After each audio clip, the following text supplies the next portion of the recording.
I think the UK needs to do a response. Five things you really need to know to improve your micro. Some of the 3 things you might not know about radars. Overrun! Overrun! Overrun! Yes! No, no. No, I didn't know this. Yeah, the US Navy is moving steadily Have westwards. maybe some engagement. This is a disaster for Hungary. Hungary was the one that suffered the most. Yeah, I have a perfect overview of everything he has. Welcome to the studio. Thank you. Set up the map mode under the manager. yeah. Maybe we before we I'm say too what the excited. outcome was of the plan. Maybe we should 2.2 million casualties and the meat war. It has been a while, so Yeah, 12 hours or so, not counting.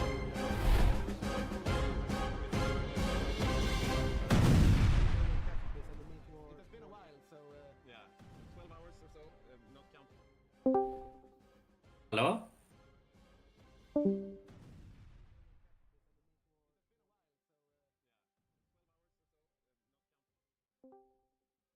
Hello?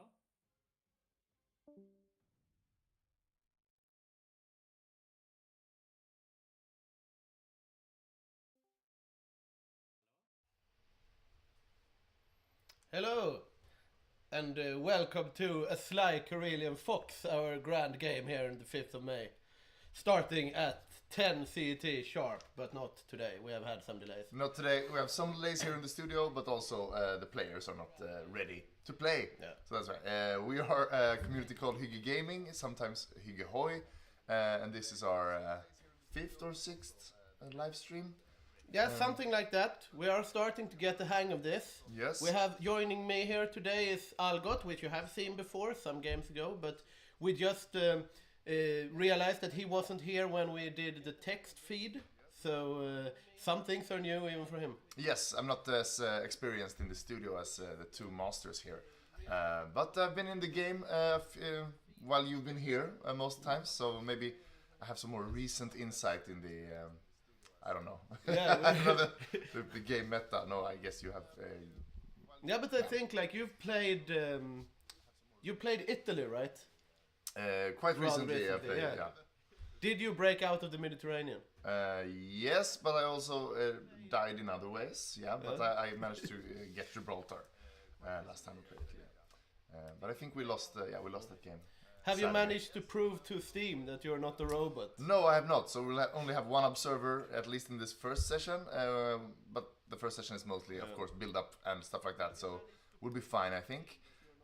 Yeah, also that's not anything you would notice because you only see one observer anyway. No, exactly. We have one feed observer, which is gonna show the stream, and then we have like a research observer going through people's builds and stuff, finding some interesting things to show on the stream.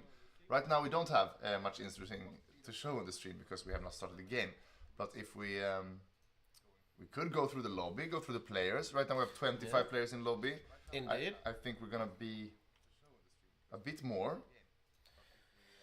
I think so, right? 1, 2, 3, 4, 5, 6, 7, 8, 9, 10, 11, 12, 13, 14, 15, 16, 17, 18, 19, 20, 21, 26. No, I think not that many more. No, exactly. And we have also one or two observers in here. Yeah, and now we have here on the screen an image of the teams. Yeah, and we did have a pre-stream like a week ago where we went through the players playing today and their respective countries.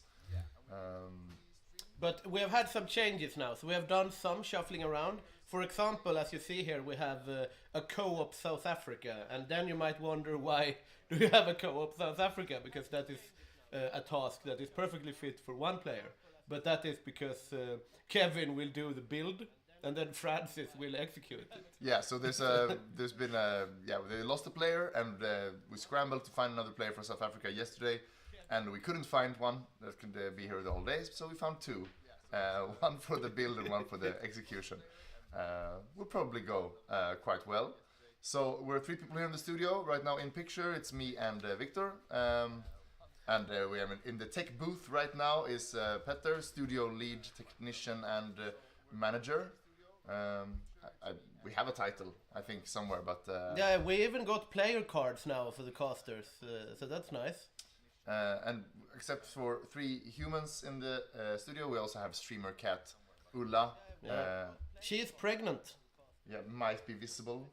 It's a big tummy She's with child. with several. Several children. Yeah, it's a big Most likely. big belly. So yeah, if the fascist doesn't win today, maybe we can have a happy spring with many kittens. Yeah. I think that will happen even if the fascists win today. But yeah, we'll see. Well, looking at the teams now, we have done some pre-analysis when we had the pre-analysis, but how do you think that the changes that we did will affect the game? Because there are not any major changes to the other nations. No, It's exactly. just So South the Africa. big six are still the same, and they've had a very big prep, all of them, I guess. And as is usual per Grand Game, we have many experienced players on the big major countries. So I think we will see very solid play from all the UK, Germany, Soviets, Italians, American and Japanese players. I do think the meta will be shaken up a bit by Johannes playing Spain, because we have seen somewhat constant meta now, and now we have had a lot of changes both to the mod and to the game in general. And also we have Johannes, which is 9-star general on Spain, and that is really one of those countries that can do different things. It's volunteer only, or join the Axis, patrol the seas, make special forces. Like a lot can happen there, I think. Yeah, and we speaking of, we are playing a modified mod, but the mod we are modifying is their finest bro. Multiplayer mod, popular, and we've been using this for years now because we feel that it has the least issues and it's quite balanced still. And we do this and the mod is without the airplane designer, for example. Some things that's very different from vanilla. But as you said, there are new updates. The tank meta is shaken up entirely. We might not see that many heavy tanks this time, for example. And also the mechanics of debuffs and buffs, both in the Pacific and also the Eastern Front, have been shaken up quite a bit. So the incentives for doing certain things are slightly changed. Yeah, and it's interesting, especially like the Pacific island buff. We've talked about that sometimes, the earlier games, that when you win or lose the Pacific, it gives you buffs or debuffs that affects your ability to wage war in Europe. That is switched towards like being region-based now, so it doesn't affect, for example, the Eastern Front or Africa, for one, because we have seen that because the Axis usually take command in the Pacific War earlier, and that has really affected the Allies' ability to win in Africa. Yeah, the point of the debuff was to prevent a super early D-Day, but instead it affected the entire world, and yeah, British troops fighting Italians in Egypt would also get the same debuff, and that was unfair and also undynamic for the game. So that has been changed. We have some constructive feedback from Odell here in the chat. Answer the cat question. Yes, can patrons name kittens? Well, maybe if you buy like the highest tier. We'll have to discuss this with the owners of the cat. We have to do like some naming rule. No Nazi generals. Yeah, exactly. Like, there won't be any little Rommels running around here, hopefully. no. Well, I saw a meme on Facebook where there was a cat that had like a mustache marking, like the Austrian painter. Ah, yeah, Kittler. Yeah, and he had run away, and he was. They had named him Adolf. So yeah. they asked like, "Have you seen Adolf?" And someone posted it, "When I am playing a phalangist in the Spanish Civil War and I'm waiting for the German volunteers." Yes. Well, we have still 25 players, so we see when we get the last one. Yeah, I wonder if it's an essential player or who we're waiting for. Really, we do have contact. It's us. ready. They're waiting for us. I'm the problem. It's me. But yeah, I guess we're gonna start the game. We're gonna start rolling here on 1936. Yeah, indeed, you're watching a grand game. It's World War II from, well, not start to finish, but sometimes before the start, because we start the 1st of January, 12 o'clock, 1936. And we have some historical rules that certain things will happen as they did somewhat historically. For example, Germany will demand Danzig, and Poland will deny it, and that's when we will have the breakout of the war in 1939. But some things may not happen historically. We have seen a lot of stuff happening now. Naval invasions of the Middle East. We have seen breakouts towards Gibraltar, and even land invasions of the United Kingdom. Yeah, some games. and we could be expecting some shenanigans. This game we know for a fact. We've been... No, now I see... Is this... I just want to make sure... No, I said, yeah, we have no players in the chat, because we're going to be spoiling a lot, so we have a very harsh no stream sniping policy for our players. But yeah, we do know for a fact there's going to be some shenanigans. We have talked to players planning things, but we also talked to the opposite team that have maybe some, not counterintelligence, but maybe some counterintuitive feeling that this player is going to do something. And it's interesting when you have these really experienced players that everyone knows that are in the central committee and so on, then you know that something is going to happen. Yeah, and if you faced off like, whatever, game 60 or something right now, if you faced off so many times, you get a feel for the other players' tendencies, and even though you try to avoid having so much tendencies, people still have them. But especially, we have seen impactful games where some of our newer players that have low stars, but have been playing a lot with other communities and are very experienced in the game, where they can really surprise someone, because you don't know what they're going to try, if they're going to try something new. I think Badger, for example, everyone knows that he's going to do some interesting plays at Spain. It's just a question of what will he do. Yeah, exactly. And we as a studio are member in both teams have a messenger chat, and they chat for like we set the teams 10 days ago maybe, so they're chatting with each other, and we have been watching a lot. So Spain, Badger, he needs some cheap panzer ships from Germany or a schematic to get some good range somewhere. So Greenland, Panama, we've heard a lot. Yeah, we'll see what it will be interesting to see. Like some invasions in South Africa, we might see those new DLC stuff kick into effect as well. We have new focus trees for Mexico and Brazil, with the new DLC Trial of Allegiance, which you can win if you join us on Patreon. Yes, let's see. We're gonna have our Patreon address come up very soon, and we have several tiers, but we also have our lowest tier is a free tier in Patreon. If you join as a free member, you're in the raffle. We're gonna give away, I don't know how many DLCs, but a few DLCs. Yep. And if you join as a Patreon, you'll be in the pool to win, pretty much. Yeah. So click that subscribe button now. And we also have a YouTube channel with a lot of interesting guides. Yeah. And some highlights from earlier games as well that you can watch. So it's I see Petter has gone here, but patreon.com/HyggeGaming or youtube.com/HyggeGaming. He's back now with his coffee cup here, I can see, so we're getting that link on screen. And we also have a game start coming here. Indeed we do. And I see in the game chat here, I can't believe Francis is late. They don't know that Onel is in the he's actually a player. You can't listen too much what we're saying, Onel. But you come in this afternoon, so maybe everything will be spoiled anyway. But then this is interesting. How will this affect the South African gameplay here we have? Exactly. So will Francis get a good setup? We're gonna get a stream sniper coming in at 1400. Yeah. We'll see. We'll see. He has a short memory. It will probably be okay. I think so as well. So as soon as this lobby screen disappears from our screen, we're gonna go through our players one at a time. Because we know the first year people are just gonna pick economy focuses, and we won't be able to see. We might get a hint on what people are doing on Navy-wise the first year, because some of these capital ships you need to get started quite early.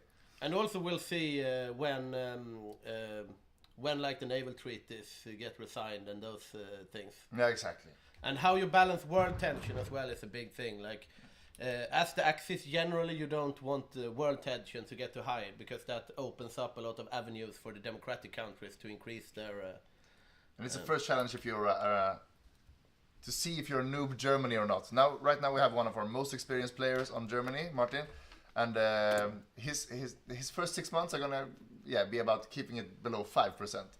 So Yeah. we have the first focus sometimes is remilitarizing the Rhineland, which puts it up like 4.9%. So you need to this together with the Spanish Civil War, you want to lower You see here, he is going Rhineland right at the beginning here, and that might be counterintuitive if you want to keep world tension down. But then again, like, you do it first, and then it will have time to tick down before stuff starts happening. Exactly. But as we are on Germany, let's present the German players. And at chair number 1, we have Falk, one of our strongest micro players, I would have to say. A co-founder of the community, has played every game, or maybe he's missed one. Yeah, he's basically every game. He played Italy last time. He lost? Lost. It was quite even game. People say it was won on the Eastern Front. So Martin still won his MVP for his team. He managed to sink my fleet as the UK, and strong all-around player, but mostly feared when it comes to panzer tactics, I would say. So he's strong in navy, in macro, but the panzer micro is why people stay awake before you're gonna have to face off against him. And our other player is Mossberg. He is one of our technicians, or he at Berghof, he was in the technicians bench. He has set up a lot of the infrastructure for us. So big shout out to Mossberg for like player cards and Steam or Stream Deck. And, basically everything like we bought here was on his list. So yeah, he's a technical consultant and also a technician when we have our big streams. And also Mongolia player in the last game, which he won quite handily. It was never really a threat on the Eastern Front. Then again, that was probably mostly the Soviets, even though of course he had impact. Probably, but he was part of that team, the Comintern team, true. which as the allies, as the leader of the allies last time, I would say I have to admit begrudgingly that we got a lot of help from the communists to win that game. I think we managed to beat them to Rome, but all of Germany was red. Yeah, and that will be very interesting to see how the tank meta is affected by the new additions to the mod, because we have seen Soviet heavy tanks being heavily favored in the latest games, and it has been a very tough nut to crack for the Axis. And as you all know, it's quite a ways to Moscow from the German lands.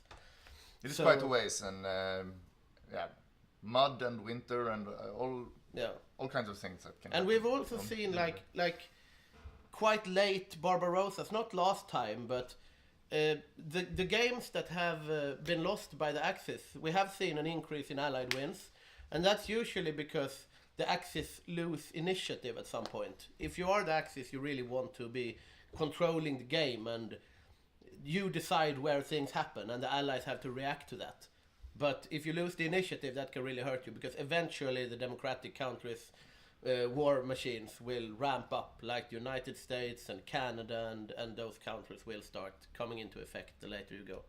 So that's important for Falk and Mossberg to think about. Initiative, very important for the Germans. Speaking of the Soviets. Yeah, we have a bunch of players on the Soviets. We have 3 players on the Soviets. So we have main controller Ivan, and Ivan is a 3-star general. That means he has at least 15 games with the community.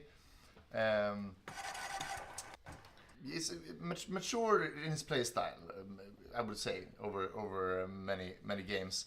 So very innovative player, likes to go on daring tactics. Doesn't like to be told no. But I think Crazy Ivan could be a good fit for first chair Soviets if you're gonna stop the Falcon, the Falkenhayn. I think so as well. And we also have Matthias, a 6-star general who has grown a lot over the last few games. And it will be interesting to see how his experience matches up there, and how they can keep the Eastern Front together. Yeah, and Matthias, a soldier in real life and also a good soldier in game. Maybe not. He's not gonna do like, look at my super new cool tank design. No, he's gonna stick to the basics, but he executes the basics very well. And then we have Andreas Eriksson as 3rd chair. We do not know the internal responsibilities for these 3 players. Maybe they have one part of the front each. Maybe one person is more spy master and air controller or something. We'll have to see. Petter actually knows. Getting some information. So Andreas was going to be the special forces guy and be responsible for the marine invasions. That's not very usual to see in the Soviet place, but there are some things you can do in the Black Sea. Because Russia in this era actually has a Black Sea fleet. Yeah, we have we have seen, for example, some of the later games. We have seen Romania actually deny the Soviets the Bessarabian, because you will get an event as Romania where Stalin demands Bessarabia, and usually you agree to that as Romania. But for example, when Dankes played Romania, he denied it, and he was a big thorn in the side of the Soviets because he actually won that. And that really can set the Soviets back because it binds up so much of their army on this front if they're going to try to take Bessarabia by force. Yeah, if the Soviets deploy some capitals in the Black Sea, they should be able. They still have more dockyards. They don't have many, but they have more than Romania, so they should be fine. But then again, any ship you deploy in the Black Sea, it will never get to the Baltics. So it's a trade-off. Yeah, but we also have more inside info on Crazy Ivan's plan. He's gonna be he plans to have a good 20 medium tank divisions, but also several naval invasions for the start of the war. Some of these are not possible, I think, but Finland, Norway, Greece I do not think it's possible because we have a game mechanic. You cannot invade Turkey, so you can't get past the Turks. But you can invade Romania, Bulgaria, Finland, Norway. I guess if you can go through Bulgaria. Yeah, then you're gonna need naval support somewhere, though. Yeah. Yeah, I mean, maybe dig a canal around now. It will be interesting to see how it pans out, especially in Finland, which is one of the players that will be challenging the Soviets first. I just want to say what I just saw there. Yeah? We're respecting the Soviets. Indeed. They are going superior firepower, though. So they switched the doctrine right now. They did? Which I guess, because they start with mass assault. And I saw him pop up here. So we're going to go that this is an infantry. It's infantry and armored, but mostly infantry doctrine. But it's interesting to hear that about the medium tank. So he is continuing the tank meta. Because we were reasoning that the tank meta will be dead for the Soviets. And that you won't really see tank Soviets, that infantry Soviet is back. But 20 medium tank divisions, that is going to take a lot of industry. And but I think if you all go infantry only, we've seen some examples of that not panned out very well, with very low mobility, just getting encircled, even though you have hundreds and hundreds of divisions. If the Axis has like 30 tank divisions that can just roll over you, you'll end up losing anyway. Yeah. So superior firepower, I think it's the right choice. I say this in 1936. We'll see if it's the right choice. You have some hard attack options there later on in the tree. That will increase all divisions or only infantry divisions. Can you hover this one? Yeah, sure. Okay, it's a line artillery, and I think also SPGs is part of the line artillery category. Yeah, it really beefs up. Like this will probably be able to counteract many of the debuffs or the nerfs. Is the next one also a 10% increase? Yeah, okay. So you can increase with 20% here. So that's a pretty big buff. And it's like 20 medium tanks. It's a lot, but it's not that much. I think if you lose some in the early encirclements, let's say that you get like 10 tanks encircled, then that's half your tank fleet gone. And for the Soviet industry with debuffs in the beginning and so on, it takes a while to recoup that.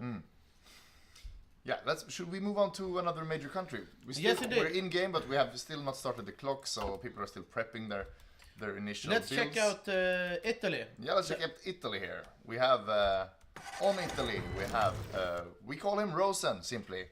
He has a full name, but it is this nick that's here, and he's one of our players that lives on the Shetland Islands. I was gonna say the Faroe Islands, but then he would be like a Danish, and he's not. He's a Scottish person of some sort, or a British person. He's been with us for a long time. We have many new innovative players now, but he may be the OG in this. Light SPGs coming from nowhere, paratroopers. He likes the fast and the furious. He played Germany last game, and Germany lost that game rather decisively on the Eastern Front, so he's out for revenge probably, and he probably has researched some way to break the meta. I mean, he's Italy this time, but I do think it was Don that was the main controller, but when I spoke to Don after the game, they were not in agreement about all things, so maybe there was a somewhat of a conflict. Both on the first chair maybe, and it was like they cancelled each other's researchers, and the production was all off because both of them were in the production lines. So yeah, two strong players, often a good thing, but sometimes it can also hamper your industry. Yeah, we have in the chat here an analysis that Superior is pretty good at the start because the first bonus is so much better than the others. Yeah, that I would agree. But I think also when Barbarossa comes around, both countries will have all the way down. Yeah, that's true. But yeah, that's right. Like you get instantly quite a lot of. Grand Battle Plan is shit comparison. You get some entrenchment. Yeah. And the Grand Battle Plan doctrine that many of the major nations start with is like the World War I doctrine. Many of its bonuses are planning bonuses, and this requires you to at least do a little bit of micro, getting at least an order going, an attack order going. And when everything is chaos, I know this for myself, it's not always that easy to remember putting the front line. Not always the front line, but also you can do this... not the bug, not the... the planning bonus thing. The planning bonus thing, yeah. Plan, but you still need to do this a few times if the front lines change. If you're opening a new front, for example, you need it, and you need to remember this, or you're losing out on all these planning bonuses. It's hard to... When you can't pause the game, it's a multiplayer game, you have to remember to do this. If you have, at least if you have Grand Battle Plan. And now we have the Rhineland is remilitarized, and Ethiopia is soon to fall. This is... The world is actually at war in the beginning, in the sense that Italy is at war with Ethiopia. And that is a war that they will finish rather quickly. You're not allowed to grind here for generals. No, but it's also a very loose rule. So all Italy players, it's like, okay, how can I maximize experience without breaking the rule, which is you can't like inevitably just keep the war going. And we see here a red bubble around Addis Ababa, so he's... Yeah, he's losing some equipment, but he's gaining this sweet experience in exchange. And when the civil war in Spain starts, you don't want to be stuck in Ethiopia, because if you're at war, you can't send volunteers. And the Spain war is super important for the Spain player, but for all of the Axis. And it's very possible to lose the civil war. He won't get any experience now, though, because he haven't assigned any generals. No, he's only getting the regular XP, but he's not grinding any traits or general XP now. A slight oversight for someone this experienced, I would say. So when you're watching this back after the game, Rosan, know that we're watching you. Let's go over to the Pacific and see who we will have duking it out in the island hopping campaigns and the bombing raids of the islands. Yes. On Japan, to start, we have Jonte and Sticky. Yeah, so Sticky is the main controller. He's also from the Shetland Islands and is a very competent player. Not maybe as experimental as his neighbor Rosen, but still very competent and has a lot of Navy experience, which is important playing Japan, which is an island nation. Yeah, he also has some experience in the Pacific. I remember the analysis for one of the 3 games ago or so, we said that Sticky has Navy experience, but not that much Pacific experience. But now he has quite a lot of Pacific experience as well. And with him is Jonte. He's a founder member of the Central Committee, strong all-around player. He has recently become a father, so he has less time for the nerdy prep of the game, which he hopefully Sticky has thought out what the tactics is.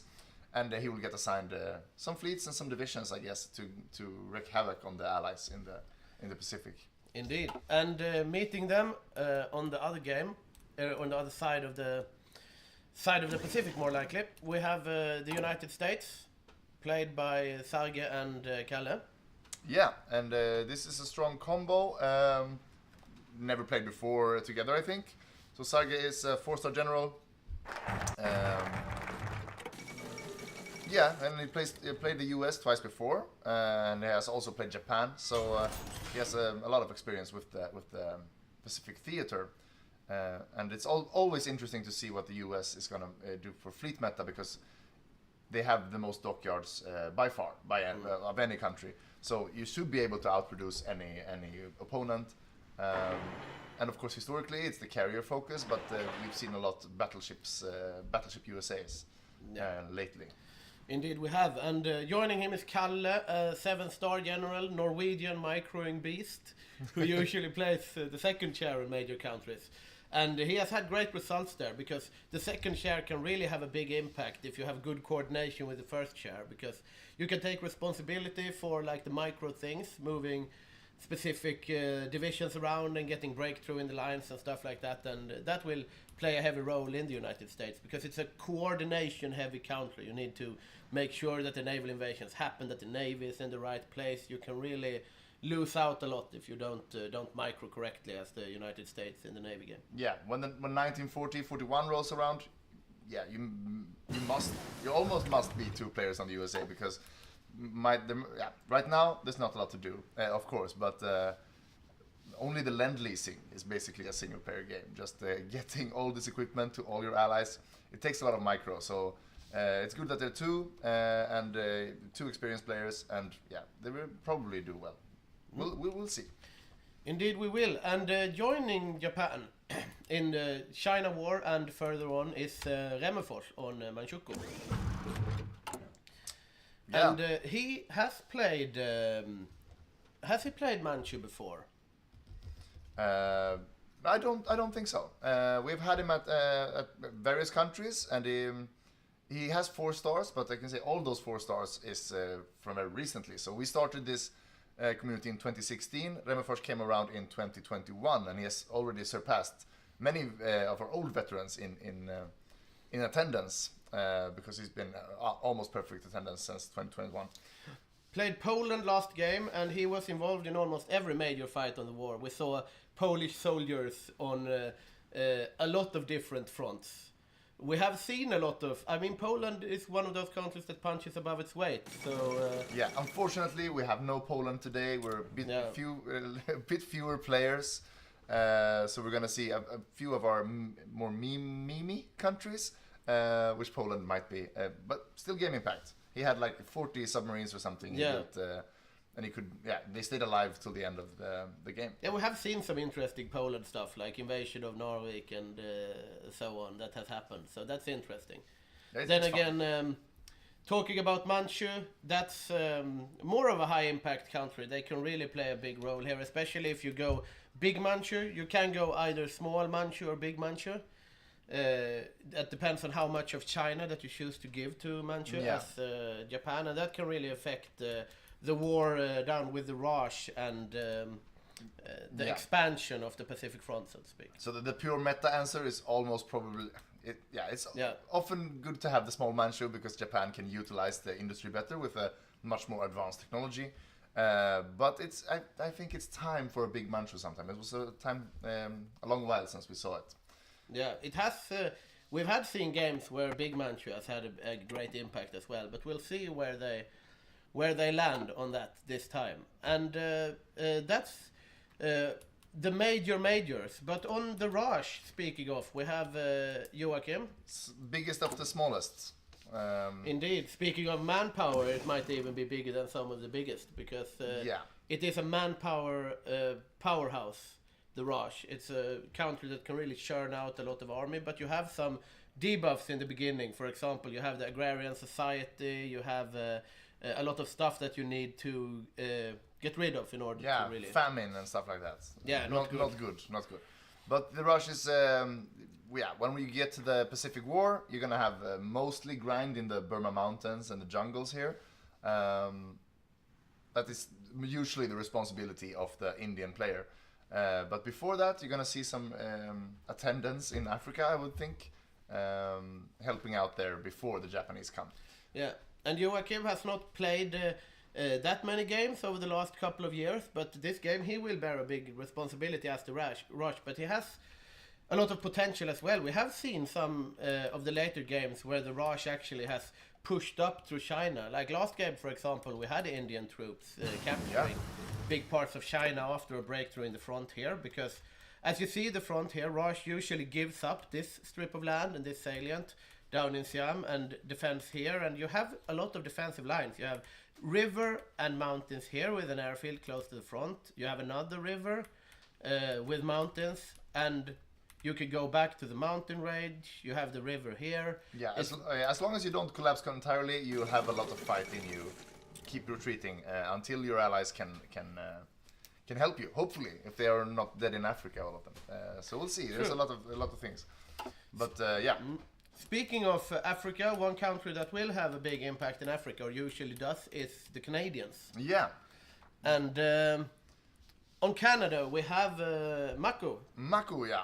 Mako is he has only 1 star in our community, but we shouldn't be fooled by that because he has a lot of hundreds and thousands. I was gonna say, but yeah, thousands of hours in game and in multiplayer games. With other people, not with us, and it's okay to play Hearts of Iron, even if it's not with not with us. Indeed, but do play with the Hygge community. Yeah, the best community. The best community. But yeah, he had a very strong showing as Greece last time, which is a small nation we have made playable in our mod of the mod. With the same capitulation mechanics as, for example, Poland or Holland, that you can get off-map factories and do some stuff after capitulation. You spawn some units in London, for example. And it will be interesting to see what he does with Canada, because Mako, I remember him as he was second Chevron, a major, I think, when I played Finland one game.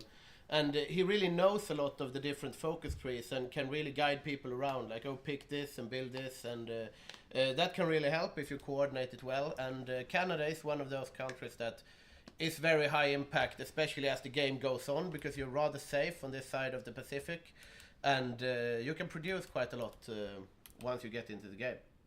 Yeah, and usually, almost always, it's armor-focused Canada, and often the lead armor of the Allied faction. So, very important country. But we have one man, however, who perhaps will change some of that sense of security on the west side of the Atlantic, and that is Spain, which is played by Badger. Yeah, Badger is the chairman of our company and community, and the founder, together with us co-founders of the community. He main initiative of the community, good player, deep understanding of the game. Which, if you follow our YouTube channel, youtube.com/HyggeGaming, you'll see him doing at least a half of our guides.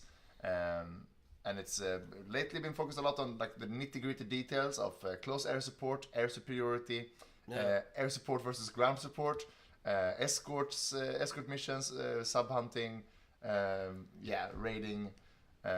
And we've had some info on what his plan is. This will not be a volunteer Spain, which we've seen the last few games. This will be a war Spain. He wants to join the war, utilize his full forces, and he will be doing some crazy naval invasions, because Spain joins later than the rest of the Axis. So the Allies do not know the exact time, and you can easily get some naval supremacy to some weird places without the Allies being able to react. Yeah, you have some island hopping capabilities as well. There are some islands that you can really jump to. You have these Atlantic islands. If you take these from the hands of the Allies, you put some radar, you put some airfields, you're gonna make the convoy game a much more harder for. Yeah, I mean, Allies. A D-Day invasion. Imagine controlling this with an airfield, that can really hamper the Allies. And also, I wonder, are the South American countries, now we have a player on Brazil and we have a player on Mexico. Do they garrison their ports? Are they prepared for a Spain that might actually challenge them navally? Yeah, what I've read in the chat, the Allied chat, Jakob, who plays the UK, team leader of the Allies, maybe we can switch to him while... yeah, definitely. He knows that something's gonna happen. He says, Badger is on Spain. I want everyone to be prepared for South Africa and India and Brazil, he said. But we've also heard other things like Panama, Greenland. So not all of these places are gonna be garrisoned. Maybe he'll have at least enough supremacy to deter these invasions, but we'll see. And Jacob is also a member of the Central Committee, and he has a lot of hours in the game. He has played with other communities, and he is also one of our modders that adapts this mod to our community. So he has a good back-end knowledge of the different effects and the different stuff going on in the mod. So He knows the code. yeah, indeed he does, and that is one player that really can challenge Badger, I think, because he is also quite an innovative player. He tries new methods, he tries new things, and often very successfully, being said. So, for example, now this is not maybe... we won't see a heavy tank meta this game, but he was a proponent of this before the nerf. yeah, now we have the civil war in Spain breaking out. See some the fighting. First thing that is really happening in the war, and the civil war works like this: you will get volunteers as nationalist Spain from Germany and Japan And Italy, and Italy. sometimes Bulgaria, depending on if the Bulgaria can get there. Indeed, and as Republican Spain, which will be controlled by an AI, but will have volunteers from the USSR, France, That's and it, I think. that's it. And France is also going to be late, like 40 days or something. They have to complete some focuses. And maybe if we can just do the France player quickly. We have all the participants in the Civil War after we cover him. And it's Bakiras. Yeah. And Bakiras is not a short-time member, but he only has 1 star. So 5 to 10 games with community. I think he's been a member since like 2020 or 21. Yeah, I think he's been a member for some time, but I don't think he has played with us for some time. And 2 this years. is the first game in 2 years. Yeah, Interesting. Doesn't feel like it, but yeah. So a long time since in game, and we don't have much intel because we haven't seen him play. At least not in our stream era. We haven't seen him play. But that might mean that he has a fresh look at on things and Maybe. aren't that locked to the meta. And it's also France is a nice comeback country. You know you're gonna get capitulated. You know you're gonna have nice comeback mechanics. And France maybe has the strongest special forces in game of all countries. So yeah. Yeah, you can do a lot with it, especially like now when we will get a big Spain that actually joins the Axis. That opens up a lot of avenues for the allies as well. I mean, it might challenge the allies, but also like you could get a D-Day over here in Bilbao, for example. You can get the allies can invade if they still have Gibraltar. They can do a lot of work around Barcelona and Valencia, and it will be interesting to see. Just as Milo says in the chat here, pretty excited to see what Badger does with Spain. We are indeed excited about that as well. I have a trivia. Yeah, I actually capitulated Badger when I played Spain when he was South African. So then he capitulated me later in the game, of course. But but yeah, it was glorious, and I think he remembers this. And I'm very excited to see what he will do. We'll see the volunteers, what we will get. Or maybe we can't see that yet. We'll see when they arrive, I think. Yeah, I don't think we can see that. Let's check. But I have Ethiopia capitulated? Is Italy done with his grind? Yes. Ethiopia is gone. And we have... let's see if we can find some... Now, I think the volunteer forces are in transfer, so we will have to wait until they actually arrive in order to look at them, and they will arrive on the 4th of July. 3 volunteer divisions from Germany, and we have from Italy 5 volunteer divisions, so that's significantly more. I don't think Bulgaria, no. I think I haven't played Bulgaria, so I'm not sure about the mechanic, but I think it's similar to France that they have to complete some internal stuff before they can send it. Yeah, we see here they're also expecting 3 divisions from Japan. All of this will arrive on the 4th of July at exactly 1 o'clock, so it's well planned. Yeah, like, and this is also, you know, this should be a slam dunk for the Axis. Yeah, it usually is, but we have seen the Axis lose the Civil War a couple of times, and that will not ruin the game, but will make the game a lot harder for the Axis. Yeah, definitely. You have to give, like, you can't lose the Civil War. We remove this. We remove that, but if you lose it, if you have to end the Civil War by treaty, then you have to give like factories to the Soviets, I think, Yeah. which really boosts them. Right. So here we see the morale. So it's a special forces for the Italians. I don't think that's those templates are not ready at this stage. Yeah, I think. let's see. check it out. Here we have. I They mean, are. this is an illegal template. Is it an illegal Yeah, template? you can't have more artillery than you have infantry. Shame on you. We'll be seeing you after the game, Rosa. Shame on you, Rosen. But it's not that much, so I think we will not stop the game for this. But yeah, it's a special force template. I can't. The width should be. Yeah, I think 22. So he's going for 30. He's gonna keep Yeah. upgrading this as the Yeah. fight goes It on. will be a legal template at some point. We hope so. Yeah. Japan, let's check them out. That's a long way to tag in. They should be sending the regular infantry, but because I don't I think would they imagine start with so, any, right? any special forces. Let's see. No, I don't know. Up in the middle there. Where are they? There. That is, yeah, indeed, it's a It's a regular, strong, but regular Yeah. infantry division, 28 combat width at this point in time.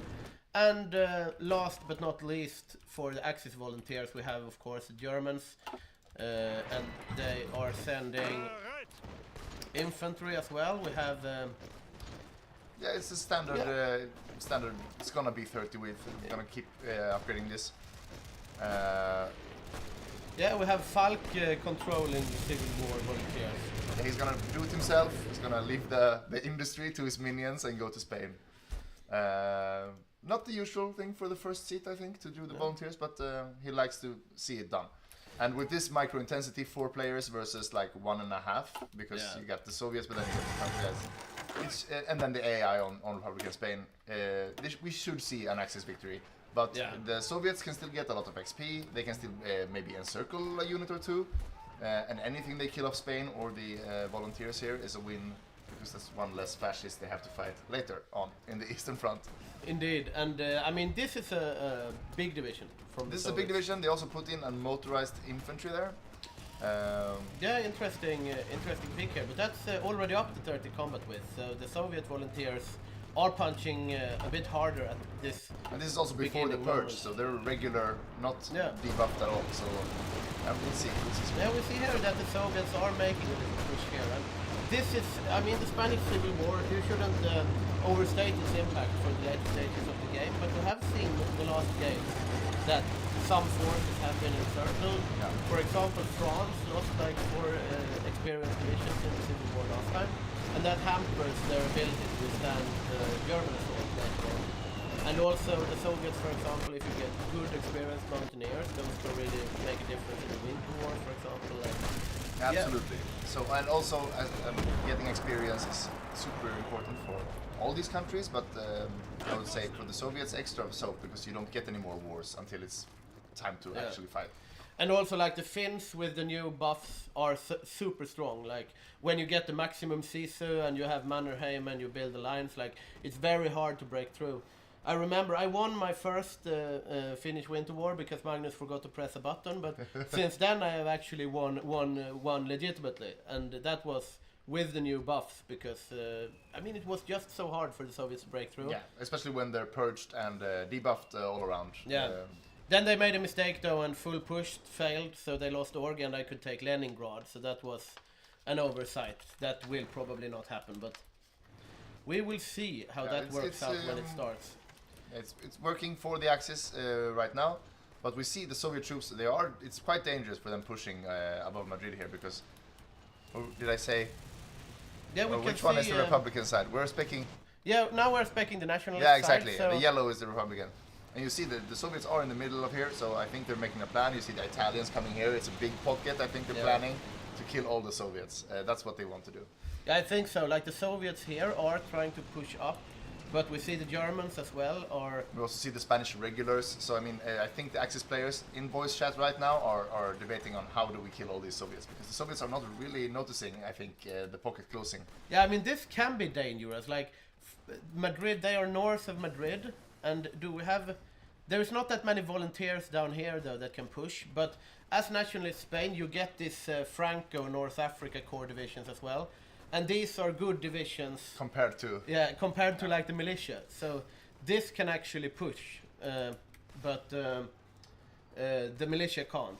So as you see here, like you usually work around, like the Germans are going to push like the militia Yeah, tiles. the German is the bait here. So Matthias Yeah. controlling the Soviet forces here. He's probably thinking about these German divisions. How can I kill them? But it's, right now it's looking as though the Axis Yeah, you see do now- have the upper hand here. Now you see that Badger is moving in the Franco divisions here, but the Soviets have placed a mountaineer there in order Yeah, to it's try to also hold a the hill river. tile. Green, but I think the Yeah, this Spanish are losing a might lot of be- equipment here. Yeah, this is not a very effective push for Badger. If you see here, you have a lot of defense here on the Soviet division, Yeah, 513. and basically no attack. Yeah, so but this- it also might be a delaying tactic because we don't see any retreating Soviets right now. But Yeah, also we'll see. not a lot of headway made by the Axis. So we'll have to keep our eye on this, see if we can get a juicy pocket. That is why you all have tuned in to see Yeah. juicy pockets. Indeed, indeed, and we see a try here. We have a regular infantry division and like a regular conscript militia is trying to push into the Soviets here, trying to make Yeah, a this little this pocket, other but tile this right is- of it is a lot softer. It Yeah, also we'll goes see. for the now. What is this? Oh, the Republicans also have a mountaineer. Yeah, we see the Soviets reinforcing a bit here. Oh, Bulgaria has sent some divisions. Yeah, let's see what he. Let's see oh, what four. 4 divisions even. That is an impressive industrial showing from Bulgaria at this early point in the game, I would say. Let's see what he has sent. Well, It's nothing to write home about. No. but they will. This will still beat the militia division, Yeah, which that's is the true. bulk of the Republican army. So Yeah. So and yeah, he'll get XP, and he needs the XP. So as he, well. So yeah, it's good for Hungary. A lot of divisions for Bulgaria, but it's not their finest men, so to speak. he also forgotten them in the port. So Yeah, he's they not seem to are, be moving. They're not moving at this point. He's designing his Bulgarian fleet, so he doesn't have time for this Yeah. war thing. Yeah, we'll see here. Meanwhile, we have a move here. They are trying to encircle, like the Axis. You see here, Badger has found a little opening, a weaker militia Yeah, tile. maybe the north tile They are here is gonna break reinforcing in a couple of days if the Soviets don't reinforce this. Yeah, So at these some two point. pockets here, or at least that one. And here we see Here yeah, we have a this- first breakthrough. a little pocket of these 3 militia divisions, but I think the Soviets will start wising up to this. The front is split in the north here. We have Barcelona on the side of the north pocket here, but there are no volunteers in here. So far nothing exciting happening in the Spanish Civil War. They've widened the front a wee bit here as well, so Yeah, so yeah, we'll see if Matthias wisens up, as you say, because it's getting smaller, closer, and Yeah. we do have a rule that you can only withdraw your volunteer. There is a button, recall volunteers. You may only do this if you're in a port. So he Yeah. has to make it all the way from Madrid out to some of the ports still standing for the Republicans if he wants to get these guys home. And you might have a hard time as Soviet, like the race to the sea, even if you manage to not get encircled here. Like these Italian divisions, for example, if they reach like Valencia and Alicante and so on, before they have a Yeah, maybe Close that's the the plan. road. Let's forget about the pocket. Let's make the whole Spain. Let's make whole Spain pocket Yeah. instead, which is what they're doing right We now. see the French volunteers though here in Valencia, so they will probably be able to hold the line, but a smaller pocket being closed Yeah, off we have here. 4 French divisions at least. Yeah, I think so. Have we checked out the French Now volunteer let's check divisions? the Let's, division. see what. It looks like regular infantry. Yeah, indeed it does. 4 of them, and they are a regular infantry division. Full support companies though, so Yeah, yeah. they can still make a difference. 24 combat with those, so But yeah, you get some XP, but 4 divisions, he doesn't want to lose those. So Yeah. so keeping these ports and making sure your volunteers get home, I think is a good thing for the Yeah. allies. to yeah, think we have seen the French like last game, for example, they lost out. So And of course, they're gonna lose all their divisions anyways, but you want them to kill some Germans before they capitulate. So yeah, a little mini pocket here of the militia, but none of the volunteers that the Axis No. actually wanted to kill in this pocket. So basically no gain. Well, you get more XP for wiping troops, but still, yeah, and we'll see here. The it's a Soviets, firm hold of the Madrid. Yeah, the Soviets are still outside of Madrid and inside Madrid, so they are keeping. The Soviets are keeping up here in the north. They have not given up Madrid. They are trying to hold it. At some point it will most likely fall, but they are getting some XP here. They are doing God's work for the Republicans. And it's a balance, because you want XP, which means you don't want the war to end like in a week, but still, as long as the war is going, Badger will not be able to fully utilize his country. So he wants the Republicans out so he can start building his war machine. But yeah, and we don't really want to look away. We could be looking at other players right now, but some things are developing, and we don't want to miss. We don't want to miss. Yeah, we have seen we usually miss out on Spain. I remember the fall of Gibraltar. The latest game has always been like we're presenting like what is Manchu doing, and then you see the fall of Gibraltar popping up. Oh, exactly. So yeah, steady gains for the nationalists here.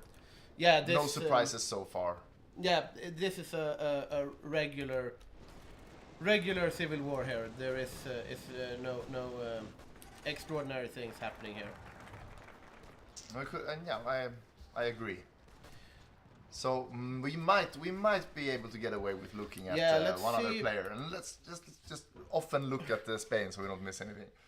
So, we have Hungary. We haven't talked. Yeah, about. Hungary is like the Canada of the Axis. Indeed. So often the most important armor country besides Germany. Very important micro player to have on the East Front. This time played by Morten, who has 0 stars. It's his second game. He played last time as Mexico. Yeah, and he got nominated for Greatest Play with his Naval Invasions in Asia. So yeah. A good start from Hungary, or a good start from going from game 1 Mexico, game 2 Hungary. He'll be playing Germany first chair next game if he does well. Yeah, indeed. And Hungary has some challenges as well, because they have the Treaty of Trianon. Yeah, very really unfair. They tell us that it's very unfair. Yeah, they are going to try to resign this, get out of the Treaty of Trianon as quickly as possible, because that really reduces their ability to output industry. Yeah, we'll probably see an armored Hungary. It's the most usual. I would imagine so. Looking back here at Spain, still no surprises. We see that Badger is actually getting a green bubble here against the Soviet mountaineers, and you see him blinking some here. Yeah, he wants help from the Germans. Please, Germany, help me attack. There we go. There, the Germans have clicked, and this could be a bit dangerous. What does it say with the time on the bubble here? 6 days. 6 days, and like. If this falls and they don't have that much organization, and it's open, you see here the front behind, and they can pin some, and yeah, you'll probably see them getting pinned from the Madrid tile though, but that will open up the Madrid tile for attack. So how to counter this? Now I think the Soviets should be wary. I would be happening. A bit worried if I was the Soviets here. Like this, for example, this little mountaineer might be in dire straits if Toledo falls, which it will, but rather soon. I think you'll see very low attack, very low soft attack on this attack. Yeah, 1600. The highest one is 120, but they win. They got it now, and they are holding it. And once the Germans regain some org here, then we will see what happens here if they manage to get an encirclement. But as of now, we see the Germans actually pushing into Madrid here. And if Madrid falls before the Soviets can get out, they are in trouble, but it probably won't, because it's urban and you have Soviets there. And but also, if Madrid falls, some other place is going to become capital, and the capital is where supply stems from always. So it doesn't always make sense, but the star on the map, the capital, that's where your country's supply is coming from. So if Madrid falls and the supply comes all the way in, let's say Malaga or Alicante or something, or God forbid Barcelona, you're gonna see all these Republican troops suffer very much if Madrid falls. We have a Mossberg has a very special beer mug that PT wants to show on stream. Yeah, I think it's an Imperial era motif. Let's show it in stream. It's a lot of LARPing when we play. People want to bring all their cool stuff. Premium LARPers. I have to play a Viking-related nation at some point so that I can use my sword and helmet and stuff. Yeah, we have had fascist Denmark, and that's pretty Viking. Fascist Denmark. Yeah, nothing too big going on here. We see the northern pocket being split up into some smaller mini pockets here. Might see something happening down here. We see the French volunteers are starting to move up to the Madrid front, so this is going to become significantly softer, and that might challenge the ports. Yeah. So, yeah, the question now is not how this will end. It's will there be any major casualties from the players? But yeah, maybe we have time to check another player while we're at it. Yeah, we're now down to the minors. Let's check out Finland. Yeah, Finland is close by. Magnus Ek. It's played by Magnus. Magnus has been in this studio quite recently. Yeah, he was November game maybe or something like that. 2 games ago or something. Magnus was casting with us here. But yeah, Finland is. I think he has played Finland before. I'm not sure, but I don't think he has. He is a strong player though, and he has played the Soviets a lot, so he's been on the other side of the war. Finland is one of his favorite countries IRL though, so if he's a guy that LARPs, he LARPs hard. He's probably drinking Yalovin and eating like memma and stuff. Yeah, so yeah, very nice to play his favorite country, and it's a lot of responsibility playing Finland. There are also 2 ways to go if you want to join the Axis or if you want to be an independent power. The bad thing about being an independent power is if you capitulate, you're out totally. You're annexed. Whereas if you're an Axis, you still have a comeback mechanic. If somebody reinvades Finland, you'll get your course back. We have seen high impact Finland, absolutely, especially if the Soviets are starting to lose. Then Finland can really punch, especially like if the Finnish win the Winter War, you only have this little front here, and if you win the Winter War and the Soviets are doing badly, it's very hard for the USSR to like protect its front, because you get these very experienced winter troops that can really move through snow with low supply. You see now, Caesar is not going so well for him at the moment. No. But he's probably going to kick out Per Edvin Svinhuvud and replace him with Mannerheim at some point, if I recall correctly from my time playing Finland in the Winter War. Yeah, and it's low in manpower and it's not very versatile research-wise, but it's one of the strongest infantries in-game, especially on Finnish core territory where you have insane bonuses. Yeah. So very strong infantry, you'll probably see... yeah, we are getting some comments in the chat here that people really enjoyed Magnus on the commentary team also. Yeah, he was a great caster. He was a natural, says Peter, and he also has a background in politics, so he's good at talking.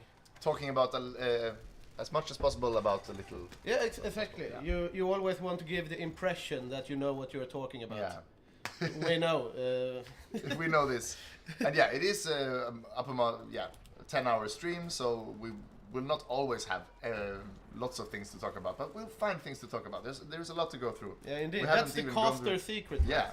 Like, this very small thing is interesting. We talk about it for a long time, and I wonder. But it's also early game. We try to find things to talk about. Late game, there's too much going on. We can't even cover everything happening in game. We should do a caster guide. Like, we have all this guide on naval meta. Yeah, exactly. How to cast. How to cast. But then we would have to do the video because... yeah, that's John and Johannes has not casted a single time because they love to play. Yeah, that's good. I have also been talking about doing cooking guides where I cook different dishes from the countries and the eras. Yeah, that's nice. So write in chat if you want a cooking stream. It's like, let's try Germany 1944. We have half a piece of bread. Yeah, like it has to be early era. Yeah, it has to be early era for maybe most countries. The Apfelstrudel from Inglourious Basterds. You know? Oh yeah, that one. That's where he puts the nice. little cream on top. Yeah, I think it's actually like a lard in the. No, it's in the strudel. It's lard. Yeah, I think it's lard. Yeah, because he's gonna find if she's Jewish or not. You know. Oh she yeah, eats the that's strudel right. Anyway, because she's undercover. Oh, that I didn't know that actually. I have to watch that movie again. Yeah, it's a good movie. Let's see here. Madrid is soon to fall. Let's see if it gets encircled. We have 2 Soviets in Madrid as well. They are moving out now, though. So now they're getting wiser. Indeed, indeed. Let's see here. Yeah, it's not very quick. I think now Badger is getting impatient at this stage. 6 months in the war, still no victory. So I would say the Allies are doing fine. A strong showing from the Allies, even though no surprises so far. We might see a standard civil war. We have seen a lot of exciting civil wars the latest time, but yeah. But we get compensated because we get a war Spain, so we get more excitement from Spain than just a civil war. Yeah. And we have in chat here, cooking guide I would watch. I suspect a lot of Victor's recipes will be beer based. Smart. I could do like fish and chips, for example, with beer batter. Yeah. We will see if I get around to that. And speaking of getting around things, we have Madrid just one tile away from encirclement. Yeah, now we have all the Axis volunteers here. So we have the Germans and the Italians, and so it's, I think they're directing their forces here. Yeah, they are. I mean, we might see like the race to the harbor didn't really pan out here because it's just militia here now. Yeah. Because but it's very soft. If I was the Axis, I would take my good units out to the coast. I mean, as the Axis, it would be much more interesting to... Then, of course, they don't see here. No. But if you had the Axis here, and just But now we're respecting the nationalists, so they should be able to see what we see. And if they just go whoop down here, then you're in trouble, right? Yeah. As the Allies. Instead of trying to get these small encirclements around Madrid, just do an encirclement of the entire Spanish continent. It's easy for us to say we're sitting here in the studio in the safety, far away from war, but I would also do this. Small rule break from Ivan, Armored Recon in volunteers. We get the information from here. Oh, you're not allowed to have Armored Recon. I have broken this rule. Ah, well, but then we have one rule break on the Axis side and one rule break on the Allied side. So it evens out. It evens out, right? Yeah. So we have also Italy with the illegal template. Maybe he has fixed this now. Yeah, let's check it out. Let's see if he has rectified his mistake here. If we find his template there. Let's see. It is legal now. It is legal nice. Now. And he's also prepping his anti-tank. You see, he's preparing for Africa. Yeah. This is going to Africa. And this is what he's going to be using exactly. And there's also a rule break. He also has armored recon, but I'm not sure. Is it illegal?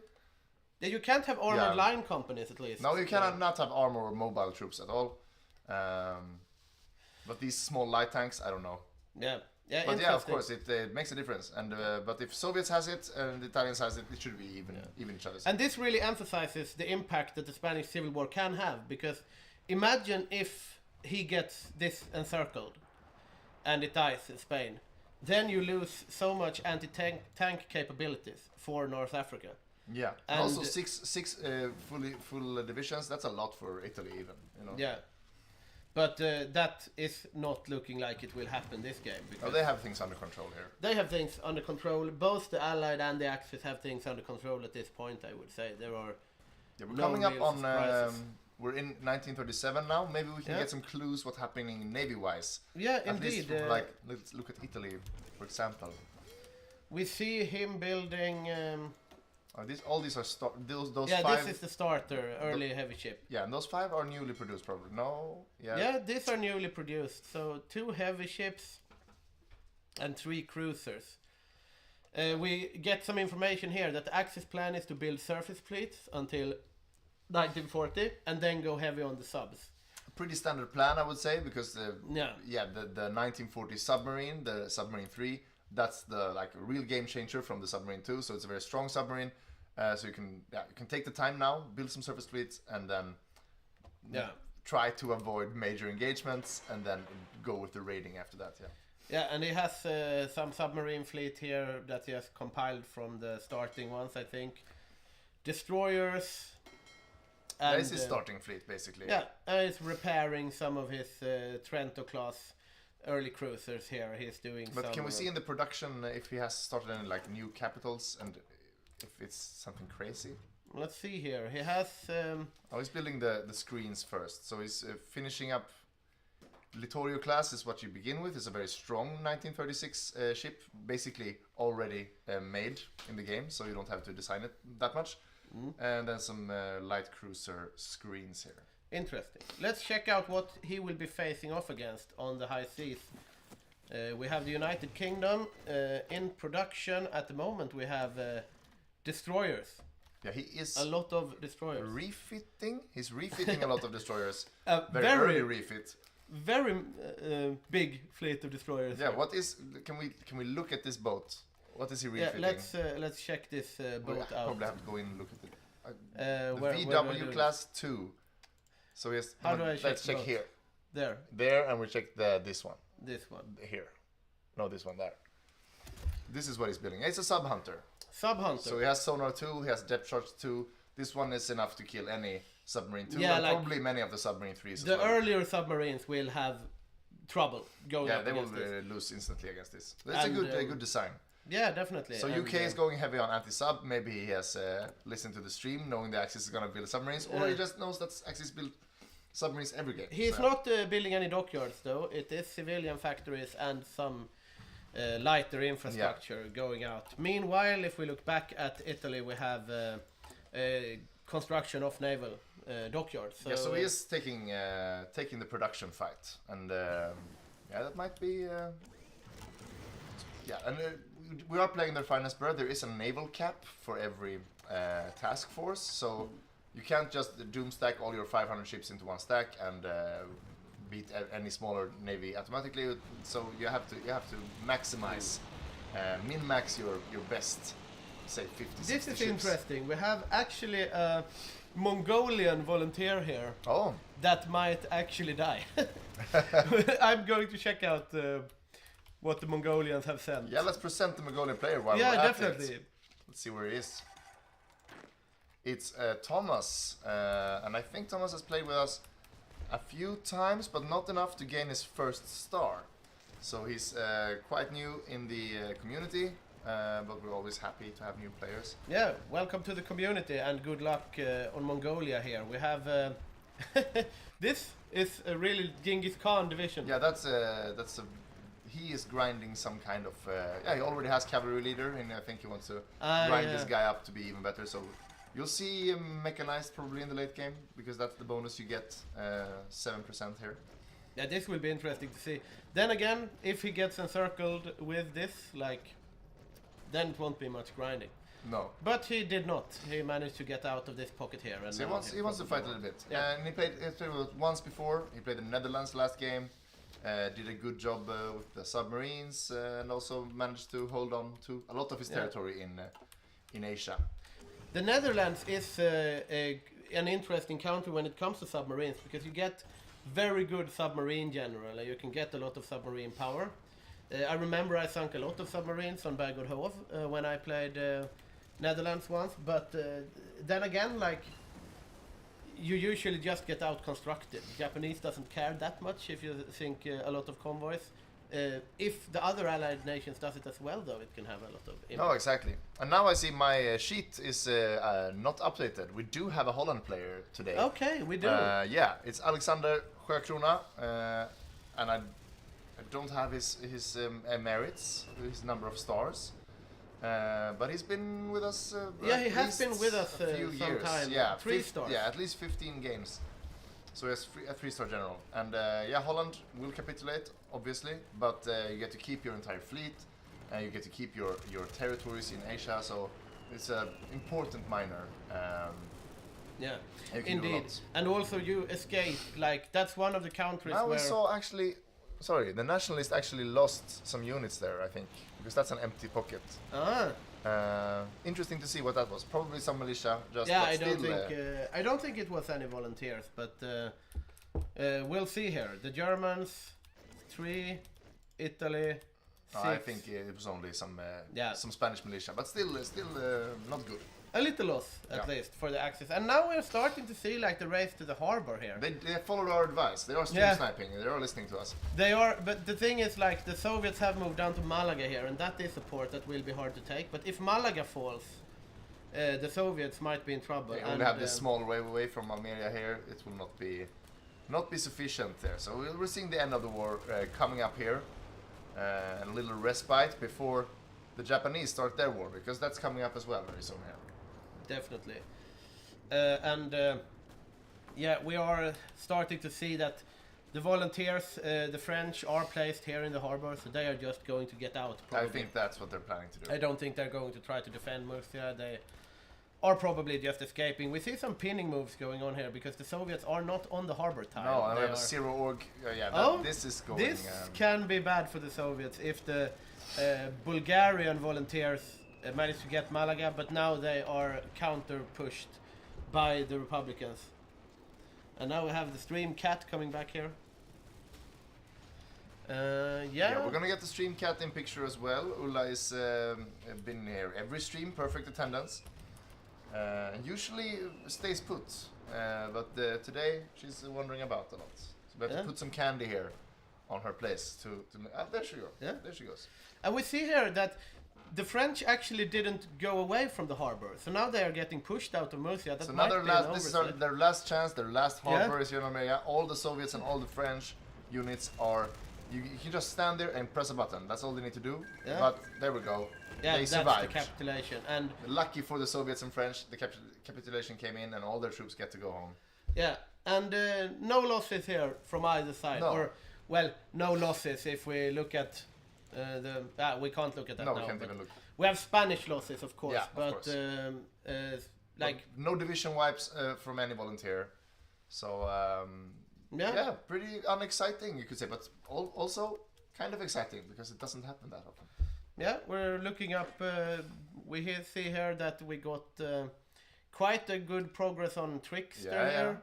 Hillfighter as well, and we have the other general here that was grinded a bit. We have Skilled Staffer, that's a good one. Yeah, very good. Mountaineer. And Franco, the field marshal, also has. Oh, look at that, 88% on Trickster. Yeah, and we get a lot of Mountaineer and Hillfighter. We might see some very dangerous Mountaineers here.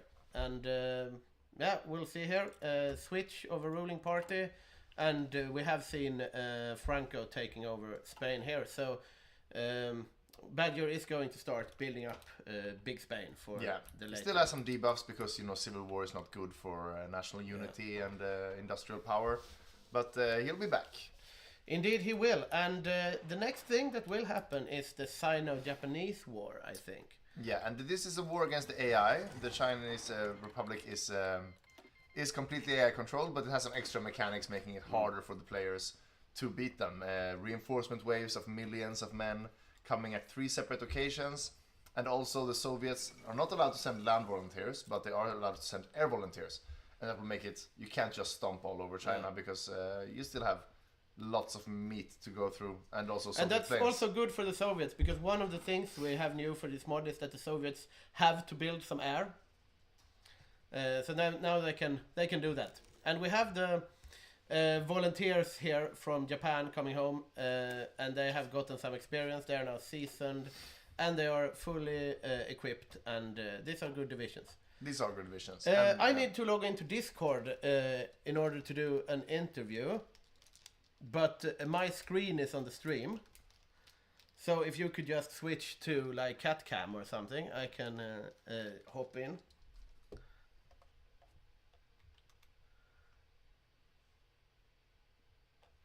Let's see. Yes, I'm getting some reassuring nods. So let's check Discord. It's just a black piece of fur. You can't see any features here, but it's a cute cat. Most cats Yeah. are cute, you know.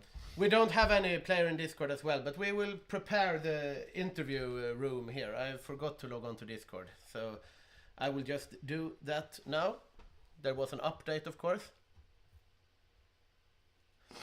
Let's see here, and Hygge HOI, and I am going to jump into there, and I'm going to mute PT, of course. Let's see. There. And meanwhile, we might inform you that we have the raffle, so please join us on Patreon, and you will be in the raffle for a free DLC of your choosing. We will bring out a big urn where we will pick out a random name. And if you already have the DLCs, I mean, you can pick whatever you want. So you might get some armor pack or like Sabaton music Yeah, pack. cool music packs or general portraits or whatever. So if you don't have all the content, and even if you have all the content, then you should become a patron anyway, because it's it's a Hearts of Iron channel, and you want to support that. Indeed. And also you can become a paid Patreon as well and get some perks. If you join the bigger tiers, you will be able to name some generals, I think, and you will get the VODs of the game, and you can choose which guides we make and so on, so you can really affect the direction of our community. And we are, of course, very grateful for your support, because we have a lot of expensive equipment now. Yeah, we try to keep the content level high. We need to have a big production value to keep our viewers. But yeah, as you see on our YouTube channel, we have new guides every Monday coming out. Badger and Dawn, Boppus, making guides, but also every other Thursday they make exclusive content for the Patreons that no one else gets to see, and that content is voted by the patrons, what they want to see guides on. Yeah. Okay, we have the Spanish player. Yeah, Badger is ready for an interview. I don't know so if I'm gonna be able to hear him now though, because I'm not logged in on this. Yeah, we'll see if this works even. I haven't tested it, but after lunch I will have to bring, I think I'll bring my If you're trying to speak to me, I can't hear anything. yeah, and I will work through the Discord shenanigans as well. Is he ready? I can't hear him though. I will just do this. Let's see. Badger there, and we have what do I? Maybe I will be able to hear him through your headset like this. Yeah, can I press if I press this? Oh right, I need to there and there and there and there. Why is this not working? Let's see. No, it was off. Okay. Yes, Yes. now I can hear. Hello, Badger. Welcome to the interview room. Thank you. How do you feel about the Spanish Civil War? I feel good about it. It was we had a very good atmosphere in the team, cracking jokes, winning the war at the same time. So we had a good time. Yeah, there were no major encirclements on either side. We saw no losses of divisions. Quite a run-of-the-mill civil war. Do you feel that you will have the ability to build up your industry now for the continuation of the war? Yeah, I feel like I have the right set of like a good platform now to build from. My goal was that we were done within a year, and we were. So I think everything is going according to plan right now. So that's very good. Yeah, nice. How do you think that your naval invasion tactics will work out? Have you gotten any intel on what you might face on the high seas? I haven't been able to look yet at all at the UK in Spywise, but I have already deciphered him. So I will just start sending 2 spies and start cracking everything to get the good intel base. But no idea so far. And I also want to say that the naval invasions, they are just decoys to steal attention from the allies. The real goal is to raid them in 3 zones, which is the Caribbean, Cape Verde Plain, and the Iberian coast. So that's where I want to be strong and raid them. Everything else is just, creating chaos against the allies. Yeah, interesting. So some mind games going on there. Definitely, yeah. So the more I can steal attention from the UK player, the less able he will be to be aggressive in the land game against us. So that's my.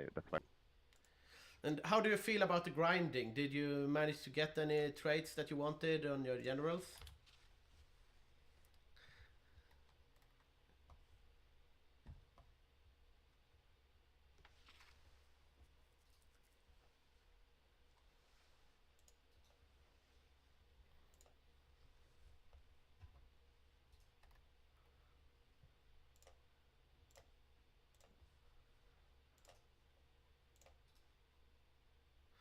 Yeah, interesting. And since you will be going Big Spain and actually join the Axis, are you worried about getting D-Dayed? Because it opens up a lot of avenues for the Allies to actually invade you.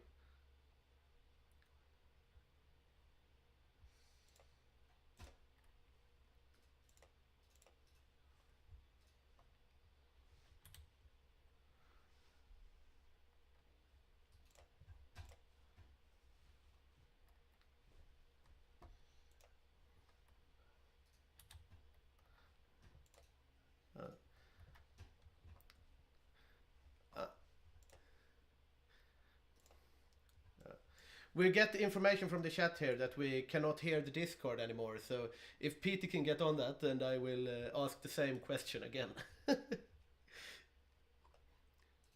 Yeah, we'll see. We should have worked through the technology a bit before, I think. But we'll look over that during our lunch break. Yeah. Let's see here. Do you hear the Discord now? Chat? Do you hear us? We'll see. No information in the chat here yet. Yeah. We have...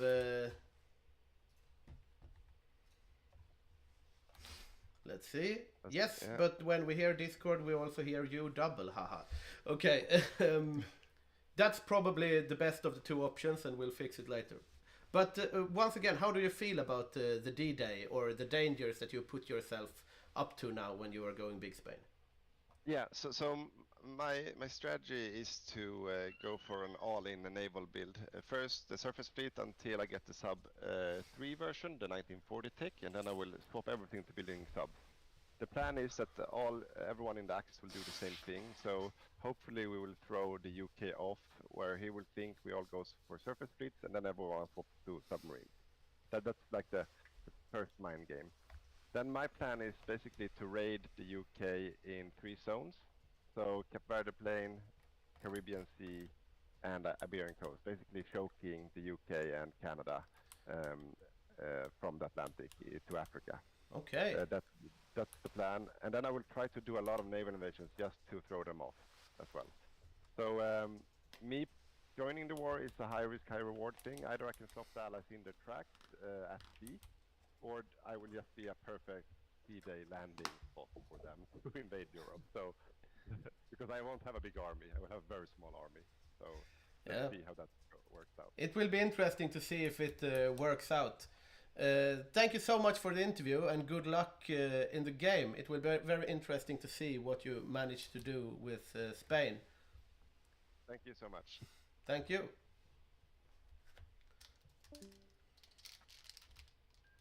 He sounds optimistic. Yeah, indeed. And sorry once again for the technical issues. We'll get on that during the lunch break. But it will be very interesting to see if he raids here in the Iberian coast and around the islands. You can really starve out a lot of the supply, I think, especially like to North Africa and stuff. Yeah, you can always, for Europe, you can always take the north path as the Allies, but getting to Suez or around the South African Cape, you can do a lot as Spain to hinder this. Yeah, especially they will have an easier time taking Gibraltar as well when you have Big Spain. Yeah, then you can put all the airports are there, and also you can put a railway gun on the other side and smash it. So a lot harder to hold Gibraltar for the UK.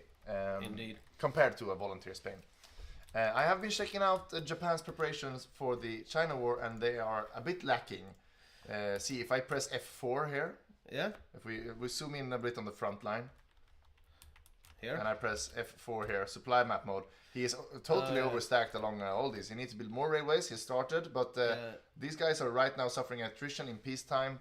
Not that great. Not good, no. And he also hasn't started with the collaboration governments on the Chinese and the intelligence bar. So he's building a spy network, but it's way overdue, I would say. You want like 2 or 3 collabs on China, otherwise you'll be there forever. Yeah, it has one collaboration government preparing here, but that is going to take a while. And I just checked it once. He might have done it, but I think he can have more. But yeah, the intel network here is gonna reduce the entrenchment of the Chinese troops.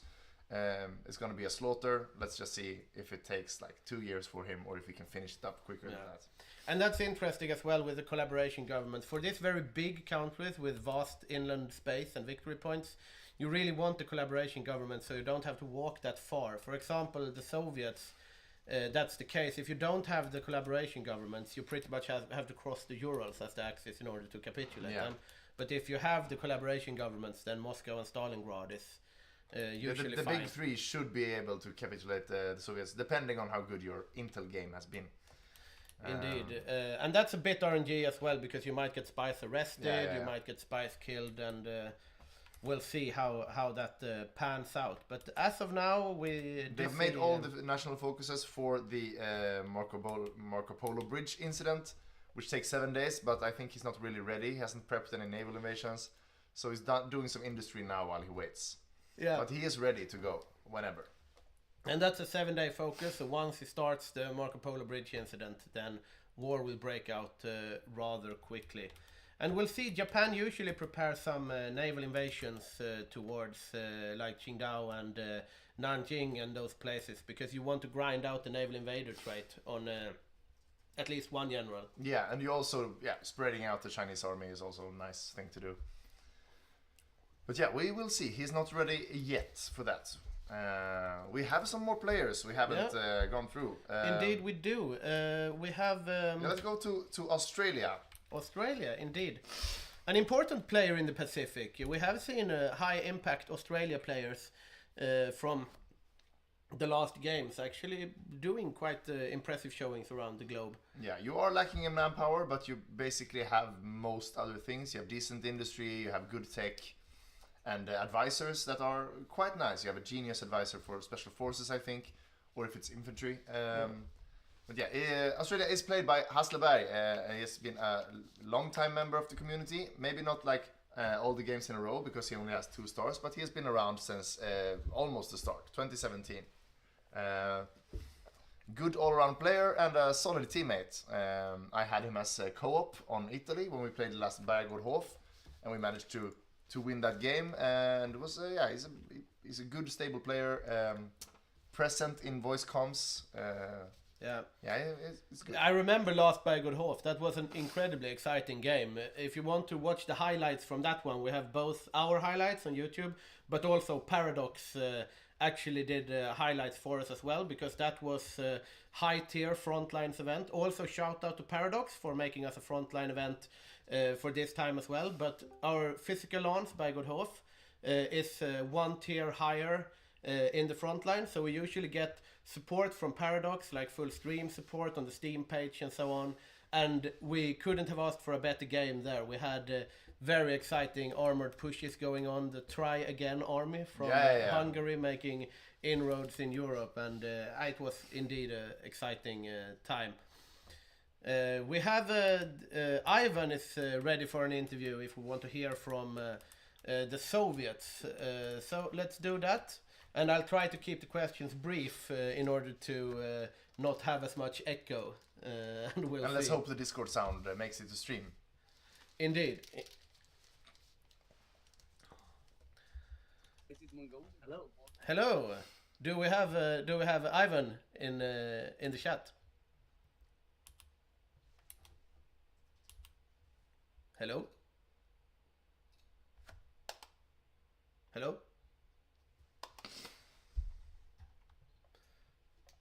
This is Moscow calling. Yes. No? No? We are calling Moscow. Let's see here. Maybe my... there, hello? Hey. Hey! Oh, right. It worked now. I think this headset is growing some age problems. But never mind that. Welcome to the interview room. How do you feel about the game so far? So far, it's looking pretty good, I think. We had a decent hold in Spanish Civil War, I think.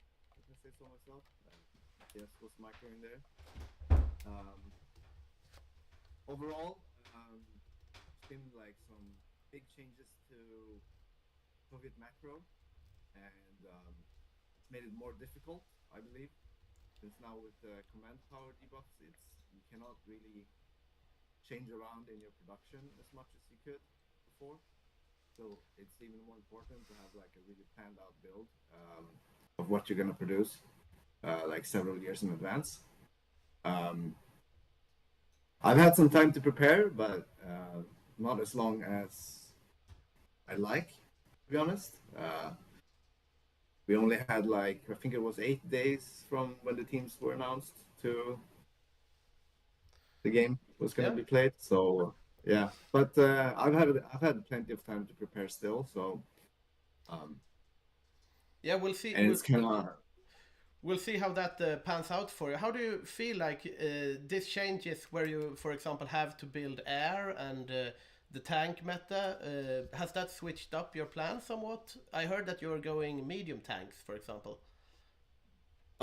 No, I'm going heavy tanks actually. You are. So boringly enough, I'm doing heavy tanks again, even though we've seen that for a few games already. If it was anyone else than Martin as my opponent on Germany, I probably would have changed the build-up, maybe try to do an infantry Soviet with air or something. But Martin is quite scary, so I feel like having something solid like tanks is crucial against a strong player like that. Yeah, that's interesting. You're not changing up the meta then. We are going to see a heavy tank Soviets, even though you have been nerfed a bit. Yeah, I mean, I still feel we will mostly be producing the T-35 tank. It's like the command economy thing is actually both a buff and a nerf at the same time. For Barb, I'm looking at what should be around 100% production efficiency cap on my tanks, which will be quite tasty. Should be able to pump a lot of them out.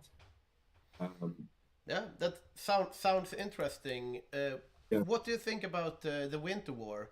Do you think you will manage to beat Magnus and get a victory there, or how do you feel about that? Yeah, I think so. I will be using a lot of my kind of poor starting light tanks and trying to grind up XP on a general. After that, after I got what the traits I'm looking for, we're gonna try to kill as many Finns as possible, put a dent in their manpower. I think that will hurt them in the long run. I'm not too worried about the Finnish Winter War, but you know, he's a strong player and he will probably put up a good defense. So Yeah, it we will will be. see how it turns out. It will be interesting to see because we have a rule for the stream here. You cannot do naval invasions in the Winter War, but we have heard that you are going to do naval invasions after that. How do you feel about that? Yeah, it's kind of fun thing, I think, just to make it shake things up a little bit. We will try to do some naval invasions. Probably, if we can, we will probably try to naval invade Greece. Okay. But Italy might have his navy up there. And How if he are has you- his navy up there, we're not going to have a naval superiority. How are you going to do that? Like through Bulgaria?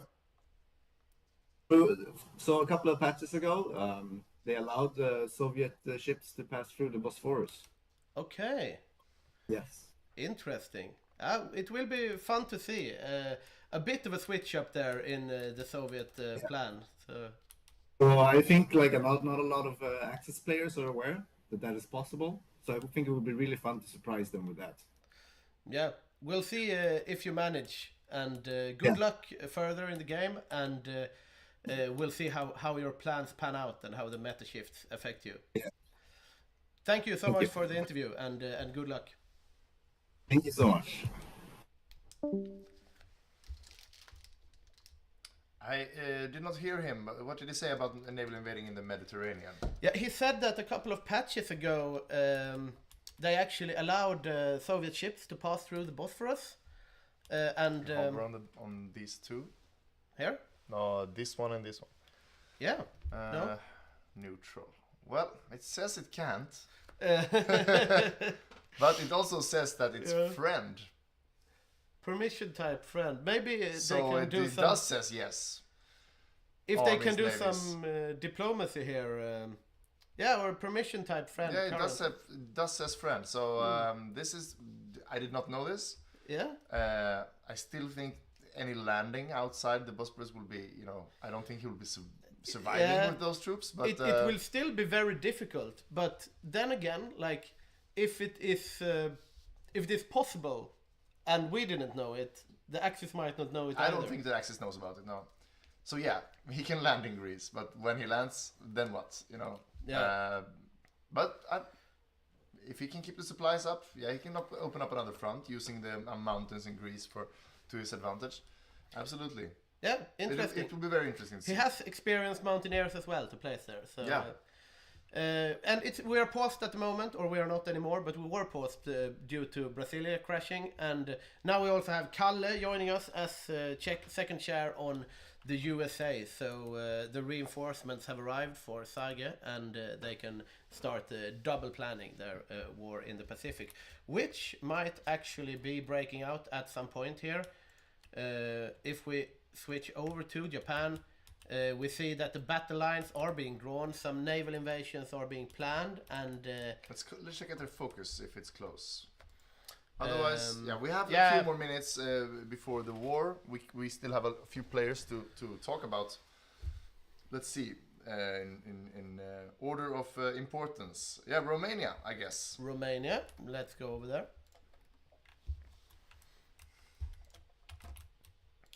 And on Romania, we have Pontus playing, and at the moment you see he is... he's building submarines, and those, I don't know if they can pass and get out into Med. I don't think so. But maybe, yeah.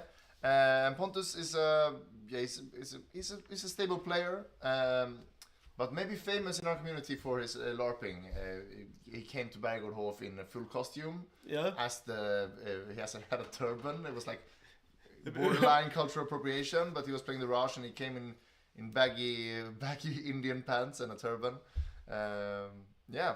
And he had a strong showing as Australia last game. I don't think he has played any majors yet, but always a stable, dependable player on the big minors. So and Romania is also one of those that can really punch on the Eastern Front. If you have like Bulgaria, Romania, Hungary, Yugoslavia, that's really what's going to make an impact on the Eastern Front. All of those Balkan bros are practically like another major. It's just that you have to synchronize between them and utilize them to their full potential. Yeah. But that they can really do a lot of work. But a very important nation. You often see like the infantry special forces meta from them, but they also have an armored path to go. And you'll see, we'll probably be supporting in the Africa campaign as well. Should be at least, because he does have an army even before Barbarossa. But when Barbarossa starts, that's where you really need your Romanian player to deliver. Indeed. And looking at other players we haven't presented, we have a Brazilian player. Yes, we do. It's August, and he has 0 stars, but I think he joined us last time. I'm not sure. We'll have to check in with our facts checker. Indeed, Petter has but a spreadsheet with the players. Brazil is one of those manpower heavy nations. Like, you have over 1 million manpower, you can really do a lot of special forces, and you are rather safe on your side of the Pacific. Might not be at this time considering Spain, but no, exactly. And he was playing his first game with us last time as Siam. He got capitulated, maybe as the first Axis nation to be capitulated.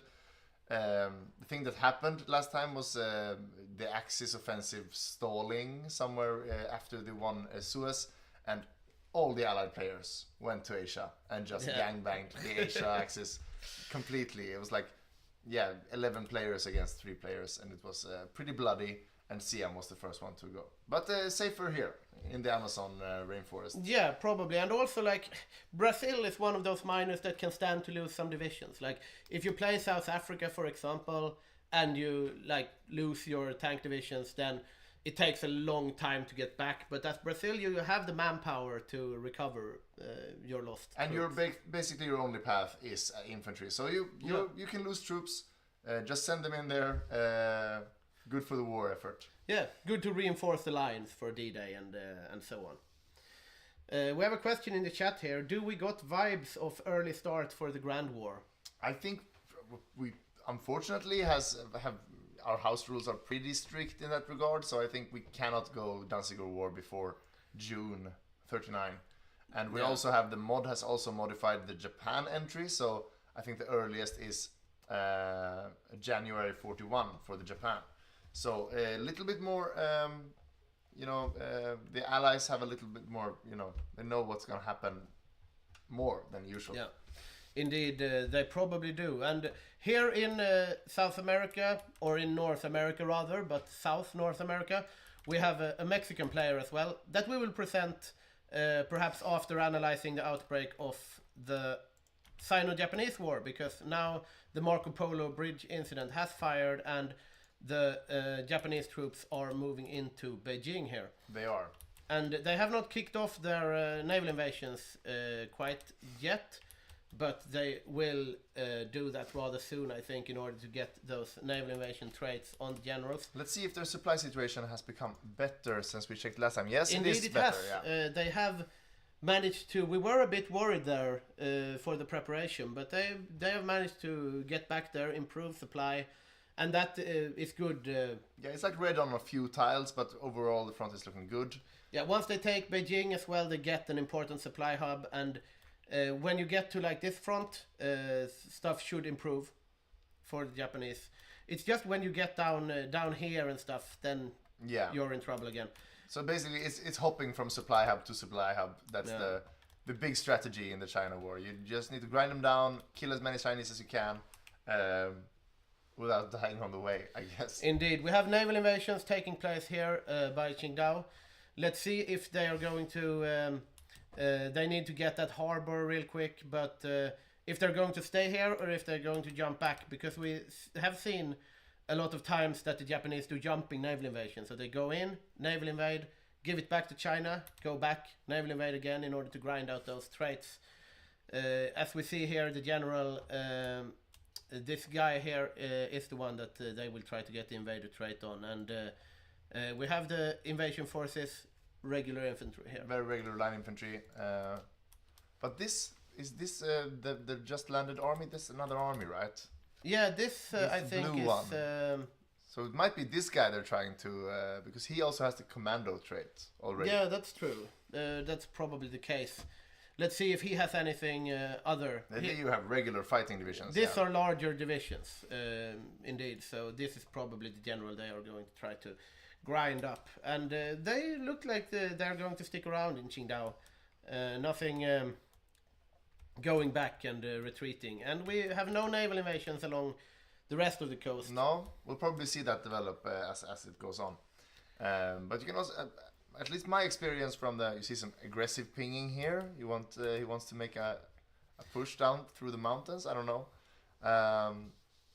But yeah, last time I played Japan, the Chinese AI was much more aggressive, killing themselves on your front line. They have smartened up the AI a bit. They're not doing that anymore, so it's a little bit harder to do offensive pushes. Yeah, and then again, that also makes it easier to predict when the waves will come, because Yeah. the China is controlled by the AI, but they have a mechanic where they mobilize the first, the second, and the third wave of infantry once they reach certain capitulation points and losses and stuff like that. And that means that as Japan, you can get surprised sometimes when you like do a big encirclement and then suddenly a lot of Chinese on the front. Yeah, and they spawn all over the front, Yeah. so you can get cut off by newly spawned troops if you're. But you can unlucky. also use that to your advantage if you're a good player and you plan around it, because then you can spawn in the waves when you know you have the possibility of a great encirclement, and you can kill a lot of Chinese troops quite quickly and end the war earlier. Yeah, and I don't know exactly. I think it's 30, 50, and 75% capitulation rate, the three waves, but I could be wrong. And It's one something thing, like that. one thing that affects the capitulation rate also is, of course, the collaboration governments, where we have the first one will be completed on the 11th of February 1938. It could be the second one also. There's no way to check how many, but yeah, they have it that's in progress. true. Or we can actually check that, because if we check here, yeah, we see they have 40% Oh, collaboration. So that's actually, And they'll gain even more now. Yeah. yeah. So they have done their spy homework. Yeah.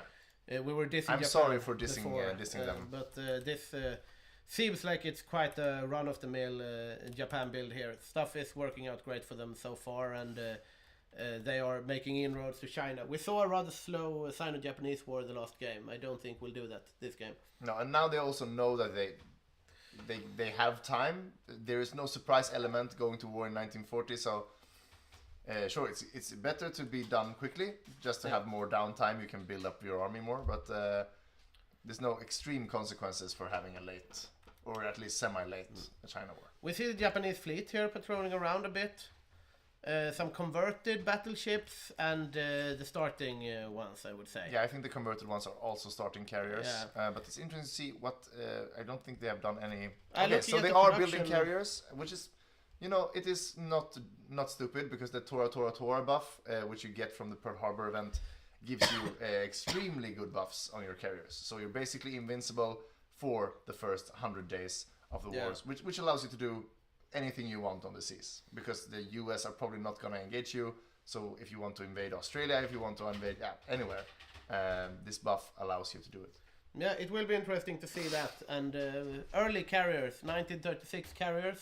Yeah, Nothing to write home about. Yeah, but carriers don't scale yeah, that's necessarily that well. You get more deck space, but this early on you don't have the nubs to fill them anyway. So also, I mean, the role of a carrier is to carry planes. So Yeah. if you protect them with better ships and you have better naval bombers, that's really what scales up the carriers. Yeah, exactly. So- But they do inflict on the naval cap. So of course you want bigger carriers as it goes on. But even the starting ones with the 60 planes is good enough to win.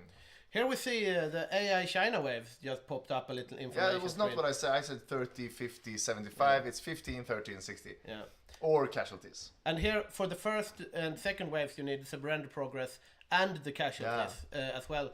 But the last wave, it's just surrender progress or the casualties. So it's those logic gates. And I think it's about 1 million men in each wave. It's a lot. But it's mostly this crappy militia you see, so it's mostly a meat wall. And we got some information here as well. In order to best combat this, as you push in China, each attack should be done with the goal of killing divisions or taking supply hubs.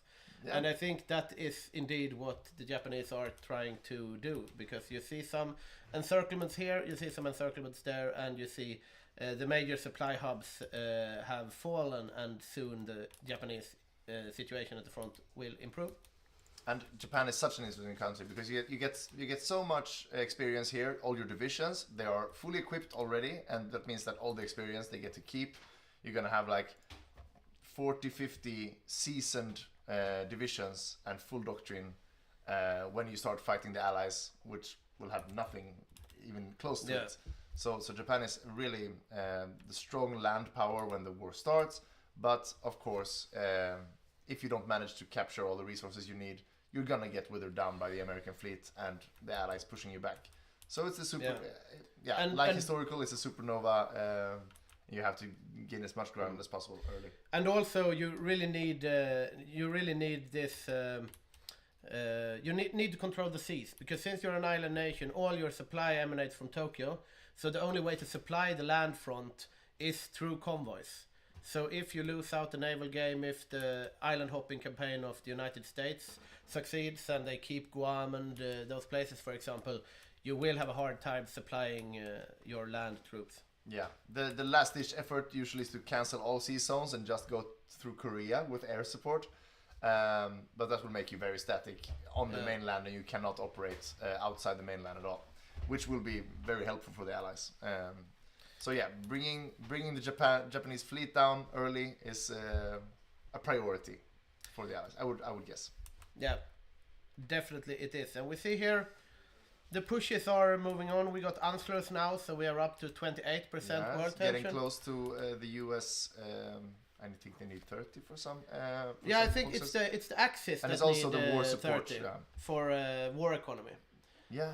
So once we reach 30% world tension, then we will see the fascist and communist countries starting to being able to transition into a war economy, and the Americans will get some support in Congress. That is an interesting historical mechanic, that if you play as the United States, if you look here at the decisions, you need to have like congressional support for a lot of the things.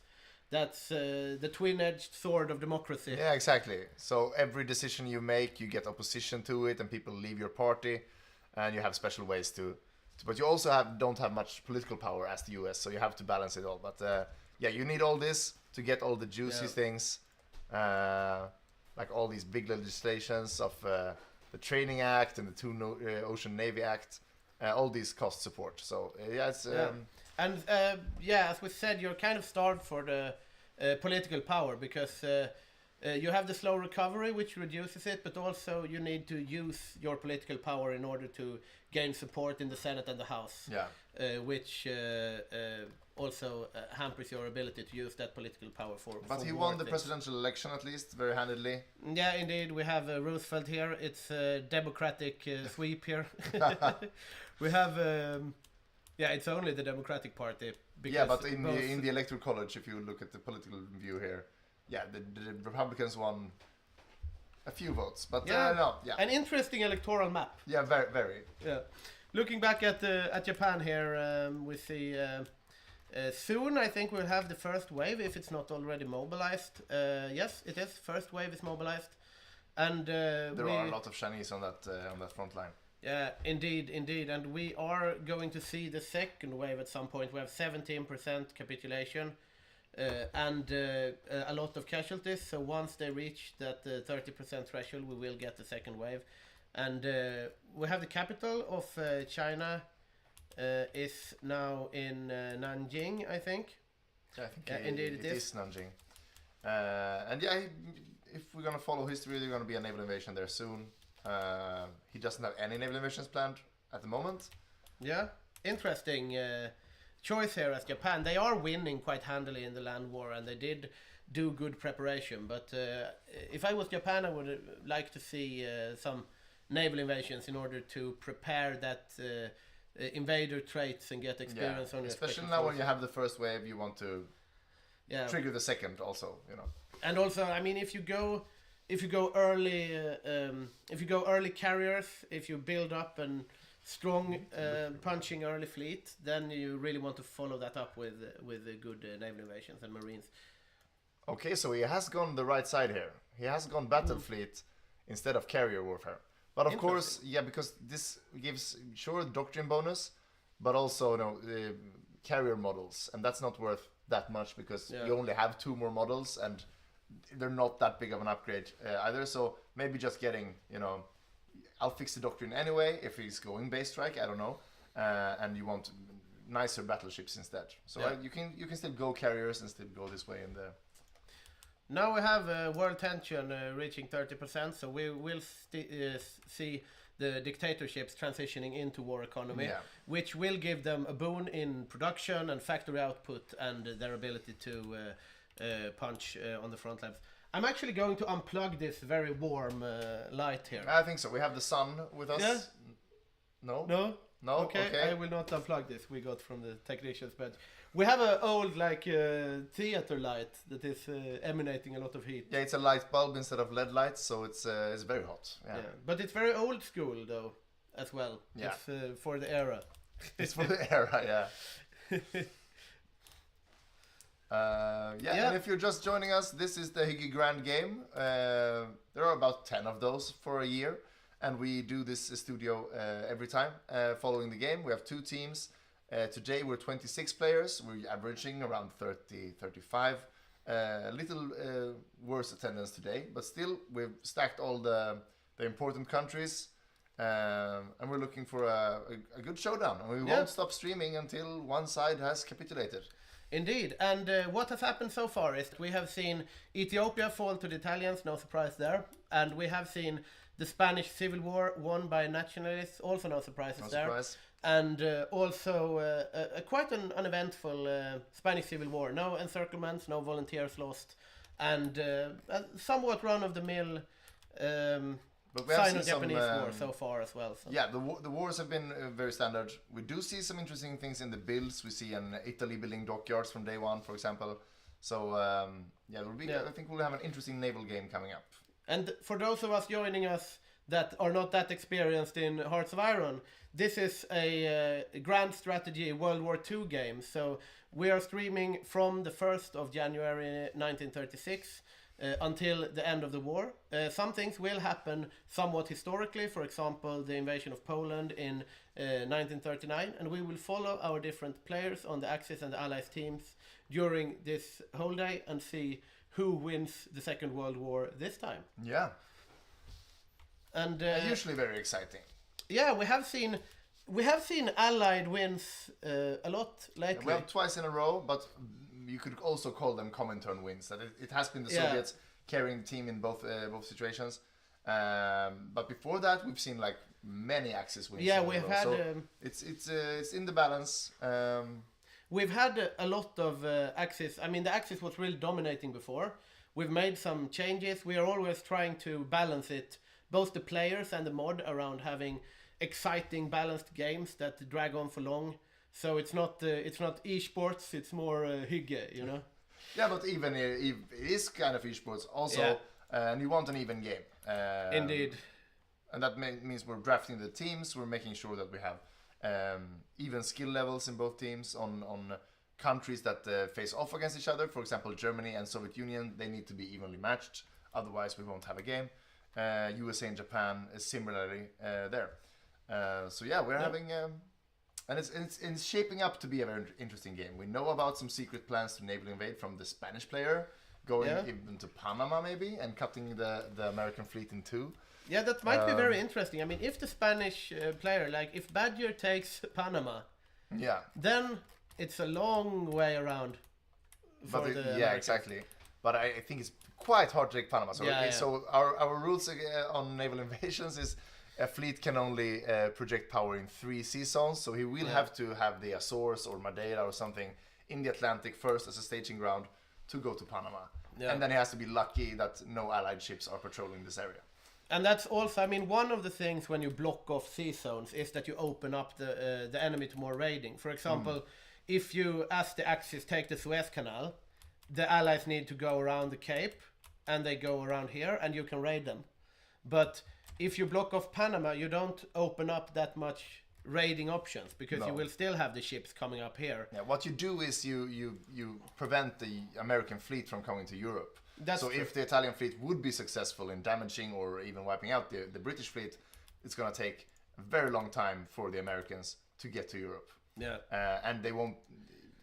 Hopefully they have like their escort fleet in the Atlantic, but if that's somehow caught in the Pacific side, you're going to have a lot of problem with the raiding as well. And that also opens up options, because if the Axis thinks the UK fleet takes Gibraltar, and Spain is successful in his endeavors in in South America and Central America, then if the United States need to move their fleet from the Pacific all the way around to Europe in order to help out the Euro allies, then you will get a lot of trouble from Japan on the islands and the Japanese fleet, which is much closer to their home bases. So basically, like a thumb rule, the Axis can win without the seas. Yeah. But if the Allies loses the seas, it's very hard with like the Americas, and the British Empire is so dependent on, you know, sea trade and also transportation. Yeah, indeed. And we have some players we haven't presented. We were in the middle of talking about Mexico before, when the Sino-Japanese War broke out. So if we go back to Mexico, we have on Mexico Christian. Christian, playing. and Christian has been playing with us before. You and I know him from other places, but he's a smart guy. I don't know how well he plays the game, but I think he'll have no problem, especially with a helpful team, to do something useful as Mexico. And it's his second game with us. So welcome back and good luck. Yeah, it's a good comeback nation. You Definitely. probably won't be invaded. And you also got some new focuses now, because Mexico is one of those countries that really got revamped in Trials of Allegiance, the latest DLC from Paradox. And now we see you have the Trotsky thing, right? Where the Soviets have to spy on Mexico City in order to assassinate Trotsky. Otherwise, they get debuffs. And sometimes he escapes and goes to Norway, and you have to So the Soviet the player in charge of the intel has to go chase Trotsky all around the world. Then again, both Mexico and Soviets are in the Allies too. Yeah, so the Mexico will not be doing any counterintelligence early on, hopefully. But yeah, it's a small minor, but it's in America, so you can go full offensive. You don't have to worry about... Yeah, we have... I mean, there are some special forces capabilities as well. You're not quite the manpower powerhouse as Brazil, for example, but... But still, 500,000 men on volunteer only. It's good. And also you're close to Panama. Yeah, so should something happen... but you can't... You can't walk there. You can't walk there in this mod. We removed all the super micronations to make it less laggy. But yes, should like Panama fall, then you can wonder, maybe we should be able to walk through Central America. Yeah, we'll see. When the computing power increases, then the meta will shift. Yeah, also when one team is a sore loser because they lost the game because they lost Panama. We'll see. That's the thing, like the meta shifts so much when you have this very experienced players like Badger and Jacob and like doing interesting things, that switches up the meta, and that also makes us react when the mod is fixed and when we reform how the games are played. So it's really a dynamic community here, HOI4. Yeah, you have to read all 40 rules and then like, how can I exploit this? Yeah, indeed. We should have a HOI4 court that can like interpret whether exactly. something is a rule break or not. But the worst thing is you get called out on stream. Yeah, that's true. And we had 2 rule breaks in the Spanish Civil War, but one for the Axis and one for the Allies. Yeah. So it was very minor rule break. Yeah, so indeed, it's okay. indeed. Speaking of rule break. Of rule breaks, no, but yeah, but one rule because capturing the victory points, capping China as soon as possible, you're not allowed to use paratroopers in this war, the Sino-Japanese war. So that's. Yeah, that's an interesting rule, because I mean otherwise you could finish it very quickly, because the China really, I mean, both an AI and being the country of China, you don't really have any defense against that. No, you can also encircle like a whole, Yeah. Make pockets with the paratroopers and so. So we decided you can't do this against the AI because they will never defend properly. And also you could really have exploited the waves. Like you trigger the first wave, paradrop, kill it, and that automatically triggers the second wave, paradrop, kill it, and then you just walk in there. It's not self-learning AI. No, it is not. We should put like chat GPT on China. Speaking of, let's see how the waves are going. It's still only first wave mobilized, so there will be some more Chinese coming out. Still no naval invasions planned. It will come, I guess. I think they're not in a hurry. It's only 38, and they have a lot of things. Yeah. We have a few more countries. South Africa, which South we Africa. mentioned early in the start, is actually 2 players today. They're not co-oping, but they're both last-minute recruits for this game because we had we lost a player yesterday, I think. So Kevin is gonna come in now during the morning and do the build, which I guess is gonna be an armor build. We can check it, but I would think it's an armor build. Yeah. And Francis is gonna come in and at 2 p.m., 3 p.m. and do the execution of the plan. It was Ville originally going to play South Africa. He had to cancel due to personal reasons. We are thinking about him.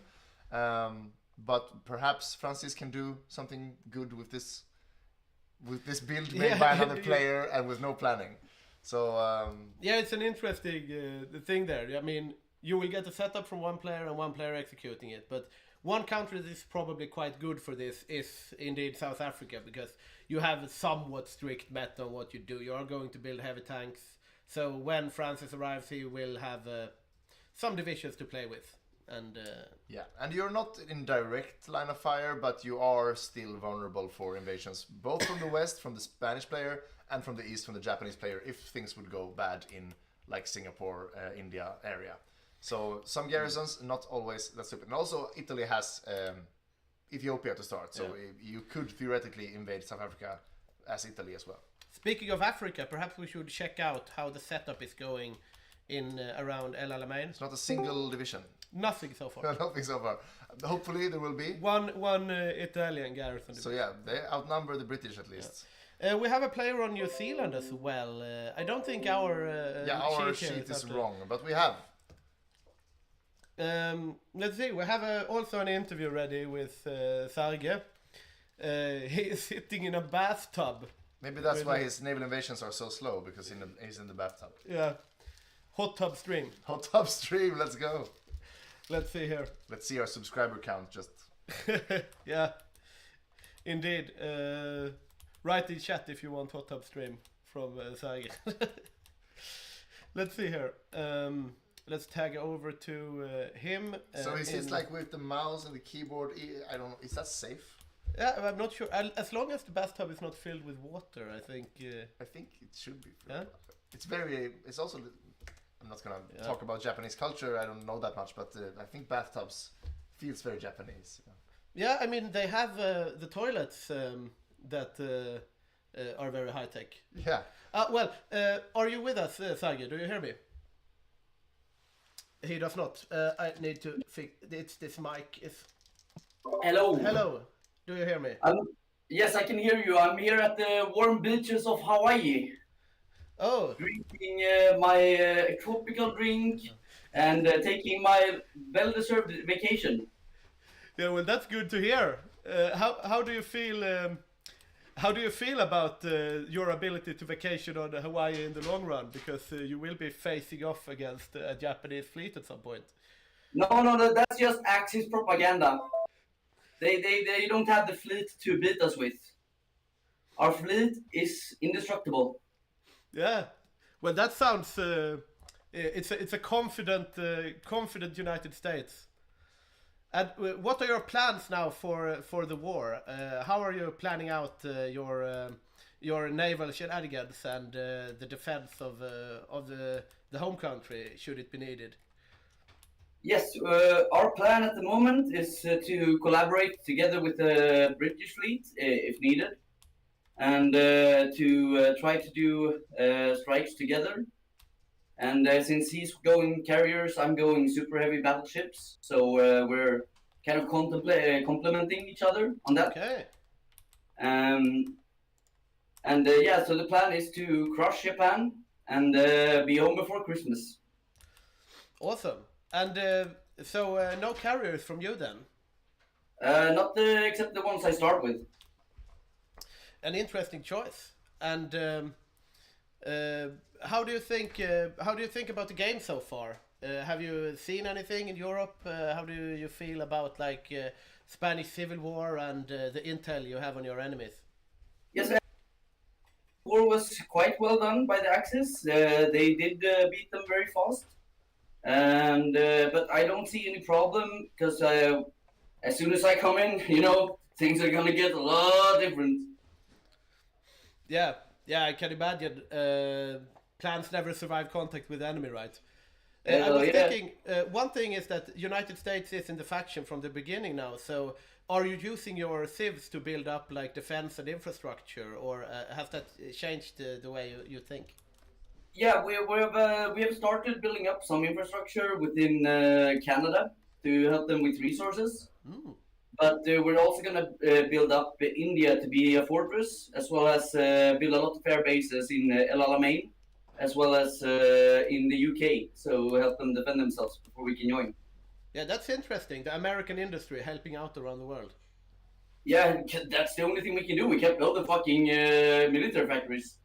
Yeah, that's true, of course. Well, it sounds like you are going to have an interesting game. Are you worried about some new stuff coming out from the Allies, both across the seas and in the land? Do you think they will do anything new? Nah, I think it will be good. It will be super good. Yeah. We're winning this. A confident United States, straight from the bathtub. Thank you so much for the interview, and good luck in the game. Thank you. Back to work, I guess. Yes. Goodbye. To the beaches. To the beaches. Bye-bye. I didn't actually see. No, I actually managed to get a glimpse. Yeah? He did have swim pants on, but yeah, it was a full body picture of him in the tub. And yeah, of course, he plays the United States, not Japan. My mistake earlier. And I didn't hear the interview. We're gonna fix double headsets. He's very confident. I would say. I would be if I had 500 factories as well. Yeah, but one interesting thing is that, as we said, or as we took up in the interview, United States is in the faction from the beginning. Oh. So they are building a lot around the world. They are building infrastructure in Canada. They are building defenses in India. Well, you can do that in peacetime also? Yeah. So that will be very interesting to see how that grants a boon.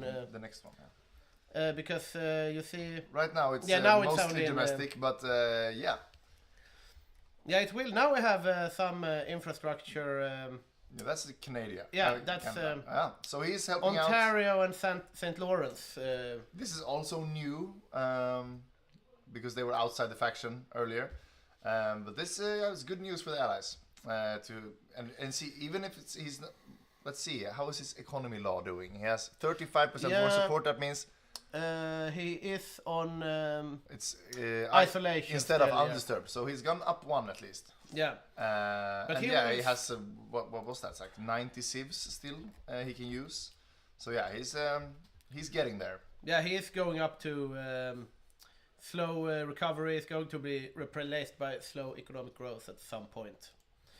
And we have players that we haven't presented. Poland, I get here in chat. Our cheat is not updated, so we do not really know who play Poland, but it says Boppus, and that's a last-minute change, and that can be impactful. Yeah, he was like all week long, and also last week. I'm probably not gonna make it, but I'll jump in as any country if he comes. Don, for those of you who follow our YouTube channel, he makes 50% of the guides. He's one of the professors of Hearts of Iron, I would say. He takes the data, he puts it in an Excel, he does test runs, and he comes and he says, this is the way. And then we have a change in the mode or something, and then it's not the way anymore. But, you know, he can analyze the numbers, he'll crunch it down. He's also a stable macro player, also micro. He's human, like... Yeah, everyone in the chat says they're human in the beginning of the stream. I think it was my captcha for Steam here. But yeah, and as all human players, you can be overloaded if you have too much to do. But yeah, he's a very stable player. Usually plays the bigger nations. Germany and Soviets are favorites of his. But today, if you can't show up at 10 o'clock, you get something else. And today, he got Poland. And it's very interesting as well, because you can get overloaded on the bigger nations, but you won't get overloaded as Poland. No. We have this, like we have, as we said before, Badger on Spain, and we have Boppus on Poland. Like, we have strong, experienced players on minor nations, so they can really focus on putting that experience to work, doing something fun with these nations, and Poland can really have a big impact. And also just being a consultant for the team. If you have less to do, you can also, let's say the UK player has so much to do. Even if Jacob is an experienced UK player, you will always miss something. So having experienced miners checking your stuff and saying, yo, you need to put up planes here is very helpful. So yeah, let's see what the Boppus will be able to do. I don't know if is he online now or is he coming later? We'll see. The build is not that important for Poland. You'll lose everything. Anyway, so we have New Zealand, which also is missing in our... I got this morning, and Johannes said, this is the new picture, but he's missing a lot of countries. Let's see. Let's tag into New Zealand here. Capital of Wellington. We have some build-up here. We have some divisions here. So New Zealand is like the black sheep of the Commonwealth, because all other nations have some kind of power. New Zealand... It's a one shot because your manpower is so you have no manpower. So if you get wiped once, it's basically over. There's one way out, and that's you can form some kind of other formable nation called like the Pacific Empire, not empire, that's like fascist, but something Pacific thingy. And if you get like Taiwan and some other of the countries or islands, you can get more.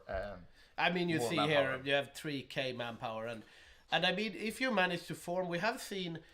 Also going back to Finland again, like when you form Greater Finland, for example, you get the manpower, and so we'll see how that works out. But it's also interesting. It is the player playing New Zealand is Anton. He has played with us 2 times before. He's a very new player, and he has been put on Albania both times. Yeah. And he has had fun with his like 4 or 5 divisions. Managed to do some cool stuff.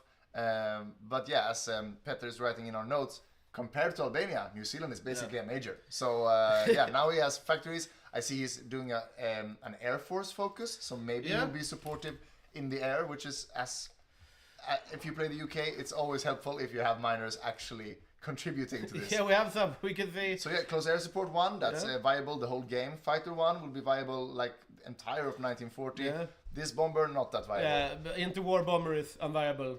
But as Badger has shown in guides, even the worse CAS planes fills the basic standard role of air support. Then the damage will be lower, but still the CAS bonus of 10-15%, that you'll still get with the worse CAS. Especially like, if you have air, if you have miners that do air, bad air is better than no air. Absolutely. So when you have some planes, and if there are no planes in the air and you put up interwar bombers, you're going to have air superiority. Yeah, and also the efficiency is in the top. So even if he only has one, now it's not that many planes he's going to build, but building efficiency on a worse model, you can then upgrade to a better model. You have better efficiency. Yeah, we have some on. here, some 32 tactical bombers, 45 naval bombers. Naval bombers, very good. He's not producing any, but he starts with a few.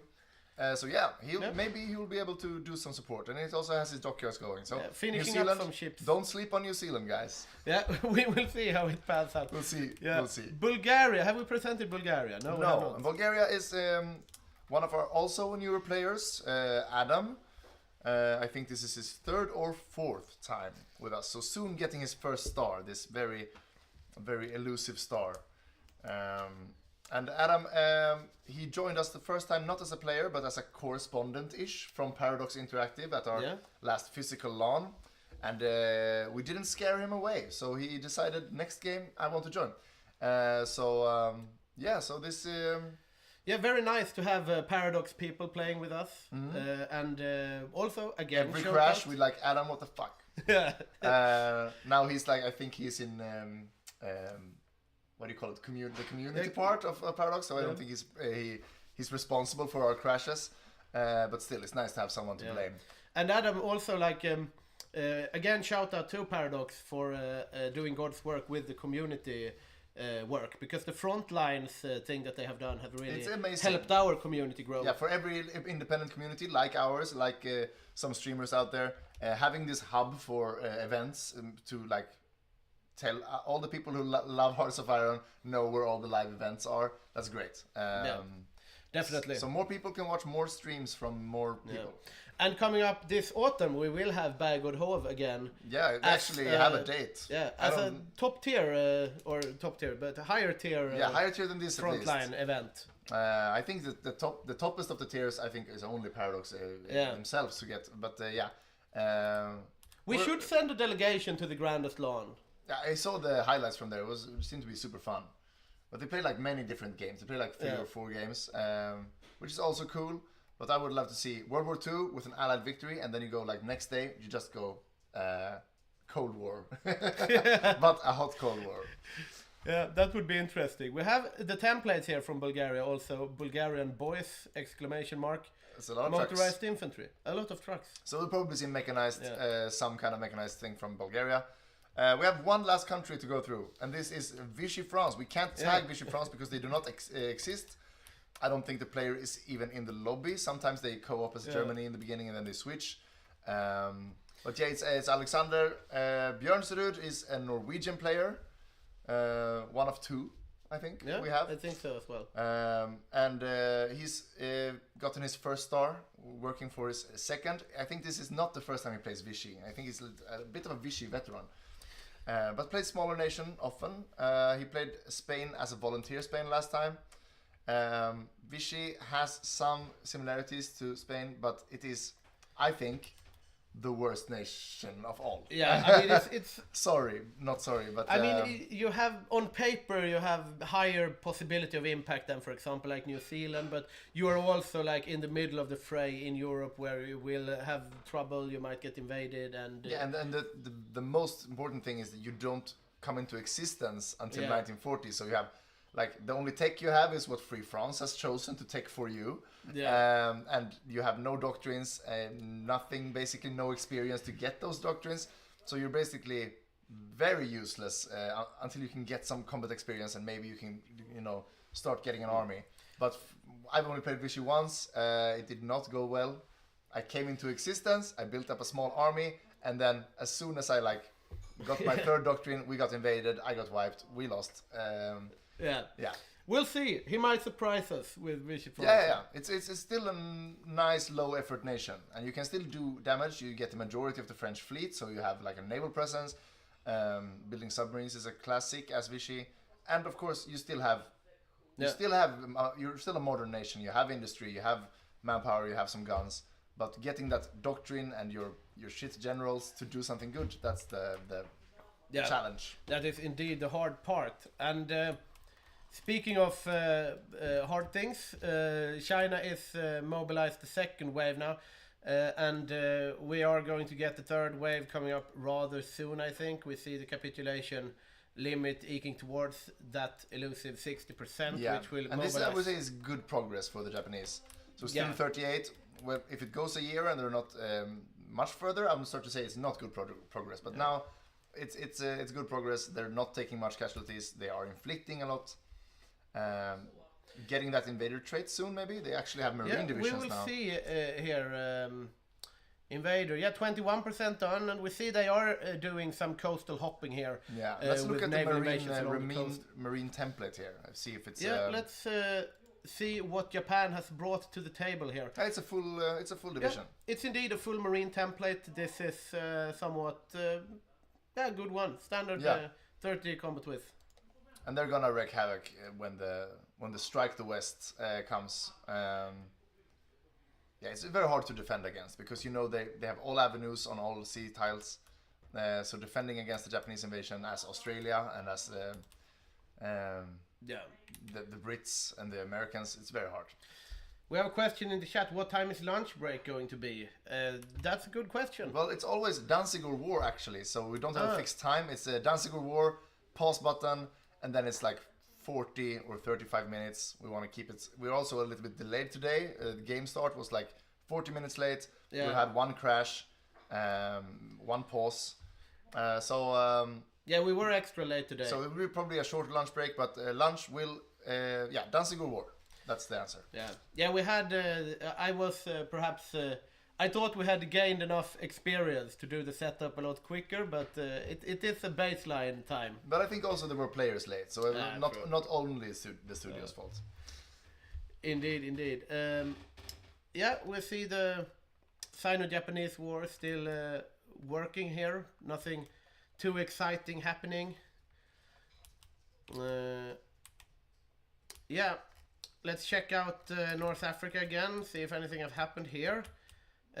Italians have started to form up a baseline of infantry troops. Getting some attrition there as well. But maybe we can check on the Indeed, Brits construction queue and see if they have and if it's only industry. Yeah, it's only industry. Yeah, this is military factories.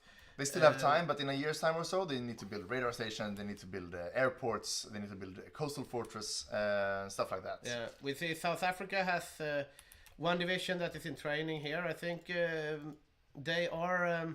that's 4 divisions. 4 armored divisions that are not too far off. Let's see if they are complete divisions or if they're only shells. No, it's basically a complete armored division. This if they get out 4 divisions, I think they're... the rules for Lend-Lease are also... The threshold for Lend-Lease is changed, so I think those are only his own tanks. I don't think there are any British tanks. And I mean, looking at the supply here, it is trucks and support equipment. Now we have the Cruiser Mark II though, so I think there are some British Lend-Lease. When you get over 30%, I think they can start Lend-Leasing. But this is interesting as well. Like these two have all the tanks they need, so these are going to go out. So he has 2 ready, and it's 1.5 year more, almost 2 years until the war, and he already has 2 divisions. But it's a bit you get fooled here because you might think that this is almost full, this is going to come out really soon. But then you look at what equipment are they missing, and you see that it is 280 medium tanks that they are missing. And looking at the production of the medium tank, they are producing 1.9 a day. So that means that when you're missing medium tanks, that is further off the field than, for example, this one, or this one, for example, where you're missing the trucks. Because take a look at his stockpile here, just to see if there are... No, it seemed to be only his own tanks, actually. So it's good production here. Yeah, definitely. To be able to get this... Especially since he doesn't get to use them because he's going to leave and be replaced by another player. Still nice to give something. Yeah. We have Night Round expecting a beast build from South Africa. Build only co-op, so pressure is on to perform. That's true. Yeah, that and is I mean, true. there are some awards he can still... We have some awards. We can take them now, actually. Yeah. We do give out awards after every grand game. The most all of them are prestigious, but the MVP award is a crucial one. We give out 2 of those, 1 for each team, and it's voted by the team members. We'll see 2 of those go out, and these go to the entire nation. So if the Soviets win, all of the players get an MVP award, for example. And it's often the Soviets. It happens that Soviets win MVP in Allies.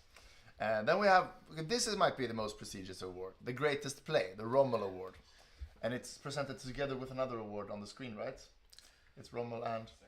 Yeah, so the Rommel Award, greatest play, is one maneuver sometime in the game, maybe a cool naval invasion, a cool encirclement, something like that. Voted by all the players, both teams. Yeah. One person gets the greatest play. And then we have the greatest sacrifice. No. Yeah. This is an old award. Yeah, we're still going to present it. We don't give out this one anymore because it was usually the same nations winning it every time. It was like casualties divided by factories. And it usually was like the Rush and Soviets. Sometimes it's it was skewed like towards those heavy manpower nations. Sometimes you had a disaster game as Italy and Italy wins it or something like that. But but yeah, usually most casualties. We replaced this award, the Sukhov Award, with the Mannerheim Award. But first, it's actually the Oppenheimer Award, which is not given out every game. It's given out when it's when it's motivated.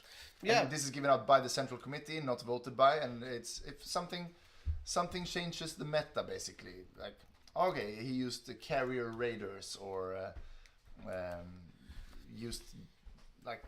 Yeah, we have seen the Oppenheimer Award given out for, I think, the first time we saw a heavy tank Soviet. When that really shifted up the meta. Carrier Raiders has won it sometime. I think the Garrison only build, even though it was maybe not successful, I think won it anyway. Yeah. I think I got it once for dropping the first nuke in a multiplayer game. Because it's called the Oppenheimer Award. But it's not given out that often because we played it so much, so meta... we'll see. So that's a prestigious award. If you manage to get the Oppenheimer Award, then you have really shifted up something. Yeah. You made a great impact. Then we have a newer award, the Mannerheim Award, which replaced the Sukhov Award, and this is like greatest grit is what it's called in usually, and it's performing despite overwhelming odds or obstacles. Perseverance towards a certain goal despite being confronted by significant obstacles. Yeah, exactly. I think it's the description. And it's like 50% skill, 50% morale in this. So, of course, you cannot be like total shit at the game. But he had grit. But the important thing is like not giving up, keeping a positive spirit, and also in game coming back and making results. Yeah. Then we have, this was an interesting one, the Tokyo Rose Award for serving the Hygge community by casting 3 grand games. Which means you have one. Yeah, so I have 1 Rose Award now, and PT has 1 Rose Award. And I need to come back one more time, and then I can get one. Yeah. So welcome back for your Tokyo Rose Award. I know many people just seem to think the medals are fun. I take this very seriously. I collect medals. I have this physical medal, but otherwise my shirt is unfortunately completely empty. A lot of stars, at least. A lot of stars. I've played a lot, but I haven't gotten any awards. But so you have been very close many times. You have true. Many good games. The Holland game you mentioned, some Finland games you mentioned. Yeah. Strong showings. But yeah, not a lot. 35 players, 5 medals. Not everyone's gonna get one. I'll be back in the player seat one game. And then that's also why we, in last game, this is a new award, the Marshall Award, which is the unsung hero, or also called greatest support, which is meant to target maybe not the kind of player who makes the greatest play in naval invasion encirclement type, but maybe keeps the team afloat through Lend-Lease, or building supply hubs and railways, or making sure there's a railway gun where you need it. The kind of player that wins you the game, but not in the spectacular way.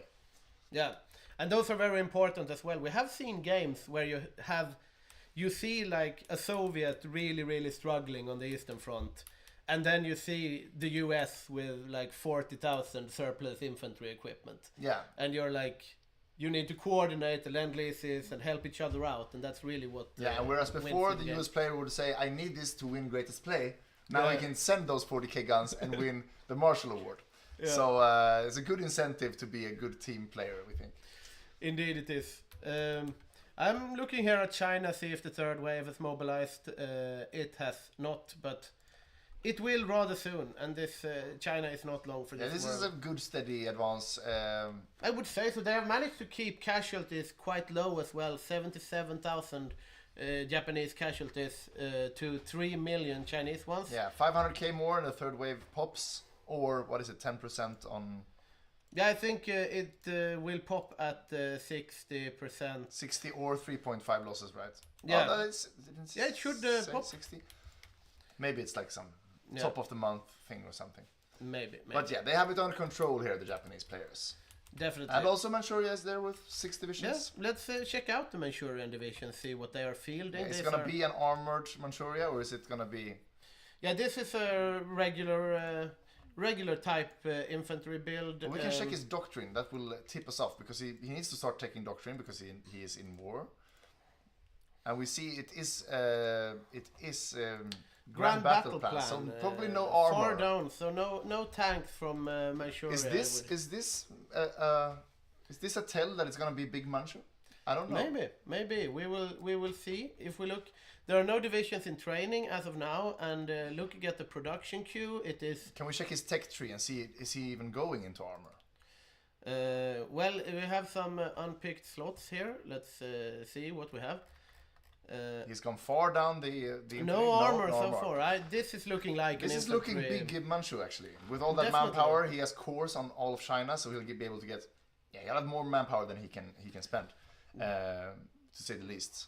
Going down the artillery route here. Yeah, he needs to start taking in the artillery. It's already February. Yeah, this one. That's a great one. Yeah, you need that one. That's Artillery too, baby. yeah, important power spikes. Yeah, so yep, we might see a big Manchu here. And Remefors, yeah, he's a stable player. If I was the Japanese player, I would trust him to handle Big China. Especially when you also only have infantry. It's pretty easy to handle 100 divisions, no problem. And Japan can focus more on the naval invasion types and the naval play. Yeah, and they just researched as well. Looking here at the research of the Japanese, we can see that this is a lot research of naval naval invasion too, and especially with the Japanese buffs, I think he has up towards 50 divisions or something he can name, which is like his entire army. So it can be very dangerous in a short amount of time, invading at many places. Yeah, we have Fried Radon here. It says the focuses of Manchuria. We could have should just tell gone you. straight to focuses instead of guessing on the text. let's follow up on that. I think that's a good point. Now he's doing a continuous focus. Yeah, factory retooling. So he did right side, 2 emperors. That's can be big and small. Yeah. I've never played Manchu. I'm gonna show my my. Let's see here. Ignorance. Manchukuo becomes imperial subject. That can be, you can be an imperial subject and still be big. Yeah, Manchu. you can go down here to like claim the mandate and reclaim. Yeah, empire. I This think is big it's Manchu. looking big Manchu. Yeah. I think so. If we have any analysis experts, Right side in is chat. big Manchu, says Let's Fire go, let's go. Dragon, and Well, we believe you. in that case, thanks for that input. I think. And it's been a very long time since we've seen a big Manchu, so this is great news for the stream at yeah, least. interesting. A lot of meta shifts So today. probably the Manchu and Raj will just be crashing infantry into each other at the Burma Mountains. A lot of casualties. We love that. Yeah. It's gonna be nice. It's gonna be a nice Asia war, we think. And once he tackles the opium trade here, he will get more. He should take that right now instead more of doing recovery rates. factory retooling. Yeah. This is good. Minus 15% consumer goods. That's like the best focus Yeah, I've this seen. is. Yeah, that's really. It's opium is bad. Kids don't do opium. Don't do opium, build get- guns instead. Indeed. They're pinging nervously. Yeah. Or nervously, I don't know what they're thinking, but they are pinging. They want to do a big pocket here with like 20 to 30 Chinese divisions. And should they finish this, is the third wave mobilized now, or is it not? I would imagine so. I'm looking a bit at the invader traits here. He might, 31% done. Checking out the capitulation here. Very soon. Very soon. Yeah. Let's check out North Africa again. Yeah, if I don't anything think the Allies happened. has any. Oh, they have actually started. So there Yeah, we are have 4 one Canadian militia coming in. Let's that is going to check be out converted to armor later, I would think. Yeah, still only one though. Not too much movement. This is now we're in 1939, and the Canadians. What do they have a stockpile? Do they have tanks? Yeah, they have tanks. Yeah, they have tanks. They have 1,000 tanks, but they need to start Yeah. converting these divisions because, you know... XP convert with caps lock. Let's see.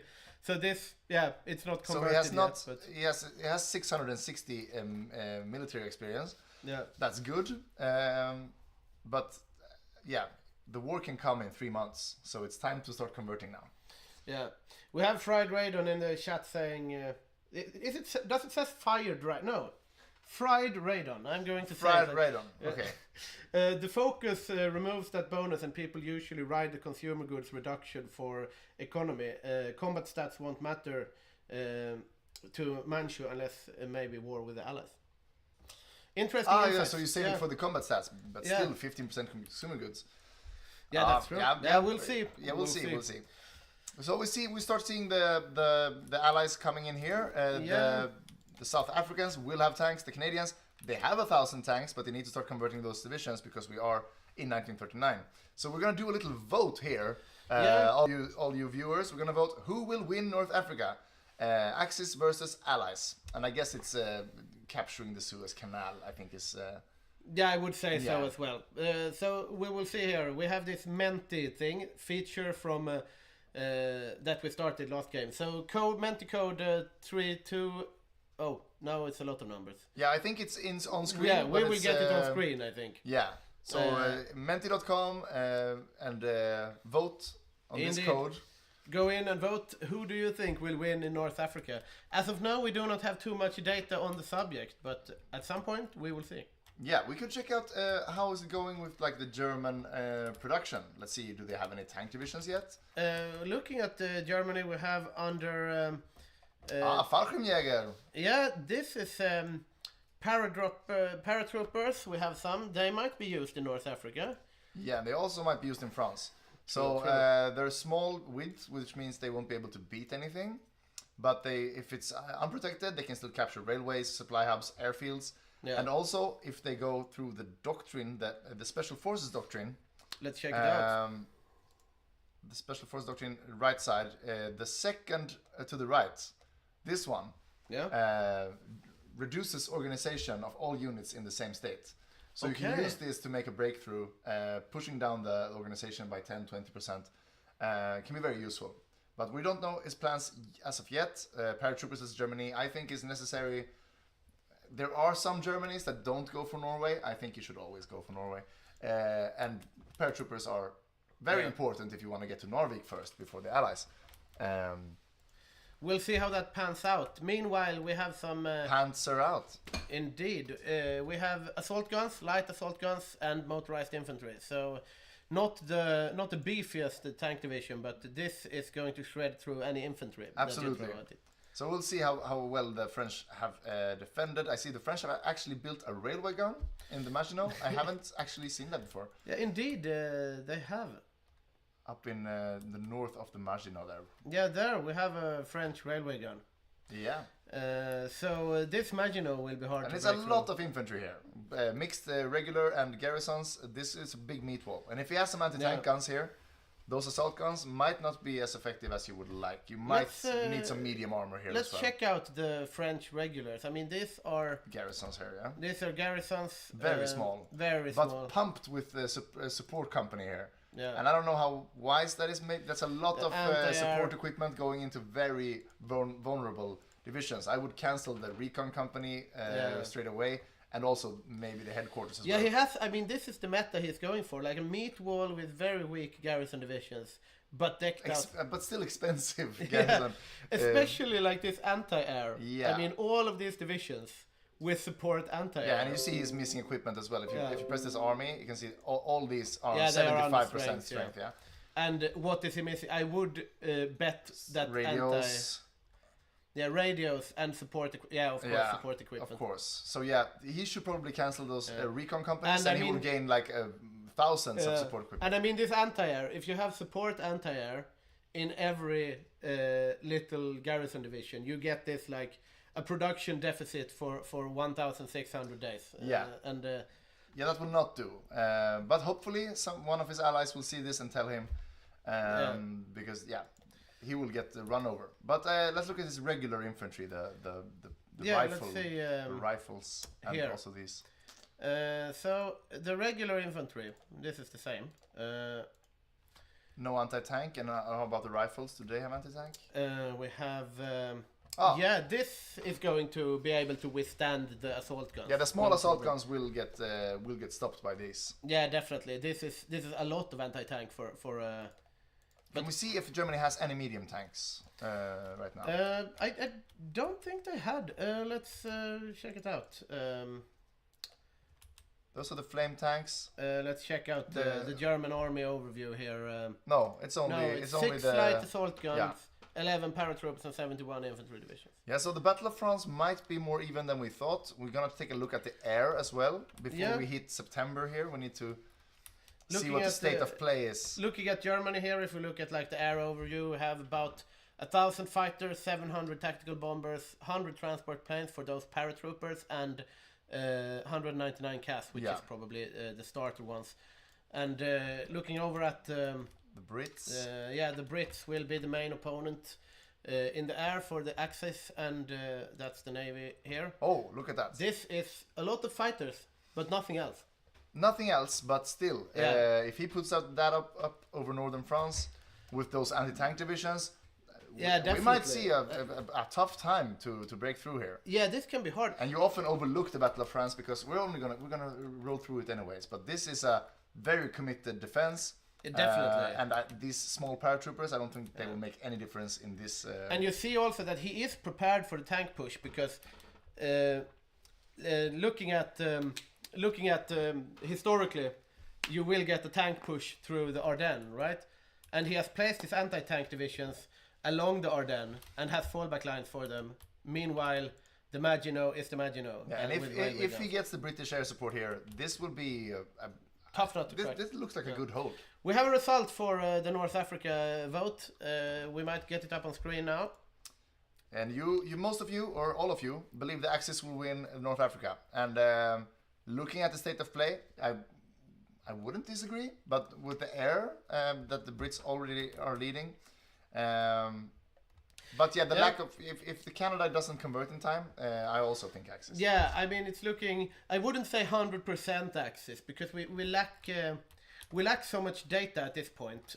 Now we are starting to see. Here. Let's check it out then and see what the Canadians will be fielding here. He has 4 divisions. I think they're okay. 1 is converted, but he has the equipment to fill these. And it's a standard medium tank. Division.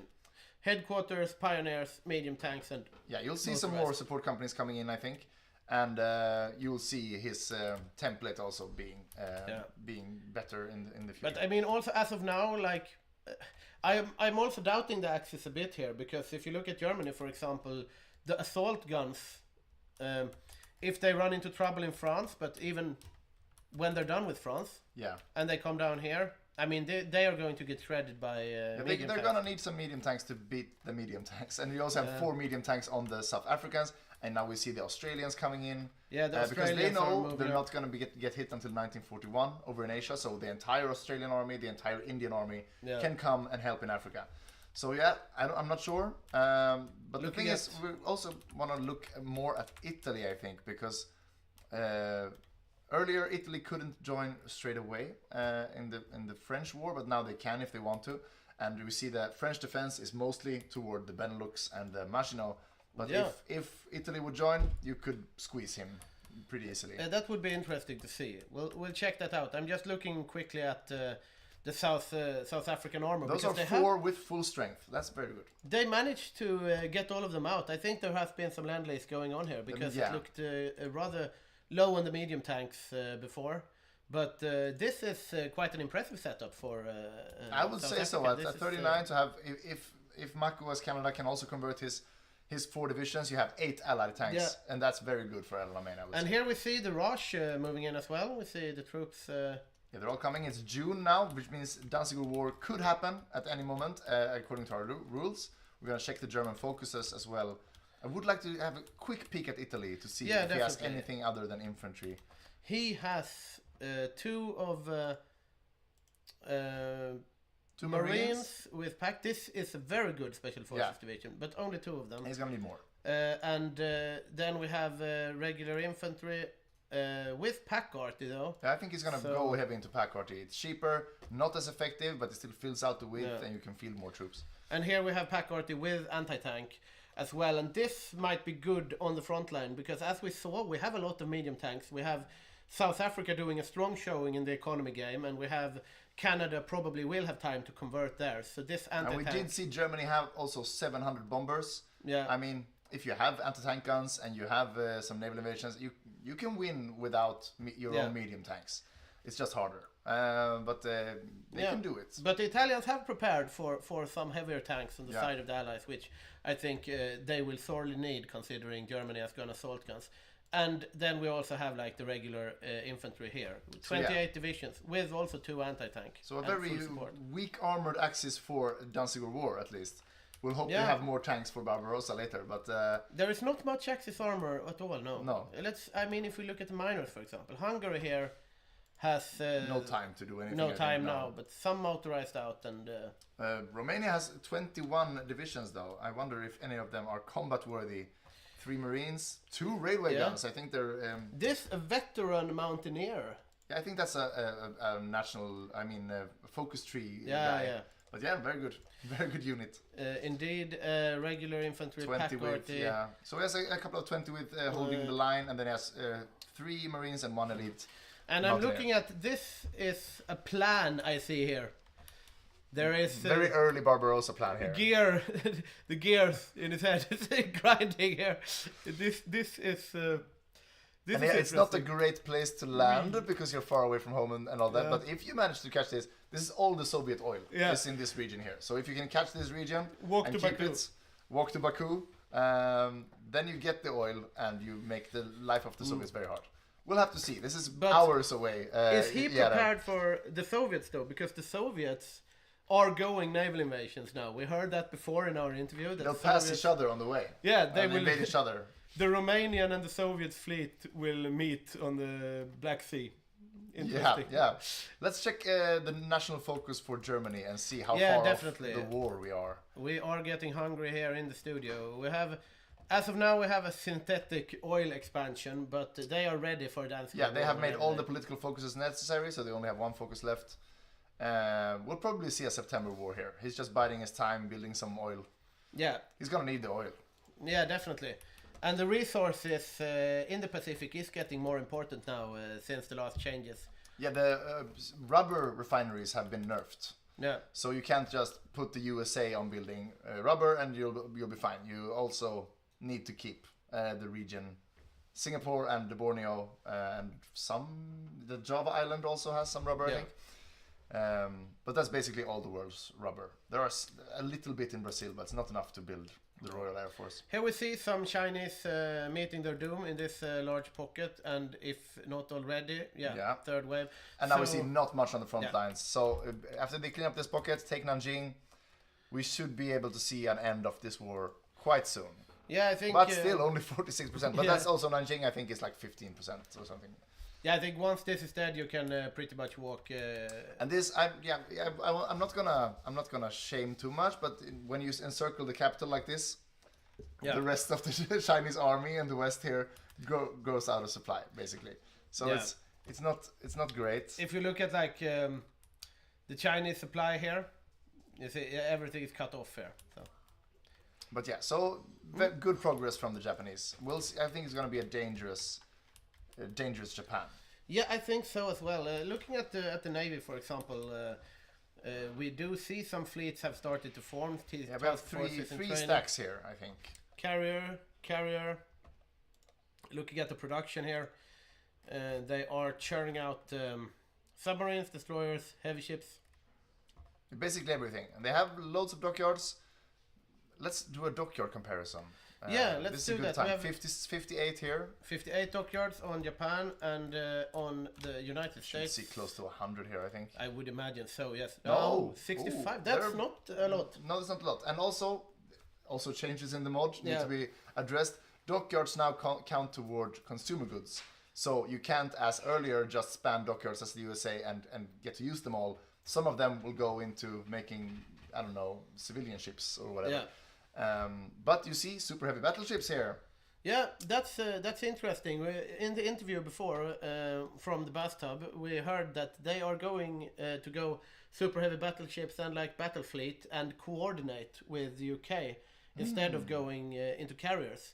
So that is a very interesting way to roll as the United States. And a super heavy battleship is basically invulnerable to regular battleships, but they are vulnerable to airplanes, to torpedoes, and to other super heavies. So we'll see how they stack up against Japan. And also, as was said in the interview, the United States, now they are building a lot of dockyards, but Hygge said that they are helping with a lot of buildings, like they are building air bases in Gibraltar here, for example. Sinai, they are building naval bases in Sinai, and of course this affects their ability to build up the dockyards, because when they focus their production into building for everyone else, they might lose out in the naval race. Yeah, we see they only lead 10 dockyards on Japan, and I promise you Japan has a better output generally of these dockyards. So right now I would say Japan has a stronger production navally, and it's only less than 2 years until they will fight each other. So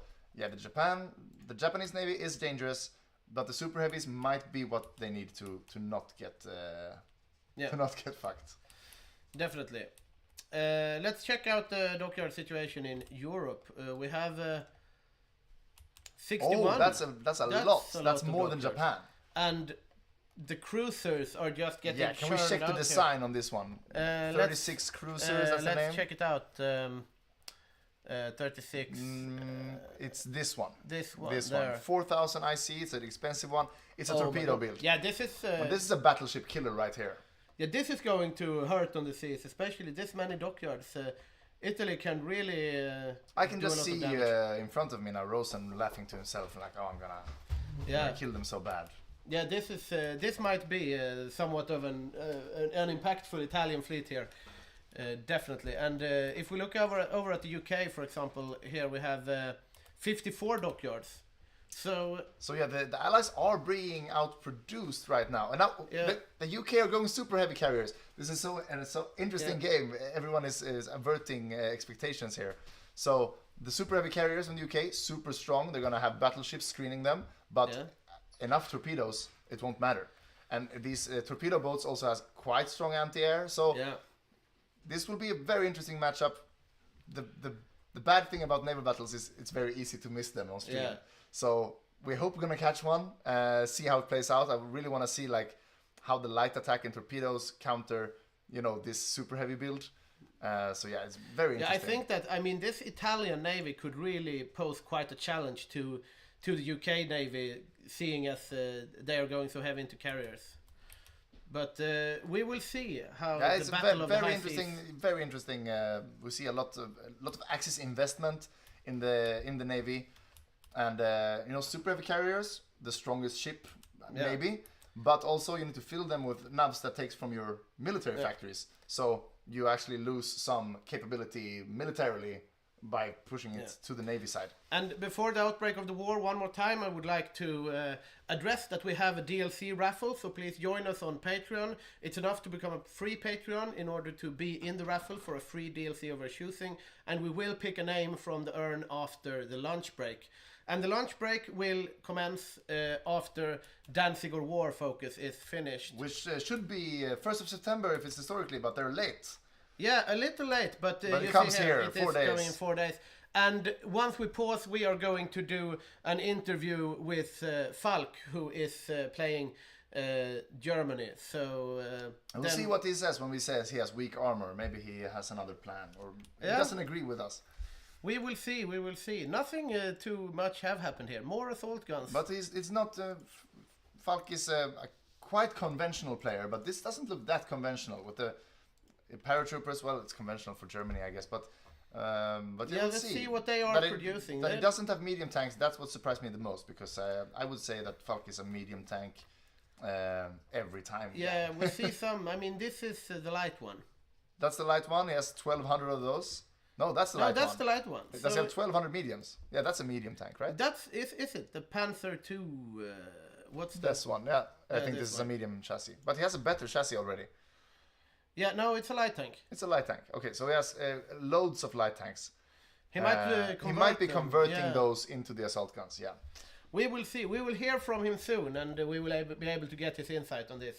He is a player that is good at preparing and making sure that things are now they online, paused on so. Danzig War. I think they're gonna want to play a few more hours to get UK into the war so they can start. Exactly, now they're Yeah, we will see. resuming here. Poland has refused the German ultimatum, and war is breaking out in Europe. It was not the end to end all war to end all wars. It was not peace in our time. It is war once No. again. Unfortunately, we are seeing a war break out in Europe. Well, fortunately for our game, but unfortunately for peace in Europe. Yes, now we have people in war actually, so the game is paused. People can put their navies on patrol, whatever they want to do during this lunch break. But we're going to be talking to Germany, the first seat of Germany. Indeed, we will. And after the break, I'll also have a headset, so I'll be hearing what they say. Now I'm just Yeah, gonna definitely. And we assume will, that it's good things. we will also convince Steam that you are not a robot. Yeah, I think I'm gonna bring my own computer here. We're gonna yeah, fix. It's gonna be so much better after the lunch break. Yeah, We're ready for production war. quality will increase. So let's see here. I heard a little pling in the Discord. Let's see. This. There. And we're also gonna go on a supply run, I think. Yeah. during Hello. our lunch break. Hello. Hello, do you hear me? I can hear you fine, Mr. Victor. Yeah, nice. That means the technology is indeed working this time. Welcome to the interview room. How do you feel about the outbreak of the war here? What's your chances?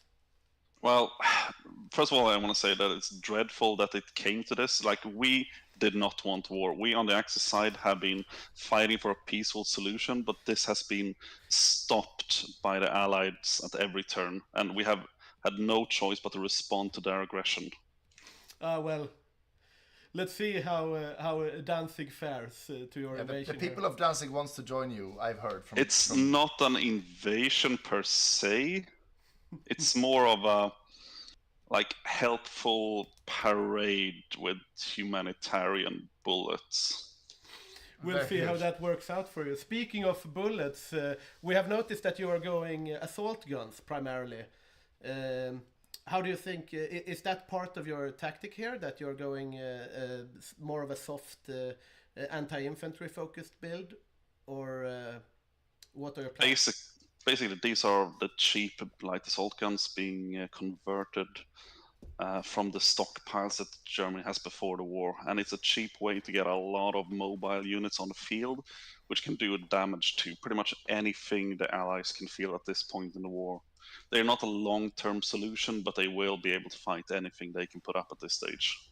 And what would you say about maybe people saying, well, the lack of medium armor will become a problem in Africa? Well, they could be right, but the thing is, we don't have to win Africa immediately. We've gone for the long haul, and I think at the moment we are outproducing the Allies in the air due to the MEFO buffs, which would mean that it could be enough to break Africa anyway. And if it doesn't, we try again in a few months later with the real armor.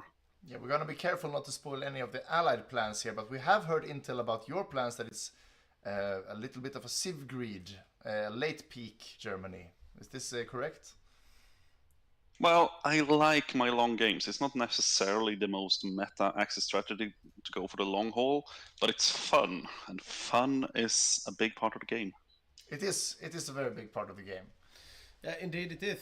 And what do you think, how do you like the coordination of your team? Are you synchronizing your plans? Do you feel that you are reaching out to your comrades in arms here and planning out the war? We do have our basic strategies laid out, and I think our team has benefited from not a massive amount of planning, and hopefully they will be able to react to the situations as it unfolds. Yeah, well, let's hope so. And we do have one last question just regarding if there's any ahistorical moves in the early war. Like, for example, will we see an invasion of Norway? We will indeed see an invasion of Norway. Glad to hear it. Yeah, and we will see how that pans out as we come back after the lunch break. And thank you so much for this interview, and good luck in Poland. Thank you for having me. So we will be taking a break from this stream now. Hopefully this lunch break will not have a hot mic. But we'll see. We'll be back here, Central European time, at 2:15. So 14:15. Yeah. Indeed. And so I am Victor, and joining me here is Algot. One of the casters will be switched out for technician bench when we come back. So either PT will be here with me, or PT will be here with Algot. And it will be a great afternoon. The war has started. No more talking about builds. Now we're gonna see some juicy pockets. Indeed, indeed. Let's see how it pans out. See you after the break.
I think the UK needs to do a response. 5 things you really need to know to improve your micro. Some of the show you 3 things you might not know about radars. overrun, overrun, overrun. Yes. No, no. No, I didn't know this. Yeah, the US Navy is moving steadily. Have westwards. maybe some engagement. This is a disaster for Hungary. Hungary was the one that suffered the most. Yeah, All of a sudden, I have a perfect overview of everything he has. Welcome to the studio. Thank you. He's got the map mode underneath the ledger. yeah. Maybe we before we I'm say too what the excited. outcome was of the plan. Maybe we should 2.2 million casualties and the need for... It has been a while, so... Yeah, 12 hours or so, not counting.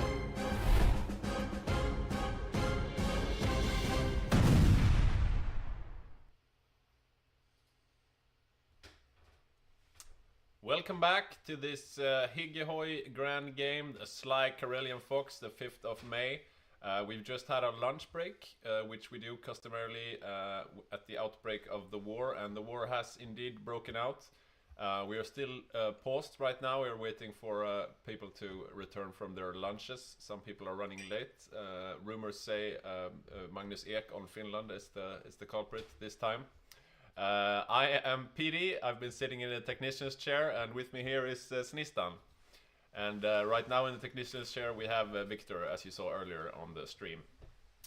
Yeah, and we are going to have a raffle right now for a free DLC, and the people who have joined up on patreon.com as a free member or higher, of course, are in the raffle. So And also our current patrons also. Yeah, so you can be in many raffles if you join our Definitely. patron. So Let's see. we have a name here right now for free DLC. Pavlov! Pavlov, congratulations.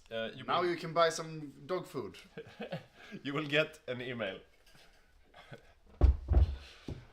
Yeah, and so yeah, Will we have more later on? we will have another raffle later on, so you can join up on patreon.com/hyggegaming. Maybe Victor will be able to get the address on screen for you. But yeah, that's for later on. So right now we are in 1939, the 7th of September, so the Germans were almost a week late. Yeah. Compared to the historical date. It is an unconventional game unfolding here. At least Navy-wise, we saw that the UK, Italy has more dockyards than the UK. Japan almost has more dockyards than the US, and we see super heavy carriers on Britain, super heavy battleships on the USA. Many things, not in the ordinary way of things. And we do know that the Axis naval plan is to go pretty heavily into submarines. Not very unconventional, but I think the scale of it might be unconventional. Especially Badger on Spain. He's the one who's been the mastermind of this plan, and he's going to build a lot of submarines, shortly put. What mods are being used? We're using our own mod of another mod. So the common multiplayer mod we're using is their finest bro, and we have made some additional modifications to that one. I think it's called Hygge HOI mod, and you can find it in the Steam Workshop page if you wanna play on it yourself. Which is usually a week behind TFB in updates, but pretty much the same. Yeah, and some portraits. And big shout out to the makers of their finest bra mod. It's a great aid to our community as well. Yeah, and we also joined by our streaming cat Ulla, as you can see here on the cat cam maybe. Ulla is very pregnant, so she will have babies, as you can see from her big bulging belly. She will have kittens in a week or two. Unfortunately, too late for this stream, but maybe for next one you will see some kittens as well. Yes, great content here at the Hygge Studios. Very good. So, like we said, Danziger War has kicked off the war, and we see here the German troops are arrayed along the Polish border. If you look at where the tank divisions are, we have one group here next to Gleiwitz, and another group up here in eastern Prussia. We see some pingings now going on from the Germans preparing for the invasion. Let's have a look here at the Polish defenses too. And Don it seems to be a player now, at least. Yeah, this is not AI. This is Boppus Don playing Poland. He was called in last minute to play them, and this is a pretty standard defensive array. You don't try to defend every inch of border, but you fall back a bit to get a more defensible position. So you see him here arrayed across the river lines and forests and urban tiles and whatnot. So let's see how long he will be able to hold out. But he's not the only one at war with the Axis right now. We have, of course, the other allies who are also joining the war. One of them is on Holland here. Who did we have as Holland again? Was it August? No, let's see. We have the... Yeah, the picture we have there is missing Holland. Ah, right, But right. I think we can find a new picture. Anyways, there's not a lot... Sjökrona, right. Alex Sjökrona. So there's not a lot defending the Netherlands proper right now. Only 2 divisions actually, which is that's a bit light, I would say. Yeah, especially with this stockpile, he's gonna lose his entire stockpile with the capitulation. So why not have another 10 divisions to do some damage? Maybe he doesn't know about this mechanic. He thinks he can use this in Asia. He won't. It will all go to Berlin. Yeah, but he could make them into troops and put them in Asia. That would be fine, I guess. He doesn't have to keep everything. I think you have to do, at least half your army or something like that. Yeah, we have some rules for these countries like Holland, like Greece, that they have to defend for a bit at least before they run off to another place. So we got some hot joining players here before we start off the game. But it will be very interesting because I think, at least on the outset, right, just looking at it, it feels like a weak. I'm not gonna say weak Germany, but a weak Germany. At least amount of tanks, very soft tanks in armor wise, and we have a lot of anti-tank guns in France. And I mean, France is not. I mean, they don't have loads of debuffs. It's still a good army. Yeah. And if you can't get around them, and if you only have eight armor divisions, it might be hard. And when we were looking at France before, they did have some divisions with a lot of anti-tank in, so that's probably what he tends to what he intends to use against the German armored advance. Now we see Onel is joining the game, the second South African player taking over a country prepped for him. That must be nice. Yeah, we had a lot of last-minute roster changes on South Africa, but right now it's Francis who is joining in, and he's a good, really strong player, and he should be able to make a lot out of South Africa. Yeah, as of late he has emerged as a somewhat of an armored star player. So we'll see if the allies can use him well. Yeah, Francis is of course most known for his heroic Hungary experience on Bergagård-Hof, where he lost his entire army, but then with his second army, the Try Again army, he managed to beat back the Allied D-Day almost single-handedly, and it won the Axis forces the game. So yeah, let's keep a lookout on what he does on South Africa. And right now the game has started, so we can have a look. And yes, as you saw before, they have 4 divisions good to go up here in Egypt. And yeah, pretty solid medium tank divisions. So the Battle of France and Poland will of course be the first thing that happens. Then we're going to take a closer look at the Mediterranean and see what the naval assets we have there. But as we see, very well defended France. We spoke earlier about the garrison divisions. Maybe they are too small and have too much support companies. Very expensive, not very effective. Still on 80% strength. Missing all the anti-air guns. And yeah, so if they would just delete the anti-air and the recon from this template, they would probably get rid of the deficit and be much more ready for the fight. But no one has told him, and this might be the thing that, you know, it looks like a solid wall, but it will just break instantly. This is a strange division template. It's a pig with a lot of makeup on it. You should not have this many support companies on these few garrison divisions. Now the game is running, and we will head over to Poland to see what's happening. Let's do it from the Polish POV right here.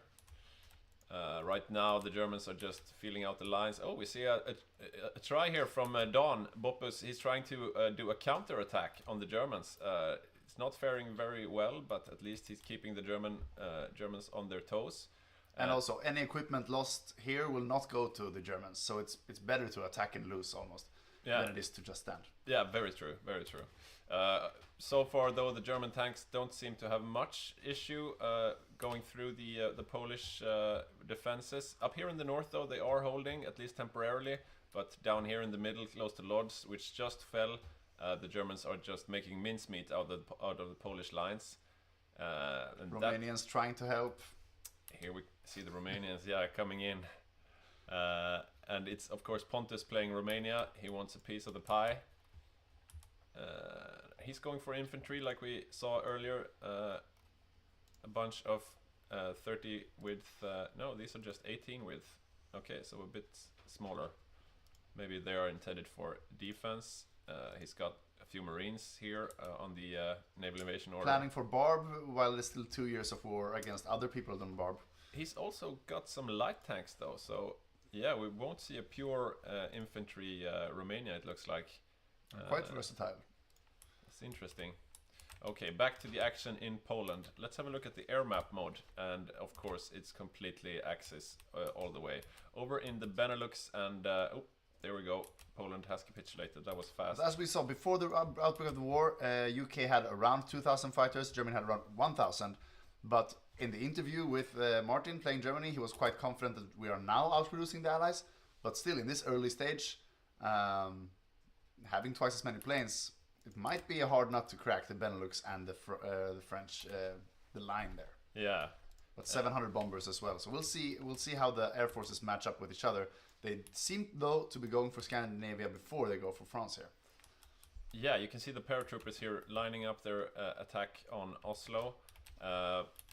The Polish army, or rather the German army that just invaded Poland, are redistributing their forces to the Western Front instead to attack Holland here first. And Alex Schakrona and his... he's got 4 divisions now. That's twice the amount he had before. But in Rotterdam, I don't think they will be much of a speed bump here for the German advance. Yeah, he's not even covering his capital. We'll see. So yeah, the German light tanks, which are the tanks he's using right now, they are preparing to enter Holland, and we see here the paratroopers preparing to attack.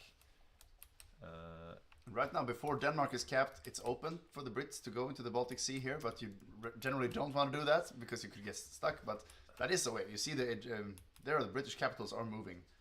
So I mean, this is a huge carrier group going. Yeah, he's gonna stand outside here the zone and just fly all. No. Yeah, it looks like he's. He's gonna be using. This is gonna be a naval bombardment mission, and I think it's to hold Narvik. No, from here he can fly to these 2 sea zones next to it, and have a very high efficiency in the bombing. Yeah. Yeah, we'll see what happens there. I'm gonna get back to the German POV here. Yeah, paratroopers preparing. Nothing new happening there. Still, yeah, they are starting to enter Holland now. Not yet. Are they at war even with Holland? I think they need to wait for the around Maginot focus, which he's not going to do yet. He's going to do the Nordics first. Yeah. Which should be fairly quick. But once again, it's not a super elaborate paratroop plan. The Brits, if they're ready, will be first to Narvik and will be able to get there before the capitulation. So yeah, interesting to see if that's something they will go for. Because if you do decide to actively help as the allies, you have some good chances to do so up here in the north. Right now, he's exercising with his entire army. Yeah, it doesn't look like Britain will be joining any invasions there. No, he's got all his forces basically arrayed around Egypt. And does he even have a home guard? He is gonna spawn 40 divisions now with the national focuses, but he doesn't have any ordinary. Maybe he doesn't feel like the threat of a sea levy is that big. Martin being a conventional player, maybe he thinks he's not gonna sea levy. Yeah. But it's quite risky because now he only has the Polish divisions in London right there. Yeah. But he'll get the home guard in the next focus. I think 7 days. Maybe he's just confident that the Royal Air Force will keep him clear from any paratroopers, because these German paratroopers over there, they could basically. Because he's not covering the channel right now, and channel. that's a bit scary. Yeah. It's a bit scary for Jacob, but I think he'll be fine. I don't think Martin is not the kind of player who does these crazy risk-taking maneuvers. So I think he's also the kind of player who like, no, it would be boring if the UK capture. Yeah. I want to do it for the game. Very true. Here we see though the Axis forces are moving into Norway, and there's not much AI Norway can do. Switzerland? No, that's that. It's the fascist Norwegians. Ah, fascist Norwegians, yeah. They were quick to rise up against their brothers. Never trust the Norwegians, like we used to say. So we see some pinging here in Belgium now. We should defend in Belgium, guys. We should defend in Belgium, somebody says, and pings in Belgium. So far, though, nobody is moving. That's how you get bypassed by German army. Yeah. Do you want to get Dunkirk? Because that's how you get Dunkirk. Yeah. Belgium, however, is not in the war yet. As we said before, the Axis are focusing on taking out Norway and Denmark, and we see both Norway and Denmark falling quite quickly here. But do we see any Allied forces making any attempt on Narvik at all right now? Because otherwise, that's a missed opportunity, especially for the convoy game. Yeah. You know, if you lose northern Norway, you can't get to the Soviet Union that way, basically, because then the German planes and submarines, it's very hard to counter them. Yeah. We will see though later on if Ivan and the Soviets, if one of their planned naval invasions was actually over towards Norway here. Yeah. We've never seen that before. No, and it's not a stupid idea because I don't think the Axis fleet will be in the icy sea. Yeah, definitely not. Okay, so we see Denmark. They're putting up a fight. Proud old Danes, but yeah. Longer than reality. Longer than in reality. That's very true. In history, the Germans said, if you don't surrender, we will bomb Copenhagen, and the Danish said, okay, we will surrender. The Norwegians, however, are fighting the good fight, but a missed opportunity, I think, for that, like, not to land in Narvik here. Yeah, I mean, these Polish guys, they would have had go, time. Yeah. Also, Irish troops, they're defending the home country, but I mean, yeah. Yeah, almost better idea if they defend. And also the just UK. the amount of troops in Africa right now. You could spare some for Norway, I think. Yeah. But who knows? Maybe it's a part of their plan. Yeah, Jacob probably has some crazy plan. We'll have to get him for an interview later because he usually has quite innovative strategies. It's a little bit harder as the UK, as you're mostly reactive towards what the Axis does, but yeah, he goes super heavy carriers. I think that's the first UK I've seen with super heavies. Let's have a look over in China, how the China war is doing. And yeah, not much has happened since we looked here last time. Little new snake there, and I think this should be close now. But not enough collabs, I think, because they're only on 62%. It's a whiles away. I think they're gonna go all the way to Kunming and what's Kunquang and all the inland things. They do have 80% collaboration though now. It's good. That's nice. Yeah, but they're gonna need Chongqing and probably some more of these bigger cities inland. Yeah, and we see naval invasions firing here, trying to land down here in the south, and if they manage to complete this pocket here, that's a lot of Chinese dead to add to the already 5 million plus dead in the Chinese war here. And there will be no more waves, so every dead Chinese now is permanent. Yeah.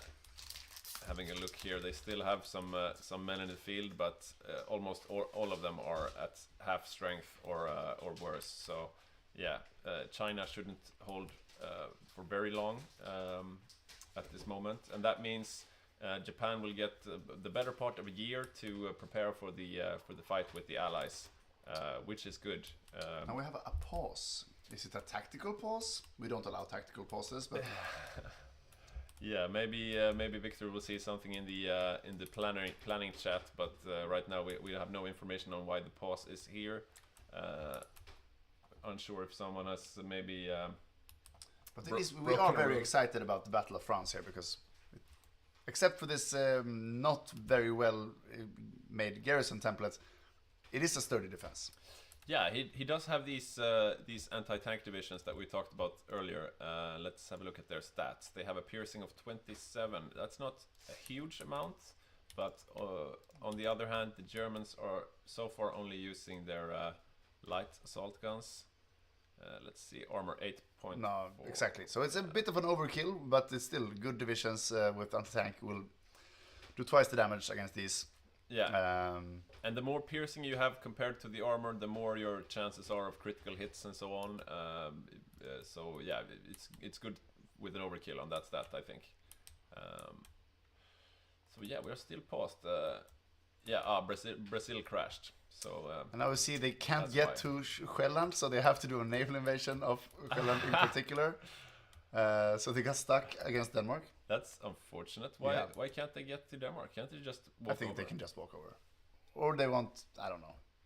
That can also not be, that could be another nation, not Germany, I don't know. Someone is getting executed in the Third Reich, that's for sure. Yeah. Someone has not been doing their job. Norway, though, seems to be going according to plan. But it is taking time. Now they have been called into the Allies, which took a while. You see here the paratroopers are advancing by foot. A good idea would be to just remake the the paradrops here and send them up north, further up north. Because if you're going by foot to Norvik, you're gonna have a bad time. It's also now impassable terrain right there. Oh yeah, so that's you true. can't even walk up.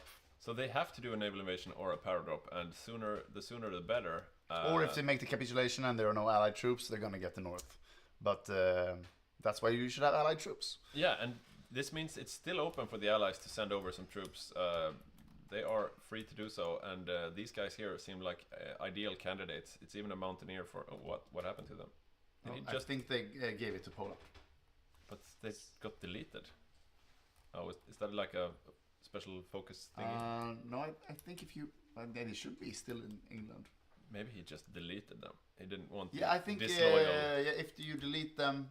Yes, because when I played the UK last time, Greece asked me to delete divisions that were Greek, so he can spawn them instead. So that's probably what's happening. So you're going to see them pop up in England again, but as Polish. Having a look at Poland now, they have no divisions in the field and no factories because they were, of course, capitulated. But they will be getting off-map factories and divisions to fight with eventually. Okay, so yeah, Brazil crashed, but I heard rumors that they were going to play with tanks. So far, though, we see no tanks. They seem to be going for some heavy infantry divisions here. Pretty standard 30 width with lots of artillery to back them up. Yeah, could be interesting. It's August, of course, playing at Brazil. And Brazil has the same join conditions as the rest of America. So Mexico, Brazil, and USA can join. Well, they can't. They join when Japan decides that they join. Pretty much. Yeah, that's very true. I think they are allowed to join from 1942 or something, unless Japan. Yeah, if Japan would drag out. Yeah. But Japan has to start the war before 42, so I don't even know why we have that rule. So we have Clintbet in chat, one of our community members, saying he just got his Wi-Fi working. He's asking how the early war is, and the early war is going quite predictably, going quite according to the master plan of the evil dictator. So Poland has just capitulated, and they are taking a breath while dealing with Denmark and Norway, which are both AI controlled. And after that, it looks like they will go for the Low Countries and take that way into France, as you usually do. The air war is still looking pretty good for the Allies in these zones where we'll see the fighting in a bit. Yeah, no real changes or surprises there. Having a look down here in North Africa again, we see, this is where Jacob on the UK is putting his main focus, because this is of course his area of responsibility.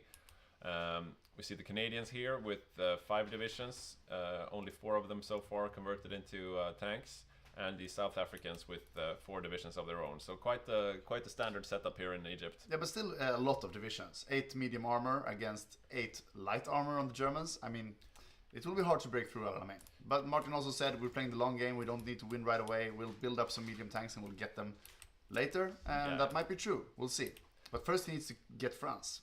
Yeah, I think that might be the most the most innovative part of Martin's play right now. That he's going for a really greedy build, so he's gone for a lot of civilian factories and so on early on, so that his Germany will be at peak strength around 42 or 43, which is a lot later than you usually go for. You usually want to be as strong as possible in 41 when you go for Operation Barbarossa. So we could see a late blooming Germany that actually outproduces or outdevelops the Soviet Union.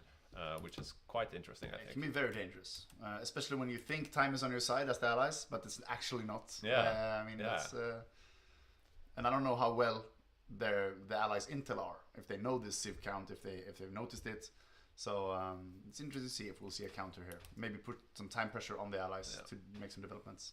We have some comments in the YouTube chat to stop the genocide in Gaza, but right now I think... Yeah, this is the part of the British mandate and everything looks very calm. So nothing going on in Gaza. Sikil Factory is saying, looking good guys, keep up the good work. Thank you so much, we will do our best. And now finally we have August rejoining here. Yeah, as a new player you don't also want connection issues. It's enough being new. You don't want to be the guy lagging the game down. So let's hope he sorts that stuff out. We're called Hygge Gaming, we're quite Hygge, but if you lag too much, we're not that Hygge, man. Yeah, especially if you're playing a minor, there are limits. Yeah. So one more crash and it might be kick, but it's okay. Unfortunately, it looks like Soviets just crashed. The main controller Ivan left the game. This is a problem, but that means more time with the cat cam. So yeah, the cat is probably sound asleep. She's been having issues staying in place today. She really wants to be on the floor. Maybe it has something to do with the heat in the room, but right now she's doing her job, staying stationary inside the cat cam area. Yeah, maybe we could get an interview going. We'll see if Victor could find someone to do an interview with while we do a lot of waiting for the game to get back going. Yeah. And we'll do our best to not miss the enabling engagement. It's very easy to miss enabling engagements, but we do want to see confrontation. It will be very exciting. Yeah. We have comments here that we are very handsome and that our casting is very good. Thank you, Erik. Thank you so much. We'll do our best. And Seve says he didn't even know that Hygge means something and he had to Google it. Yeah, Hygge is actually a Danish word meaning something like coziness or something. Yeah. Good time. I don't know. Having a good time.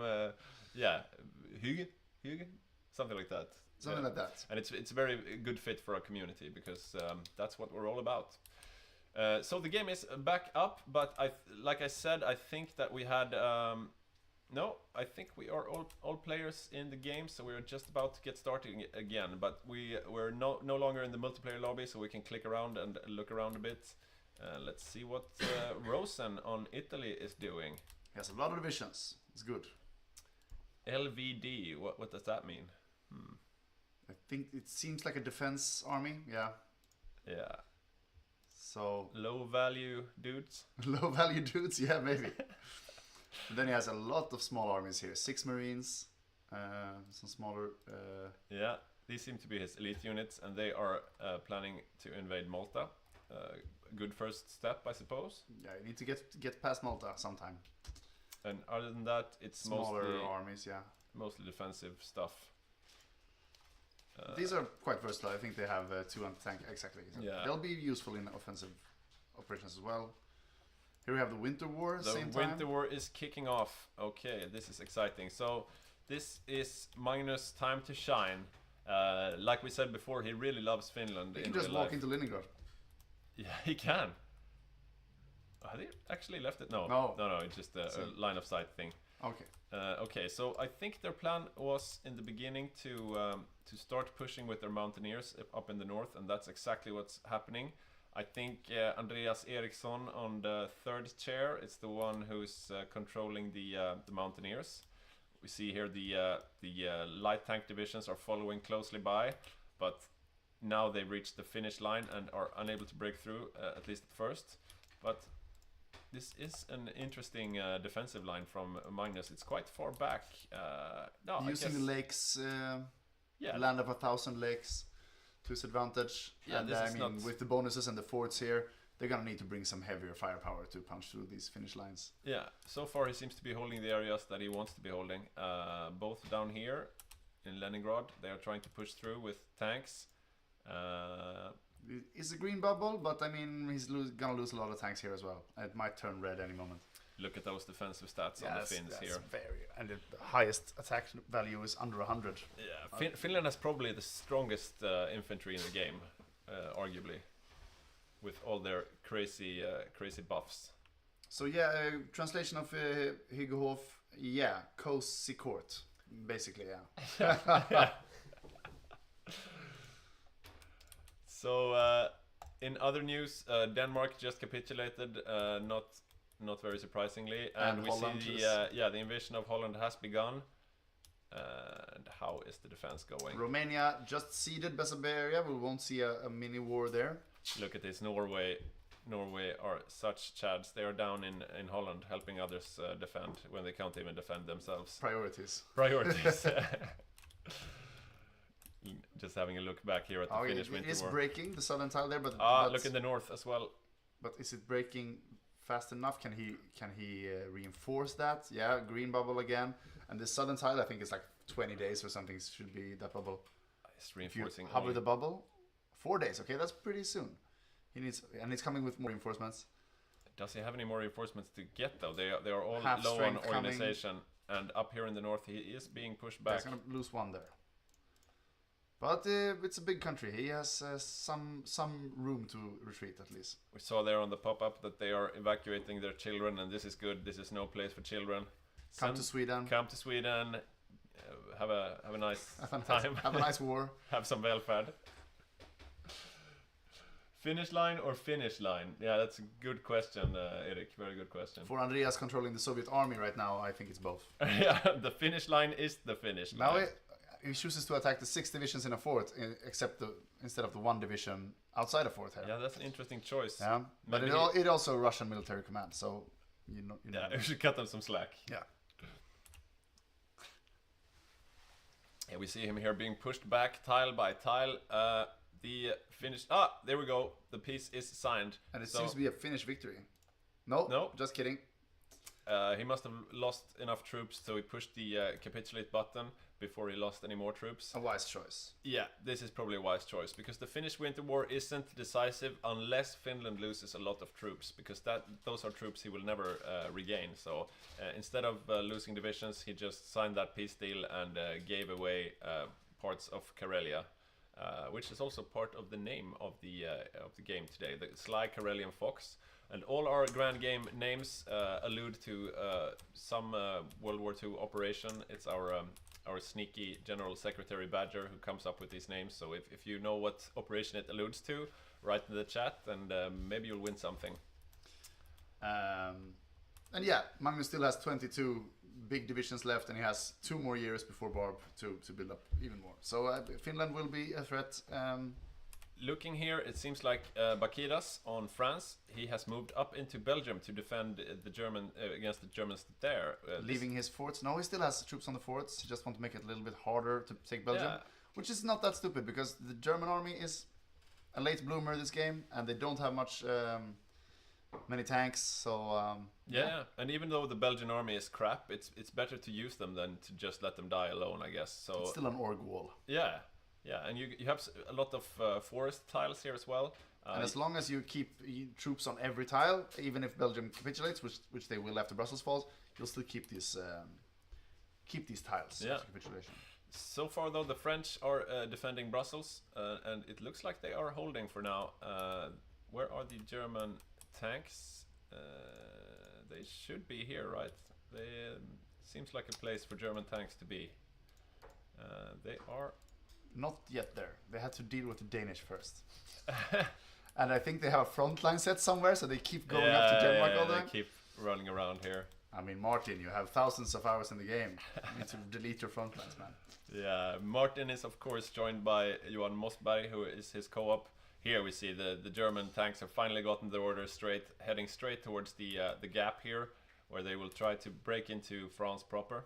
Very daring to go strategic redeployment right to the front line, right to the hotspots with 0 org. Yeah, the But French... he's not that worried about the French and Belgians. I No, guess. they don't seem to be launching any great offensives. Just. Romania is this time. helping, beating themselves bloody in the forests. Yeah, Pontus seems hungry today. He wants a piece of every action. He was there in Poland straight away, and now he's up here in the Low Countries fighting. But I don't see any other Balkan bros. Just Romanians for now. Yeah. Okay, let's have a quick look over in China. It is 1940 now, so we would ideally want to see the Japanese finish this war off. They have a big pocket down here in the south. That's a lot of Chinese people. Also here in the west are the last victory points that they need to get, and Also the last Chinese troops of any note, 10 ordinary divisions there. So they're Yeah. protecting the capital. Smart AI. looks like the Manchu forces of Remmerfors are the ones tasked with going for the new capital here in Chongqing. Okay, yeah. And we are seeing signs of a big Manchu. So this will be also very interesting. A lot of unconventional wisdom here. We'll see how it plays out. Yeah, I'm a big proponent of Big Manchu, and I'm a bit surprised that we haven't seen more of it actually, because yeah, you get entire China as core provinces. I think that's just It's very good. That's but good. yeah, it's pros and cons. yeah, it's controversial. We see here Belgium is down to 3 tiles, and they seem to have capitulated because I see Yes. no Belgian troops anymore. The Irish are here. The Irish are here That fighting. is a rule break. Really? Yeah, only UK forces are allowed in the Battle of France. I didn't know. Apparently Ireland didn't know either. There's a lot of rules. Well, not that many. I think it's quite standard for a multiplayer game. But it has evolved a long time, and not everyone reads them every time. Yeah. They think they know the rules, but the updates and such. But this is, of course, so you can't just put the entirety of India in France, or the entire Commonwealth in France. So France and maybe UK Expeditionary Force, but yeah, 3 Irish divisions. Victor, maybe you can write in the command chat. Yeah, yes, Victor? 5. Would you like to write in the command chat that only UK troops are allowed in the Battle of France, no Irish troops? And this rule is, of Yeah, course, he is leaving now. This rule is, of course, because there's no quicker way of killing a game than France surviving, because then the axes are basically toast. So they seem to have noticed this on their own. They are sending them home. Yeah. But yeah, good that the Irish player shows initiative. I think that bodes well for the rest of the game. Yeah, he seems hungry. He seems hungry for war. But wait, do we even have a player on Ireland? Yeah, we must have. No? Maybe that was AI. Okay. Why do they go home? Okay. Okay. No, we anyways. don't have a player on Ireland. So very weird. Very strange. Very strange. Oh, never mind. Anyways, here comes the German offensive into. The Romanian offensive. It's Romanians, yeah. It's only Romanians. They're pushing through. They're using the infantry because maybe they've seen that this is a lot of anti-tank. We don't want to waste the assault guns. They're gonna break through 1 tile at least, Yeah, which maybe- is a fortified tile. Maybe they got sick of waiting for the Germans. They're just going to do this on their own. So they are attacking on this. This is a very common spot to attack on, close to Sedan, which is where the Germans broke through historically as well. And yeah, you see this is a plains province. This is where you go broom broom with the tanks. But the tanks are, of course, set up here a bit further north, waiting for something. We are not sure what. Waiting for the here we go. Romanians to make. Waiting for the Romanians to do the dirty work. But here we see. This is a classic plain tile, bordered by 3 other tiles. So it's like the only realistic avenue of attack if someone has fortified this border.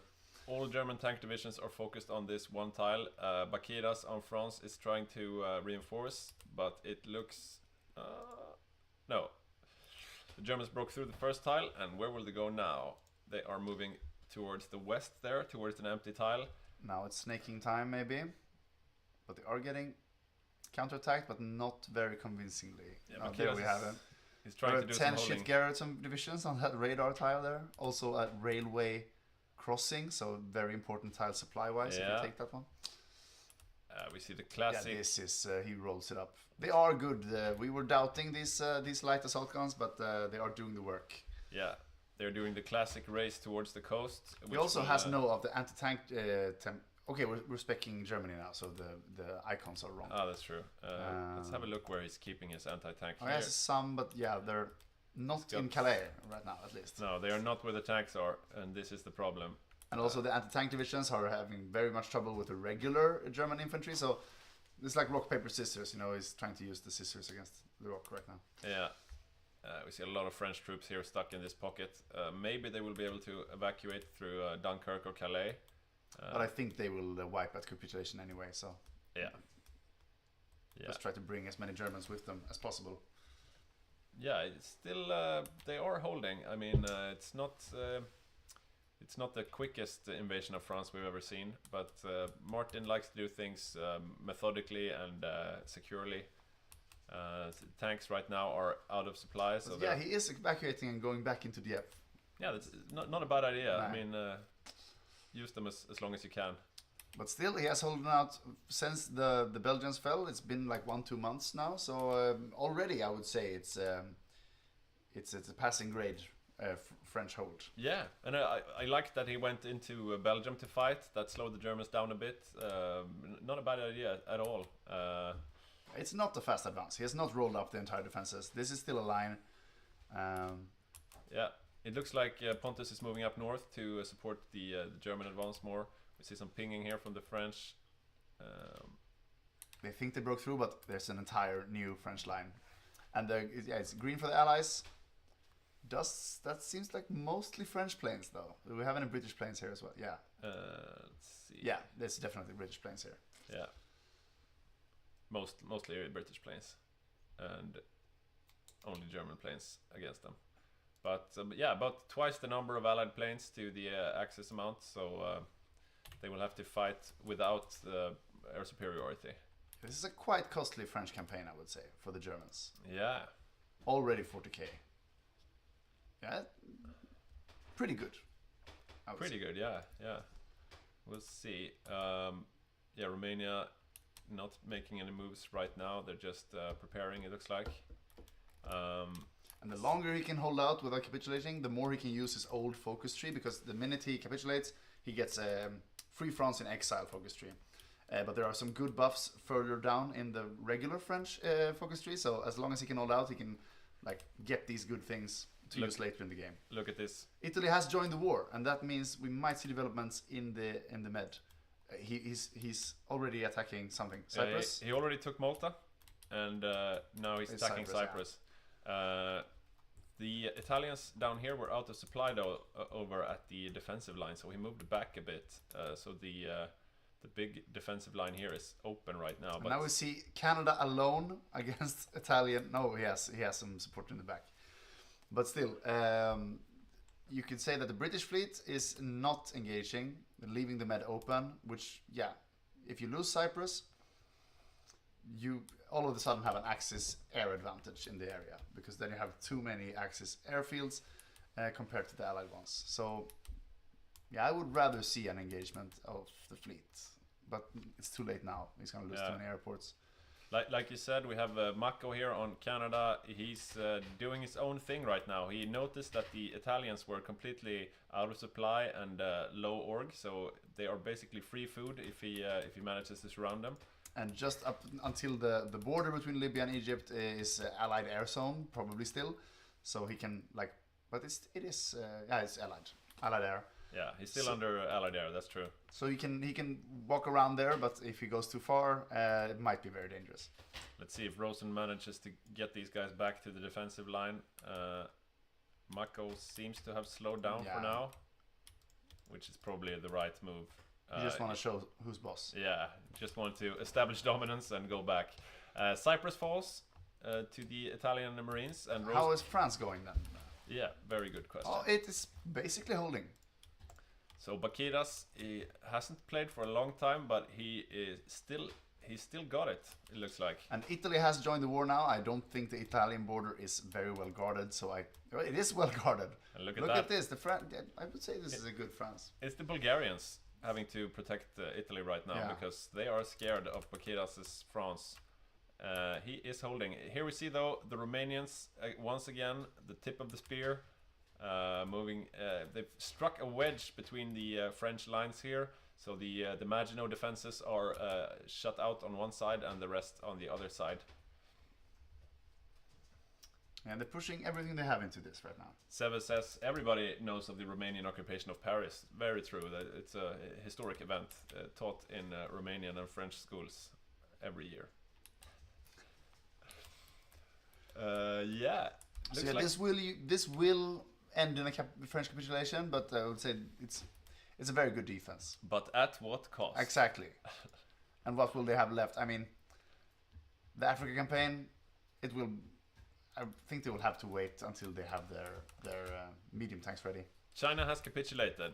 China has capitulated. So now we will see. It looks like a small. But it's a peace conference. Right. I'm missing this peace conference thing, but maybe we don't get to participate. Only the. Good question. I don't know. But on the other hand, is the game gonna go on and they're dividing up? Yeah, for now everything is occupied by Japan. There but we saw. There we see. Okay, they are. It is an occupation.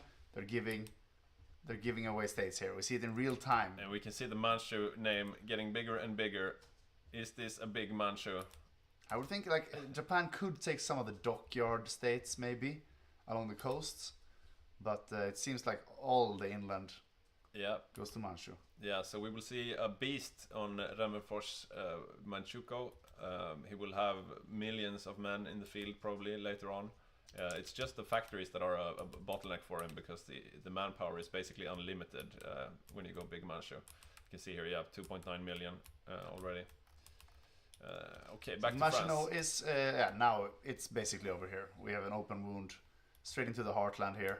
Yeah, Martin's tanks are making quick work of the middle of France here. Yeah, when they're not stuck in on a front line, they do work here. We see desperate strategic redeployment up to Paris. It's a good effort. But yeah, definitely a good defense of France. Yeah, I would say so. You can't expect too much. And now, as France is slowly falling, the world's eyes will be focusing or shifting towards North Africa, because that's usually where the action goes. The allies are deployed defensively here along El Alamein. British infantry joined by Canadian and South African armor. And because of this late Africa campaign, you will see that the Indian and Australian troops will probably go home, making it maybe possible for the Axis to win. I think their plans were already Mexicans. Are those Mexicans? Yeah, they are Mexicans. They've cleared out Ethiopia. So yeah, wow. Mexico. So I might be wrong with the war entry thing. Mexico might have an earlier entry because they went democratic instead of non-aligned. Perhaps, yeah, they are in the war. Yeah, we have never seen Mexican troops deployed this early, you could say. And having a look at his templates here, yeah, they are pretty beefy. They are exceeding 30 though, which is if they fight alone, even better than 30. But if you want to stack 4, and you will exceed the combat width, and you will get 1 less division. Yeah, and they are joined by 1 division of cavalry. Unicorns. Yeah, look at this. Yeah, look at that. This is a beefy cavalry division. Lots of support and motorized artillery. Wow. And probably good in the desert though. There's not much gas and supplies there anyways. It seems that they are preparing a counteroffensive here. Yeah. So the Mexicans are heading up north to join the rest of them in Egypt, and yeah, the front lines are attacking, but nobody is actually there.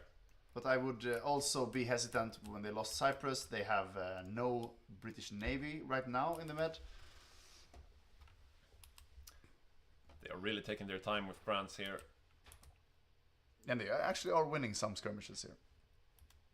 Yeah, we see the main issue being supply. You see these red jerry can icons on both the Romanian infantry and on the German light tanks. So that's why if I press F4 here, we're gonna see very much red and purple here. No good colors for you. Yeah, you don't want those colors on the supply map mode. Having a look at the air map mode, still no. The Axis are now in air superiority above northern France, even though they are outnumbered. That's interesting. Yeah, I think they they ramped up their production when they got the Fighter 2, while the UK has been producing Fighter 1s for a while. Yeah. Okay, so yeah. But yeah, Paris is still holding, and I think there won't be a capitulation until Paris falls. Look at that, they are even counter-attacking a with bit the here. garrison units, The yeah. garrison units. Yeah, but at this rate, yeah, better to lose equipment than let the Germans have it. So He might even get cut off here. Let's see. this is... could we see actually loss of an armor division here? Humiliating for Martin. These are Bakiras's pigs with a lot of makeup. The the beefed up garrison divisions that are only like 10 width. They seem to be biting back a bit though. But yeah, yeah, it's open in the middle though. Yeah. Yeah, the conclusion here is foregone, but still a good fight by Bakiras. Let's have a look over in Asia. So Holland has now moved down to a sunnier spot, and they have started producing units down here. And they seem to have some equipment at least. They can get up some garrisons here. They have 4 infantry divisions. Yeah. They have a stockpile. And yeah, now it's just 1 year, and then the Japs come. Yeah, or even maybe 6 months. Yeah, a lot of garrisons building there. He's got a lot of ports to garrison, as you can see, the Netherlands here in the Dutch Southeast Indies, or Dutch East Indies. And here we see the glorious big man show again. Makes me so happy. Yeah, it's very fine. And we have no Siam player today, so it's an annex straight away from the Japanese. Yep. Let's have a look at Australia. There we have the French. Very good efforts, we would say, from France. Now the fight in exile begins. Yeah. Yeah, finally France fell. We see here Australia is tasked with defending Singapore, so that's what he's doing. His entire army is here. Other than... Let's hope they don't invade Australia then. Yeah, definitely. There has been a nerf to rubber refineries. Yeah. So the supplies here are more important than they usually are. Resources. Resources map more. Here we are. These juicy rubber supplies here in Southeast Asia are increasingly important since the changes, because you can't just make a bunch of rubber refineries and be fine on your own. So expect some heavy fighting around these islands here. So yeah, now that France has fallen, we will see. Will Germany move down to North Africa with his tanks? Yep. And we see a naval invasion planned on straight on Alexandria, I believe it looked like, from the Italians, or someone allied to the Italians. Yeah, that's daring. Alexandria is usually... Definitely defended. It's usually the most defended port down here. The Italians are doing a bit of probing attacks here across the line to see... if you can beat the Mexicans. He can. Barely. Barely, yeah. But yeah, the thing is, they're getting pushed back. They can't build any air bases or finish the constructions they need in this little desert part before El Alamein, because it's, if you want to capture it, you want full air and things like that. So, so Italy needs to be working harder. Rosen seems to be having some supply issues here on his line, which is very unfortunate. He can't just sit back and hold it because the supplies are too low. Yeah, so I think they have a construction plan going on. Martin really needs to award these tanks with their well-deserved medals. He doesn't have that many political power yet, though. You need the PP. Yeah. And I don't know if these are the ones that are going to be converted later to medium armor. Right. But yeah, it's a very good late game thing. Or if you play a minor nation with very few divisions, it's always worth the 50 PP. Yeah. So we have a hot joining player here. Game is paused. So far, not too many surprises. I mean, a good defense of France by Bakiras, a good China war by the Asia Axis, but nothing really out of the ordinary. Yeah, and not many big mistakes yet. Not even many small ones. So we'll see them come into play later. Yeah. Often game deciding sometimes. But yeah, Battle of France was exciting as we predicted, and it was a good hold. Finnish Winter War was also quite uneventful, unsurprising. Unless you play Finland absolutely perfectly, the Soviets, if they do everything they can, they basically are guaranteed to break through. You have 4 players microing against you. It's a tough spot. But as we said earlier, it's really inconsequential because you lose a bit of territory as Finland, but you as long as you don't lose too many men, you can just take that territory back later in the bigger war. So we are back in the game. Can we just check on Norway just to see that was coloring? Okay, the Germans have direct occupation of the north. Okay, that's interesting. So this is a very good vantage point because we know they're going to build submarines, and if they have some naval bombers there as well, they can cut off the Soviet Union from getting lend-lease that way at least. You can still lend-lease through the Pacific, but it's a little bit more of a hassle. And of course, the Japanese are in the way there. There are no garrisons up in the north of Norway yet, though. So if the Allies wanted to do a cheeky naval invasion, they could do that pretty easily now. And then you also threaten Finland from the north. Oh, exactly. See what the Allies are thinking about. Can we see now when we have it paused? Can we see where the British fleets are deployed? Yeah. You should have 2 or 3 of them stacks. Oh, oops. Our game just crashed.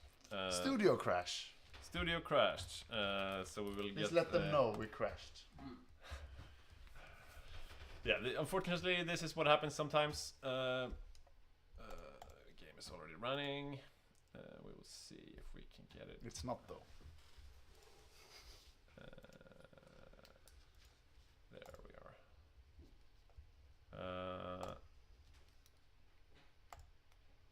Here we go.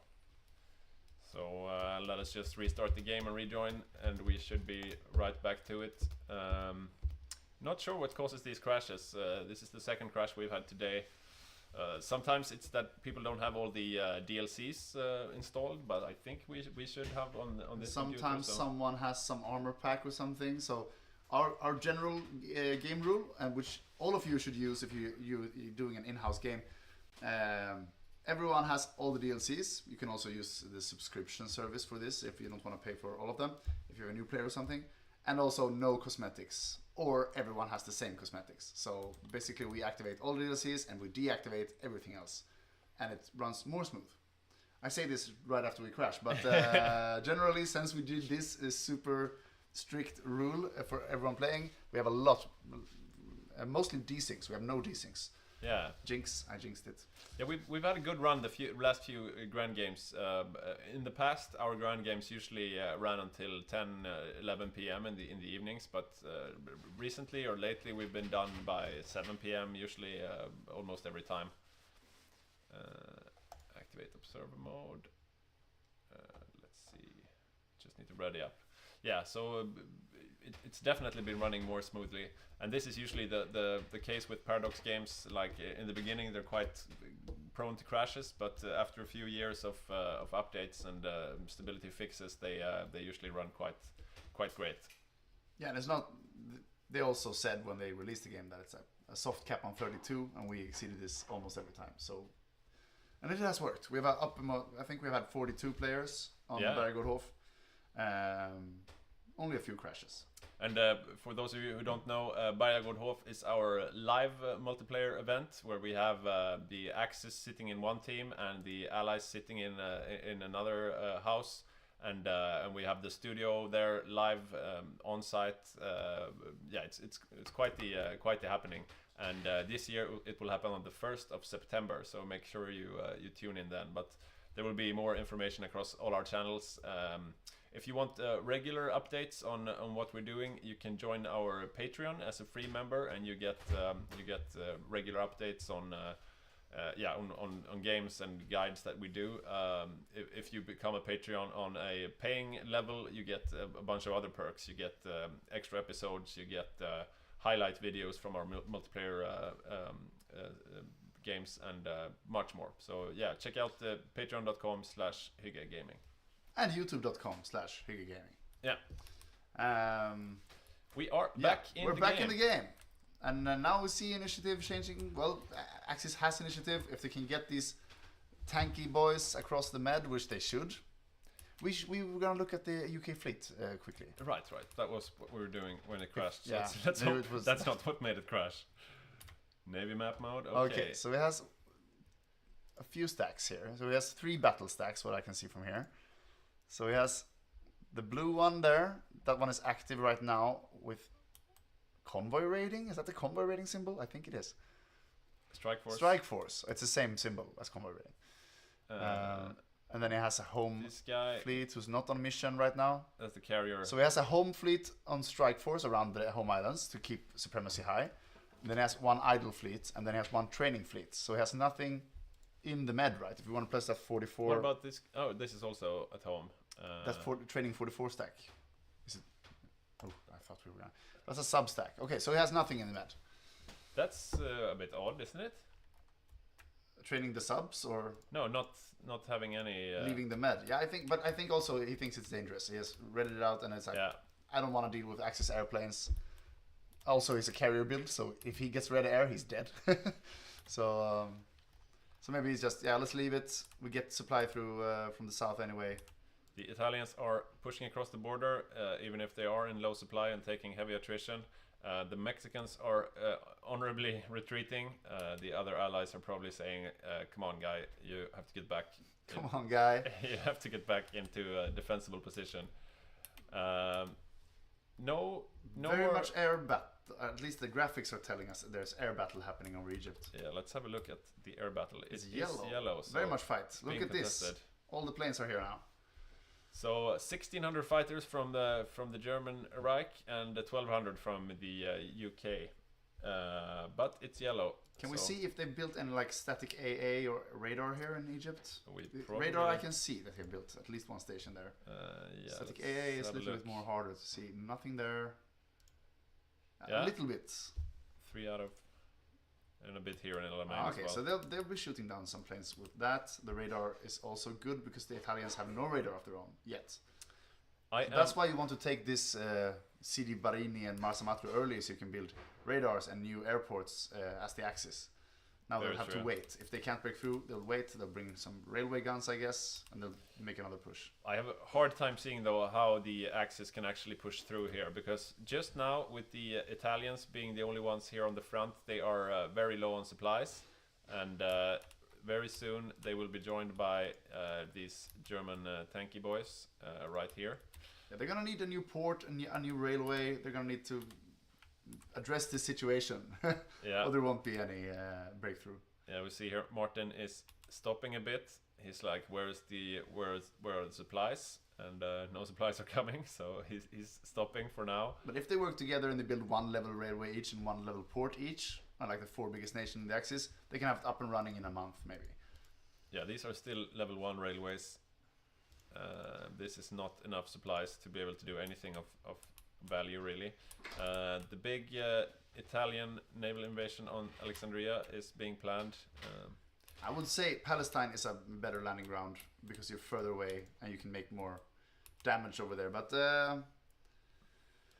yeah, getting a landing will maybe be the only way to push through these 8 medium armors and this heavy infantry standing on the line. So yeah, it's a good solid allied hold for now. Yeah, and at this point it feels almost ritualistic. Like the Germans have gone down here with their light assault guns, but I mean light assault guns versus medium armor. I can't they'll really get stomped. Yeah, I can't really see what they will do. I mean, they have a lot of 11 piercing. I mean, yeah. they won't even do anything. Yeah, why are they even down here? I mean, they know they will be facing Canadian armor. They know they will be facing South African armor. Unless, I think it would be almost better either land them in Palestine and try to run amok over there, or just bring down some heavy artillery or something that can actually do damage here. Yeah, because you're not going to face big hordes of infantry where your soft attack value will be that important. And now we see conversion here from regular infantry to Arditi on the middle here. Yeah. And they will have better fort attack. They will have better night attack. Pack arty is not the best combo, I would say, but they'll be better than regular infantry at least. Still, though, very very low supply and taking attrition, maximum attrition at the moment. So yeah, they are lucky the allies are not planning anything counter-wise. Having a look here at the air war, yeah, still contested. And now we see the German bombers here, 600 bombers as well. So if they from Italy. Italy, interesting. So they have Wonder what it Italian is. bombers. Well, I think they start with like 200 interwar, so they must have built their own, or they go another doctrine than the Germans, and the Germans sent their bombers to Yeah, these look like German produced. No, these are Italian planes. Yeah. So the Italians are producing planes, which is good news. Tactical bombers, which is of course very versatile. You can use them as close air support or as strategic 300 bombers. Italian navs as well. Well, there are no British ships still. Yeah, the Brits have. It was probably a good move to evacuate. I mean, you lose the islands, but those would be hard to hold anyways. And as long Can as we you see if the hold bombing Egypt. is effective? Have they lost any fort levels? That's a good idea. Yeah, look, the railways are getting we down. See here, they are. So they're attacking the air and the supply first, and then I guess they'll move on to the forts. But still, if you can break the supply, if you can bomb their air bases, that's a very how do you call it? Evil circle, or just if you Vicious circle. Vicious circle. Vicious cycle. Vicious cycle. You know, you lose an airport, you get less planes, and they'll be even able to bomb you even more. Yeah. And you have to put like everything on construction repair, which I don't think they'll be doing right now. We see here the fort in El Alamein is a bit wounded as well. It's a tell though. If they notice that the pillboxes, the coastal pillboxes are being bombed, they might know. Yeah. It's coming. Let's see here on the construction queue. Yeah, most of it right now is just repairing what's happening in Egypt. Yeah, and the Italians also stopped one tile away from El Alamein to deny planning for the Allies, waiting for better times, I guess. And as I said that, they're moving up, so never mind. Yeah, but still though, no supplies, and the German tanks are not even there yet. This it feels a bit badly planned, I think. They are standing here without any supplies. They won't be able to do anything. And even if they had perfect supplies, I doubt that they would be able to face up against these Canadians. Oh, this is very hard defense. Yeah. And as everyone who has played HOI after No Step Back, supply is everything. If you don't get the supply, you won't be able to do anything else. So they need to fix this. We can look at the Italians' construction queue, maybe see if they're addressing the situation or if they're building mills. Let's have a look. Okay, there's a port going, there's air bases going, there are railways coming, so and more air bases. So yeah, they are not giving up on Africa. They're just waiting for construction. Yugoslavia has capitulated. We missed that. Yeah, it's a nice partition. Yeah, Yugoslavia is not a player right now. We usually have a player Yugoslavia, but not this game. No player Albania instead, so it's been eaten up by Italy and the Balkan Bros. Now we see also Pontus has gotten a port in the Mediterranean. So if he had a naval plan going, he could sort of execute. I think we'll see some Romanian naval. Look at that. But I think because when I played Romania, I got the Greek island, and I couldn't deploy my ships there. So I don't know if it's fixed or he lost his coastal provinces anyway. Okay. I think his responsibility is the Black Sea. Yeah, he could be the king of the Black Sea. Let's see. Right now he's exercising. He has 3 capitals. 3 battleships. Wow. Yeah, we can. I don't think it's happening anything in Africa right now. We can look at the Soviet fleet as well, maybe. Yeah.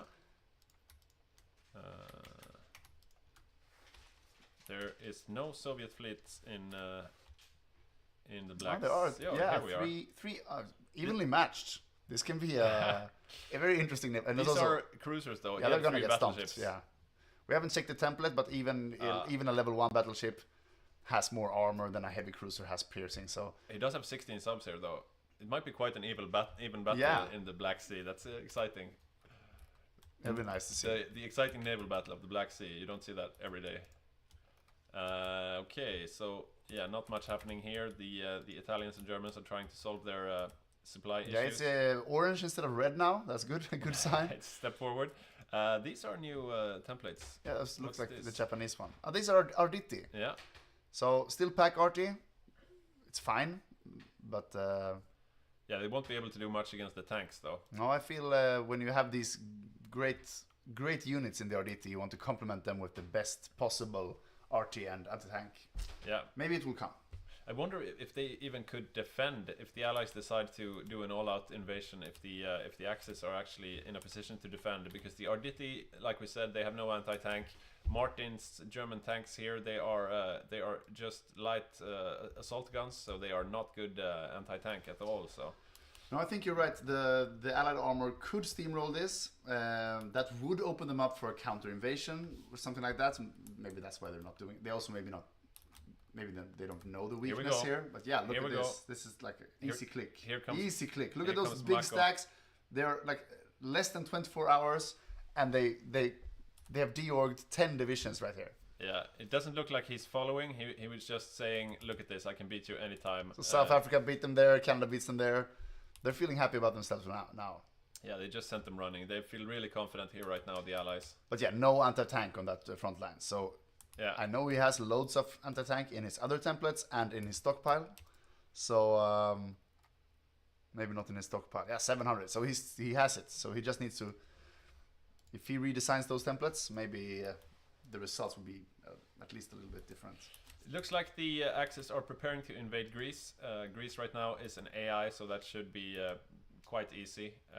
But last game though, when Mako was playing Greece, he managed to hold down here in Athens or before Athens. Yeah, the narrow part there. Quite a long time.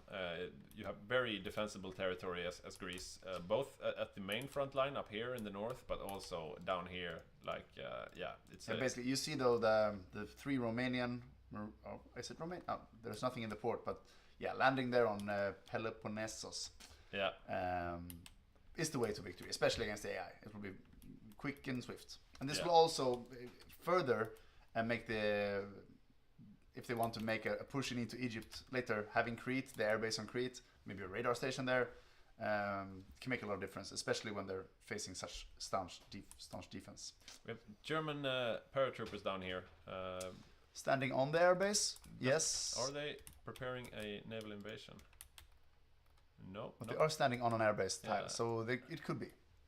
No naval. All of them have medals. Yeah, but it's 50 pp per. Yeah, and I think they're 10 whiffs, so yeah, we won't be seeing any. Yeah, I think they deserve medals, but they won't be getting them. Yeah. Now we see finally the German tanks have made it to El Alamein. Yeah, this will not work. As Martin said, these are converted like pre-war light tanks. Yeah. Yeah, they're not bringing their best and brightest. No. But of course, soft attack is good against forts, so maybe they can get down the fort levels a bit, but how many tanks will they lose in the process? Let's see. Have they managed? Yeah, they've... the regular forts are down quite a lot. They've bombed the forts 60%, a bit. Yeah. But look at this. Look at this. Yeah, the Canadian tanks. Get out of here, they say. Yeah, they're just saying, get out of here. Maybe now they feel, oh my god, they're so weak. Let's just roll them. Some of them are probably a discussion right now in the Allied voice chats. What's the old saying? Never bring a light assault gun to a medium tank fight. I think it's exactly that. That's the old saying. Yeah, and the Arditi, as you saw there, they weren't able to defend either. So yeah, the question for the Allies now is: are we satisfied with sitting here defending easily, or do we want to go on the offensive?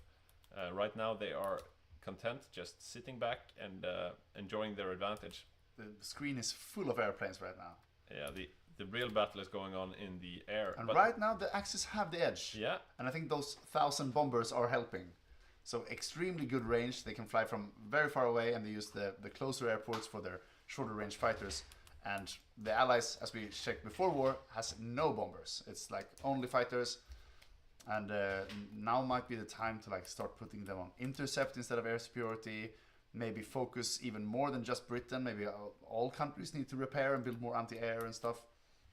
Because if this continues to be green for Germany, it doesn't matter how strong those tanks are and how much they can click those tanks. Because this is amazing. These are very strong divisions.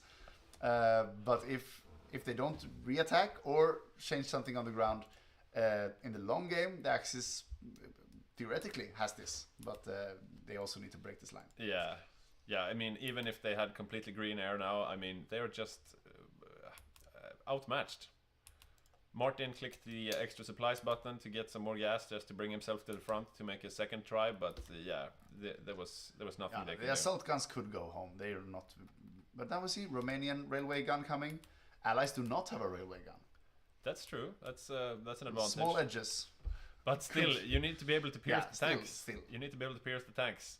And I mean, when and if Martin's tanks leave, what will Rosen do to defend here? He needs to get some anti-tank of his own. He needs to get them in the template, yeah. We see the So we invasion cancelled the invasion of Alexandria, going for Crete instead. Here we go. The Romanian Marines are gonna land in Patras. Who is? Yeah, it's the Romanians. Yeah, it will be a quick war here. Yeah, the Greeks won't be able to hold, but Actually, no see a surprise naval there. battle here, but it's against the Greeks. Yeah. And it wasn't even an engagement. Speaking of navy, I'm a bit curious to how the Badger's big navy plan is going. He promised he would build. Oh, look at the dockyards! Oh my God! He's building no factories. He's building only dockyards. This is despite. And you see also the Canary Islands are gonna get a buff here. Yeah. So that will be the staging ground for something of a shenanigan later. Yeah, this is where he will launch his sneaky naval invasion. Now let's count sea zones here, because we have a house rule of 3 sea zones.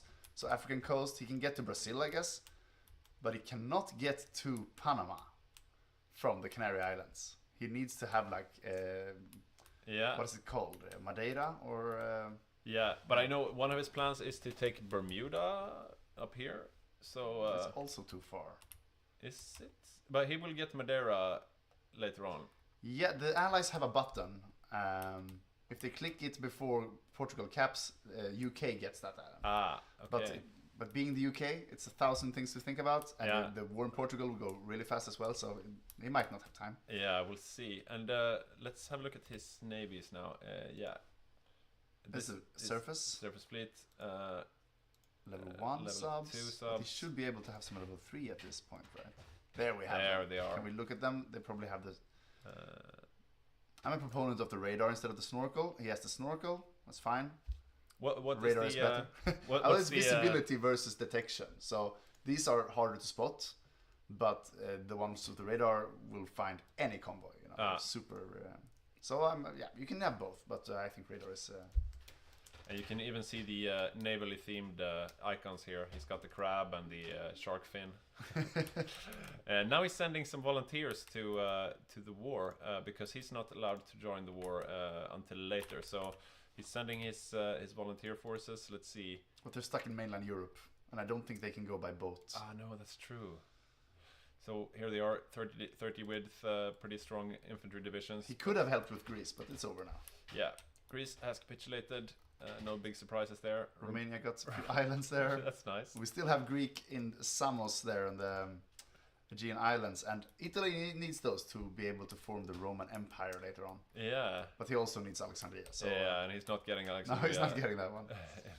Judging from how things are looking right now, we see some sneaky Spanish scouts here, having a look at what the allies are guarding their coasts with. But yeah, right now all the action North Africa, but it's not that much action. The Battle of El Alamein was a big deflating balloon. Here we see try number 3. Can we see if the template has changed anything this time around? Maybe we should put some anti-tank into the template. Oh look, here we it's go. only anti-tank now. Here we go. Now they've learned a lesson. Now we'll see if this can work with the new. Have some piercing. And we also have the railway gun not on the line here yet. Here we go. Mako throwing away the German but that tanks. was the tanks, yeah. Now can Mako attack these anti-tank things? Here we go. Oh, it's red, but it's not as red. It's a better showing this time. But yeah, bring up the Romanian railway gun. Come on, guys. If you want to break this line, you need to put all guys there. It's red, but it's light red. Now we also see radar station from the Italians. So it's happening. Yeah. Things are happening. We have a question from Seve here. Is Germany focusing on making better tanks? And I think definitely they are. He must have medium tanks to Barbarossa, otherwise this game is over. Yeah, he will have. So Panzer IV is building 7 a day. He also already has 1,000, and he also mech. Yeah, this is starting to look good. And as we said earlier, medium tank destroyers. It is a late blooming Germany build, so he's aiming for a 42 peak, 43 peak, instead of the 40-41 peak that is more standard. So just because they're having some troubles in El Alamein right now doesn't mean this is not a very dangerous Germany. Yeah, we should definitely not count out Martin just yet. He's one of our more dangerous players. They do need to fix their garrisons and stuff. I think this is not a pretty Atlantic wall. I don't think they're very afraid of the Allies just yet. But we haven't seen any big casualties yet on either side. We have a small engagement. No, it was just a sub. I want to see some naval battles. Let's see if there's a submarine war happening. So UK has 2 railway guns in London, but bringing this one down to Alexandria now will take like 3 months because you have to go around South Africa. Where do I see the Intel ledger? Well, you press another country as another country. Alright. Basically, and then you go back. So if you press the German flag there now, and you go into ledger, and then you go back to UK. There we are. Yeah. So here we can see. We should be able to see like convoys sunk. Yeah, he has 600 in stockpile right now, so he's fine. And they haven't started their raiding yet.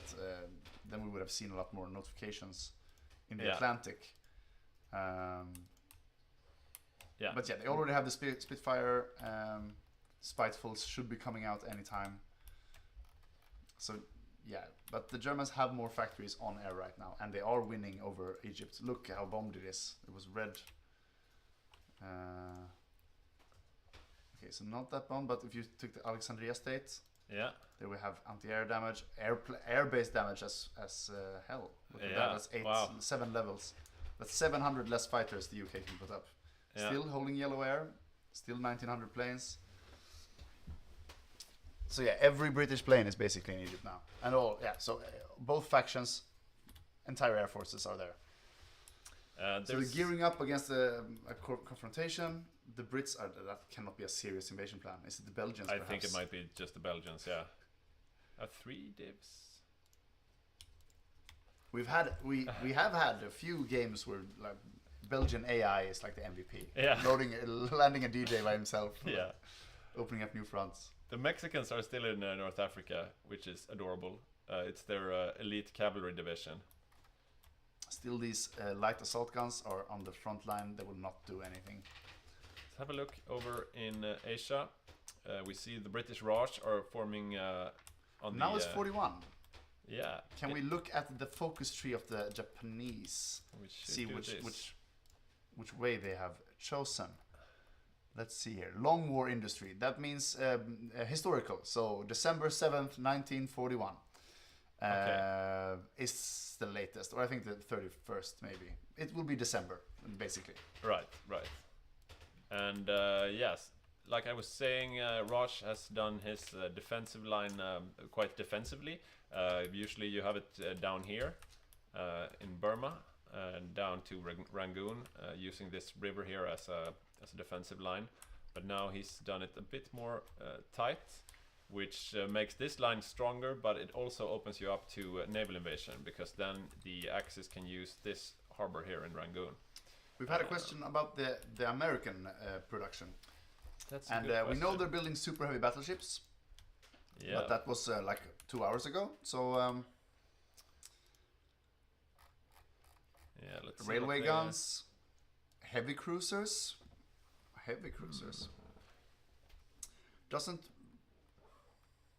don't feel that heavy cruisers and super heavy battleships is like the same build, but apparently it is. Yeah, a lot of super heavies being built, at least, as we can see. We're gonna have a look at their standing navies in a bit. We have a hot joining player. And we lost the 3rd Soviet player, but he should be rejoining very soon. And as Clintpad says, yeah, the German tanks are melting because it's trash tanks. But he is building mediums. He will have mediums for Barb. Yeah. But also, if you want to do a historical Barb, it's 6 months away. So the time for winning Africa is slowly running out.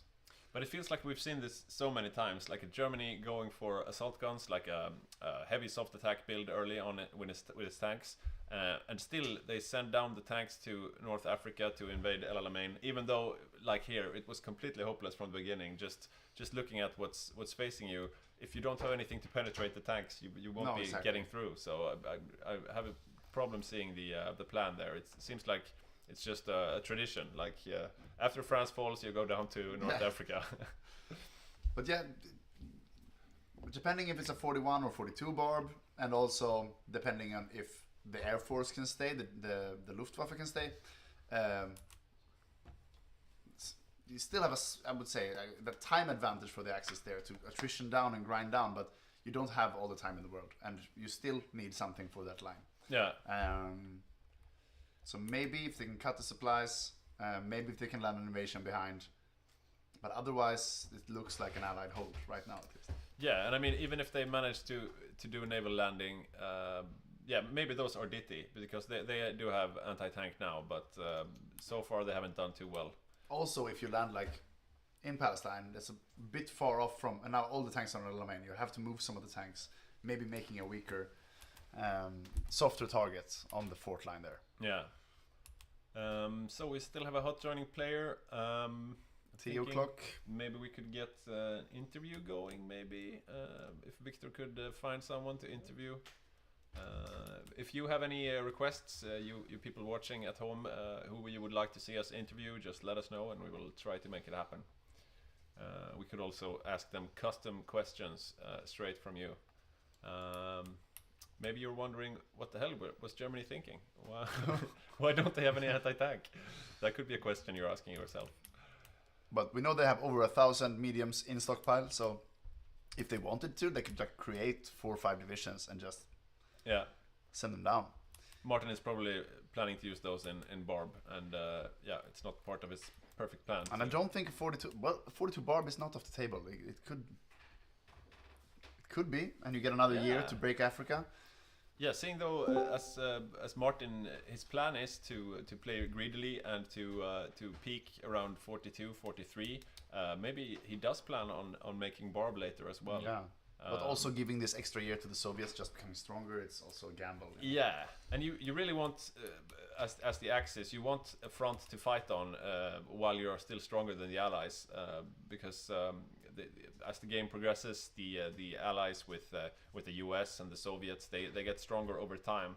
So in the beginning, the Axis really have the initiative, and you really want to press that initiative as much as you can while you still have it. So we are going to have an interview with Jacob, the UK player, in just a bit. Jacob is, yeah, like we said before, he's part of the Central Committee and a very sneaky player. He's got a few Oppenheimer awards in his back pocket, and yeah, I wonder what he's planning now. I wonder if he has enough anti-submarine warfare. He's probably gonna sound very pleased though with what's happened in the El Alamein so far. Yeah, it's looking up. Jacob, can you hear us? I can. Can you hear me? Yeah. Ah, excellent. So how is your game so far? It's a lot of airplanes. Yeah, a lot of airplanes. Yeah. You had a fierce air battle both over France and right now going on over Egypt. Yes. Yeah. But you're not feeling very threatened on land so far, I reckon. No, not in El Alamein. No. I have pretty good troops there, and the tank miners are doing God's work. Yeah, their tanks seem to be outperforming the German tanks right now quite heavily. Yeah. Yeah. But yeah, I do have one question regarding the bombing campaign the Axis has on the Egypt. That a lot of bombed infrastructure, air bases. Are you worried to lose the air advantage if you lose any more air bases? 2 months ago I was, but not right now. Now I'm repairing faster than they bomb, basically. Nice. And seeing as though you've managed to hold so far, are you planning to go on the offensive in North Africa? Sometime. Sometime. That's a cryptic answer. Yeah. No. I haven't decided yet. The most important thing I think is to get Iran, open up Iran to the Soviets. Right. And then I don't want to squander North Africa before that happens. So once Bob starts, we might do that. Yeah, you seem to be quite focused on North Africa at the moment, at the expense of protecting your home islands. You feel quite confident that your navy and air force will keep you safe from a sea lion. I am. I've been quite preemptive in preventing Axis naval dominance by port striking everything. Speaking of Axis naval dominance, what have you been able to glean from the Axis side when it comes to navy? What are they building, and are you preparing for it? The most annoying thing is the German panzer ships, which have infinite range, basically. Right. So I have to go hunt them all over the world. Right. That's quite annoying. but so far, Germans is building something, and Rosen I don't really care about because he's locked in the med. Yeah, yeah. So Yeah, the that's- med, it seems to you seem to have evacuated the med quite early, sacrificing Malta and Cyprus, as well as Yeah. bringing your fleet outside of the med completely. Yes. Yeah. I have no interest whatsoever in the Mediterranean, essentially. Right. Right. But you do have an interest in Egypt, and it looks like you're holding it so far. Yeah, yeah, yeah. No, I think it's good. It's a good place. Like we're stable enough to build. And The next issue is going to be Japan, I guess, which could go in at any time. I'm not sure which. yeah, the chat is Focus wondering page. what is the plan for Asia? Do you have anything special planned there, or is it just hold the line? Until I they know run out? that the USA is building super heavy battleships, and I'm fairly confident we're going to win the Asian, the naval campaign in Asia. I have like my primary navies getting built right now with super heavy carriers and so on. Nice. Because right now I'm just messing with them with. I'm just messing with them. Yeah. Oh, and now Johannes is calling, so I think they want to tell me something. Okay. Okay. So, Yeah, we'll let you go so you can manage the game. But thank you for this interview and good luck. Thank you. So that was Jacob playing the UK. He seemed very smug and sure of himself. Yeah, I would say so. I'm still here. But yeah, Sorry. he's not wrong. The Axis offensive has stalled, and there doesn't seem to be many ways through right now, because the Canadians are not going anywhere, the South Africans are not going anywhere. They need to change something if something's gonna happen here. And Jacob was mentioning the German Panzerschiffs. I think they've sunk many of them here. Yeah, I'm not sure. Are these the ones? Yeah, these are the ones. Let's see, where are they? Hanging out On the Atlantic coast. on the Atlantic coast. So these guys have a lot of range apparently, and from what I can understand, they are cruiser hulls, but you can put battleship guns on them. So yeah, we haven't seen them used much in our games before, but yeah, they seem to have some potential. Yeah, they're custom for Germany. They only exist in level 1, but they have some special characteristics like the long range. Exactly.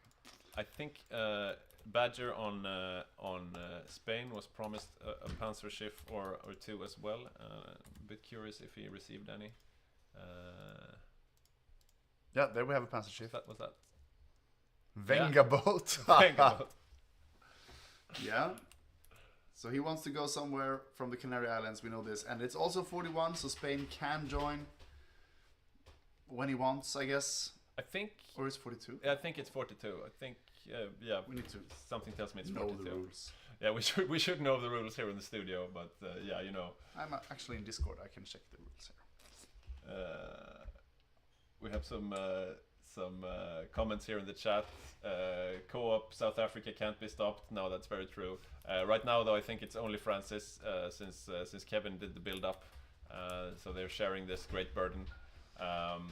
Could just spam subs, for real. Yeah. I don't know. I think that's also the plan, actually. I think Axis right now, will do that, but there's easy counters against the sub spams. This is the sub spam from the Spanish player. So this is what he intends to cripple Jacob with. He's been very specific that this is an anti-Jacob strategy, and it's always easier to be the submarine player than to be the submarine hunter, because it's so micro-intensive to go looking for the subs and hunting them down, and then you have to protect your anti-submarine fleet from anti-submarine fleets as well. So yeah, could get sweaty. So we have no specific rules for Spain. Maybe it's locked behind focuses on Portugal. I think that's what he was talking about. Yeah, he's going... Oh, we have a server crash. Well, at least it's not us this time. Yeah, not our fault. So we'll just do a quick rehost, and then we'll we be have back had a to request to interview Bakiras, the hero of France. Yeah, let's see if we can get the Can we get Bakiras, the maybe? French hero into an interview. That would be nice.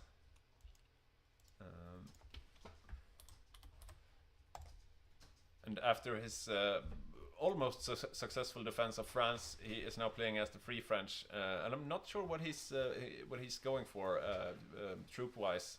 We have seen a Free France tank play, which could be quite strong, but they're also very good if you go for special forces or that kind of thing.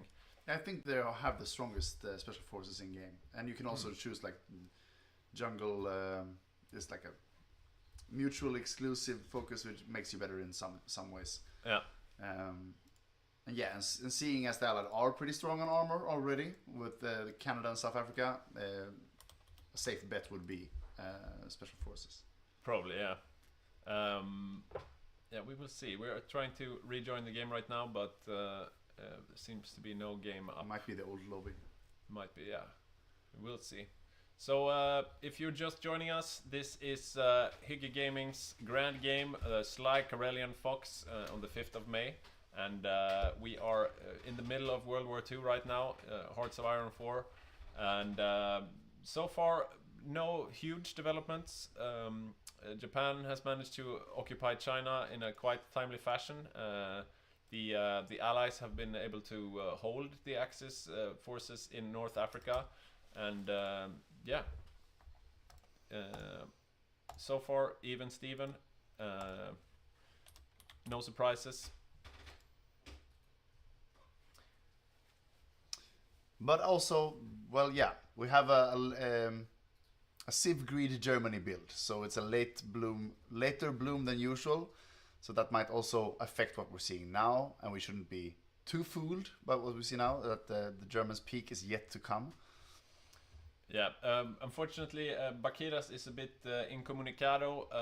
I saw something written in the chat earlier that Bakiras is in the game, he is playing, but he's not answering anyone. So, yeah, we are just put everyone on mute and just go. We are unable to get him for an interview right now. The French are being really French, doing their own thing. So yeah.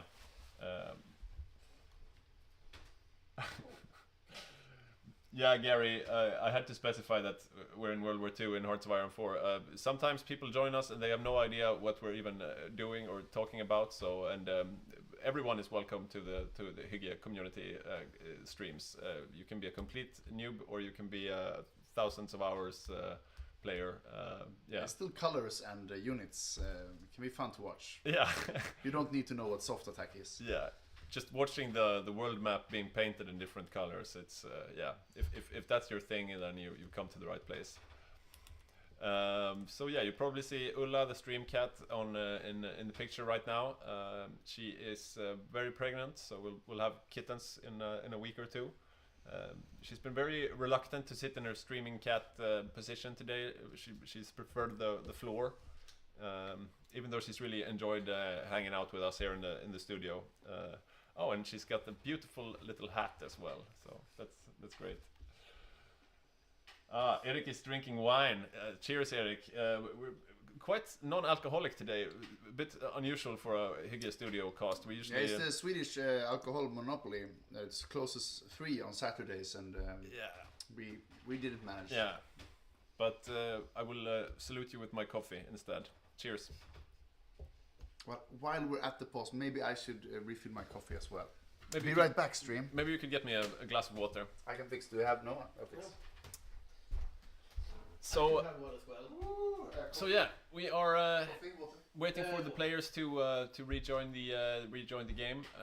Maybe Victor, you could find someone else for us to interview while we're sitting around. We could speak to Magnus on Finland, maybe, to hear what his comments are there on losing the Finnish Winter War. Who else would be interesting? Maybe a Japanese player to see if they're satisfied with the game so far. We are almost just missing a couple, 2 or 3 players, and then we will be back in the game. This is, of course, a part of playing Paradox games. Sometimes you get these crashes and you get these rehosts, but then you get a chance to think about life and to meditate a bit and yeah, I don't know, hang out with the chat, I guess. So I hope you guys are having a good time. We are definitely here in the studio having a good time. Me, Victor, Snistan and Ulla, the streamer cat. We are in 1941, and we are expecting Operation Barbarossa. Hopefully with some better German tanks than the ones we've seen so far. They were not very impressive down in North Africa. Thank you.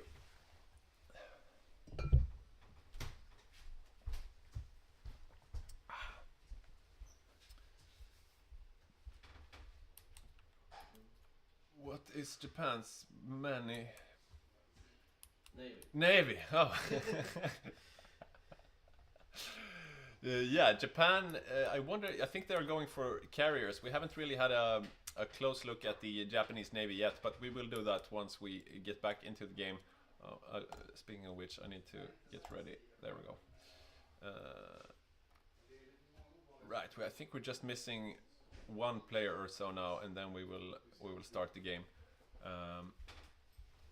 So Japan, so far they've had a good game. The only big thing that's happened so far is, of course, the China war, and they didn't lose too many troops.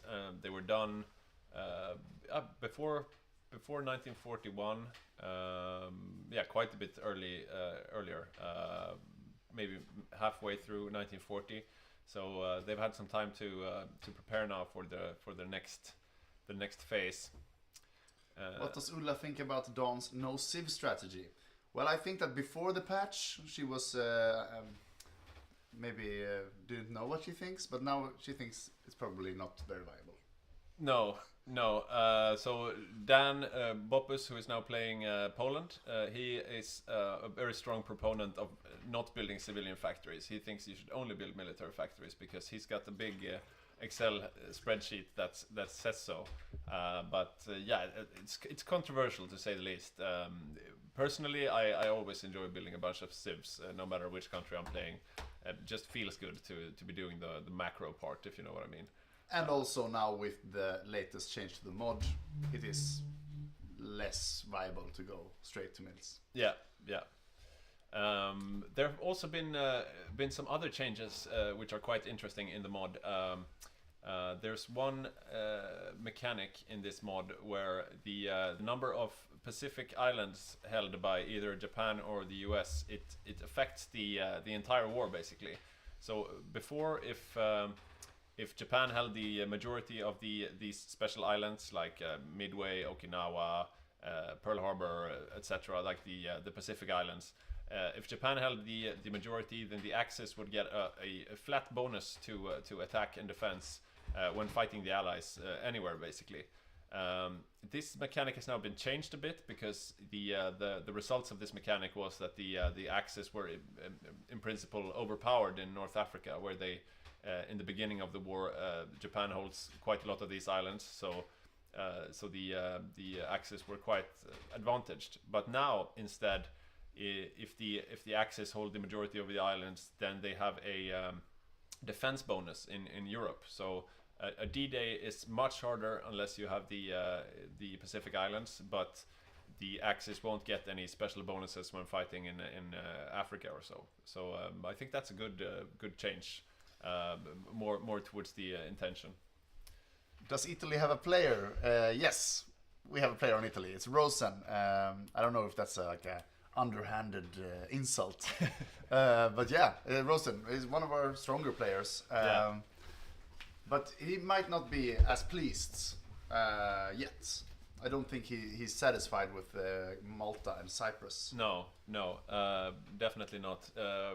He's been doing some mistakes already. The first one being not enough supply in North Africa. So even before they even could get to the border, they had to build up the railroads and whatnot. But also his troops lacked anti-tank, so they haven't been able to do much versus the Canadian and South African tanks. They are updated now, but yeah, the question is if it's enough and if they will even be able to hold. So now all the players are in the game. We're just waiting for them to ready up. What happened to Afghanistan? Well, this mod, TFB, is a multiplayer mod. So you want as little lag as possible. So you take away all the countries that has no impact. So Saudi is gone, Afghanistan is gone, Bhutan and Nepal is gone. Most of South America is gone. The Caribbean is gone. Things like that. To make it less laggy. To not have an AI nation doing national focuses and building armies and stuff. That just takes CPU. Yeah. That's what happened to Afghanistan. So now the game. So we did like Biden and just left Afghanistan, man. I'm gonna stop the current political commentary. Yeah, only 1940s. Only 1940s commentary. Yeah, we are now back in the game, and by request we can go have a look at the. Oh, look at this! Just this invasion line is very ambitious. Sophisticated. Ambitious. Let's say here. Okay, so the Japanese Navy. We know this is an autosave, so they lost like in 19 days now. Oh wow! Maybe someone can save something. Let's have a look. Yeah, we got battleships, carriers. This looks like the reserve stack with the worst. The purple one, I think. Next one, the purple one. This one should be the main. No, what?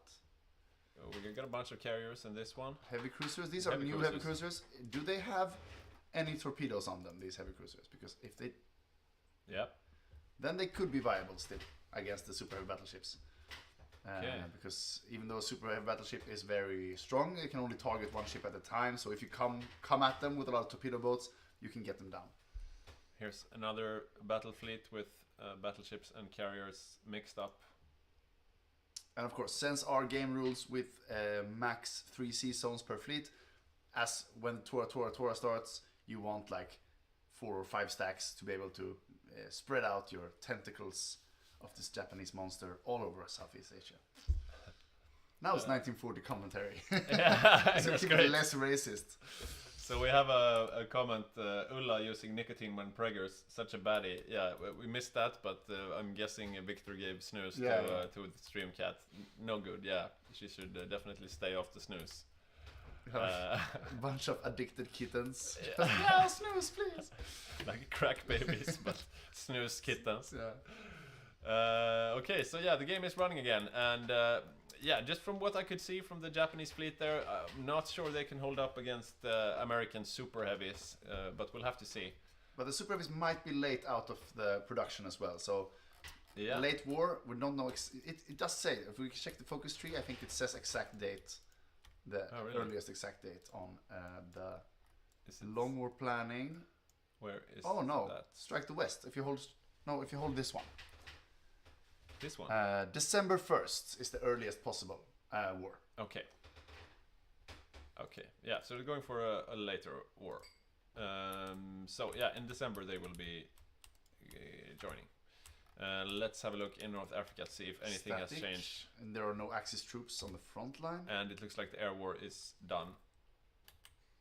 Yeah, they moved back entirely. Why? Check the. Why aren't I seeing yellow and green and stuff? Well, that sometimes happens. But if we spec here, okay, so they are close by. They're not on the line. They haven't given up yet, but there are no airplanes here either, I think. No. A bit miffed where we can't see. Oh, there are airplanes. fighting. There is a battle, but the color AI and the color UI is not always up to date. Yeah, they are outnumbered. Unfortunately, we can't show you who's winning. Oh, here we can. So right now the allies are slightly favored. So maybe Jacob was right to be smug. Yeah. So far his unfortunately it often is so. Yeah. So far his smugness is warranted. There But we have another smug player planning a naval invasion on Port Said right now. There are few players as smug as Rosen when things go well. Rosen and Jacob are good adversaries in this game. Yeah. Looking forward to the post-game talk between those two. Yeah, so they are going for another try. No. Yeah. Oh. Okay, now he's going. Now he's following our advice. He's taking Palestine advice. is the place, you know. Maybe he is sniping the stream because this far is what away you were from saying. the other tanks. You get a freeway here. It takes a lot. It takes weeks, maybe, and you're also gonna open up or soften up El Alamein by doing this. We also see the Romanians under Pontus here preparing to pitch in. This will be an offensive to follow. Let's make sure we don't miss it. Well, it doesn't happen that much in the rest of the world anyway. Yeah. We can take a glance at the Atlantic, see if they've started raiding yet, but I don't think so. I think they're holding off until Barb. That is Is that how you usually do it? No, it's a half new meta from 2 games ago. Like, just hold all your submarines in port until Barb when they have, or until Strike the West when Japan comes. Yeah. And we just overload their micro by putting out all like 200-300 subs at the same time. So even if Jacob thinks he's prepared with what 40-50 ASW ships, I don't know exactly what he has. Even if he thinks he's prepared, if it comes to like 100-200 subs, they won't be able to escort all their convoys. I see almost no submarines here from Germany though. But Germany is falling behind. Are they not building any ships at all? Now let's look at their production here. This is, yeah. I think they shouldn't they be having like no Sansa ships? It's just, these are raiding ships. Yeah. They're meant to be raiding, so it fills the same quota. And also, these boats will destroy destroyers. So you face some subs, you put out your destroyers, and all of a sudden a German panzer ship comes and sinks your destroyers. Yeah. So this means that Jacob, as the UK, will have to have a surface fleet also as a sort of escort / hunting raiders. So I think it's wise to mix sub raiding with surface raiding to make it harder for the escorts. Yeah. Having a look here at the Vichy France to see what they have. Alexander Björnsrud playing Vichy France. They do start out with basically the entire French fleet. Yeah, they start with a fair bunch of ships, and they are grouped out here in the towards the Atlantic. I think Free France always gets the carrier, but basically every other ship goes to Vichy. Ah, okay. Yeah, and they have some submarines, even though just mostly level 1s, but still, this is quite a navy. Yeah, if they unleash everything at the same time, it will be overload for a single player UK. Which we often have. We very seldom have a co-op on UK. Bit curious about what the Spanish volunteers are doing. Yeah, not much. They can't get off the mainland, so they're just hanging out in Rome. Defending Rome. But there are some timelines we need to oh, what? We see things happening down in El Alamein. Humiliating the Arditi again. That's all he does, just humiliate them. The fifth humiliation of the Arditi. But now they are actually holding-ish. No, not really. No. Move back again, guys. But look at this. The Hungarians are here. Oh, those are medium armor. Urban victory. We'll see. Do you think that's a word play on Viktor Orban? Maybe. Shouldn't it be Orban victory or Orban warfare? I'm not sure. Orban warfare. Yeah, but the Hungarians didn't fare much better either. And the Hungarians, who did we have playing on Hungary again? Oh, sorry. I have the rules up here. Hungary is... who was it? Let's see here. Here we have it. Hungary is Morten, who's playing his second game ever. Right. But he managed to... well, he might have played other games, not with us. But yeah. At least those are real tanks. But did he just change the symbol at least? No, that's just a symbol. He has TDs even.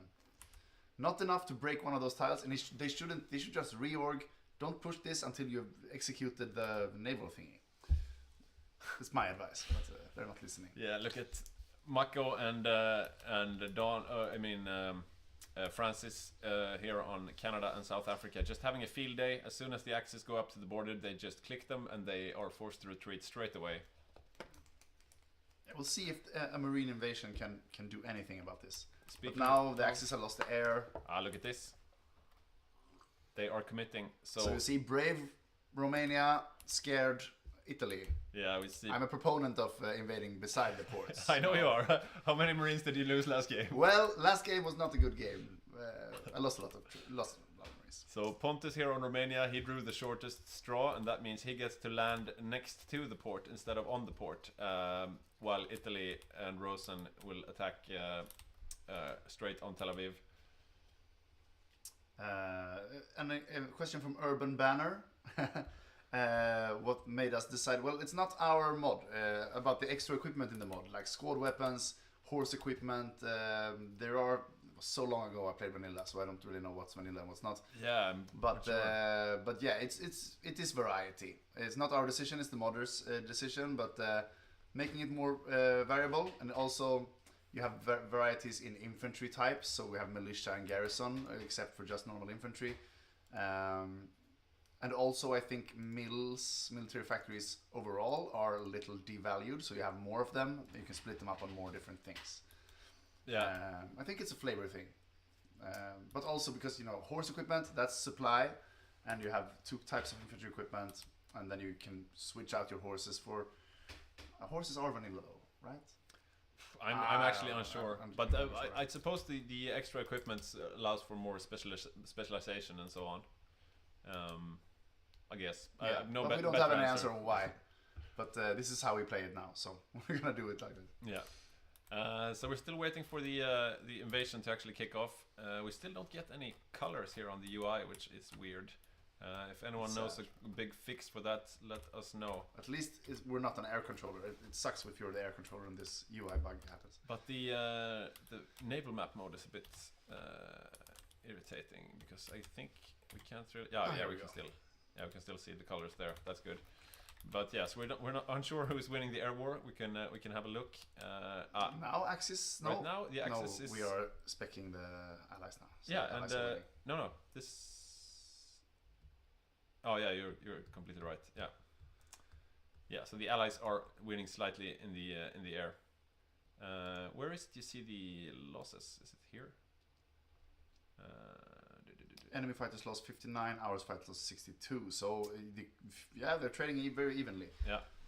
So yeah, they're not out of the woods yet. The allies, we still have some shenanigans going on here, like for example the invasion of the Holy Land. Yeah. Yeah, maybe we could be back talking about Gaza again, like chat wanted us to, in just a bit. We'll see. We do have Romanians landing in Gaza now. I don't know what. Yeah, we'll see if they actually go for it. Still no movements, but they have the sea zones, so they can just push the go button when they feel like it. The French are here. The French under Bakiras have moved up to support. They have they're training still, but hanging around there around Giza, watching the pyramids, I suppose. Now Spain, we have no rules on war entry. Can we check quickly the focus tree and see if we have something there? He's doing a continuous focus. That's a bit odd. We have political focuses. Here we have demand North Africa, retake Gibraltar. They're grey because of why? No, here we have. What's the prerequisite for this one? January 1st. 42. I'm gonna write this down here. Jam 42. So there will be another front opening in 42 because of this. Pearl Harbor is December 41. So we're gonna keep an eye, but that means we have 6 more months of staring at Egypt, perhaps Gibraltar, but we see no plans for that. What about Barbarossa? That could be. Oh, Barb could be very soon. Yeah. Let's have a look at. I'll write that down. Let's have a look at the German focuses. They're going for some consolidation here. Let's see. And where is Barb is? Is it here? No, I think it's the. This is a big focus tree. It's a big focus tree. Let's see. The political focuses are in the middle, so it should be. There we go. Prepare for Barb. He hasn't taken that one yet. Okay. 70 days. So this will be a 42 Barb. Yeah. If he doesn't do those 2 focuses right away. Yeah, we're at least 2 months away. 3 months from Barb. Yeah, so that will make it July. Yeah, we'll see. It might be a 42 Barb actually. Yeah. That doesn't have to be bad for the Axis because then you can utilize the Japan war and the Spanish entry more than you can if you have all your troops in the Eastern Front. Oh, that's a lot of infantry. That's a lot of infantry. He's also pushing out some. These are Macken, mech. I think they're only mech, pure mech. There they are. These guys, yeah. No, that's a tank division. This is a tank division, medium tanks, but no tank destroyers. But two tank destroyers. Oh, did he? Yeah, the right. You're right. But he also had another. That one you get from the game. And this one is exactly the same, but with motorized. So why does he have 2 different types? Because I think this template, the SS template, you get that for free, but there's a cap on you can only build 4 of them. Ah, I see. And you see him building those 4 right down here. Yeah. That makes sense. So yeah, he's got at least 4 plus another 3, 7 medium 50, tank. 50 infantry coming. And yeah, these are just his light tanks down Yeah, here. they're not doing much. They're not doing much at all. You should just send them home. Shameful display. Very much so. Paratroopers not doing anything at the moment. No plans either. And still no naval invasion going off. The Hungarians are up by the border now, and look at this. Oh, it's a green bubble. Oh my god, look at this. They managed to hold. Oh, it's red. Wait. It's just the Canadians versus the Hungarians, but yeah, the Canadians are outperforming. Very much so. And This is, look at the RDT, even with the anti-tank, even yeah. with a fort, you know. Yeah, this does not look very promising.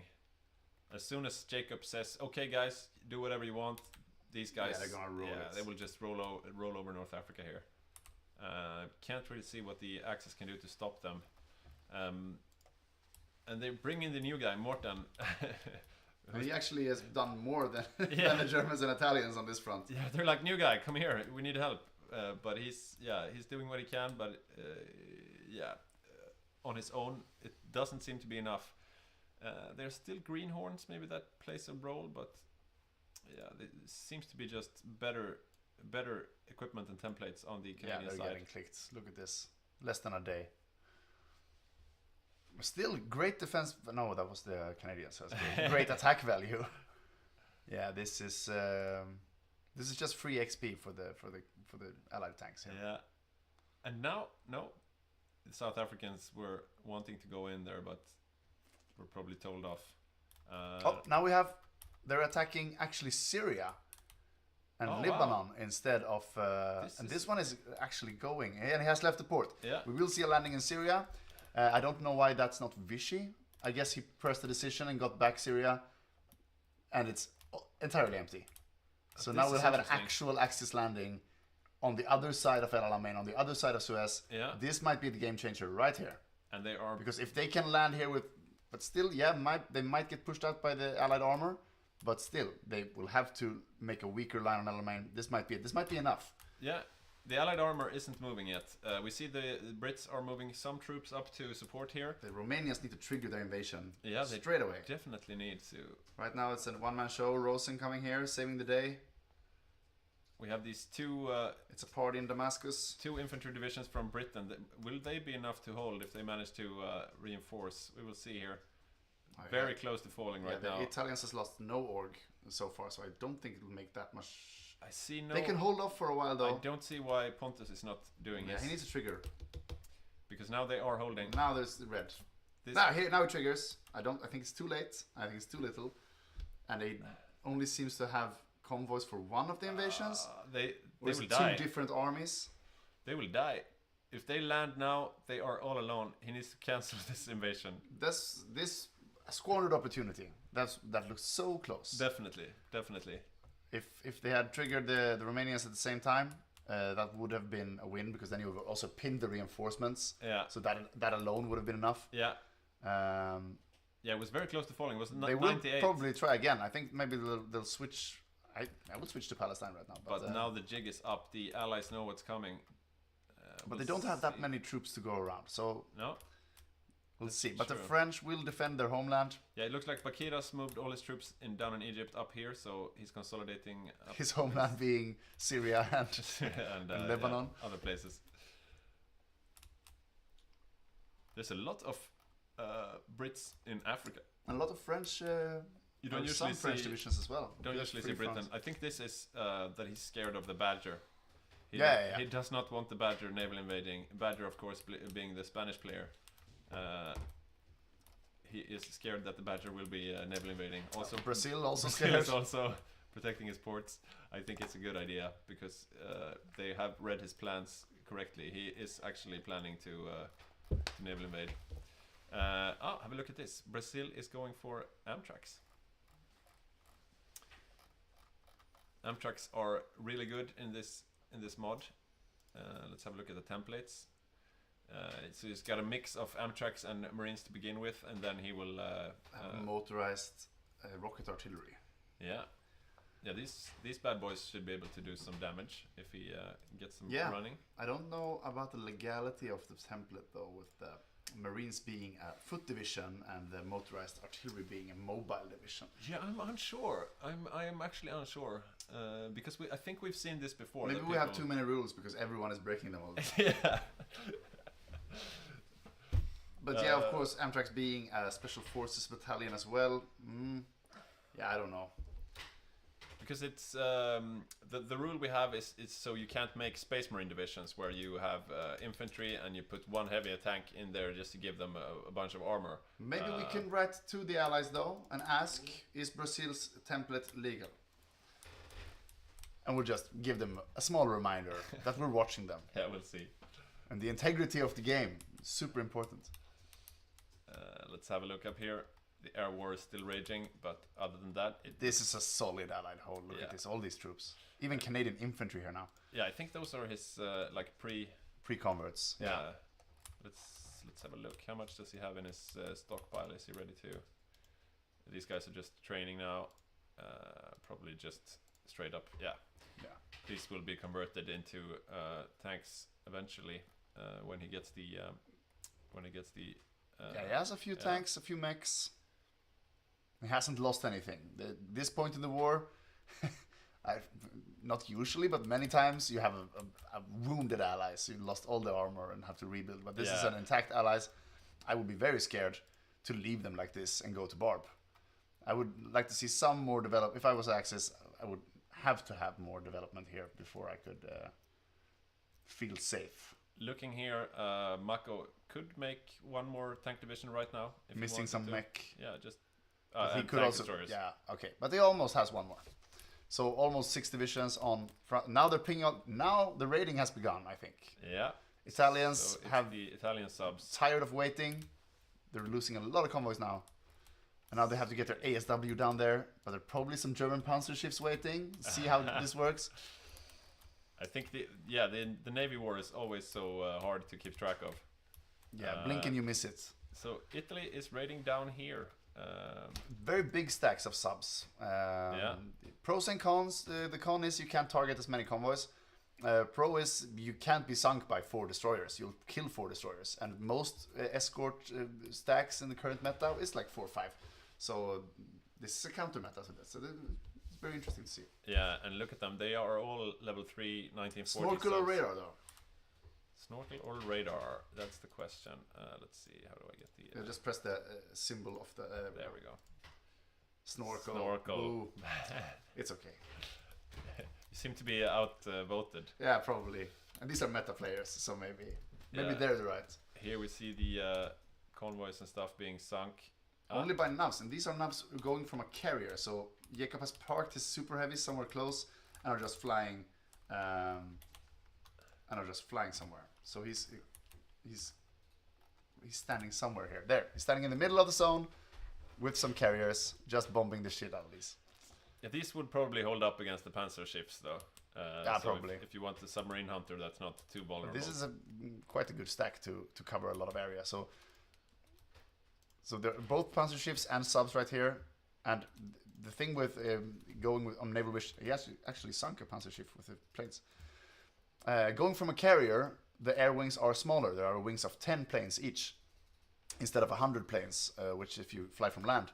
And 10 planes is more than enough to sink a ship. So in terms of naval, just flying from a carrier is so much more efficient than flying from an airbase. So this is what Jacob is doing right now in the Cap Verde plane. So we have a question: is if China was done by a player? And no, we have no Chinese player. Usually the AI is almost stronger in this mod than a player would be. They have a bunch of buffs and so on. And as China, you're basically just a speed bump anyways, because if you win, the game is pretty imbalanced as it is. So we want China to lose, and yeah, so that's why we don't have a player there. We don't even have any volunteers allowed in the China war, except for some air volunteers, I think. Axis, more like pacifics. Yeah.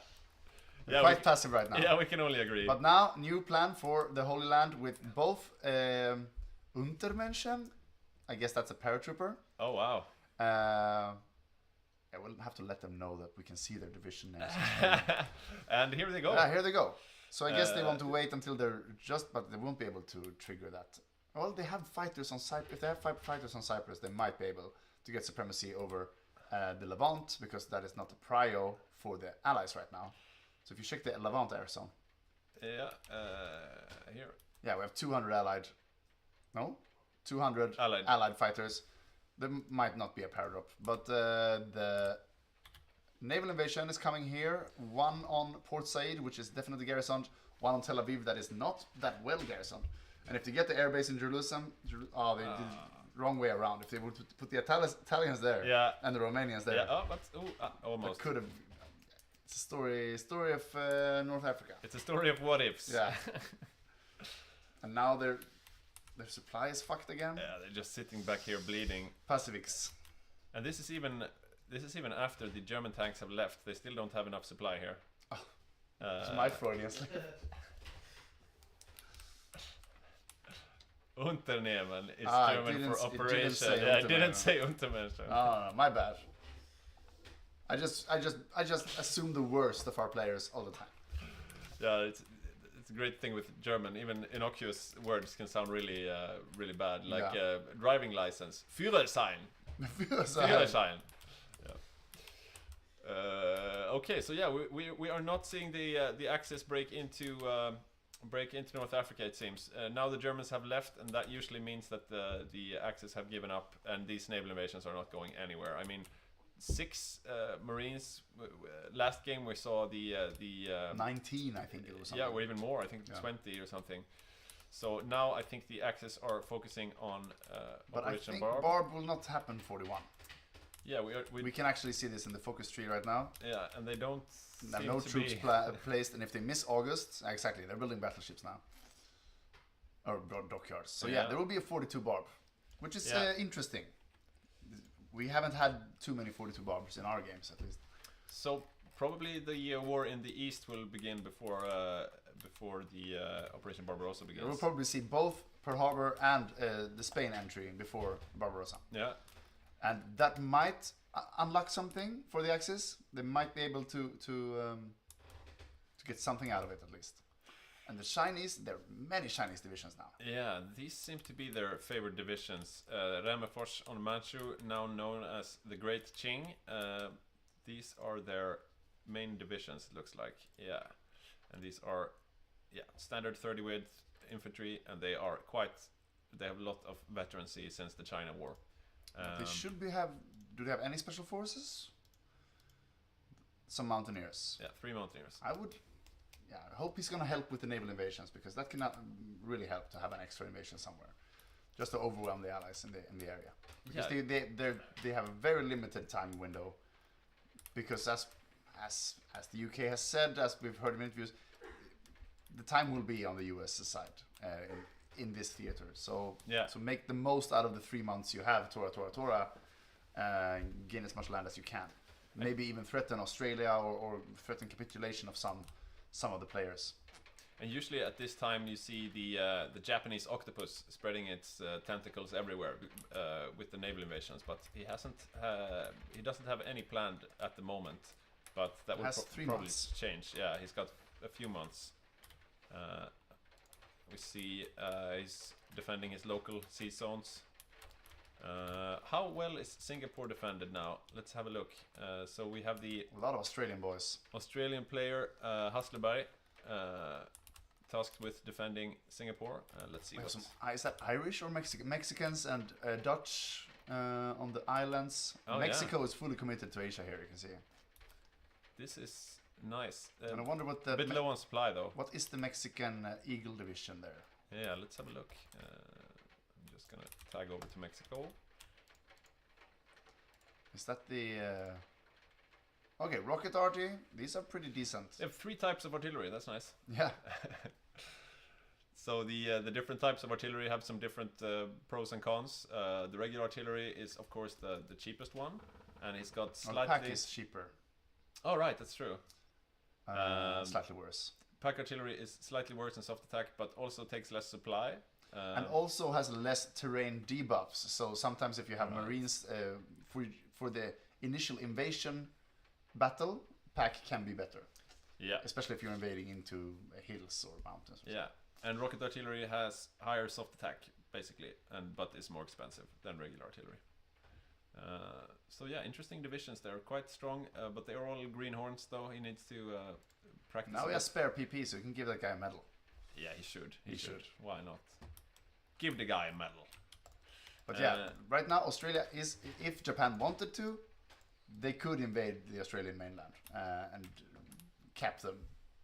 Like, straight away. Yeah, there's no one defending down here, and yeah, I guess he would need to get past a few sea zones first, but yeah, but if you have you put your troops on the Marshall Islands, you still have 1, 2, 3. You can invade northern Australia with our guns. Yeah.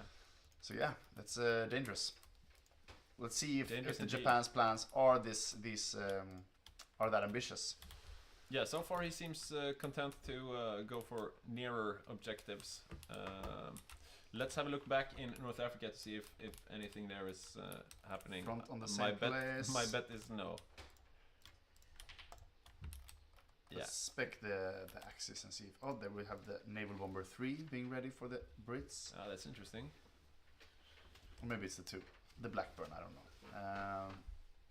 Do we have any invasions planned from the Axis side? That's a good question. Or any people at all? Okay, so the new invasions are planned for this time only on Tel Aviv. This could actually succeed. If they actually do this, you can see there are no garrisons beside the port, so if they manage to land, they can pin it and they can take it. And this time it will be the Italians will go for the main port, but they will also be supported by some Romanians. So this should be able to overwhelm this defense right here. And the question is, if they trigger it at the same time, they will take it. Yeah. The question is then if they can hold it, though, because or if we can come with some reinforcements or such. This allied army here is starting to look quite scary. And here's also South Africa is now moving tanks as we speak. Francis has our stream open, right? There's a stream on the other computer. Francis, if you're listening, stop listening. No, he's an honest player. Yeah. But he was chatting with us in the stream in the beginning. Yeah, exactly. When we were talking about all the plans, Spain is going to invade Panama. Fluffer Kevin tank.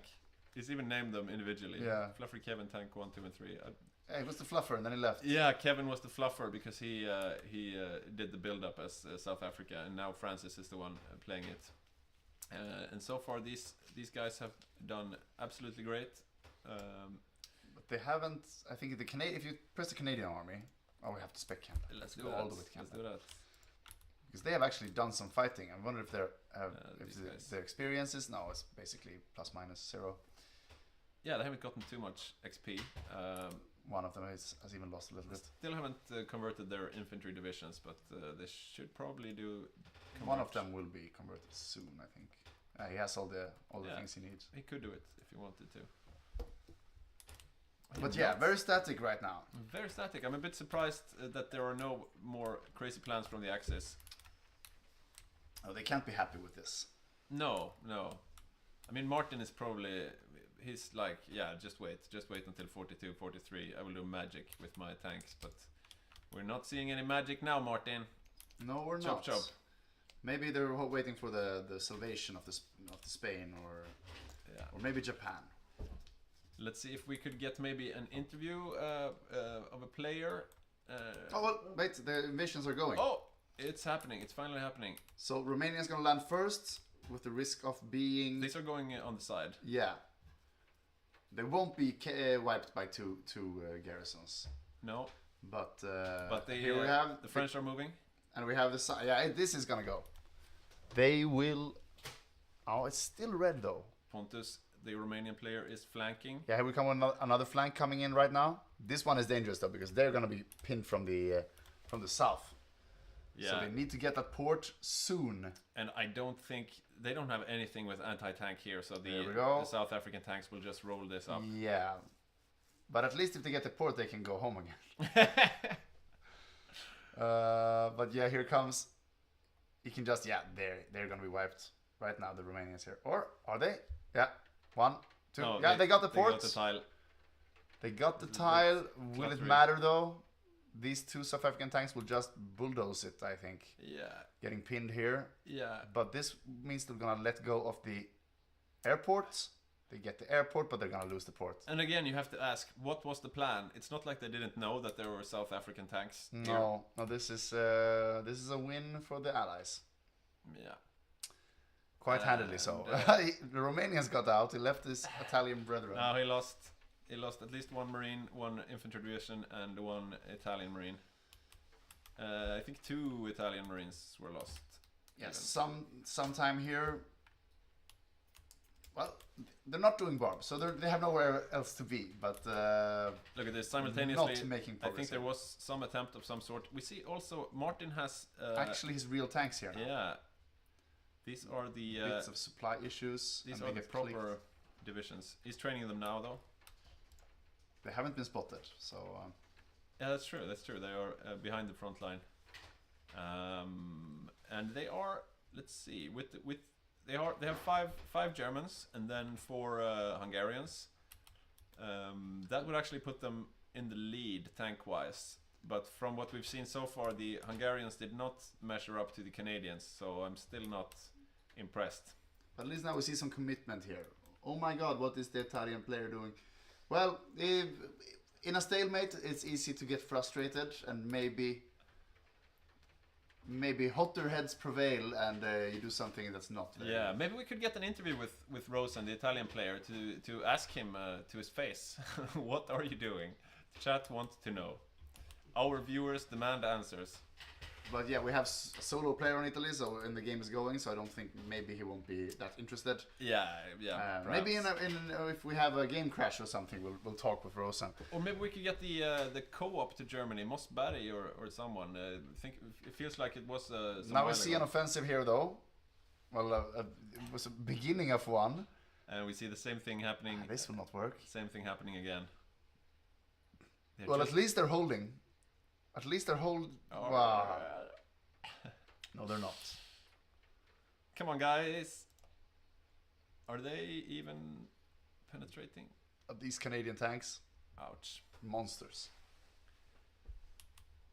But the German tanks now, they were just like they rolled up to the border and they started attacking immediately without full organization. So maybe if they get to replenish a bit first, things will look differently. But they're not being allowed to stay on the border, though. You're getting pushed off every time. Just no new invasions are being planned. The Italians are moving away their Marines, maybe to Gibraltar. We're coming up on 42 now, so maybe it's Gibraltar time. Yeah, we'll see what happens. Here are the light tanks from earlier, not doing much of anything. There is a Gibraltar plan. And maybe he's gonna wait for the Spanish player to enter. You can put a railway gun. You can also invade from the other tile. And if you invade from both tiles, you can't reinforce yourself. So that basically means you need to win both those engagements as the Brits, or you will lose Gibraltar. So simultaneous invasion from both sides is quite a sure way to win. But let's see what he has defensively here. Yeah, a railway gun. That's good. And full combat width, but I would love to see like 6 divisions per tile here, just to have some reserves that can reinforce on both sides. Last game we saw or maybe it was the game before last, but we had a single tank division defending, and it was quite successful. Yes, it was actually me on UK. I built one heavy tank, and against Marines coming in with like little AT, they couldn't break me. Yeah. Here we go, Pearl Harbor, 3rd of December. A date that will live in infamy. Just a quick comment here, though. I think 5 Marines is not nearly enough to take Gibraltar. No, I don't think so. This is just symbolic at this point. Like they won't be able to do anything. Let's have a look over in the east. What's going on here with the Japanese? Very little. It's only Singapore. Yeah, and it's not even triggered. No huge naval invasions. Nothing towards the Philippines. Why have they not planned thousands of naval invasions? They are. No, are they breaking? No, let's see. Yeah, they are breaking. This might be enough. Just have veterans and lots of artillery, and you can just plow through. Because now, they cancelled. They cancelled the attack. Maybe they're trying a different tile. So yeah, we have Hasselberg on Australia defending here. on his own basically right now. I wonder where the New Zealand player is. I don't think he has that many divisions, but he should have be somewhere. some. Oh, he's got actually quite a lot. Is that? It is New Zealand. They have the same flag basically. So. Yeah, it's really hard to see. No, this is Australia. Oh, it's still Australia. Wait, did they annex? Yeah, okay. So we have our New Zealand player is no longer with us. We had one apparently, but yeah, now they don't even tell us everything here in the studio. So yeah, the Anzac, we can call them, are being played by Hasselberg, and so far they are holding. They are even planning a naval invasion of their own here, which is a bit sneaky. It's not them planning it. I think it's it's the Dutch. Let's see. I'm just gonna move up here so I can read here. We have Milo, who's been up since 4 a.m. He's in a different time zone. Gonna go out for a walk. Yeah, you'll be back in time for Barb. Welcome back. And we have Arvex questioning Italy again. Yeah, German tanks should help. Yeah, they had some light assault guns in the beginning who got absolutely smashed. Now they're bringing down their real armor, trying to do something in Africa, but they need to do more. And I'm actually, yeah, I have some questions for the Japanese player here. Yeah. When you have the declaration of war, you have this super naval buff, and you have the capacity to invade with 50 divisions, and there is no invasion going on. Right? Yeah, you're not even capping the Philippines. There's nothing going on. It's a waste of an opportunity because now you're invincible at sea, but you're only invincible for 3 months. This is all green. Yeah, they're not triggering it. They could have been to Singapore at this point. If they had pushed here on the line at the same time as these naval invasions hit, then they would have definitely breaking through, I think. Yeah, this is a bit strange. Here in Burma, we have some time before the action comes because the Roche player Joachim Löfgren, he's positioned himself quite defensively up here, as you can see, and this is a sturdy line. However, he does not have any defense in his harbors. The Axis are not allowed to build a harbor right here in the beginning and go for an early naval invasion before they've taken Singapore, but I do think they are allowed to take Rangoon and naval invasion. Now we see an allied counteroffensive plan here, invading on the port here on the left side, or right beside it. So I think it's the Netherlands. It's the Dutch, yeah. Yeah. They're actually landing beside. And if they're not defending there, well, they still have a port closer, but it can still mess a little bit with the supply, but they won't be completely out of supply. So yeah, surprisingly little happening in Asia at the moment. Yeah, I think this is way too passive, Japan, naval invasion wise. This is your one big shot to do these offensives, and you're just letting time go to waste right now. Already a month in, no naval invasions planned. Yeah, there's homework to be done. Some probing attacks happening here on the line. They are gonna break through here. Yeah. They have strong infantry, veterans from the China War, very strong modifiers, but still red here. Yeah. Can we check the air situation over Singapore? Well, it says Axis advantage. Yeah, 100%. 300 CAS, but still Australians are strong. Green, red, green. Why aren't they firing this? It's really mystifying to me. It is. At least they have 1,000 convoys, so they can be raided for a while. That's a good point. They are now. They are breaking through. This might be, and if the response doesn't come quick enough, we might see enormous casualties for the Australians here. Yeah, and I don't think they have too much to respond with. They have mostly these defensive types of. Yeah, they need to make their way back to the city. Very easily defendable. Further south, but if we got some pings here, people are like, "Yeah, you have troops down here. Use them." But yeah, maybe coming off that fort line now with these last 9 divisions. Yeah, he's already moving, and he fills up, and he has more forts. But yeah, steam. I want to say steam is running out already, but it's only been a month. Here comes. I don't know what. One naval invasion, but it's he straight down the line. He should be support attacking with the land troops here, and I think he'll have it. Yep. But they are not. They're not even supporting the middle push.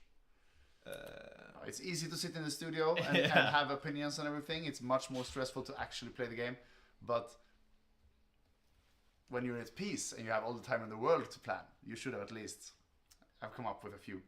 Yeah. And now he's planning a power drop on the tile here. It's very chaotic here. Is that what it is? Yeah, it is. Oh wow. He's naval invading and power dropping on the same tile that's next to the front. But not at the same time. But not at the same time. And he's not firing this one that would actually break the entire line. Yeah, I'm a bit mystified as to what Japan is doing. Yeah, he's no noob, Sticky, so I don't really know. Maybe he has other things to think about. Yeah. One thing he has to think about is this advance into Burma, but where they still haven't faced any resistance. We'll see if they catch up to the Indian troops there soon. But it looks like the advance here in Malaysia has stalled. Yeah. They do not have a frontline order either, so they're losing a lot of good planning here. I don't know if they have grand battle plan or superior firepower as Japan. Yeah, that's Can true. we check their doctrine? Because if they have grand battle plan, which they have, I think this is grand. I think that's the symbol. No, where are we here? There. Yeah, they should definitely have a frontline doing planning. Yeah. Yeah, even because half this doctrine is about planning. Yeah. And the other half is entrenchment, basically. So here we go. A green bubble. It's high numbers, green bubble, high numbers, and it's a red bubble. Very sad. Why aren't you naval invading Japan? You have the navies, you have the marines. Yeah, letting go of like the opportunity to take all these islands. There are so many targets. Yeah, this is... and there are also two players, so you can't really blame micro intensity because you're two players on Japan. Yeah. You should be able to invade some more here. Yeah. Oh, look at this. Oh, they actually have a plan for Wake Island. It's too late, but they can win. Wake. So these are 15 marine divisions preparing to attack Wake.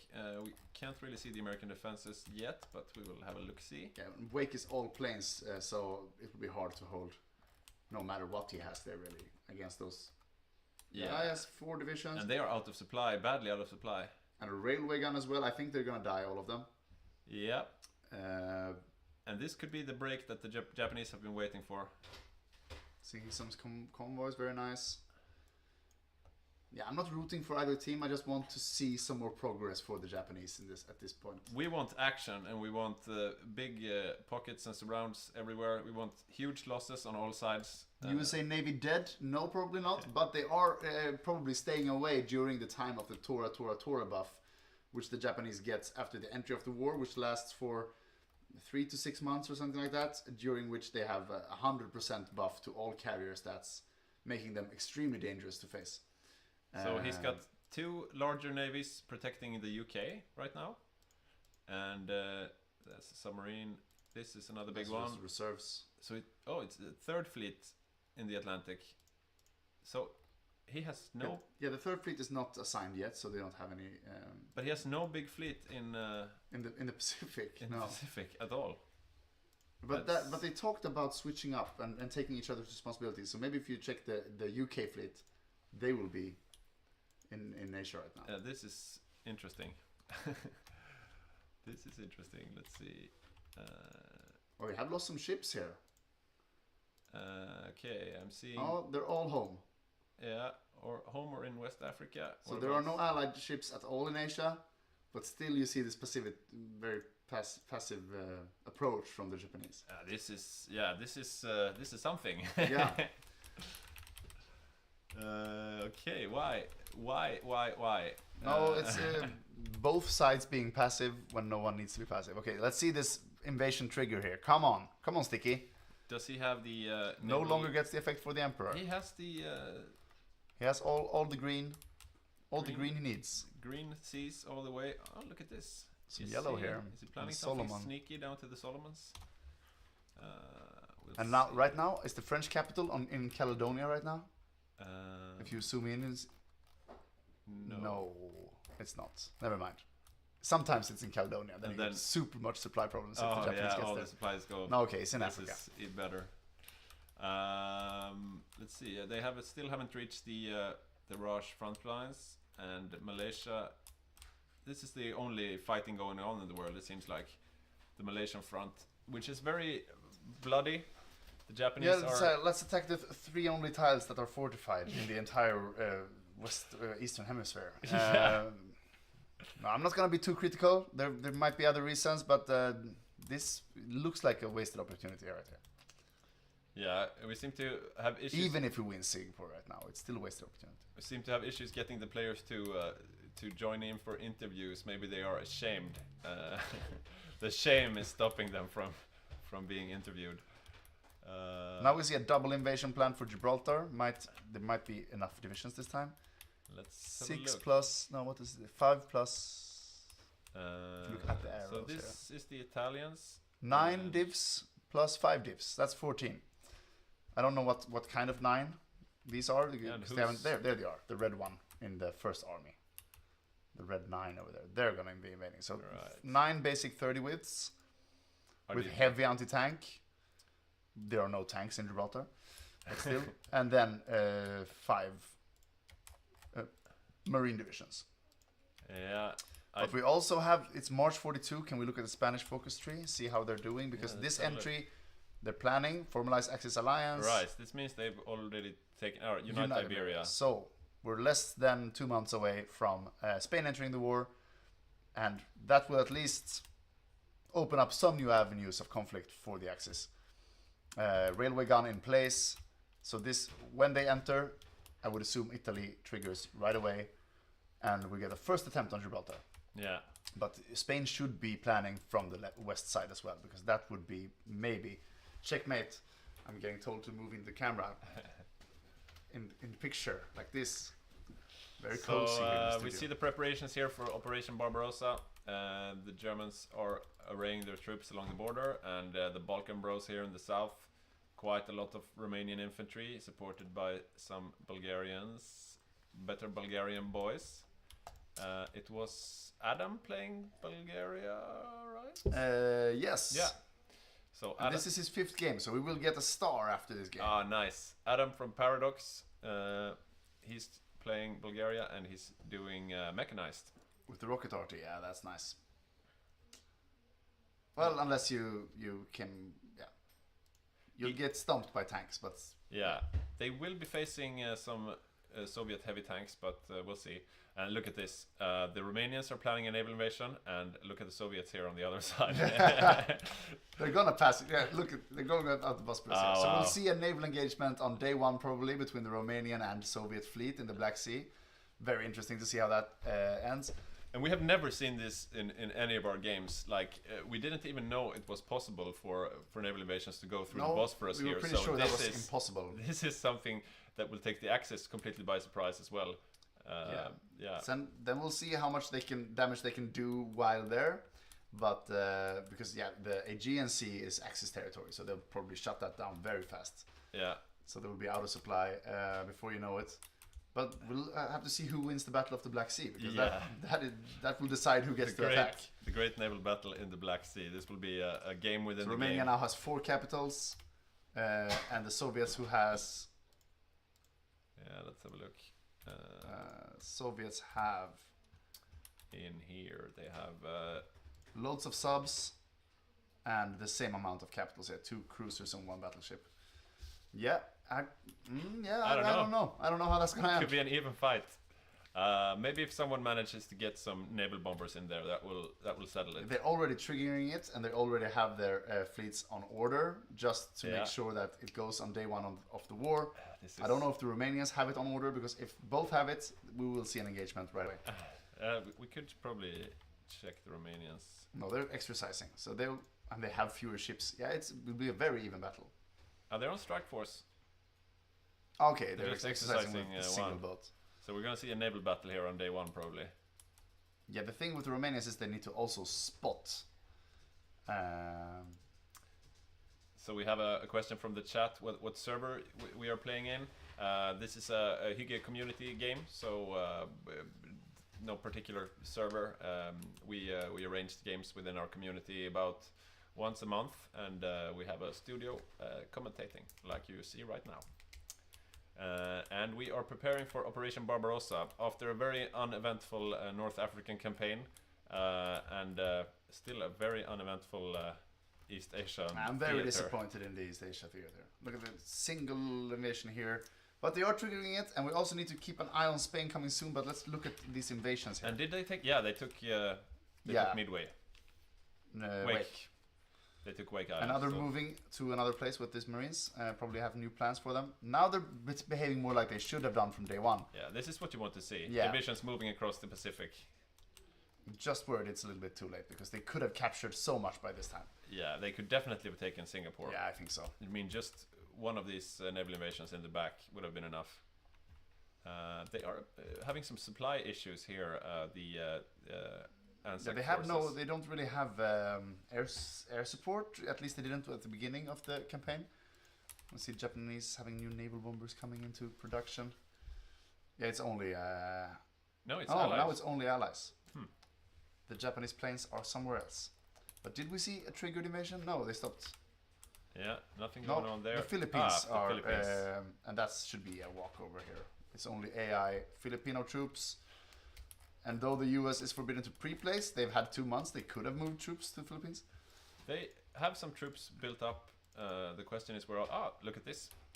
They've chosen, instead of protecting the Philippines, they've chosen to protect the Dutch East Indies. Probably wise. Yeah, so now we see actually quite some heavy allied presence here. We don't usually see these islands being protected this much. They usually get attacked much more earlier than this as well. That's very true. But yeah, this will be hard for Japan to crack. So the way ahead for Japan, it's hard. Yeah, these guys seem to be the island defenders. Quite heavily defended, but not... look, he's got a railway gun on every island. Yeah. You don't usually see that. He doesn't want to lose Midway. That would be a big blow. Railway guns are quite expensive. You usually don't see people building more than 1 or 2. And he's had at least 3. 1 on each major island.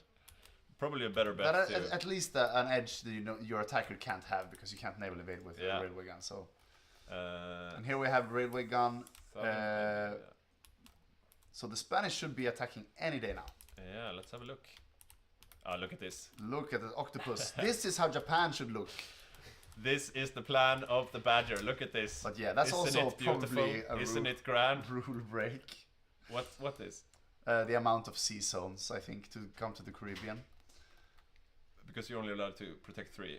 Yeah. But what if he takes 3 and the German takes 3? Yeah, but you also have to start with the zone your fleet is based in. So no matter... We'll see what he triggers and not. Yeah. First, Portugal will fall. Yeah, here comes the invasion of Portugal, but also the naval invasions are firing. At least a couple. Are they moving out of Porto? No, not yet. It doesn't have the... Yeah, he should. They should be firing, right? They are still not moving. For some reason. Maybe... No, he should... I don't get it. He should be moving in, but... Yeah, he might have planned too much, and he doesn't have capacity for everything. So, at this point, the UK should push a button, right?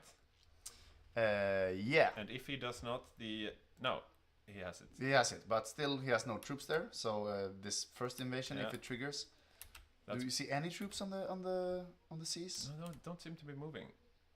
But they should. I mean, he's got the... No, he's not at war with the UK. No, he's not at war with the UK. Because... But... So Portugal was in the Allies because they capitulated and didn't surrender. Does he have the Goa, for example? Oh, is that not a thing anymore? No, it's there. But I guess it went to... I don't know. Anyways, moving on. Philippines has capitulated. The Philippines just capitulated. We still have those central islands left. Yeah, we're seeing finally some moves being done. Oh, we have a landing, but that will be killed, right? Yeah, that looks rough. They've landed. We are specking the Japanese, but we don't see color bubble. Yeah, that's a bit weird. Let's try Holland. Finland and the USSR at war? Question mark. They shouldn't be. It shouldn't be. It should be in Barb. Yeah, still no Operation Barbarossa. But it says that they are at war. The USSR are at war. Yeah. So Barba started. The game is paused and Operation Barbarossa has started. We're gonna take a quick player break. We're gonna keep streaming. I'm gonna switch to the technician seat. We'll get Victor in here. Yeah. So, like we said earlier, now that Barbarossa has begun, we will probably see a naval battle going off here in the Black Sea. But not right now because the game is paused, of course. And if the Soviets manage to win this naval battle, we will see Soviet Marines and other troops going into Bulgaria and Greece. And I don't need to tell you, this is crazy. Hello. Hello, Victor. Welcome back. Thank you. How was the technician's chair? Yeah, it was nice. I have been. I tried to get Ulla the cat to show what she thought about Dawn's no sieve strategy. Yeah. By making one note with a frowny face and one note with a happy face, and see if she would pick either of the notes. But she was just sleeping, so I just put the notes on her. Well, since she's my cat, I can tell you Ulla is more of a steel refinery kind of girl. So. I would imagine so, yes. Yeah. Ulla, come. But look at this, Victor. Yeah. We see the Soviets, they have a naval invasion planned on Finland as well. And over here, Magnus only has one little dude defending. So. Yeah, that one will be dangerous. I mean, to be honest, we have seen quite the stale game so far. We had like nothing, the Spanish Civil War, nothing surprising. Winter War, nothing surprising. El Alamein, stalemate. Yeah. But now we have a lot of interesting stuff going on. We have all of these naval invasions from the Soviets and the Romanians and the Spanish, and we will see a lot of ships going across, meeting each other. Yeah. And that will be very interesting. Yeah, from this point in the game, it will be hard for us in the studio to keep up and get all the action on screen. It's sort of everything happens all at once. First nothing happens, and then everything happens. I'm looking here at the Mongolian player Thomas and his divisions. He's got 2 divisions which are medium tanks, 30 width. So these are his main power divisions, and the rest of his divisions are these motorized 16 width, which is a bit odd. Ideally, you want them to be in even numbers of 10 usually. Yeah, that's an interesting one. But we have a lot of action. That is because the action kind of builds up. If you have a stalemate in El Alamein, at some point it won't be anymore. Yeah. So we're getting a concentrated burst of action now. Yeah, definitely. After we start again here. Definitely. And to recap what's happening just now, the war in the Far East kicked off a while ago, and it's been pretty slow going. But Japan has finally taken a few islands. They've taken the Philippines. They are now trying to invade the Dutch East Indies, which is being fiercely defended by the Allies. And back in Europe, after the unsuccessful North Africa campaign, the Axis are now invading the Soviet Union, as expected. But the Soviet Union has plans. They have naval invasions, as you see here on the screen, towards Bulgaria and Greece, as well as a naval invasion planned towards Finland. And I think also that most of their troops, or at least a lot of troops, are arrayed on the Finnish border. Usually it's quite a nice strategy to take Finland out early on. You focus all your 4 players in the Comintern to take out Finland, and then you got your back free, so to speak. So yeah, that's probably what they will be doing. But also, like we just saw, Spain is entering the war. At least in a small while, and he has naval invasions planned on. We can't see them on screen right now, but he has naval invasions planned on Greenland, on Cape Verde, on the Panama Canal, on Bermuda, Madeira. So we're really looking forward to see how much of this he gets away with. He's going to be a real headache for Jacob's. I think so, and I mean. There is a lot of surprises here. I think we had a question in the chat here about the predictions for Barbarossa. And I think like Barbarossa is looking rather normal, but I think the Soviet naval invasion of Greece, for example, will take the Allies completely by surprise. Yeah. Or not completely by surprise, because the Bulgarians have planned naval invasions of areas around like Baku and so on, and they will encounter each other on the Black Sea. So they will wisen up to this eventually, but there is a lot of unorthodox things going on here. But Yeah. I don't think Barbarossa is necessarily one of them. Yeah, yeah. What predictions we have on Barbarossa? I think it's really hard to call at this point. On paper, the axis look really strong with Martin on Germany and Rosen on Italy, for example. But so far they haven't impressed. You could say, and I think a key question is if the new German armored divisions, will they be able to face up against the Soviet heavy tank divisions that we will also see? Because I think the numbers will be comparable when it comes to the tanks. So it comes down to who has the strongest division, basically.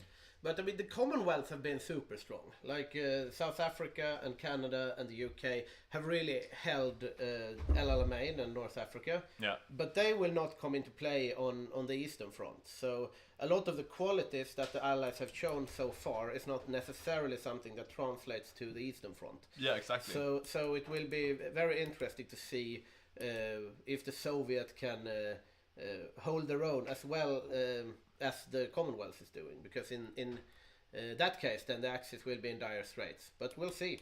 We have one in chat here asking Spanish Greenland needs to happen, and I don't think that's entirely impossible to be honest. No, we are in the game now, so we can look at his glorious yeah, naval Spanish invasions. Greenland will happen. And yeah, look at this. What are these islands even called? South Georgia. South Georgia. And this is St. Helena, I think. Yeah, where Napoleon was exiled. True. This is pretty far off. But also, interestingly, we have some naval invasions towards Canada here. We rarely see Canada being invaded, I will tell you. I mean, this is very interesting. Like, as Algot said before when I was in Technician's Bench, this is what Japan should have looked like, right? Yeah. When you have time to prepare for the war and build up your forces, that's like you get the snaking naval invasions, you prepare the sea zones, and then you enter the war and you press now I go, right?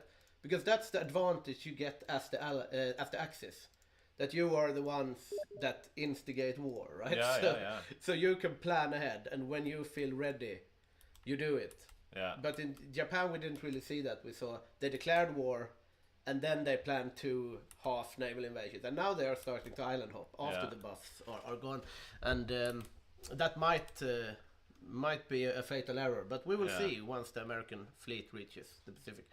We can see here all the sea zones that the Badgers has prepared are green. So unless the Allies are quick to put up navies of their own, these naval invasions will fire and will go away. So we'll see what happens with that.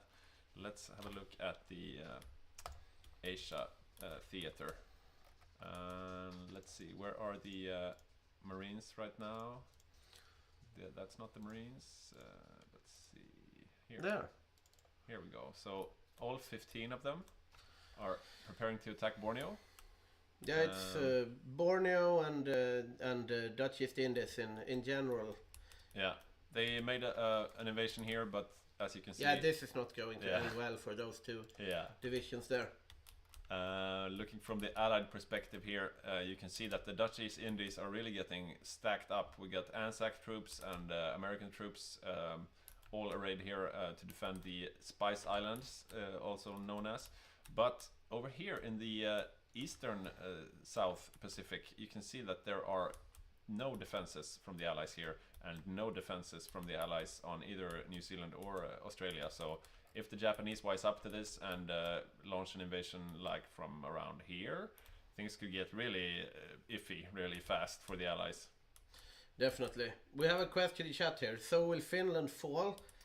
It is quite likely, I would say. We have Magnus did manage to keep his troops in the Winter War. He didn't suffer a lot of casualties. He just suffered the casualties that he needed to suffer in order to get the White Peace. And he is a competent player, so he might be able to hold, but against the naval invasions he doesn't Is have that much. this a paradrop on Finland from Germany? That's a way to reinforce quickly, I guess, but I don't think I've seen it before. I'm not sure what's going on there, but let's have a look at the Finnish front. This time he's deciding to actually defend the border by the border, but he's he's protecting the gaps. Have a look here. at his templates, what he has. Yeah, let's. So this is the main division. I mean, this is going to withstand quite a lot. Like the Winter Logistics Company is super good. Long Range Patrol Company. Yeah. This is a Finnish thing, right?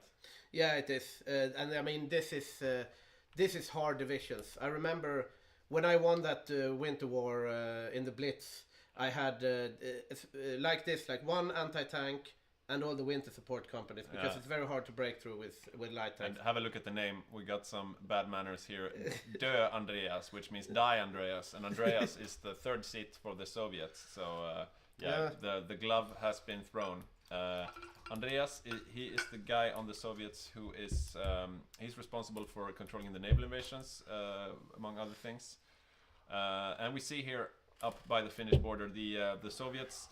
We both have the Mongolians here with lots of motorized and as well as their tanks, but not too many special forces and the like. Yeah, the thing is, if they bring heavier armor up to the front, it would be trouble for the Finns, because I mean, this Finnish, all the support companies and all the CISU doctrines and stuff, I mean, that can really help you in the Winter War, but at some point the Soviets tank will pierce it. And I also noticed that it's not the same Finnish divisions that are defending around Viipuri and those places. So he does have his special forces mountaineers here. Let's see if they have any anti-tank. Now Spain joins the war. Let's just have a quick look. Yeah, these are strong. Yeah, these as well. are really strong. But maybe not enough to stop the Let's heavy tanks. see the Spanish octopus spreading its legs here. And here they go. Let's see. Are they moving out? I see no naval invasions getting. They seem to be stopped on the seas. Yeah. Immediately they contested. wised up a bit. Immediately contested in the Iberian African coasts, but there were also naval invasions down here in Africa, and they are actually firing. So yeah, and those will go through as well. So I think we will see a Spanish occupation of St. Helena and South Georgia, these immensely strategic positions. Definitely. From this position, he can control the entire continent. Yeah. Antarctica. We have a question in the chat. In a hypothetical scenario, if enough players were present, could players play as Sweden and even perhaps form the Nordic Alliance, or do the rules forbid any of this? We have had Sweden players like way back, right? Yeah, that was before. We had Sweden as an Axis country. Nowadays we do have Denmark as a playable country, but there are no.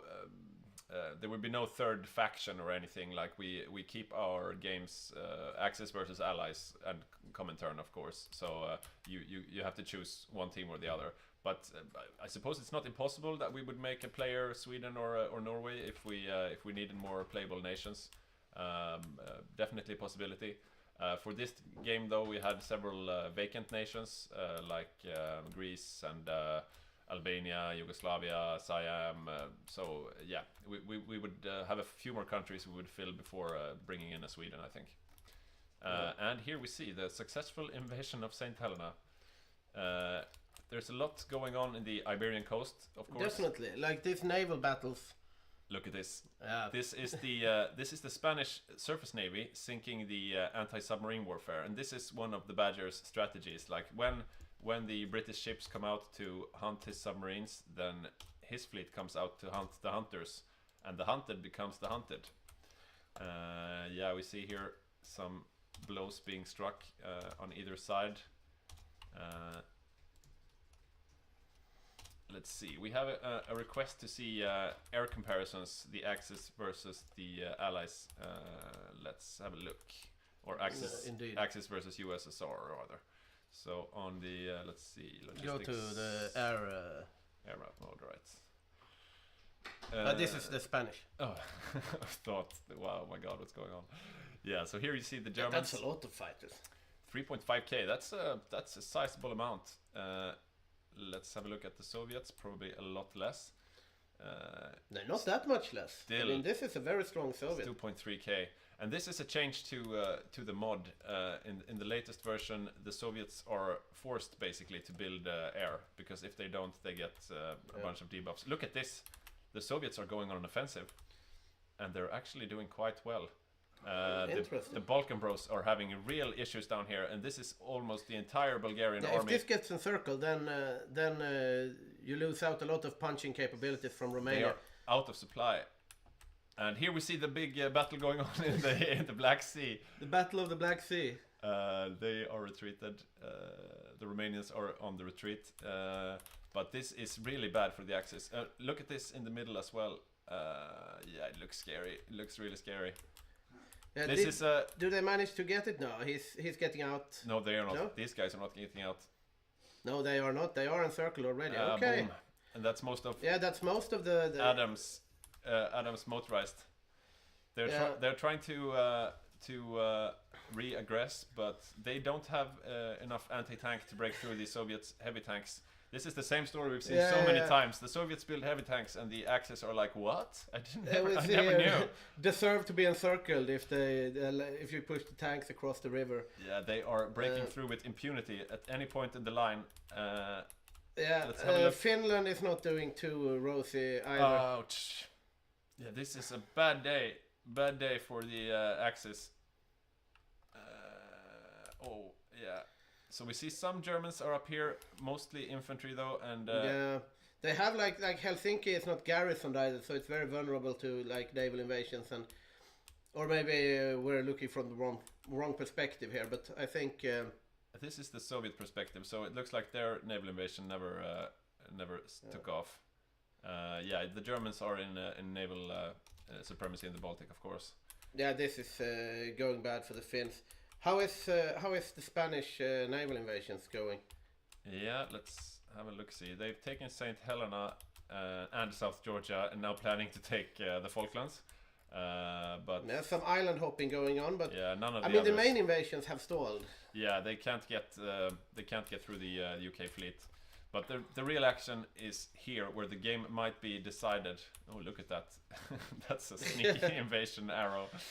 Yeah, that's an interesting and we also have an allied counteroffensive going on in Libya here, and so the Germans have moved down some of their stronger armored divisions, but is it enough to stop the allied advance here? They are moving back to consolidate a bit, but yeah, it looks like they've already lost a fair bit of troops, and the allies are not slowing down. They are keeping on the advance, and right now there is a lot of allied armor here as well, and they are pushing them back. They are pushing them back. So the Axis are losing decisively in North Africa, and the Eastern Front is looking quite iffy as well. Yeah, they lost a lot of Romanian tanks there. We could have a quick game today, Victor. Yeah, this is looking very very bad for the Axis so far. Once again, we've seen like an Axis that kind of loses the initiative. We have some counter pushes up there in Finland that might be small counter encirclements of the Soviet tanks here. Let's see if they manage to capture Viipuri, but it's only the Finns though. Oh, they are. Yeah, it's slightly no, that won't work, I think. Yeah, so they managed to stall the Soviet advance at least in Finland. Yeah, Finland lives, but just barely, as Romania is looking quite grim. And I think, did the Soviet naval invasion of Greece, it didn't go through, right? No, it didn't. But neither. Oh, look, the Romanians won.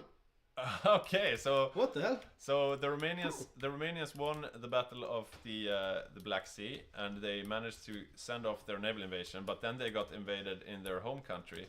Yeah, so but this can actually be. This is at somewhat of a good thing for the Axis, because they have managed to go all the way to Baku with this and look at the daring oil. naval invasion. Look at the oil already. This oil is a lot, and it will prove as a massive boon for the for the Axis. So that's actually quite an Axis win.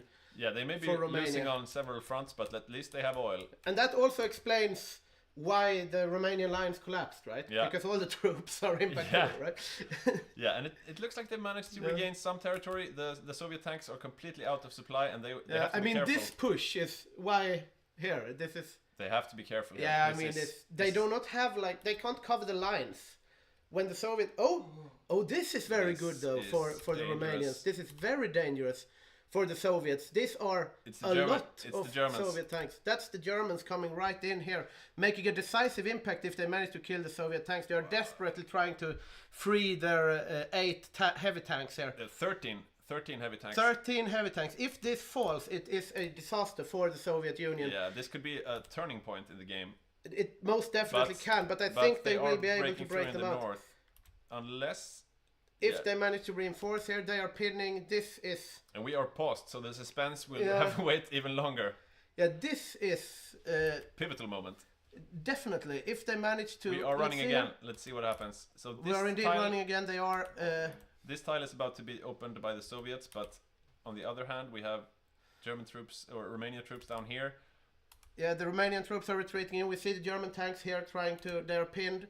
And they managed to get out, just barely. Yeah, it looks like they are safe for now. And we see the German tanks are trying to make some moves around there. They are still in a bad situation. Yeah, they here, are the not Soviets. safe yet because they are slower than the German tanks. They are indeed not safe yet. They are also completely out of supply, so they are down to almost 3 kilometers They are per hour. sacrificing one infantry division there from Romania, but if they get these tanks, that's definitely worth it.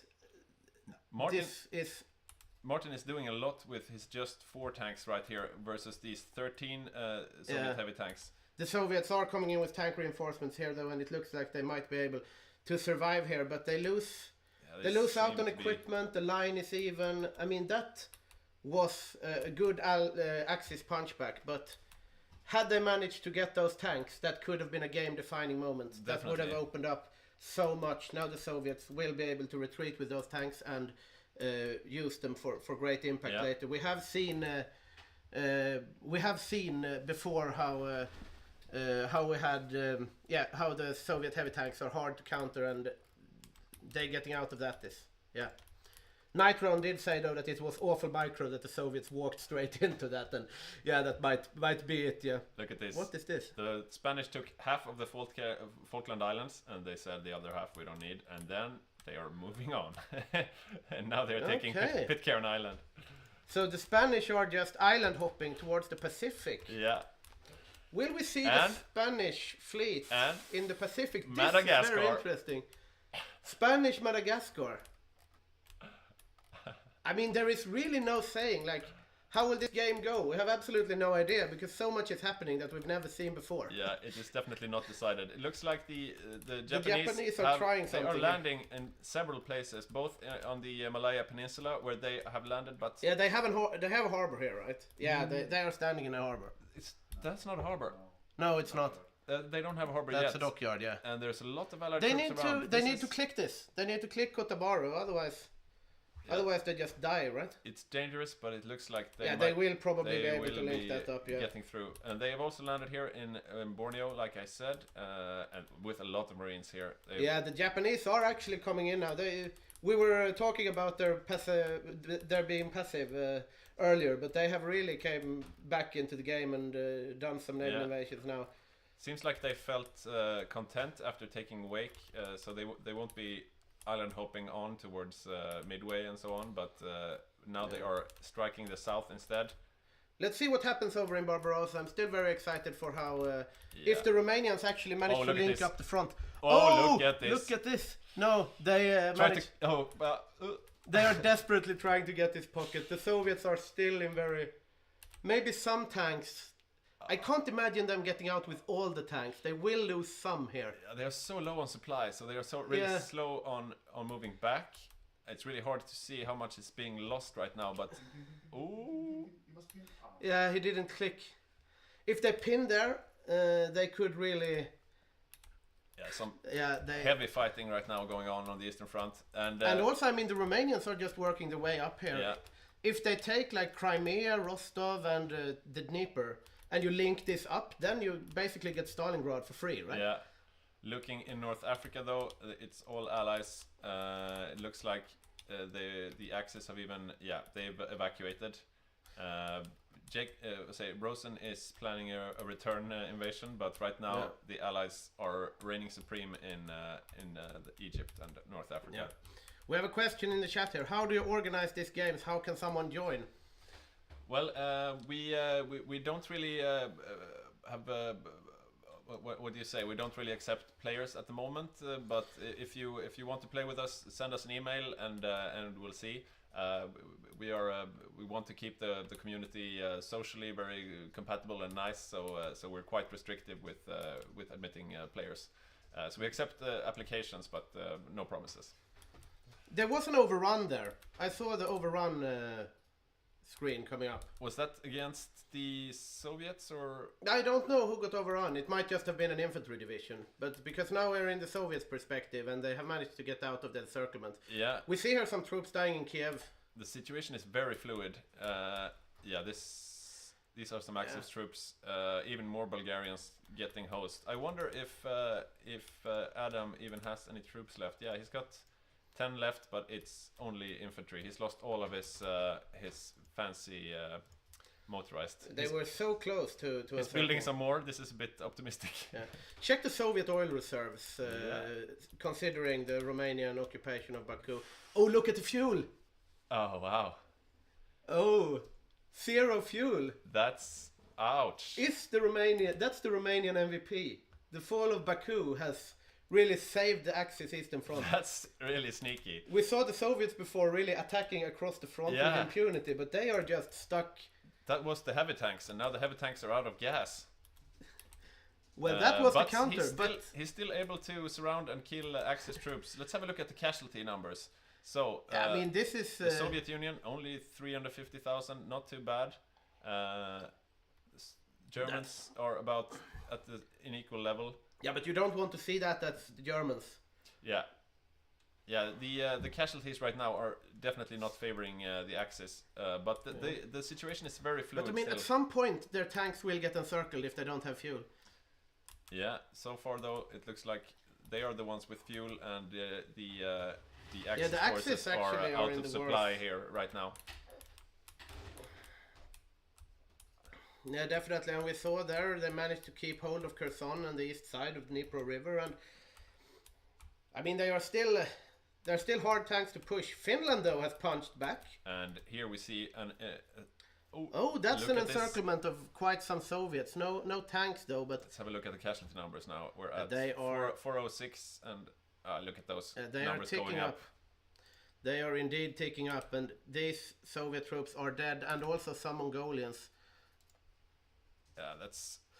This is that was like 200,000. Finland is back. Finland is back. If you ever doubted them. Viipuri is once again in Finnish hands, and they are moving towards.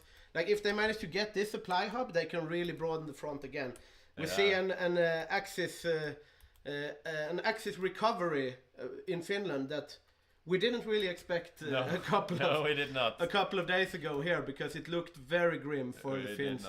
But it is the fuel situation, I would say. Like if you don't have fuel, what are you to do? Yeah, and down here in the southern eastern front, we see the German and Soviet tanks are trading blows. They are really trying to encircle each other all the time. Right now, it's the Germans with a bit of a salient, and the Soviets are trying to cut it off right here in Mykolaiv. The game is paused right now, so let's have a look at what's going on in Asia. Definitely. We have a question again. If one were to send an application, is it mostly about personality plus input hours or Hygge mod experience? Well, the thing is, experience isn't that important. No. Just send us an email or write to us, and we'll get back to you. Yeah, we lay a heavier emphasis on social skills than actual game skills. We have the saying, a member of the HOI4 community is someone you would like to have a beer with. Yeah, that's a good way to put it succinctly. The Japanese are not doing too hot here. They don't have a harbor down here, do they? No. They still don't have a harbor up here. But these guys still have supplies, do they? Yeah, I think so. And I mean, they're quite beefy still, but I mean, at some point... Look at this. Harbors are being built. They are building. They're holding out until they can build a harbor. Singapore is falling. They are attacking. There is only 4 garrison divisions there, so Singapore will fall to the Japanese, and you can definitely the Axis is back both on the Eastern Front and in the Pacific. Yeah, The Anzac troops really need to wonder if it's time to evacuate now, head over to Kuala Lumpur and get out. So that's British Malaya gone, which was the AI controlling the defenses here, and now the they really need to get out. Yeah, they really do. But now they aren't really doing that. Yeah, we have some Vichy troops there as well. Interesting. And the Raj is getting a bit pushed in, but this is a hard nut to crack though. Yeah, I don't think they moved him. Mountains and rivers, and we don't see any movement either. So yeah, he's just holding his line. Yeah.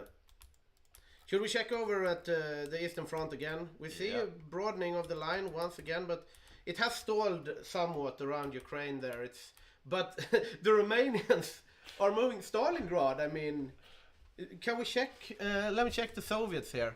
This is a classic Stalin move. I mean, Stalingrad is they can walk in, they can just walk into Stalingrad at this point. And Stalin is sleeping and is refusing to acknowledge the invasion here in the east. I mean, if they take the airfields and they take Stalingrad, and how will you get supplies to the front? The Soviets have no fuel. Yeah. And when you cut off the railroad, the tanks, it doesn't really matter. They're stuck. They're basically bad railway guns then. Yeah, I'm a bit surprised they haven't put anything in the way. I mean, just some garrisons or whatever. You would ideally... I mean, this is play of the game. This is play of the game material, that naval invasion. And you can see here that Ivan is going very heavily for quality over quantity. He's got these heavy tanks, and these are these medium tanks, or are they also heavies? They're also heavies. So he's building only heavy tanks when he's got an entire front line here completely open. We see here Night Round saying Soviets must have brain rot. What are they doing? We'll see if they wise up to this. But they have now the debuffs are gone at least, so maybe they will claw their way back. Check out Finland. Let's we have have a a look question at Finland. They are they have given up the north, but I mean this is a solid Finland. I mean they are pushing back in the north now, and the Russians are the Soviets are in full retreat. I mean, basically, they have gotten everything back that they lost in the Winter War. The north is completely open. I mean, I guess they have to walk around Leningrad, but that's about it. Yeah. So the Germans, they were moving their tanks back a bit. We see. Oh, Paradox. This one will be interesting. That's some tanks that will... That could work. That could indeed work. It cannot. No, it can't. It cannot work.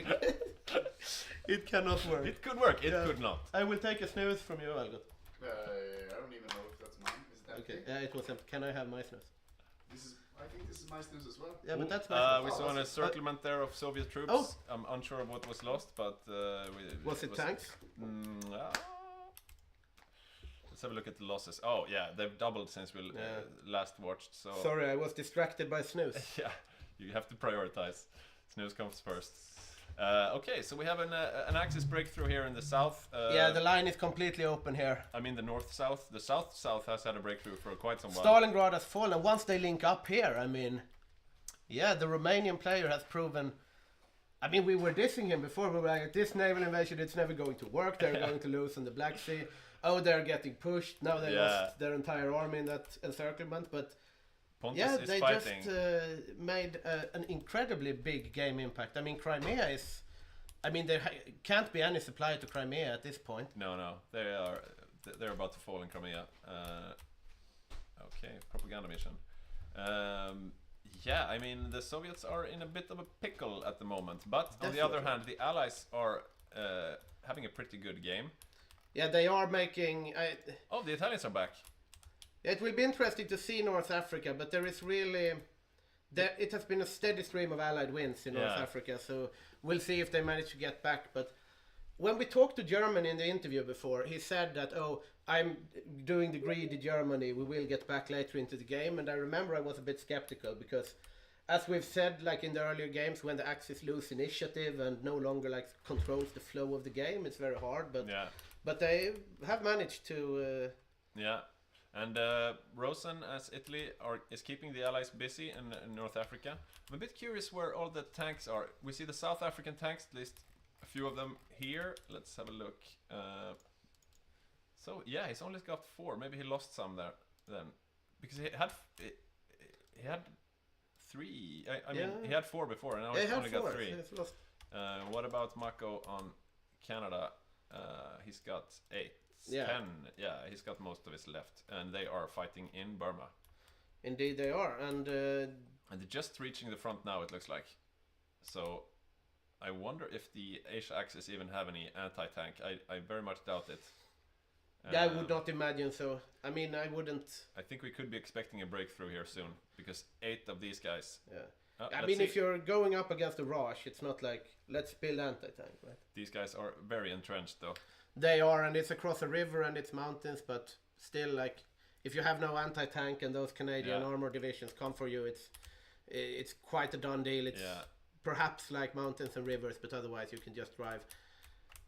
But yeah, all he needs is one breakthrough through this line, and then I think his tanks will just go ham. Maybe this will be the breakthrough.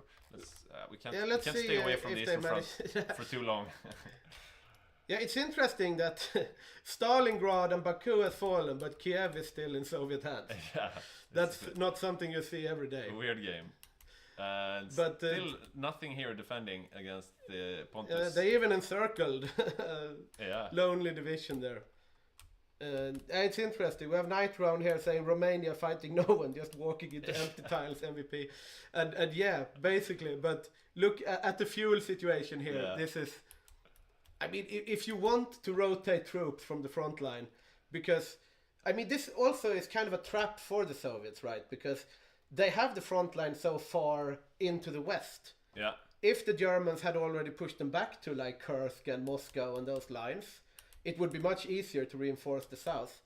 But if you're going to run troops from like the middle of Finland without fuel, then it doesn't really matter. Here comes Ivan's response, and it's 4 Soviet heavy tanks supported by the 1, 2, 3, 4 motorized Mongolian divisions. So this is the response, but it's a very long front. They will probably break through at some point, but they don't have enough to surround all these. I mean, they would need some. It will be interesting to see what he does with these tanks. They will break through with these, but will they be able to consolidate those gains?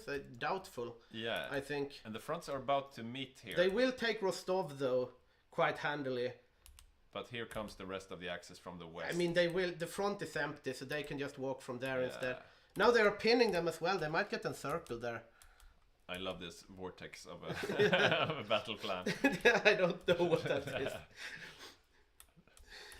It's like the Germans set their offensive line behind their defensive line or something. Encirclement order. Finland is rapidly expanding. They can probably proclaim Greater Finland rather soon once Leningrad falls, and then they will get a big burst of manpower and a lot of force, and will be able to punch quite a lot. They have to conquer the Kola penis first. Yeah. And I mean... Yeah. The Soviet cavalry divisions on the Kola Peninsula without fuel, that's not a fun situation to be. Look at this. We have 11 German tank divisions, 12. Okay. Is this ready to attack from the north? This is the Moscow push. This could be the Moscow push. Yeah. And this won't hold. I want to look at the Romanian advance again to see if they managed. They they are. Yeah, they are encircling. I mean, if they take it slow and steady, like encircle 1 or 2 infantry divisions and go back, consolidate and do that again, then the Romanians doesn't have anything online either. But here come the German tanks now. And the German tanks are winning against the Soviet tanks, especially now when they're out of fuel. These ones are... they are blinking here. Pin them. Yeah, they are super slow now. They are super slow. This will be hard for... They will probably get overrun here. Yeah, it wasn't a bad build, but it requires oil. Yeah. And this is the link up. Now they have the railroad from Baku. Look at this. He's not importing any oil. That's a misstep, I would say. He could be importing oil. Is he receiving like... any lend-lease or anything? Where do you see that again? Trade for oil. Yeah, trade. And then lend-lease for fuel. Yeah, he's not importing any oil. He's importing a ton of iron, though, for some reason. Yeah. Okay. And that infantry equipment also is not very fun. I mean... A deficit of 20,000 infantry equipment and no fuel, that means neither the tanks nor the infantry can really do anything. And now with this link up of the front, how is Spain doing? Yeah, I was just wondering. Let's have a look. Yeah, the plans are still there. Look at this. He's, Oh, he's he's going going from from Panama, Panama from the back. He's invading Panama from the back of South America. That's so smart. Or their defenses. No That's one the question. expects the Spanish naval invasion, right? No, not from the back. Yeah, definitely. I mean, they can never get naval superiority in the Caribbean. This but, is a bit of a defense, though. yeah, I mean, it probably won't work. But I mean, it's a Ouch. really cool idea. I love that badger tactics, going around the Cape of South America and invading. Spanish, American 30 width versus some Spanish horses. We'll see. But he's just betting on it not being garrisoned at this point. I just love the initiative. Interesting encirclements here in North Africa. Yeah, it's Bakiras who is getting chewed up. Yeah, if Benghazi falls here, it's garrison divisions, but... not all of them. These No, guys and seem also, pretty- the Lion is... You don't have so much supply here. Everything you lose kind of hurts. I'm wondering a bit, the South African tanks were here. It looks like Jacob is like, no, we move back and consolidate. You're on your own, kid. Bakiras is holding out in Benghazi, but for how long? Not anymore. Yeah, he's still holding. Yeah, maybe he did, yeah. Yeah, right, we're in so the fronts, Americans' perspective. The fronts have joined, and this is a beefy Romania that you see. But, the Soviets are starting to lose tanks, right? They must have gotten encircled at some point now. Yeah, it's great to have tanks, but you need a front line to work around. When they are alone like this, they easily get overwhelmed. As soon as you get out of fuel, you lose them. It's sad. We might have missed some big encirclements of tanks here, but... I don't think we missed any big ones, but probably the... Check the army overview, what the Soviets have at this point. The one... right here. Yeah, they have 24 heavy tank divisions. That's a lot, heavy tank divisions. But as you said, there is nothing else here. And no fuel, as we said before. Looking grim. Germany, 17 divisions and 5 assault guns. Not super many, but still. Yeah, the Soviets have a lot more heavy armor than the Germans. And the Germans are able to fill up the lines with infantry. It's like a reverse of history, more or less. Yeah. We have Morton's Hungarian tanks here, still alive, still doing their thing. But they are a bit out of equipment. He's probably low on some... Yeah, he lost some... he lost a lot of infantry before in the encirclements, and that really costs your equipment. See some movements on the middle of the front here. They might be trying some encirclements here to get that railway gun out of the game. How is Finland looking? We might see a Moscow push here. We see the German armor is probably lining up to push from the north. We see some here. This is the Soviet POV, but where did the German tanks go? Let's see. Only 5 of them left. Yeah, they are moving up. The assault guns can really do work here as well. He moved them back. They are needed elsewhere apparently, but where? What's the plan, Marty? What's the plan, Martin? Pontus is just having a field day. We're seeing a tank here falling. Yeah. Maybe. Like we said, without fuel... they will be able to get him out. It's super hard to encircle the Soviet tanks, but at some point they will just get overrun. Yeah, and you see they have the red supply icon right now, which means they can only move at like 3 kilometers per hour or even slower, so they can be outrun by regular infantry. If he just keeps walking on all the empty tiles, I think he will just surround them by walking. Yeah, at this point he should probably just do a frontline order. It's easy for us to say because we know the Soviets have nothing there. Well, he can see that the front is empty though. Yeah, that's true. At this point, just walk. Yeah. And the Soviets, they really need to get some infantry out. Just some meat to put on the wall to buy some time. We see encirclements forming here. Here's what he's doing. But he doesn't have the infantry equipment. He is... Yeah, that is a massive deficit. He is in a massive deficit. And he's looking to gain an even bigger deficit here because these Soviet infantry divisions are not long for this world. Yeah, the Germans have been working on this for a while, trying to pry it open here, and there's a lot of stuff in here that could get lost. These are the which divisions are these? Wow, this is not fun to lose. Those are the elite Marines. probably the best infantry divisions that he has. But they are not in danger just yet. But yeah, but they will be. You saw the push up here, and there are no forts. I would probably move them back now if I was him. Yeah, they need to get out with those. But I mean, even 3 players can be overwhelmed by the micro at this point, I think, because there's just so much going on. Yeah. So we'll probably be seeing a small pocket down here, but there's nothing threatening the big one just yet. Well, maybe here. They should use the infantry. I mean, these 5 guys just push the tiles with 1 guy in it. Yeah. And I mean, once again, it's easy for us to say, but yeah, it's our job though to be it is backseat drivers. And I mean, to be honest, the Axis could leverage this initiative a lot more if they walked more. Like these troops in Poltava just walk up. We have Finland a report here from the north of Finland. We are in northern Finland, out of fuel. Trees have begun to talk Finnish. We're doomed. Yeah, and that's a fitting description, I would say. It's these guys of the 99 Strelkovaya Division. They are running out of infantry equipment, and they have no fuel, and the trees are indeed speaking Finnish. Yeah. Even some poor Soviet horses up here in the north. What did they ever do to deserve? So these last stragglers will get cleared out. Where did the Germans move their 7? We see an encirclement here of the Germans. What's in that pocket? Just the infantry? Up there. Oh, here. Yeah, that's infantry. A couple of infantry. Still though. Yeah, it's not like the Soviets are not fighting back. They are inflicting casualties. Yeah, they are indeed. I mean, the Soviets are playing quite... Well, I wouldn't say the Soviets are playing well considering what happened in like Baku, but the tanks are still hard for the Axis to deal with. Because the Soviets just have more of them. Yeah. Still no fuel. Yeah, I mean, the fuel situation, they won't rectify that. I mean, that's the problem for the Soviets now, because, I mean, there is really no way they can do... I mean, they need 8,000, 9,000 fuel or something like that. Yeah. And I mean, even if they put everything to import, they wouldn't get that. They need Baku oil fields. And now we see more encirclements here, more Soviet infantry falling. Yeah, ouch. Let's see, where did those German Here tanks... is some encirclement shenanigans as well.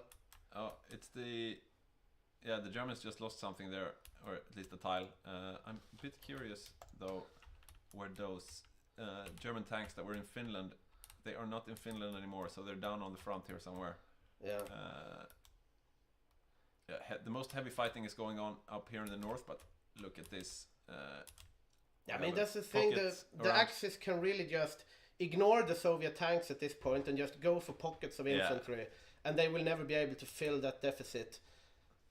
We will see. Where is the US? Yeah, that's a good question. The US has been... they have been stationed around the Dutch East Indies, and so far these islands still hold, so they've been successful in that. They did not defend the Philippines, and they were unable to defend Wake Island. But it looks like the Japanese are now planning to... No, it's the Americans that are planning to attack and retake Wake.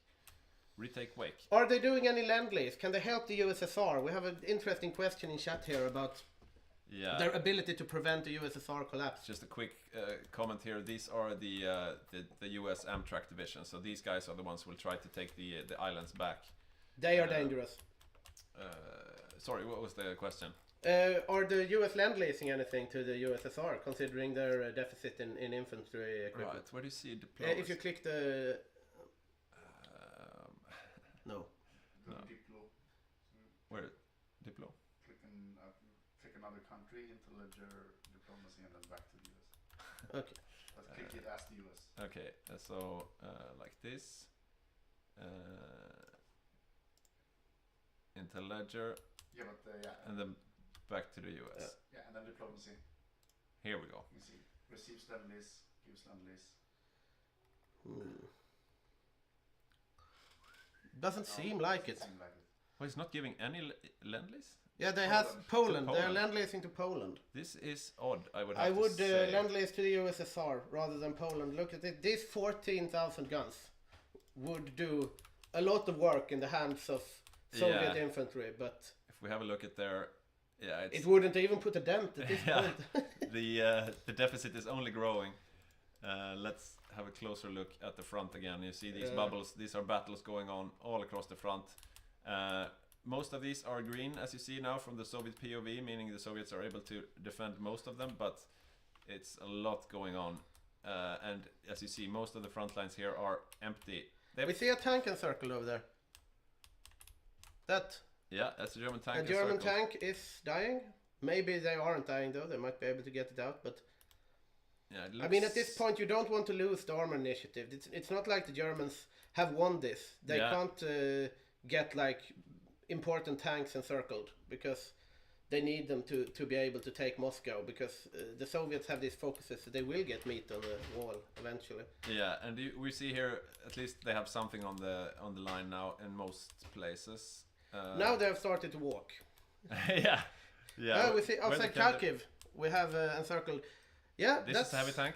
A heavy tank from the Soviet is going to fall. And they are closing it quickly. Yeah, that's another heavy tank gone. And here is the German tank again. And that is probably not going to fall, or it doesn't look like it at the moment, but I think it will. Yeah. There's nothing. Oh right, we're in the Soviet POV. Nothing close by to save it right now, and the Soviets are actually expanding their pocket. Where are the rest of the German tanks, though? They're not up here in the north. We see Leningrad falling here. Yeah. No, Leningrad is holding. Yeah, they are holding. But the German tanks, I'm a bit... They are pushing... These are the old assault guns, and they're doing their thing. The Finnish troops have broken through the lines. But where are the German tanks? Let's have a look. These are all the tanks, basically. 7 of them. These are the Finnish ones. They're not being used at the moment. They really needs to be put to use. Yeah, they should put them on the front lines. They have no business being in port. We have a few down here in the south, but I mean 7. That's a good amount. That's a good. We see here another Soviet encirclement there of Marines in this case. He only has 16 in total, so 7 tanks is that's a lot to be doing nothing. Yeah. We see there was an encirclement up there as well, a bit up to the north. There? Yeah. What are the Germans losing here? Infantry. The Germans, they're not looking super solid either. Yeah, they can't really tank a lot of infantry encirclements like this. They need to play this more strategically.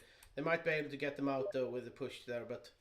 Yeah, I mean, 1 million losses for the Germans is not good. I mean, the Soviets 2 million, but... Yeah, but they can afford to lose a lot of men. I'm a bit curious. Let's see, how many do they have in the field now? 156 infantry, 16 tanks. Quite a lot of infantry though, so... Yeah, that's a lot of infantry. I mean, it's not like the game...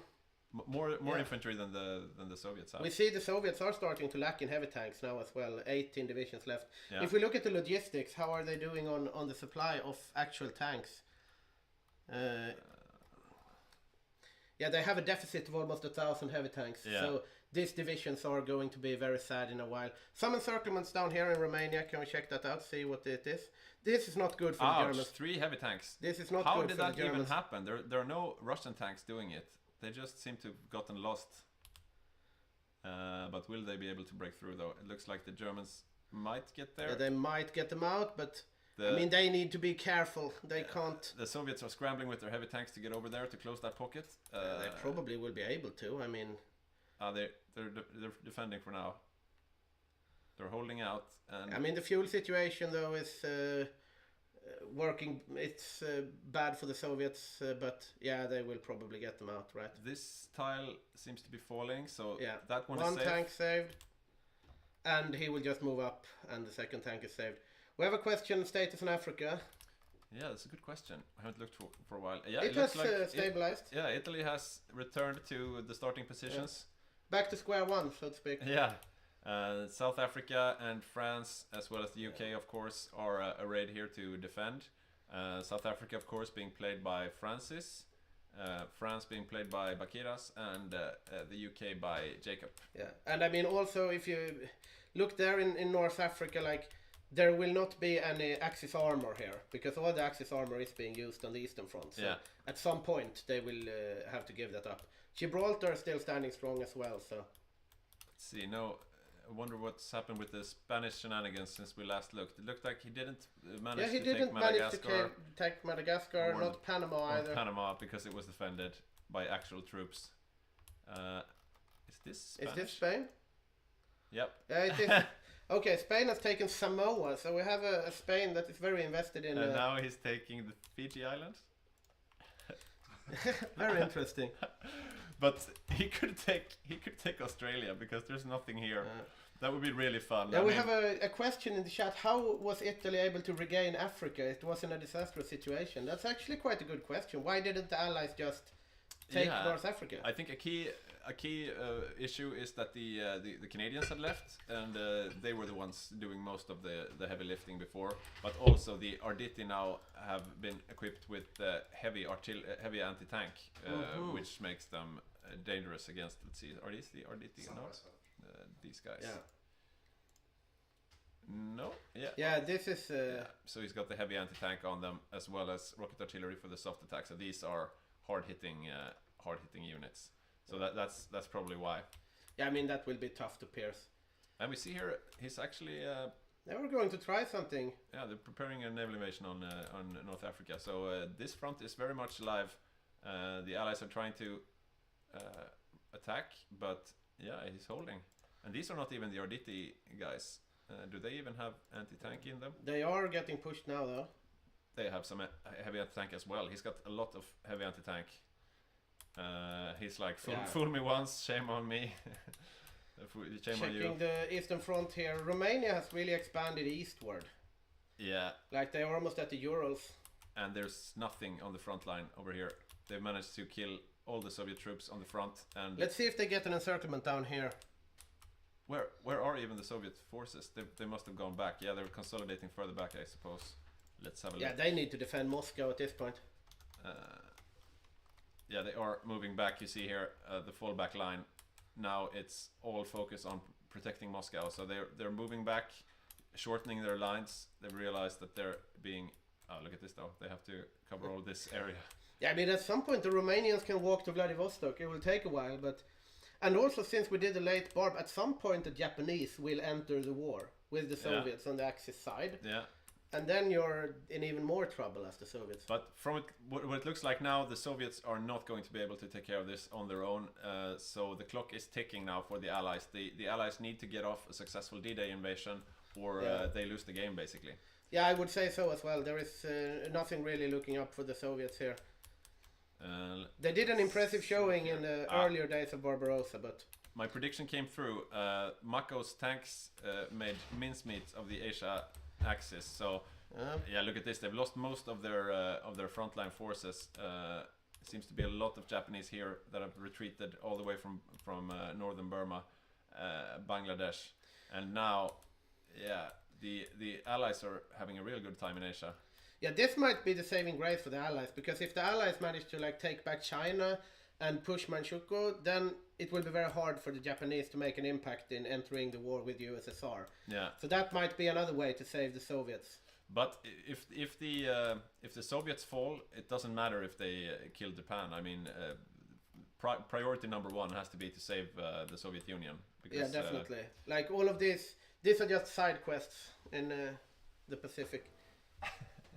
What is he saying?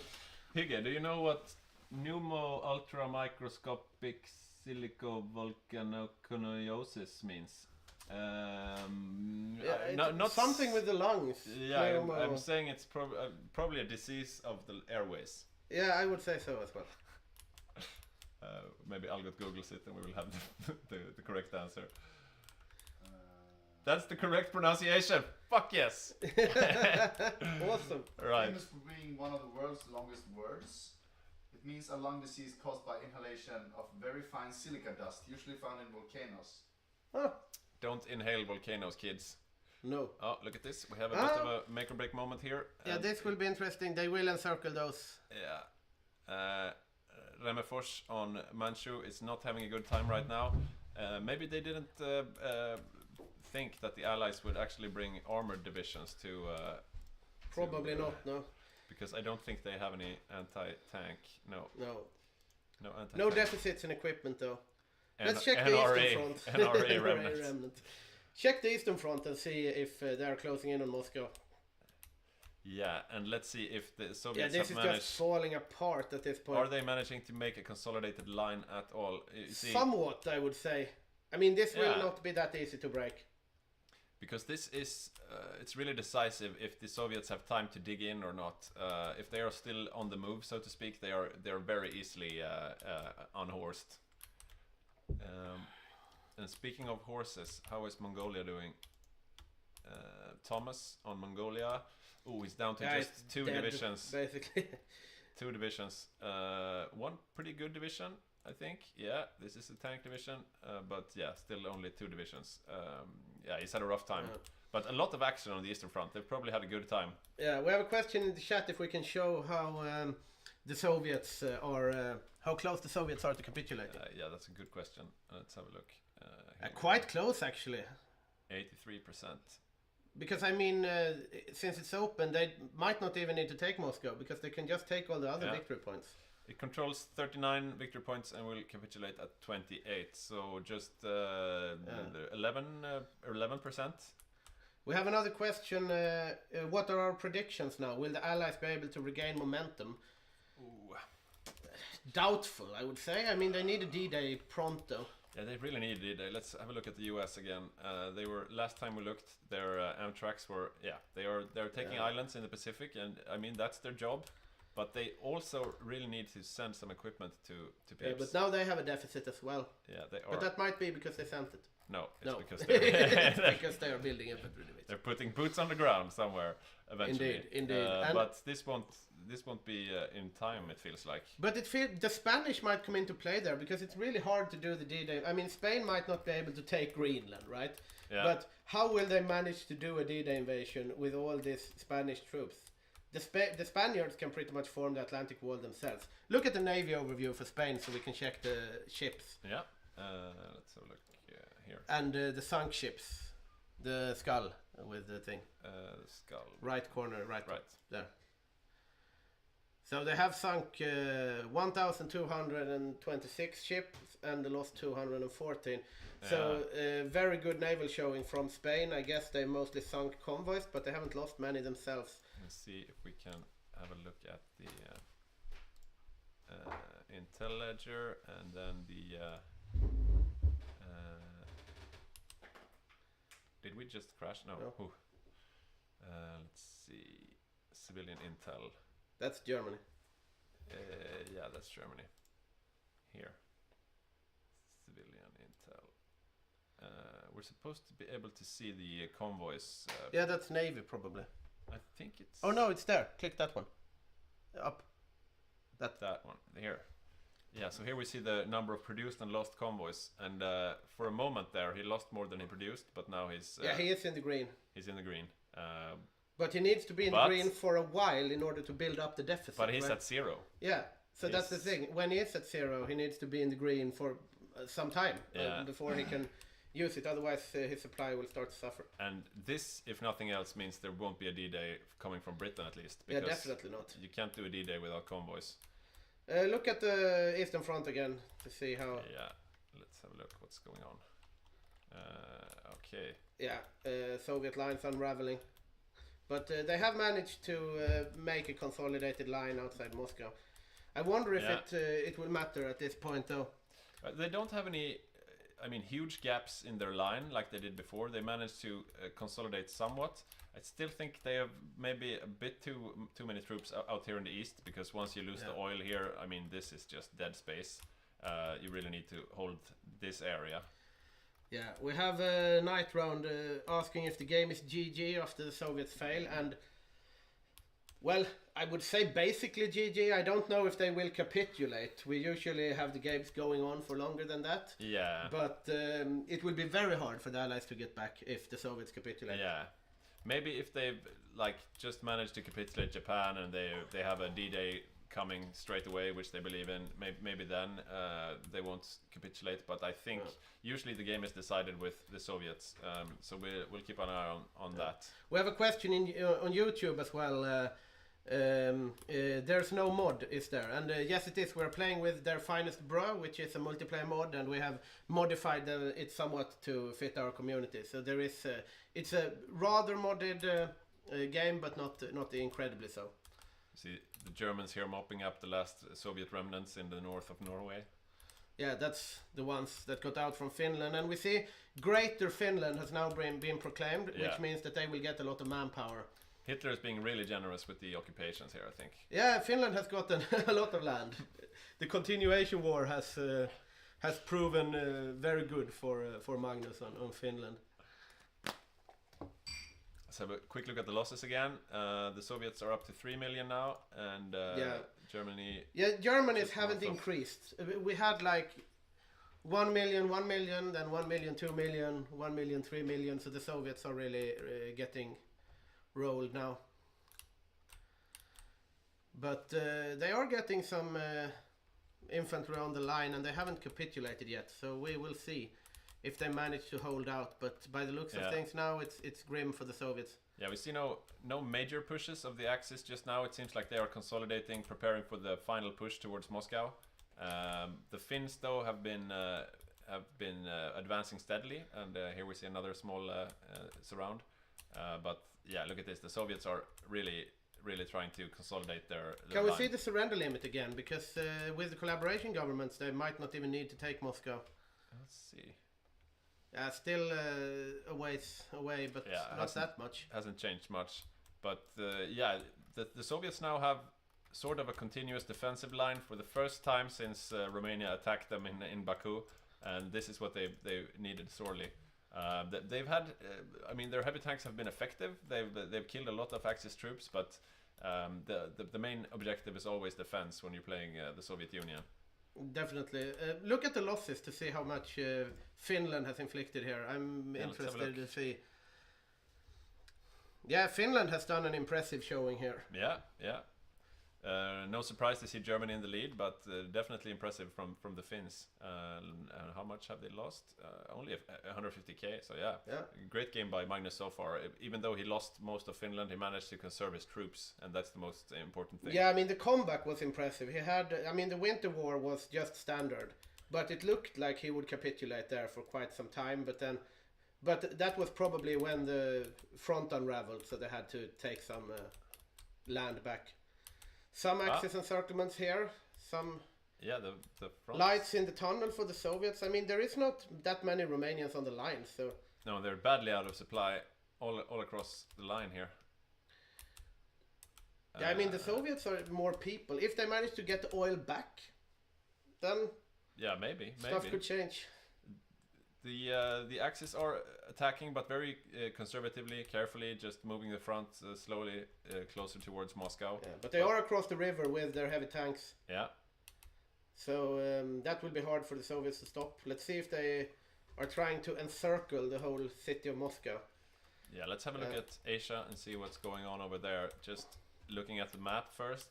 No huge changes. Yeah, Fiji was actually retaken by Australia, so that's put an end to the Spanish caballeros. Looks like Japan is still holding most of his islands, and the Allied advance here, though. This is the big problem for the Asia Axis. They are being broken. Their spine is being broken. Yeah, they will have a... I mean, when the front is split in half here, it will be really hard for Japan to actually hold like Thailand and those areas. It seems to be mostly Mako as Canada, supported by Don as Poland, and of course the Raj player Joachim, who is the main backbone of the army here. How is the convoy from Japan? We have a question in the chat. Yeah, that's a good question, because as you know, Japan is an island nation. They are doing fine on convoys. They're fine on convoys. You can't say the same for the UK though. No, it's looking bad for Still Jacob. on 0. And I mean, that's the Spanish game impact, I would say. Yeah. Spain has really done work on the seas. Look at all of this naval activity here. Yeah, these They are just sinking convoys left and right. And the US, I mean... And that's the Lend-Lease for the Soviets as well, just hitting the bottom of the ocean. The US have 370, which is not a huge amount. I mean, usually you see more convoys. So this is, yeah, the Spanish submarines are really being felt. Ah, and look at this. He's taking Cape Verde. Yeah, now we will see some Spanish naval invasions probably. Brazil has left some defenses. Not that much though. Not that much. I wonder where his fighting troops are. Over here. He's joining the big allied push in Asia. And that's probably the play at this point. I don't know. But I mean, what are they going to do in the long run? I would probably, if I were the Allies, I would probably leave Asia for like the US and then everything towards Europe, because they have to stop this before it's too late. The Soviets are and it is too late quite soon. Yeah, the Soviets are on their knees. The German troops are right outside of Moscow right now. Even the Bulgarians are back. Adam wants to be there, get a share of the glory. And I mean, the tanks are not doing that much in the town either. So yeah, you see there the tile next to Moscow is defended, but I mean they are close. They might be able to push them back across the river. No, probably not. So far, Moscow is still connected to the rest of Russia, but if Moscow were to be surrounded, then all of the troops outside of the capital region would be out of supply, and then it's just a matter of time. Yeah, I mean, once they cut the railroad, you're gonna have problems as the Soviets. Oh yeah. Look at like Yaroslav and Ivano and those places. Yeah. It's just 1 or 2 tiles away from cutting the Soviets off. What are the Mexicans doing? Yeah, they're over in Asia, mostly defending though. They probably don't need to defend this area anymore because the Asia axis are all on the defense right now. Yeah, we really see now in these games that you need to adapt to these changing plans. If you have a plan that, okay, we are going to reinforce the Dutch East Indies, you need to be able to see when that is not needed anymore. And you can use those troops, because at the moment they're completely unutilized. They could be used somewhere. If they spoke to their allied friends, their allied friends would tell them that all the Japanese Marines are here on the front lines trying to fight, or trying to escape rather. Yeah, you see the Allied advance has cut Indochina in half. So on the north here you have Remefors with his Manchu infantry trying to defend, but the Allied forces are pushing south towards Bangkok, and there's a lot of Asia forces here. I wonder how the seas look. Yeah, still green seas, so the Japanese may escape. Yeah, the Navy game has been going very well for the Axis, both in Europe and in the Pacific. Yeah, I wonder if we've even had any big naval engagements. If so, we have missed them here. I think so. Check the naval summary for Japan. Yeah. And click the skull thing again. And check current year maybe, and we'll see they sunk. Yeah, they are losing a bit on the seas, mostly light ships, but they sunk quite a lot of submarines here, as you can see. Yeah, they still have convoys though, which is always needed. Let's see how the American convoys are. Yeah, they're steadily going down. Last time we looked, it was almost up to 400. So yeah. But they are being sunk in the Atlantic, I would imagine. We can see in real time. Yeah, they are just. Yeah, these convoys are just ticking down so quickly. I think they need to adapt Sea to Badger. Look at this. Yeah, this is a disaster for the Allies. I mean, you can't do a D-Day if they're out of convoys. I mean, the US doesn't have enough convoys. Yeah. The UK has 0 convoys. There won't be a D-Day. And all of these ships, they're holding supply, they're holding troops, they're holding guns that are needed in the war effort. They're being strangled by the Japanese subs here. I mean the Spanish subs. Feels so. Look at the naval summary for Spain here. Yeah, let's have a look at that. And check current year here. Year. Yeah, they've sunk 4,777 convoys. It's probably not that. Yeah, it's probably bugged. Yeah, probably. Yeah, but they have lost 1 convoy though, so rip to him. And rip. Yeah, that's one. We don't know the exact number, but it's. Yeah, but it's 17 too much, right? Because that plus. Yeah. So about 400. So it's like And 20 submarines lost, so that's a good Yeah. ratio. That's I a mean, really they good lost ratio. 20 submarines, but they have managed to hinder the D-Day. I mean, I don't see them doing a D-Day at all at this point. Yeah, and you see him here just pushing out more subs. These are, cruisers and subs. Yeah. How is Eastern Front? Yeah, let's have a look again. Oh, look at this. Yeah. Moscow is almost being surrounded here. I don't see them coming back from this. No, it looks pretty grim. I have called games too early before, I heard, but at this point, if they cut the railroad to Moscow, which they have at this point, then...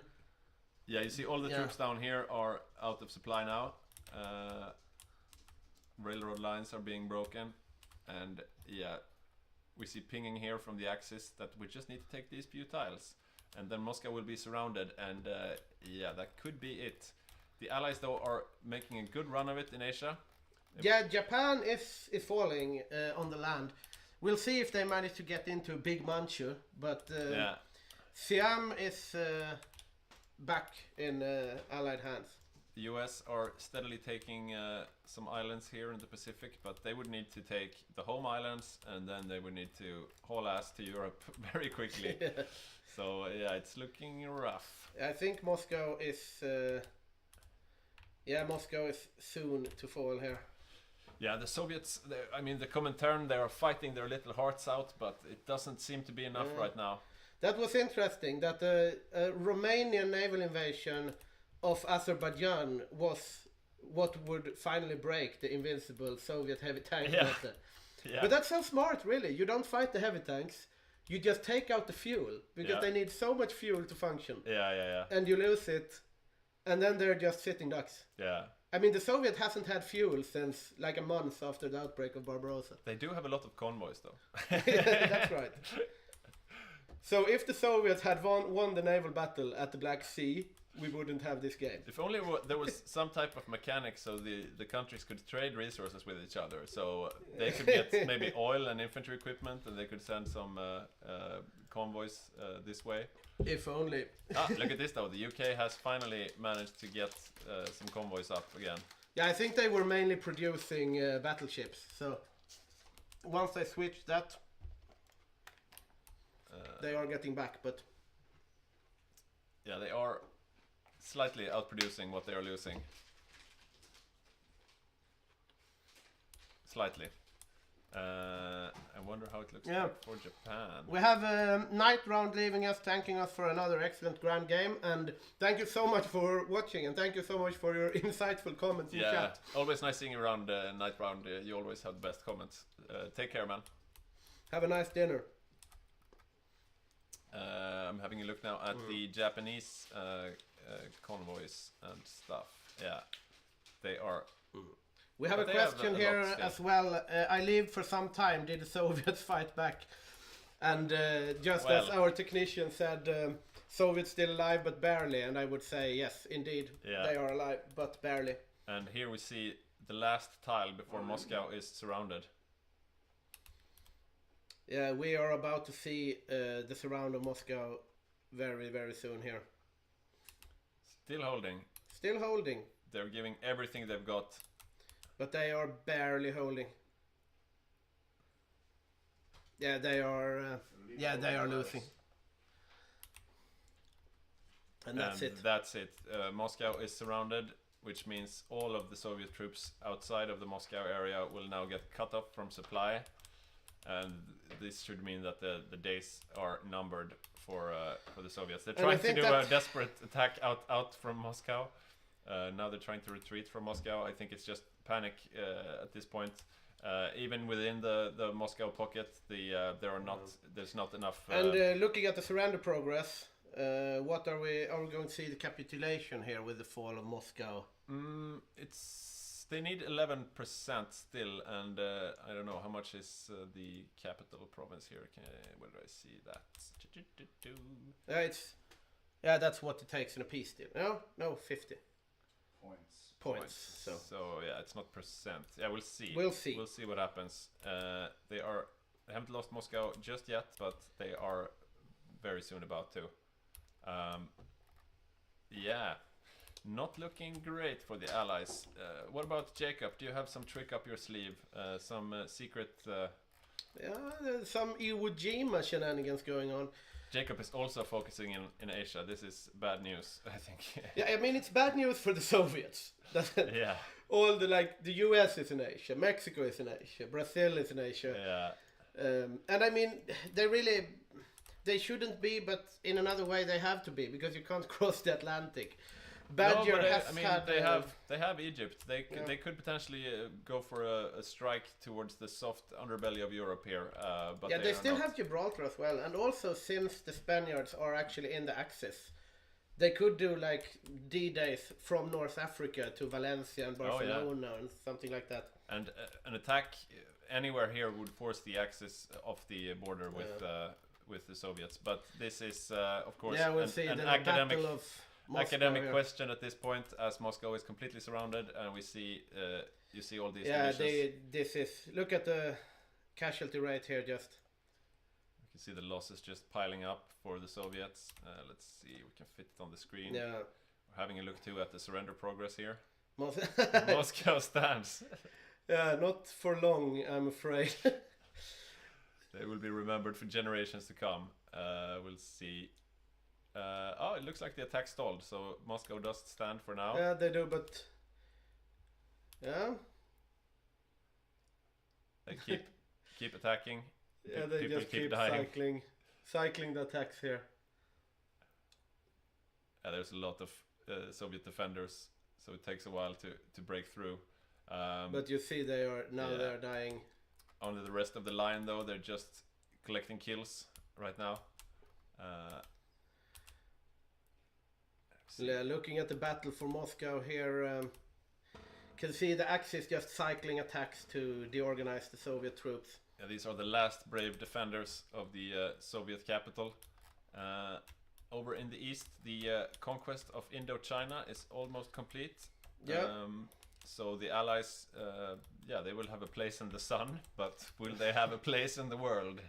We will see. Like, if no one surrenders, then we count points. But if the Soviet is gone, I don't think the Allies will have a very hard time winning on points, especially if you haven't done a D-Day. But we have seen some games that have been won by points by getting stuff like Singapore, and so we'll see, but probably not. Australians coming back a bit. Yeah, they're taking the Philippines back. Still not garrisoning the home country, but it's not really needed at this point. The Americans are ruling the seas, and they are just about ready to attack the home islands. Yeah. Do we have a lot of defenses? Not a lot. lot. Not a lot, no. He could probably attack the home islands right now, and probably should. Moscow has fallen. And that means we hit 5 million casualties, but it also means the surrender progress is we only need 5% more. Yeah. We have the streamer cat jumping up in the wrong place. She should know her place. Yeah, you just walk over to your spot. Yeah. Here, sit here. Professional streamer at this point. Yeah. So the Soviets, let's have a look at what they still have in the field. 4 tank divisions left, a lot of infantry divisions, but these are mostly auto-spawned crap divisions, I think.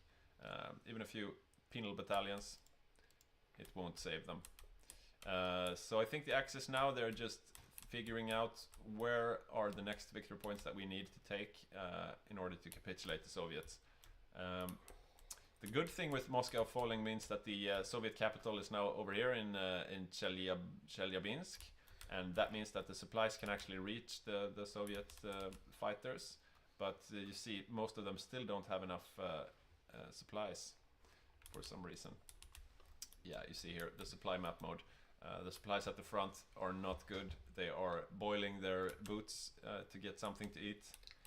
This is as before, it's looking very grim for the Soviets, but the Axis need to take a couple more victory points in order to capitulate them. But I mean, a D-Day is the risk of a D-Day for the Axis here is non-existent considering the convoy situation. Yeah. And let's see at the Atlantic wall defenses. I mean, it's not I mean, there is not that much. But I mean, yeah, probably enough for defending against nothing. Yeah, true. I saw some pinging there on the Cap Verde plane. I wonder why. Let's see. Yeah, they are building. They do have some Atlantic wall defenses here. But Yeah, they are building some. They are retreating a bit from the eastern front here because that is a done deal at this point, probably. yeah, But they do still have a victory point or two to take, so the Allies will still get some time. If you see, India is just steadily expanding here, so yeah.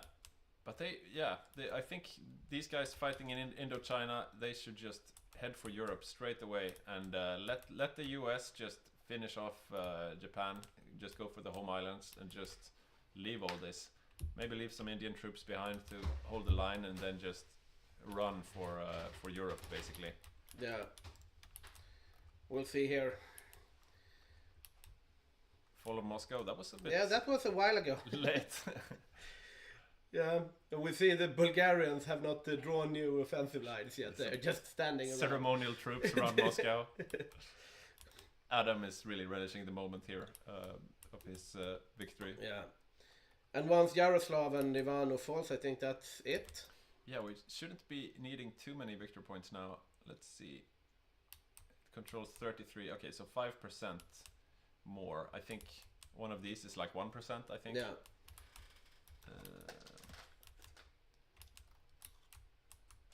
Yeah. And nothing happening in North Africa. The two sides seem content just to stare at each other at this point. Italy has moved back into safe position. I wonder where he moved his offensive troops, though. Here they are. Ah! He wants to take Gibraltar before game end. So this might actually be a successful invasion of Gibraltar, though, at this point. Yeah, this is a lot stronger than we saw before, and they have no supplies. It must be, I mean, the waters outside here must be filled to the brim with Spanish submarines, so there is no food coming through to Gibraltar, and this should be an easy take. Maybe then we could see a sea lion before the game is over, or something crazy. That would be nice. Yeah, we will see. But as of now, the Soviets are still in the game. Probably not for long, but Yeah. still no cap, as the young say. No cap. No cap. I think it means something else when they say it. Yeah, it means... we can use it too. Yeah, it means... I don't really know. No cap. I think it means You're not kidding, you're right? earnest. Yeah, because if cap is kappa, like the emoji on Twitch. Oh, is that what it is? I think so. Okay. You know, you write kappa, that means either like when you say not in a joke. Oh, so no cap is like No cap. okay. Oh, okay. Yeah, makes sense. Makes sense. But maybe it has something to do with the hat as well. I'm not sure. We have a bit of an old comment here saying this isn't standard HOI4, and you're very correct, Scipio 3421. We are playing with a mod. It's our own Hygge HOI mod, which is based on their finest bra mod, which is it has a lot of changes, but it basically makes the game better for a multiplayer experience. Yeah. Yeah, we see the Russians fighting on with everything they've got. They're probably saying, guys, we won't be holding for much longer. Please. Look at this. Another huge encirclement there. Yeah, we see the Finns trying to... But there are not that many victory points in the north. Yeah. Let's see. What would they need to actually close this out? 4%. So if they take... Gorky, Kazan, Ivanovo, and Yaroslavl. That would be it. Yeah. Or maybe Vologda instead. We'll see what they do. Let's have a look over here. Did we see any movement yet? The Canadians...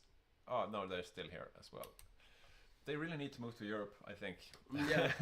Yeah, at this point, like... it's fun that they are doing so well in Japan, but that will not... Yeah, local dominance doesn't really translate to global dominance. Let's see, will the US at least close out this Japanese adventure soon? Yeah, we see here the final naval invasion being planned here for Nagasaki, supported by some British paratroopers as well. Yeah, we will see. We have Urban Banner saying golden rule: if you don't know how the saying works, then maybe don't say it. Hasn't stopped me though, Kappa. Yeah, it never stopped us before. Ignorance is not an obstacle for us. We should activate so we can get those frog emojis. Right. In the chat for next game. The Pepe frog. Yeah, for, like people happy and... For ironic people. Yeah. Gibraltar still holding? Yeah, Gibraltar still holding. Let's see, but they haven't attacked yet, of course. No. No, they have not. How is the fall of the Soviet Union going? Yeah. Battles going on across the front. The Soviets are even attacking in some places, which they probably shouldn't. They just lose their entrenchment and so on. You probably live longer if you just stand still. Another encirclement here. Ouch, ouch, ouch. Are we up to 6 million yet? Where is even the... Oh no, wait. Here we go. Five and a half. Closing in on 6 million. Counting the Mongolians, it's closing in there. Yeah. I think we'll do a scatter change. Yeah. Might as well switch it up. So Algot will be replacing me, and I'll go do the technical stuff. But yeah, as it looks right now, the Axis are definitely toppling the Soviet Union. Yeah, but they are holding on though. Still no capitulation from the Soviets. You can definitely say they you can't say they didn't try. I will switch to the spectator share then. Moment.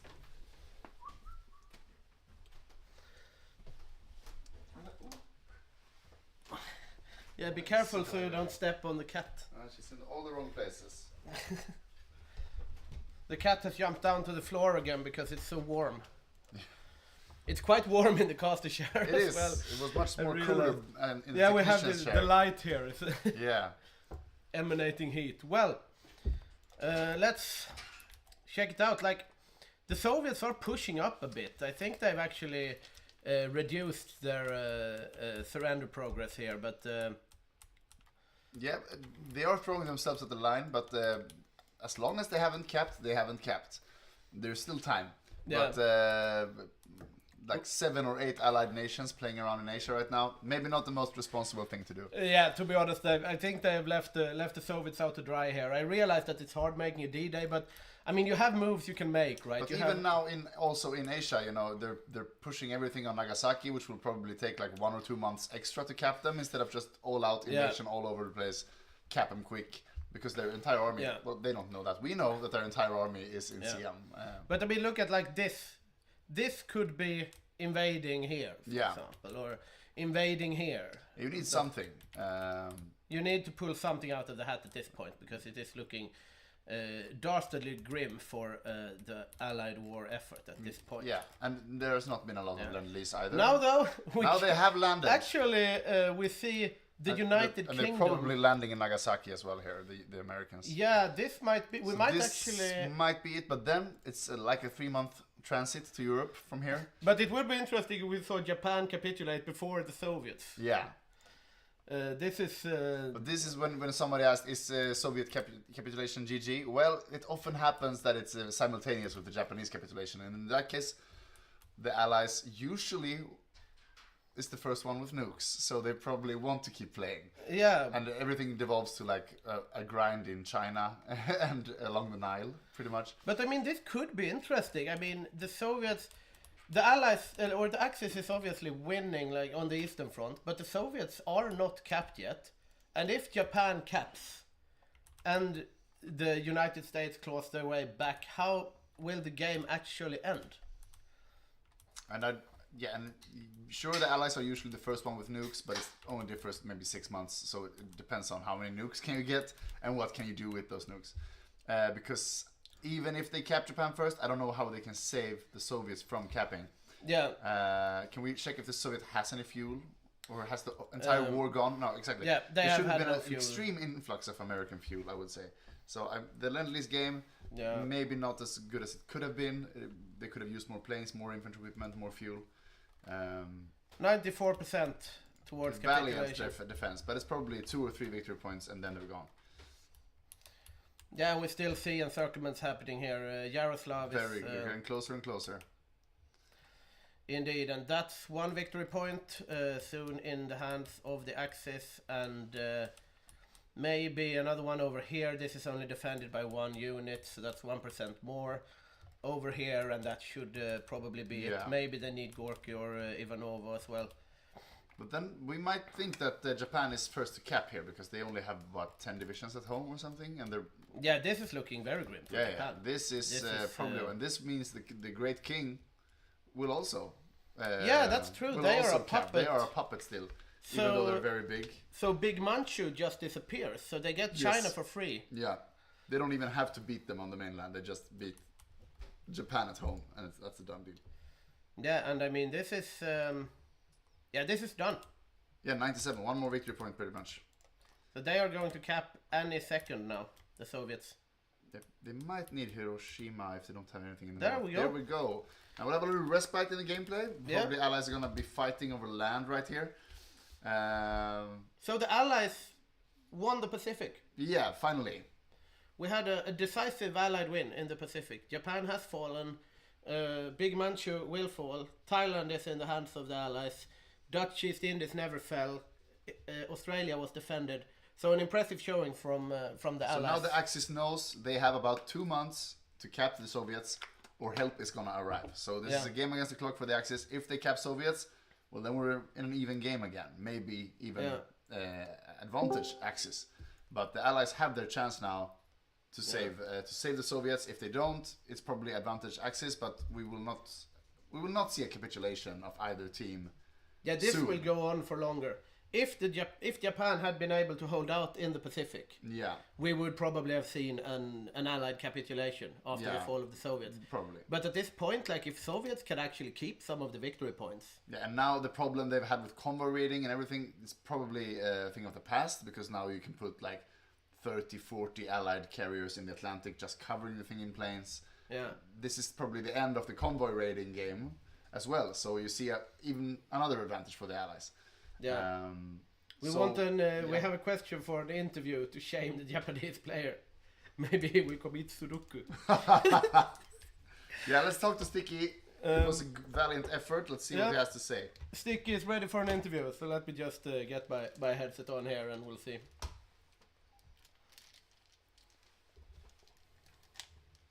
Is he in the lobby? Victor, do you have sound? I think so. Then let's ask. Sticky, can you hear us? You're very faint. I can hear Victor a bit better. Can you hear me? I can hear you. Okay. And I'll just be yelling.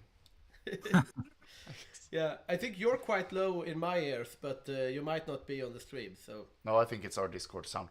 Yeah, but yeah, what's the final thoughts here after the capitulation here? The final thoughts. Well, I wanted to try something different this time. My good old Great Ching. I thought maybe he'd turn into a major and it'd help us survive a little bit longer after they invaded the HOI4s. It didn't turn out that way. We had a lot of pressure on us from the Allies as well. I think with the failure to take North Africa, they just turned everything they had against us as soon as Barbarossa started.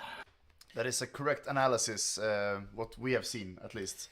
Yeah, we did notice that almost all of the Allied nations were over in Asia, beating up on you around Siam and so on. But considering that the Allies have lost the initiative on the Eastern Front, how do you see the Axis chances as a whole now when the game is evening out a bit? I think they've made good progress into Russia. I mean, they could still make it. I think Rosen in Italy is going to have to be on his feet now. There's going to be a lot of allies coming through North Africa. So I hope they have a plan for that. But without being too sad, we can still say you had great success early on in the war, capturing Singapore, making the Allies so afraid that they bring every player to you. So Yeah, I only have good words for my co-pilot and for Rema Force on China.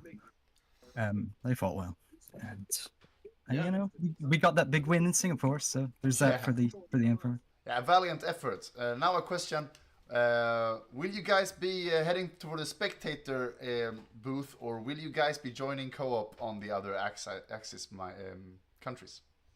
Oh, good question.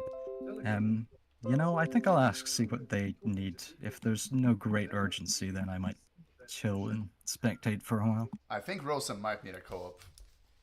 Yeah, maybe. It's not entirely impossible.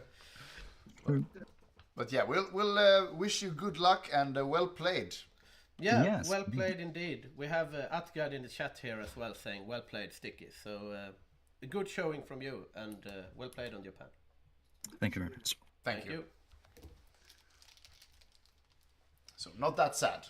No, he was still a quite beaten content. warrior, but still quite content. And yeah, I do have criticism about the first 2-3 months of the war, because I think you could have done more as Japan. But after that, pretty good, solid gameplay. Yeah.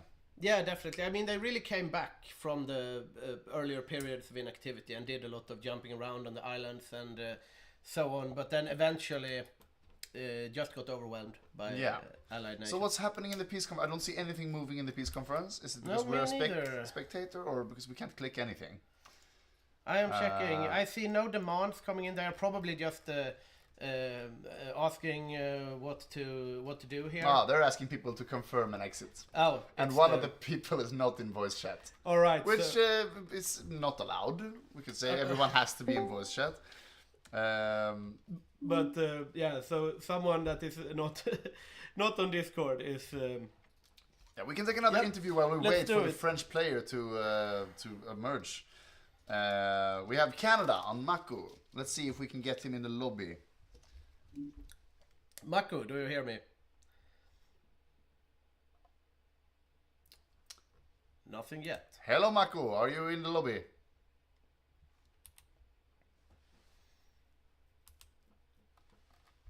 Yeah. Yeah. Hello, Mako. I just activate the camera. Okay. Okay. Welcome to the interview booth. How do you feel about the Allied efforts and your place as Canada?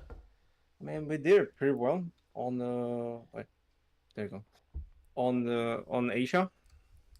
But I don't know. I feel like maybe we can finish Africa and don't let it retake it, because the problem was like I let South Africa take it because it's like, oh, there's no more troops, and then Italy sent another invasion, and I really go to India because I feel like they are holding, but eventually they can fall, and I feel like in Asia I can do a lot more effort, but I'm pretty happy with what the Allies did. But what I feel is we can finish Africa and then don't think about it anymore. Right now the Soviets are 4% away from capitulation. Do you think you will have time to save them? I don't know. Maybe depends of the call-up. If the Germans are doing another call-up. Because I think with another call-up they maybe capitulate, because it's the 3 main cities. And with the rework of the BPs, because now Soviets has Gorky and I think the other state is let me check. It's Gorky and Kazan has more BPs, and they redistribute more capitulation points more into the west, so they encourage the collaborations on the Soviets. So I think with the third one maybe they can be over. But I think right now we're gonna send everything to D-Day and try to do another glorious D-Day on like Holland or France or something to try to save it. We're looking forward to see this. Yeah, we have a comment in the chat that you have been punching above your weight class for sure. We have seen an impressive showing from you in Canada. So yeah. Good luck in the future here, and we'll see if the Allies manage to claw their way back here. See you on the beaches. See you. Bye. Bye. Yeah, a somewhat satisfied Marco from Canada. I think he should be very satisfied with this game. Like the allies, the Commonwealth allies, is really what has kept the allies in the game. What is turning this into an exciting time, even after the failure on the Eastern Front. Yeah, the strong armor has kept Africa from falling and also led to the victory in Asia somewhat. So yeah, the armor is Canada and South Africa have been pulling the allies. The Soviets have been holding out for dear life, but not gotten a lot of help. There has not been an offensive against the Euro-Axis from any other person than the Soviets for a while. And that's a bit of a twin-edged sword, right? Because you're very satisfied with the showing in Asia. Like, oh, we capped Japan, we won in India, we did all this island hopping, but at the same time, maybe you could have been in Rome instead. Yeah, exactly. And that would have been more impactful. So we'll see if that works out. But at this point, we will see. We see some trash talk here in the chat. Yeah, the USA, I don't know what they have to trash talk about. Maybe they've sunk some boats, but maybe lacking in the Lend-Lease game, yeah. Yeah, we will see if the United States manage to come back here. We have seen, to be quite honest, I don't think the United States have been like the wow player of this game. Like, it's not... No, and usually they are a support player, but they haven't really been that support player either, as of yet. But we can obviously have missed things, but I don't think, at least, you know, Hungary here it is ready possible for to lend this fuel, and the Soviets lost interview, a lot of but I tanks don't have a because of camera that. on my stationary. Maybe the communication has been off as well. I don't know if the Soviets have been clear to the Allies what their needs are.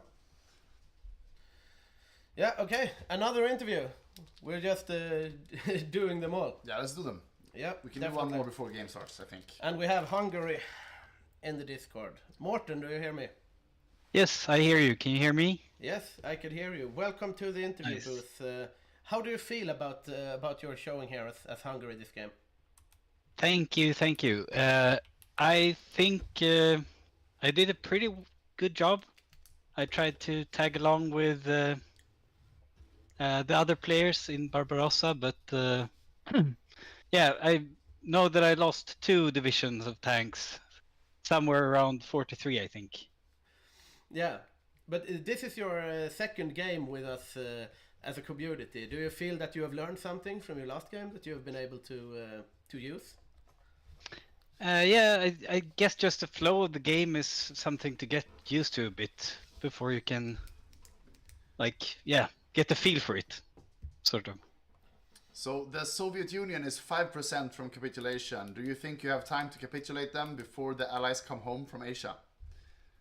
I hope the responsibility for that is not only on me, but I will definitely try my best to get Gorky or something.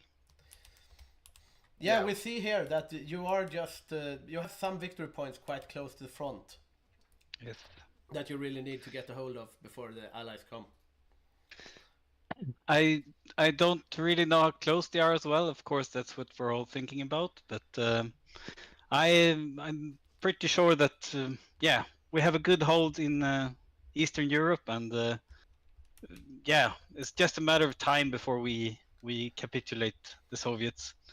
And I really hope that we're able to do it before the Allies get too much of a strong or a hold in Europe. Yeah, it will be a race against time, and now we see that the game is up and running again, so we're gonna let you go. But Okay. Thank you very much for participating in the interview. Thank you so much. Thank you, and good luck on the Eastern Front. Thank you. Bye. Bye.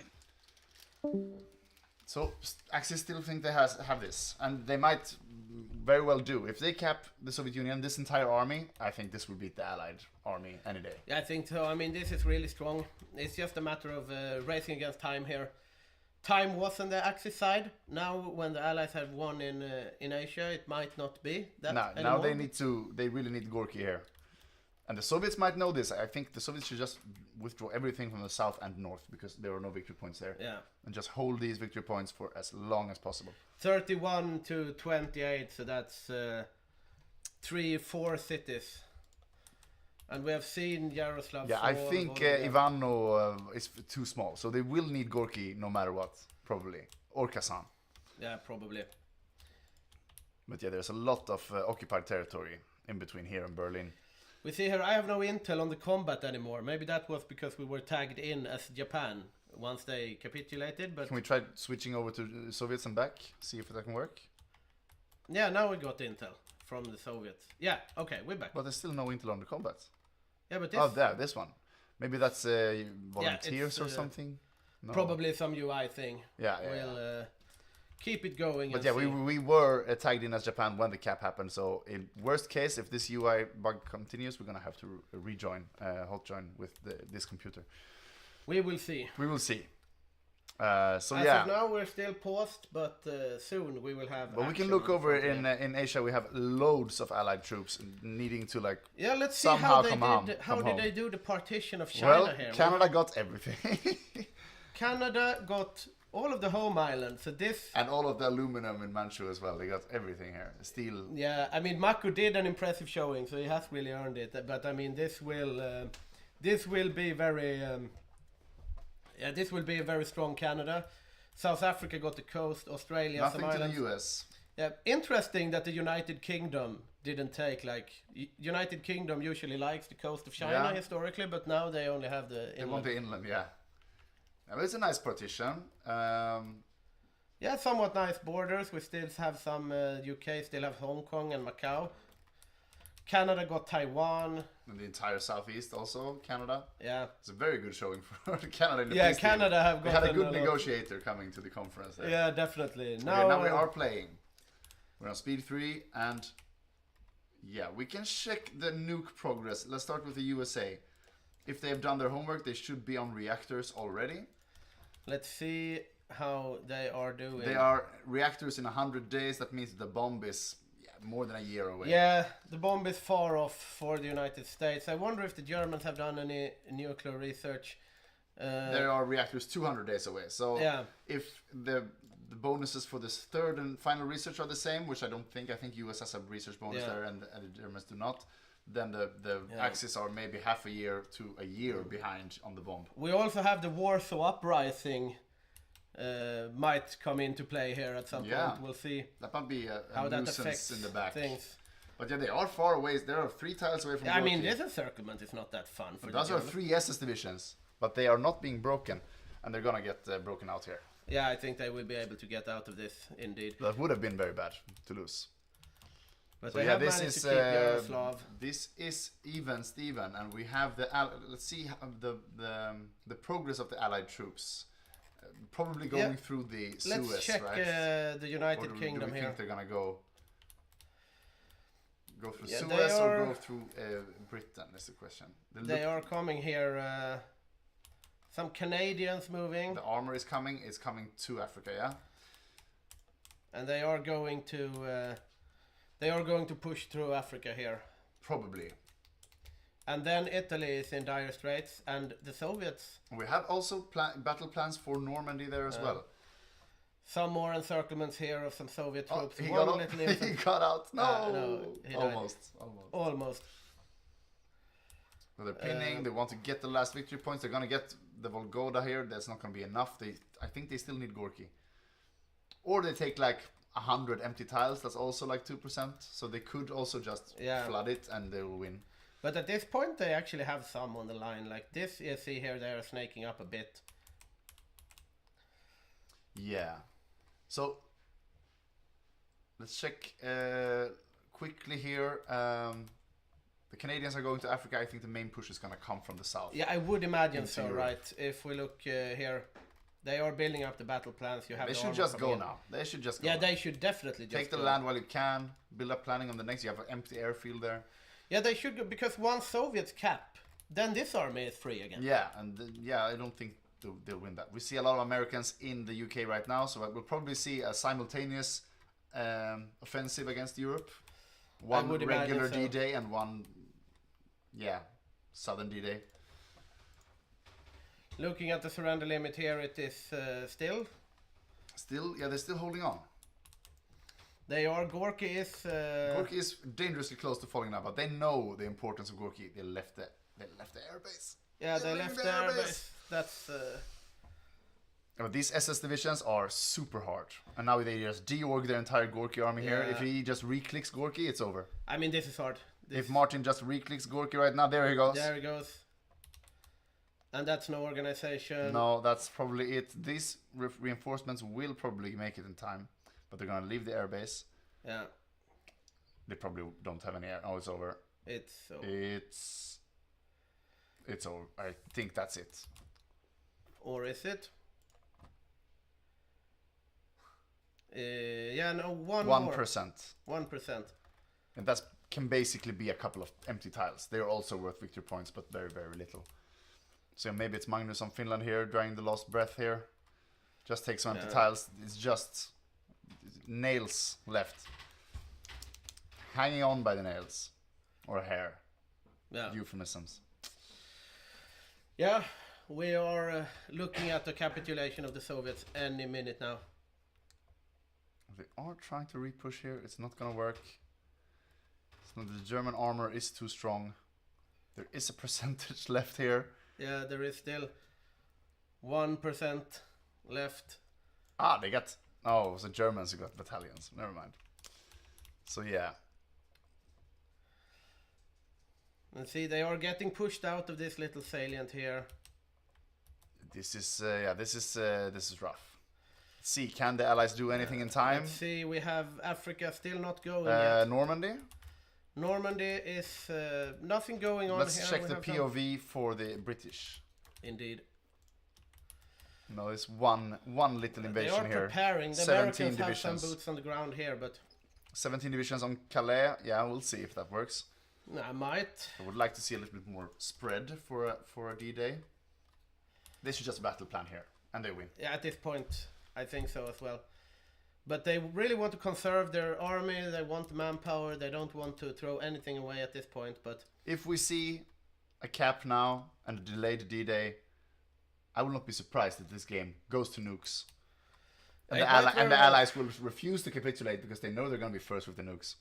Then that doesn't mean you win the war. You can't win the war only with nukes, but maybe you can do something. Yeah, the nukes has a high impact indeed. Now, if they just drive here. Here we go. We talked earlier to Morton on Hungary. Will he be the one doing the killing blow?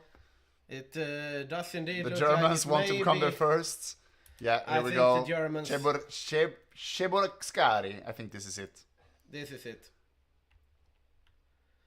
This is it. Why don't they drive there? One tank is driving there. Okay. There we go. This should be it. That's it. I think. Maybe we should wait till the clock strikes midnight. No, they still haven't capitulated. They have not. Did they manage to get something back? Yeah, maybe. Maybe down here. Yeah, I don't see many victory points. Maybe Kubchev maybe was under occupation earlier. I don't know. Don't think so.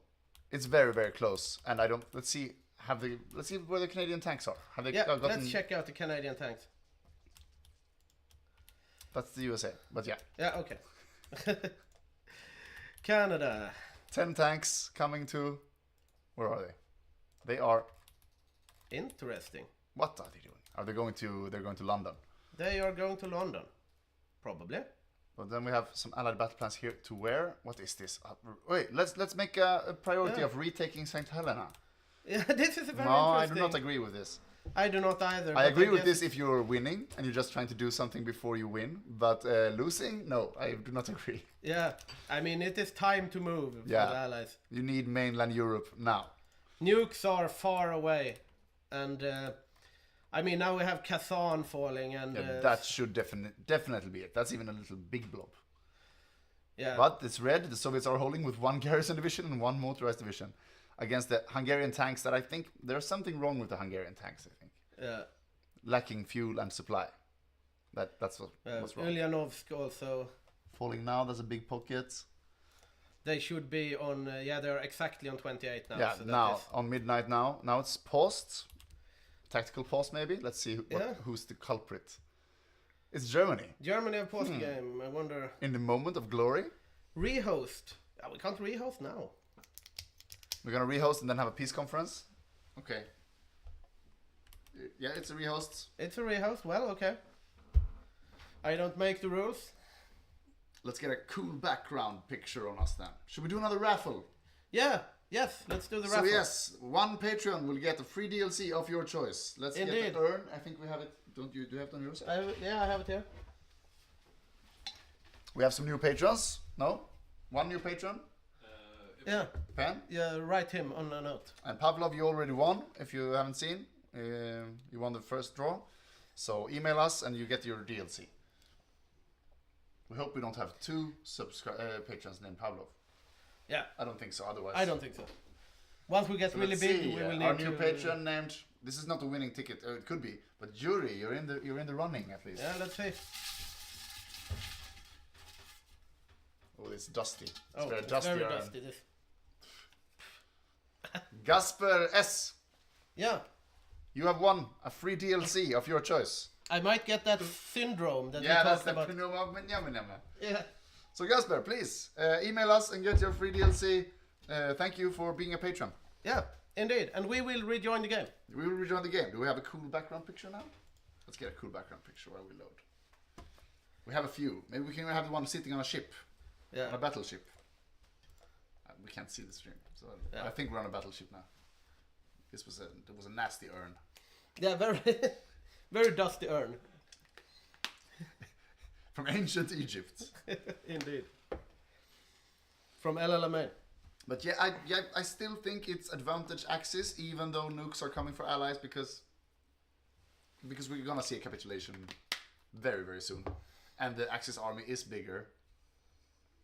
But I can't be sure. I mean, if you manage to land the entire allied army in France, and they meet each other on equal terms, then it will come down to place again. Then it's the best micro that wins. Arvex in chat, last occasion from doing a D-Day. Now what do you do? And we are having a rehost here. So we'll see which one? Wait till there's more than starting. one player. Okay, we will just wait. Take a refresh now. Yeah, we will definitely see. This top one. It will be very interesting to see what the allies do to combat this. I mean, if you're the Axis at this point, you kind of know what to do. Just defend. Yeah, there will be a natural front opening in the Far East after the cap. We got thrown out. Yeah. What? Okay. Churchill wants an interview. Let's just get us into the lobby first. Yeah.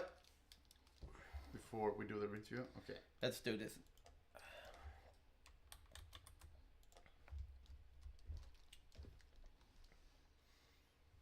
There we go. Okay, so we're in the lobby. Now we're ready for Jacob. Indeed we are.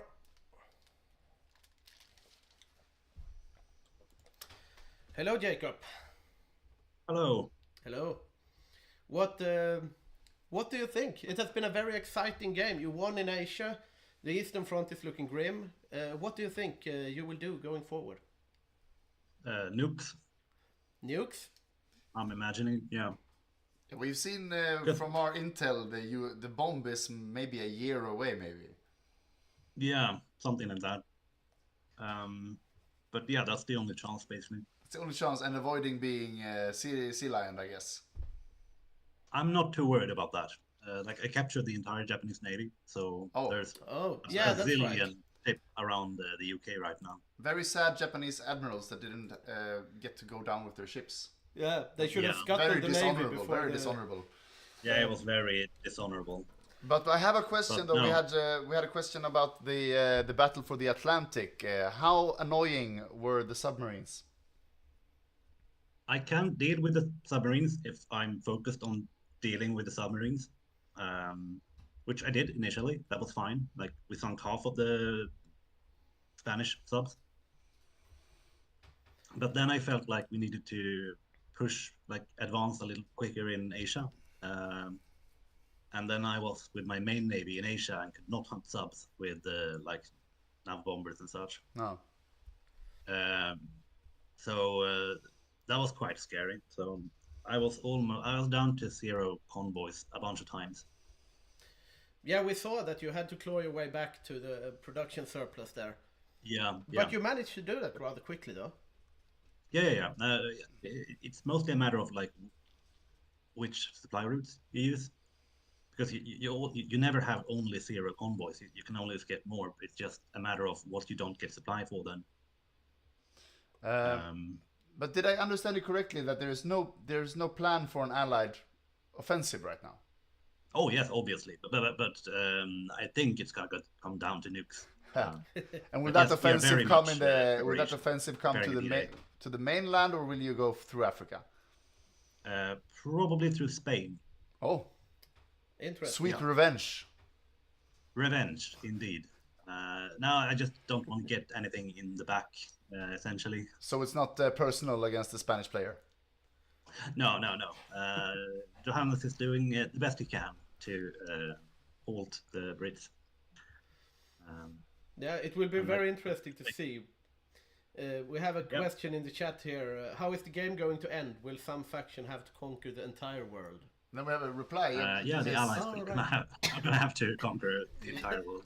Probably. Yeah, so if it goes to 10 p.m. Central European time without faction surrendering, we're going to use a point system. Right now, the Axis is leading the point system by a hair, but yeah. Tokyo and Singapore still gives points to the Allies, but Moscow and Paris together is a lot of points. Yeah. But yeah. We will see how it works out. We'll see how it works out. We're going to wish you good luck, Jakob. We hope to see some gritty land fighting against the Euro Axis. No land fighting, only air. All right then. Who needs maybe real your army minions then? when you got planes in the fight? Exactly. Yeah, thank you so much, and good luck. Thanks. Bye.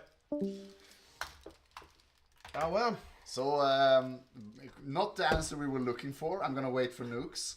But they're obviously going to do some land invasions too. Yeah. And they will have to address, there will be a land border in the Far East somewhere, like Manchuria, somewhere there is going to be the border between the Axis and the Allies. So they will have to keep that under control, even if they're going to wait for nukes. But yeah, we're going to have something happening in North Africa. Spain is obviously a target now. Very interesting. Indeed, and as soon as we get online here, we're going to have to look see how if they do any progress in taking Gibraltar, because if the Axis takes Gibraltar, they can be a little. Yeah, I mean Gibraltar will really come into play here. Especially like if the Axis takes Gibraltar, that's one thing. But if the Allies keep Gibraltar, that's a boon. Yeah. If you want to invade Spain. Yeah, and then it also depends. Yeah, you have an extra airport there, an extra radar station, and so on. But if you probably want to attack Vichy France sometime soon as well, and if you can get the southern tip of the Gibraltar Strait, the Moroccan part, you can just go in with your navy, and you can already do that through the Suez, but multiple points of attack, then they need to defend so much more space. But of course, the Italian navy should be huge by this point. They haven't lost any ships. They're just sitting in the med all game, building torpedo boats. I mean, yeah, the Italians should be able to put out strong showing at sea. I mean, we haven't seen any major naval engagements. Like Jacob said, he got the entire Japanese fleet, which is now he has twice the amount of ships.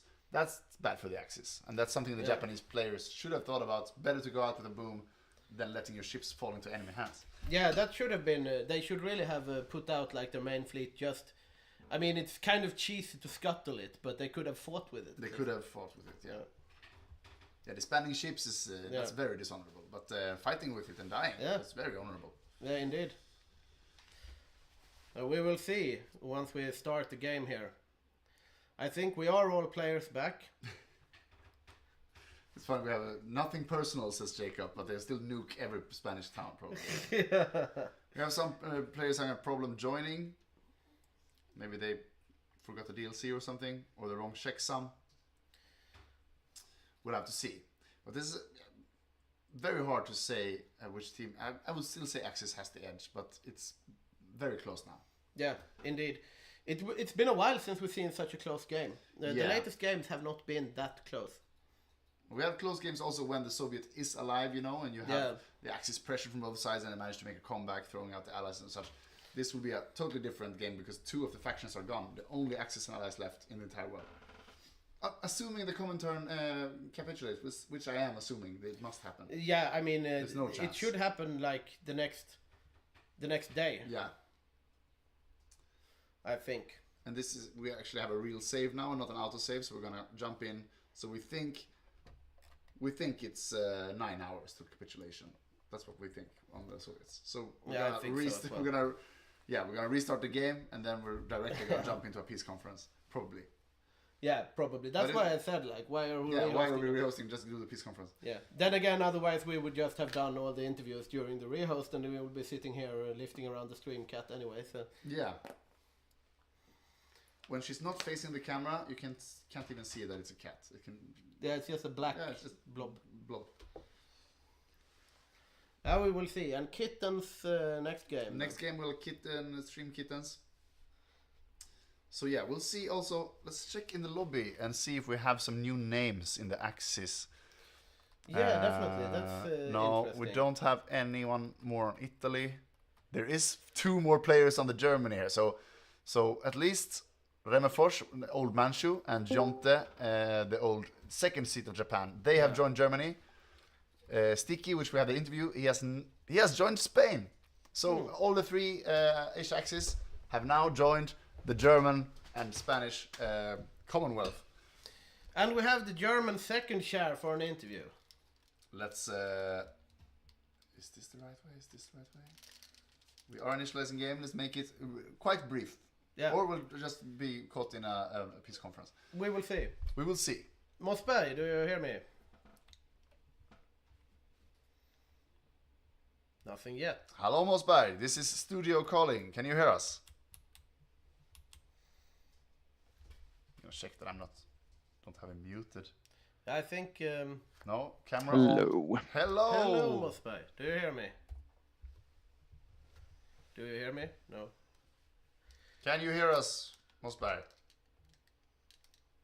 Let me fix this. No, it's my camera. Hello. Now I hear you guys. Yeah. So how do you feel? Good. It was better before the Japanese fell, but good, confident. We're doing a good job on the Eastern Front, but as always, as you guys know, it's a goddamn slog. Supply is not fun out there. Yeah, we're interested. You're here in the interview room with us, and game has started. We're just gonna, but we're but that's okay. I mean, we got an influx of some good Asian players to fill the spot, so I could jump over here. Yeah, that's good. So you're feeling confident still about the game? I am. It's gonna be the decisive thing now is to see where the allies is going to make their strike. If it's gonna be Africa or a D-Day try, but as you might have seen. Rosen has his whole fleet intact, and Spain has played a good naval game. So now it's come down to an industrial push, probably who can get Wunderwaffen first, and hopefully it's us, or if we can pull off a sea lion or something like that. Yeah, it will but I'm still confident. It will be interesting to see. We have good words for you in the chat here. Mossberg is very handsome today. 5+ leadership due to a nice beard. Yeah, oh, that's nice. Good. It's the end game beard. Started growing it when the game started, and it's turning out nicely. Yeah, we're really moving into the end game now. I hope you can. No, I'm not hoping for anything. I'm not taking sides, but this Soviet capitulation needs to happen soon because it does. Something else is coming in another part of Europe. So we're gonna let you go right now, Mossberg. Thank you for the interview and good luck in this end game of end games. Yeah. Cheers, guys. Nice talking to you. Bye bye. Nice talking to you. Bye. Bye. Well, so confident there as well. We have indeed the entire world in flames. 2 factions out of the game. Both sides still confident in victory. So very interesting. He's wrong about Wunderwaffe. Allies will get it first.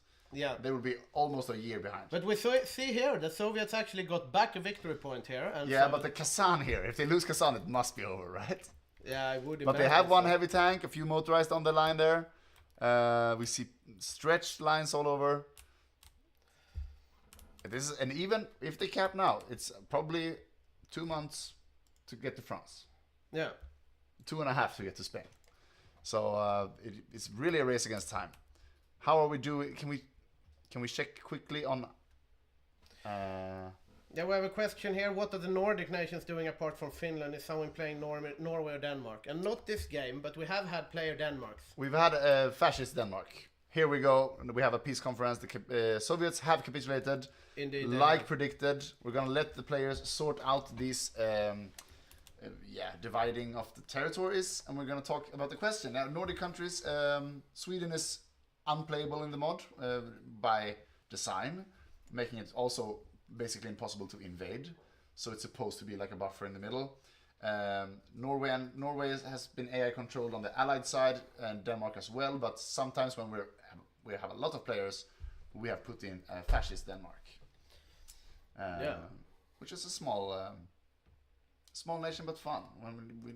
And the allies have 1,000 small nations, but the Axis have very few. So we've been very creative, like Albania, Denmark, like finding these ahistorical versions when we are a lot of players. But today we're 24 players, I think. So and with many co-ops on Germany, Japan, and Soviets. No Denmark, no New Zealand, no Ireland. Yeah, we had a New Zealand. Greece. We had a New Zealand, but he disappeared and got annexed. True. Interesting here, if we see the war here, Romania has really done a great showing. Yeah, and I mean 16% participation, I and would they say also taking the oil fields was the deciding factor here. Because yeah, definitely. You had like 4 months into the war, the Soviets were slaughtering, and then zero fuel for the rest of the war. Incredible. And we see also that shows in the peace conference. They have made 20 territorial demands, most of all the nations here. Yeah. But we will see Germany, of course, gobbling up most. And once again, we want to remind everyone that you can become a patron with us, and we have a free tier, the convoy tier, or is it called convoy? No, we have a free tier that lets you participate in our raffles. We'll get you the newsletter. Badger will send you emails asking who are you and why did you subscribe to our Patreon, and stuff like that. We also have higher tiers, paid tiers that gives you extra guides. Our YouTube channel puts out new guides every Monday. But every other Thursday, there's also exclusive guides just for our patrons. And also, you get the save game. So if you are out there thinking, why didn't Romania do this, or why didn't the Soviet do this? Then you get 40 save files from us, and you can just pick your month and then go in and look what they're doing. Yeah. Definitely. So now we have an interview coming here. It is the vanquished man of steel, the dictator of the Soviet Union. Ivan, let's see if he can hear us. Hello, Ivan, can you hear us? Hello. Hello. It was a long, hard fight. How do you feel now at the end of the line? I mean, I still feel good. It's been a very exciting game. It was obviously extremely stressful when we noticed way too late about the naval invasions in Georgia. It was a little bit of a collective panic in the team. It was nice that we could somehow stabilize and roach it out a little bit with infantry for a while. That was quite fun. Yeah, I guess it's quite hard to operate 24 heavy tanks without any oil. Yeah, true. But yeah, it was a hard-fought defense. You held out a lot longer than many in the chat and here in the studio had predicted. We did have questions about amount of Lend-Lease coming in. Were there any Lend-Lease coming in from the USA? How was your communication with the allies? Did they understand how dire the situation was, and so on? I think that in the beginning, we weren't really lacking anything production-wise. So I just asked for a little bit of air. I'm not sure how many airplanes we actually got, but it was not an overwhelming amount of airplanes. Maybe it was like 1,000. I'm not sure. Other than that, we didn't really receive a lot of Lend-Leases, to be honest. Because a little extra fuel could have done a lot, maybe. Right. I didn't notice that we were running out of fuel, actually. No. Yeah, I mean, that was a surprise maneuver from Romania. But you had some naval invasions of your own, I remember, going towards Greece. Did you see the Romanians on the sea? The problem, we never got the naval invasion away in Greece. I mean, honestly, I kind of had a hunch that something was coming there because the reason we didn't get our naval invasion away because they had naval supremacy. So I was like, why do they have naval supremacy in the Black Sea? So I did have a hunch. Fortunately, I was a little bit overloaded with work, so I just left a few of the Marines in Sevastopol, and I was like, okay, if they're invading Georgia, we'll go deal with it, no problem. But then obviously we learned this way too late. One thing that I should have done is to have at least some infantry ready to deploy in the production tab, ready to go once something like that happened. So that was a mistake. Yeah, and then I don't know. There was also one moment that really pissed me off, honestly, when someone accidentally paused the game, and I started macroing. Like, okay, I get some time to do focuses and stuff now. And then it was unpaused while I was macroing, and I see that all of my tanks are encircled. I managed to get them out. I was macroing in the south there on the west front mostly. Yeah, Hearts of Iron is a cruel mistress. Yes, indeed. I managed to save them, but still, I think they took a lot of strength damage, and just the stress and stuff of that gave Axis some momentum. Because before that, I was kind of crushing them. Managed to kill quite a bit of the Bulgarian rocket arty and quite a few infantry. Yeah, we saw the surround actually. We had the guys in the chat writing like, "Oh, Soviets just walked into that." So now why are there 15 tanks in one place? Yeah, a lot of. You wiped the entire Bulgarian army in the beginning there. Yeah, definitely. That was the most moment. Yeah, it was a strong showing. We're starting to hit play again here.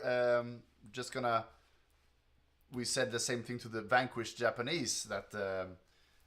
There are co-op spots on the team. I think Jacob would love an extra co-op, and I think USA also could take an extra co-op. So talk it over with your communist buddies, and maybe you can hot join as the rest of the allies. Yeah, we'll do. And we want to thank you for your participation and very staunch defense. Thanks for casting this, buddy. Yeah. Thanks for casting this. You're doing Well a great played. job, Bob. Yeah, thank you. Thank you. See you. Bye. So still in good spirits. Yeah, and definitely. I would have been also. I mean, May 44, when you're alone, totally alone, it's good. Not a single attempt on the European mainland, and you cap in May 44. That's good. And how does he know that we're doing a good job on stream? Yeah, he's that's not true. He's might just, do. We he's might just do a being shit. nice, I think. Might do a shit job. Or he's stream sniping, and he see that we're doing a great job. Well, let's see if here. he was stream sniping, he would have noticed his oil was gone. True. He is acquitted from all guilt. Yeah, because there's no way he was stream sniping. He would have not lost if he was stream sniping. Probably not. Well, we see here Romania has gotten significantly bigger. Yeah, because Crimea and Georgia and all the oil. Yeah. And I mean, this is.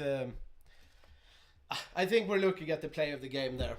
If nothing extraordinary happens. My vote will go for play of the game. Will probably go to Romanian invasion. Not because it was the hardest thing, but the game impact wise. Yeah, I mean, it's intention, execution, and also what it ends up being in ways of impact. Why is the server lost? What now? We're so sorry for the delay. We're gonna be rehosting, I guess. Yep. Okay. But now at least we have the peace conference ready. It was Martin crash. Host crash. All right, the host crashed. Well, it is what it is. But yeah, 2 factions remain. Quite evenly matched. Indeed. We could count factories. I would say it will be quite evenly matched. So now it all comes down to skill. Yeah. Skill and nukes. I would so is this the new host? Is Badger, I guess? Yeah, let's try Badger. Let's try Badger. See.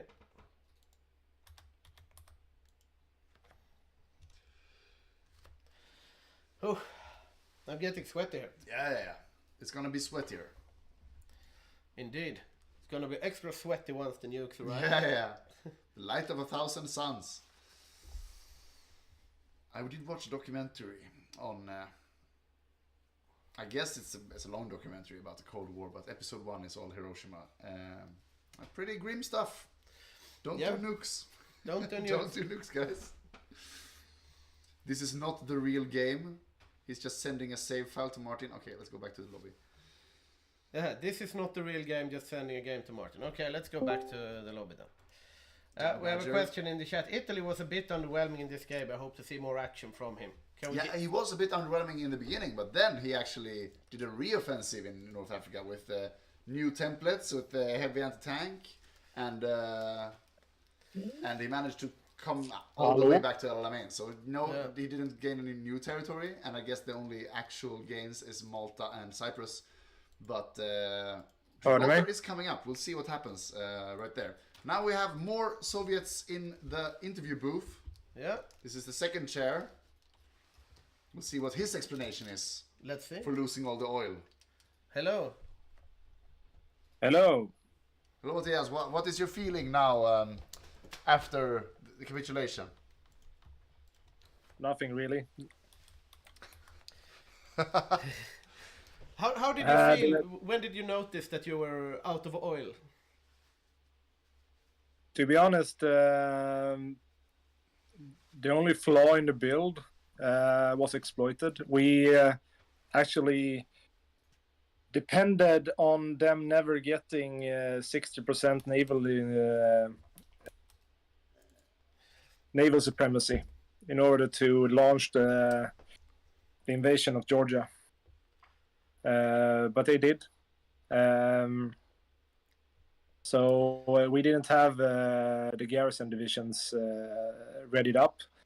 And at the meantime, at the same point, I was helping out in Finland, trying to salvage that situation. So yeah, it was just a lot of things happening at once. And we thought that we need to stabilize at maybe 2 points and maybe try to relocate. So we did. And then another thing was that we're quite sure that Martin's tanks were not going to beat our heavies because he was building mediums, and the template when we spied on him didn't look that much. So I'm actually quite surprised about that, how hard his tanks was. So yeah, but all in all, the build was solid, a bit unlucky, and one thing led to the other. But I'm not like disappointed or angry at myself or something. It's quite alright. No, I mean it is May 1944, and you got no help from the Allies in Europe at all. So that's still a pretty good showing. Our intelligence, though, shows that the reason why the German tanks were so effective against the Soviet tanks was probably the lack of fuel in the Soviet divisions because of the Georgian invasion. So after the oil fields were lost, there was not a lot of fuel to go around for 24 heavy tanks. No, but that was even before, because I used the tanks up in Finland. Oh, okay. And I faced the German tanks there. Well, I think it was 7 tanks. And they pushed us back, so we couldn't. We took like only 3 tiles towards Helsinki, and then it was stopped. And it was right after that that I moved everything to Leningrad, and then Georgia happened. And after that, they swung around to the right and took Leningrad from the back. Yeah, and everything was just starting to fall apart, basically.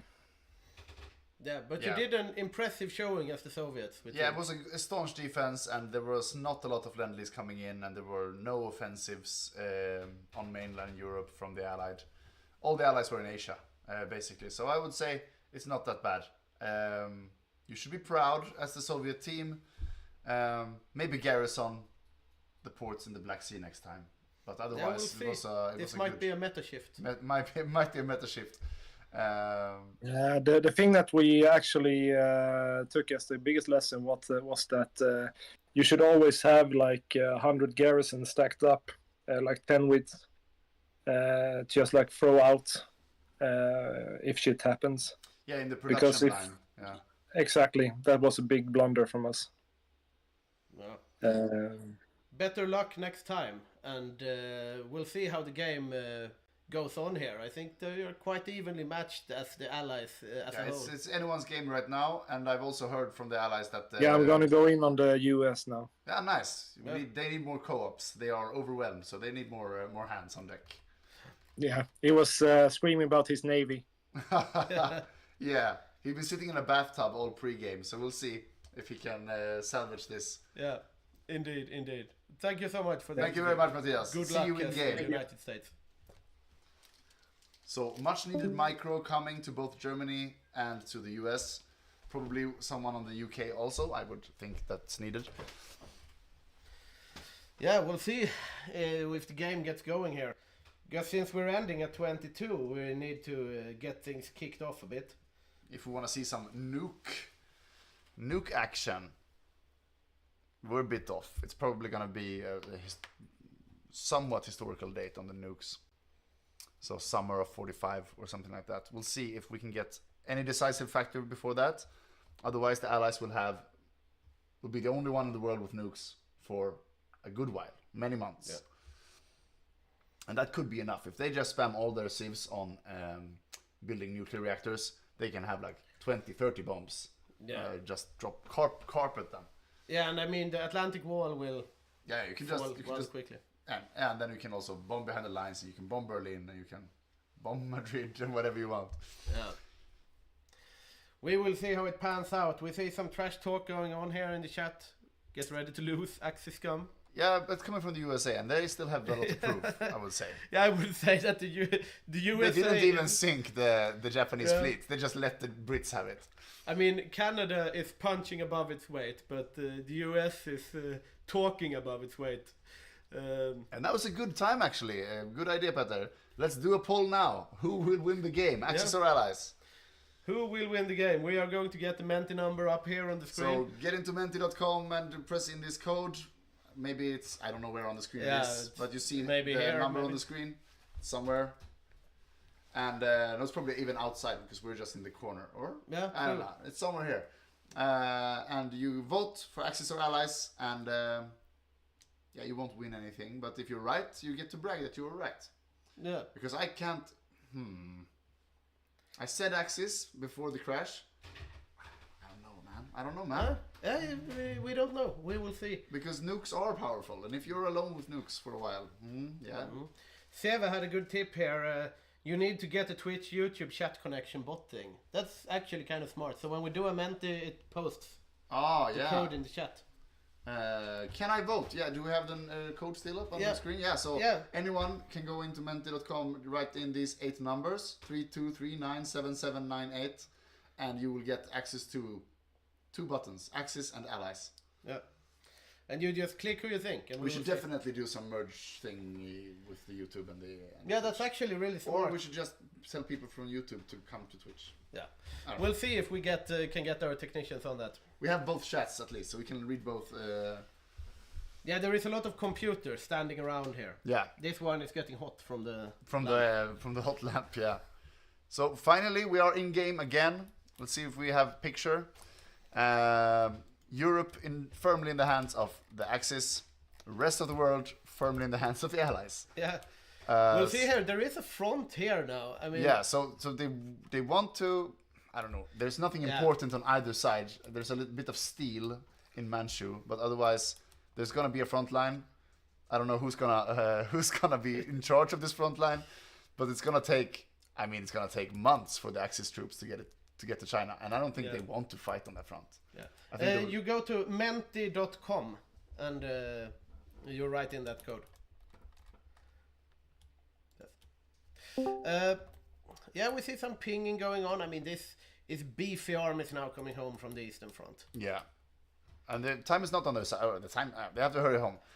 Let's see. Here we have 3 railway guns, 4 light assault guns left, For the Germans, 9 paratroopers, 22 medium tanks, and 146 infantry divisions. We also have Rosen ready for an interview. We talked about the Italian player needing to do a stronger showing before. So We're we will paused see. again. I don't know why. We'll see what he has to say here.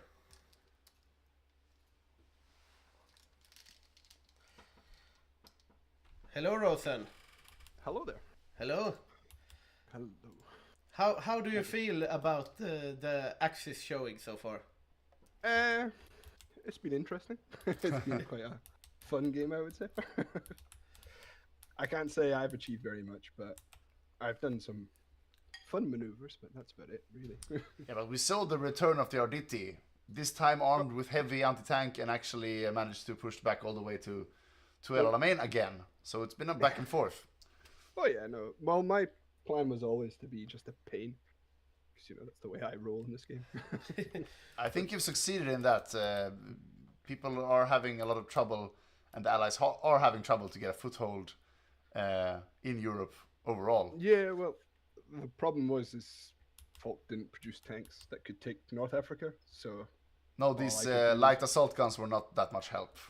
No, they were beyond useless. Yeah.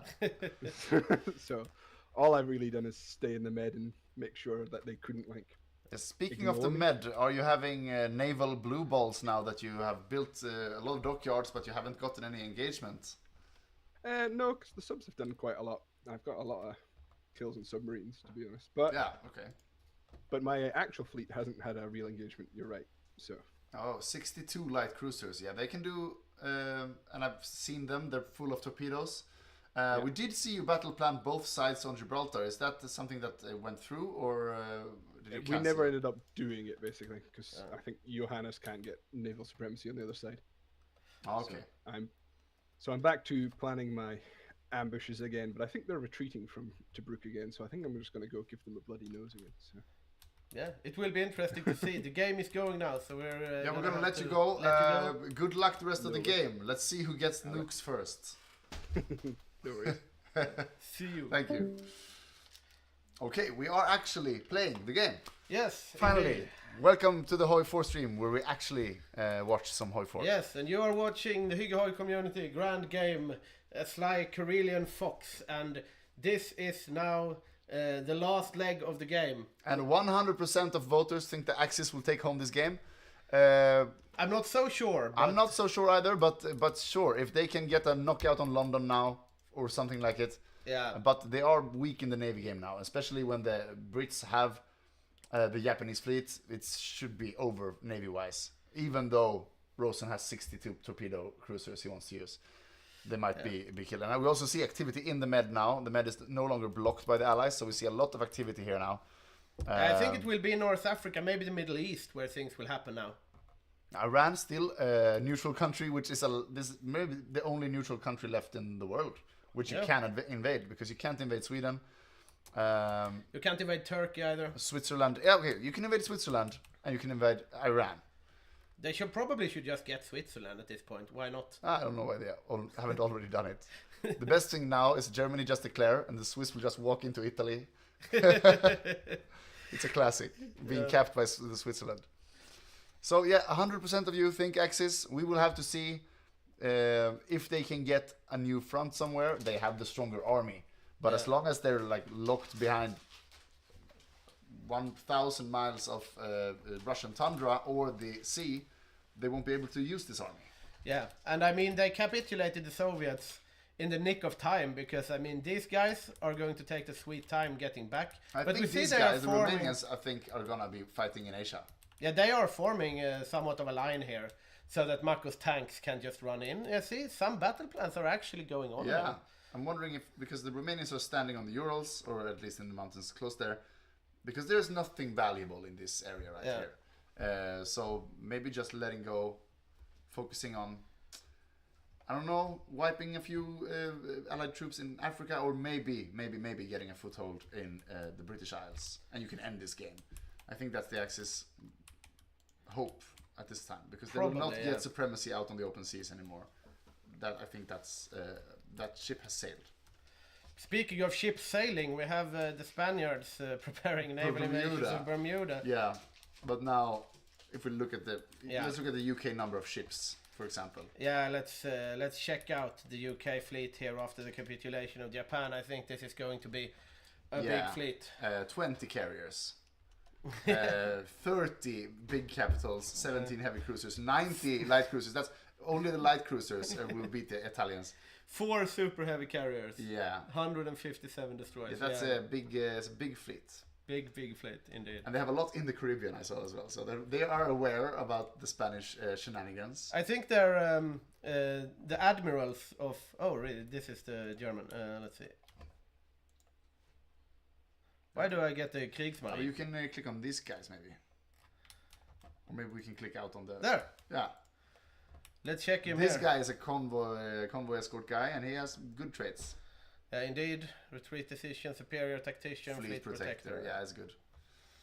That's the only one, though. Yeah, but they are engaged. Very many of the screens are engaged here in fights. Yeah. Also some of the smaller carrier groups. So I think we won't see that many Axis submarines.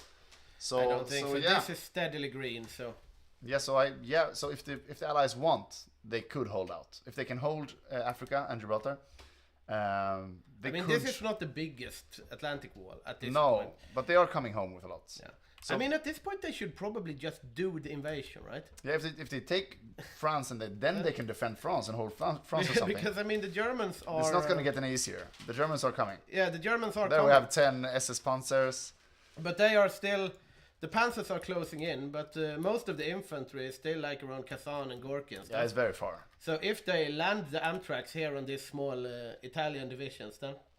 Yeah, they will roll it, but they have nothing more in support, and I don't know... Let's check where the Canadian tanks, four of them are in Britain, and the 10 others are also going to Britain, no? They are on their way, everyone, right? Yeah, everyone's going to Britain. There will be a Normandy D-Day.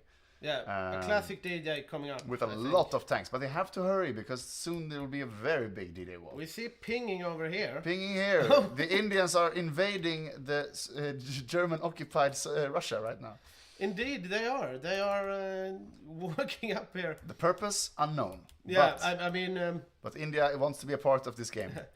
This is going to take a while. Yeah.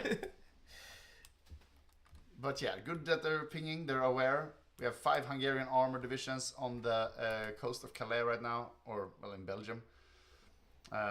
So yeah, it's the longer the wait, the Allies, the harder it's going to be to land. Yeah. Now we have 10 Panzers, and that's enough to throw out most things. I think those are elite Panzers. Is it time to do another caster switch? Perhaps. I think the time has come. So I can relax in the technician's booth. Can I control the screen? Yes, you can. Yes! Now, you're gonna see some spectating. So as the game is going, we're in the summer of 48 right now. I mean 44. LOL. How do you switch? Is it control? Yeah. Okay. So let's see where the Allied troops stand. We have some Americans in Asia. Much more. Okay, we have 17 Amtraks in the UK right now, and 31 infantry. The UK has paratroopers coming to do something. Is it good divisions? Or is it crap divisions? This is good divisions. These are 30 with paratroopers. It's going to be using. They are pinging all along the Netherlands coast here. I think this is where the offensive will be, but I don't think they know that there are 10 elite panzers here, Hungarian armor here. Oh wait, I am specking the UK. They can see this. So with radar and air, they're able to see the German defenses quite well. Other than that, they're trying something in North Africa right now. The fight is back on. I don't think we've seen North Africa this populated the entire game. No, there's a lot of people here. We have Mexicans, we have the South African, the French. Really Commonwealth of Nations. But they are still content with just holding this line. Yeah, like, this may basically be just a diversion, as the main attack seems to be coming from the UK. Yes, you are right. Let's check. I'm very interested to see what the orders for these guys, these 15 guys, will be. Yeah. So We have the 17 American Amtraks will be landing in The Hague. And then we'll see what so the main thrust will be into the Netherlands, it seems, by the pinging. That seems to be the plan. Yeah, and at the moment, if you look at that Atlantic wall there's not much defending at the moment. No, they have like these elite passers here, and the Hungarians have left. Where did the Hungarians go? So it's very weakly defended right now. More pings. They're trying to make sure. Look, they only have one garrison here, guys. Let's go. Not much planning. It's still only the Mountain Eagle 8. Okay, so it's still the Amtraks landing on 2 places, but we have seen no other activity from any other nation. He changed his mind with the paratroopers. They're going somewhere else. Maybe I think he has some fallback order or something. Okay, let's check on the Canadians here, because they have not lost a division all game. Yeah, he's been having a really good game, Mako. So he has 8 ready to go. They are in here. They will probably not be doing the invasion, but landing afterwards. Yeah. He has 6 new ones, so he has, total of 14. That's 15, a lot. 16. This has no strength though, so we don't count these. But 14 almost fully equipped. That's not bad. Not bad. I mean, if they just land right and, I now, mean, that can beat this probably. Yeah, especially with the 16 American Amtraks. Yeah, I think the templates are quite identical on the German and the Canadian side. Yeah. 2 TDs, rest mech and mediums. Yeah. So let's go back to North Africa, I think. Let's see what's going on down there. They are still at the original positions, so to speak. Not much going on. South Africa is moving a bit of tanks up. They have around 10 tank divisions there. Let's see where we have. 12. We have 12. No, those are the garrisons. He has 6. That's not that much.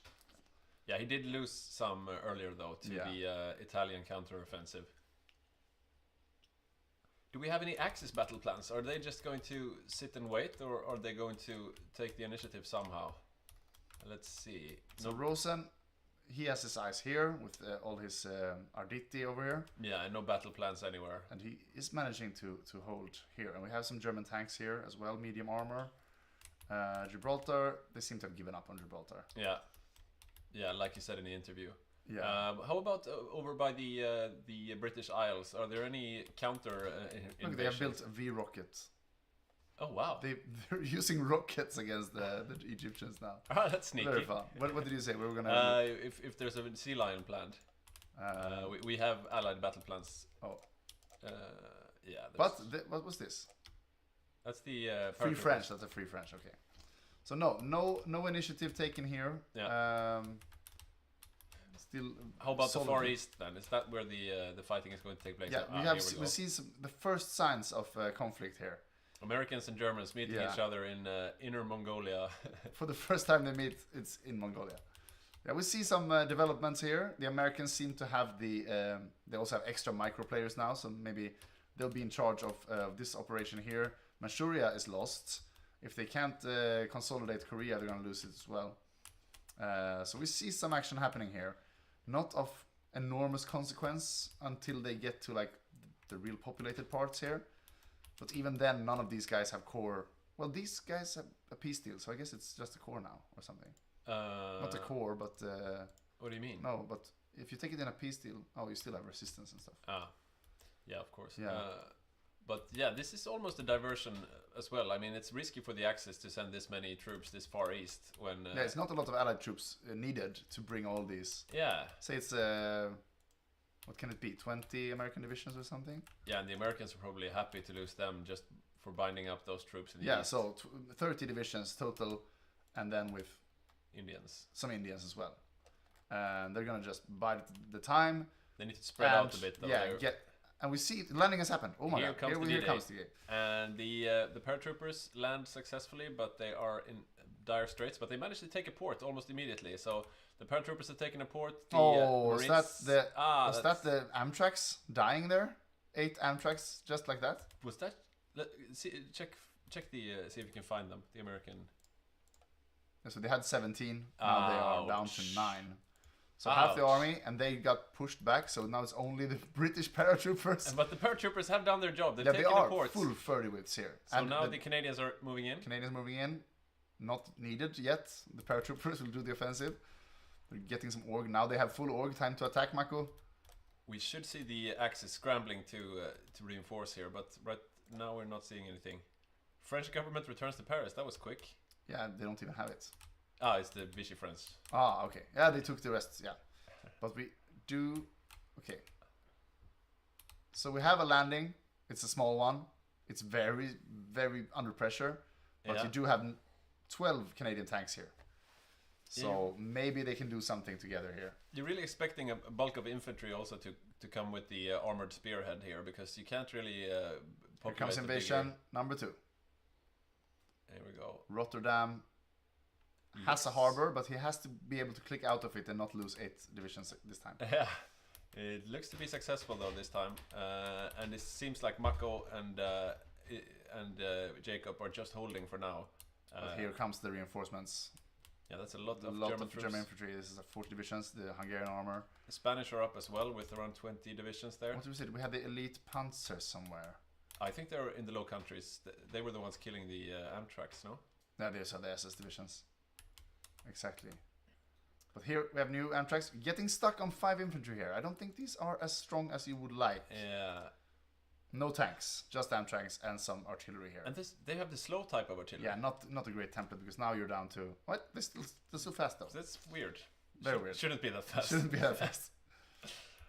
Oh, we see here the German armor is pushing out to the sea, and if this... Is that the Amtraks dying? Again? Up in the north? I think maybe Did they they got manage out. to get out? Let's hope they did. Oh, but That's- that stack is smaller. It's only Yeah, 7 it's now. two dead. But And they are... This is a gore. They are widening the front, but it's really hard to keep track of what's going on right now, as you Yeah, can see. units and bubbles all over the place. The Canadian armor is fully orged, not moving. Here we go. Push into Namur.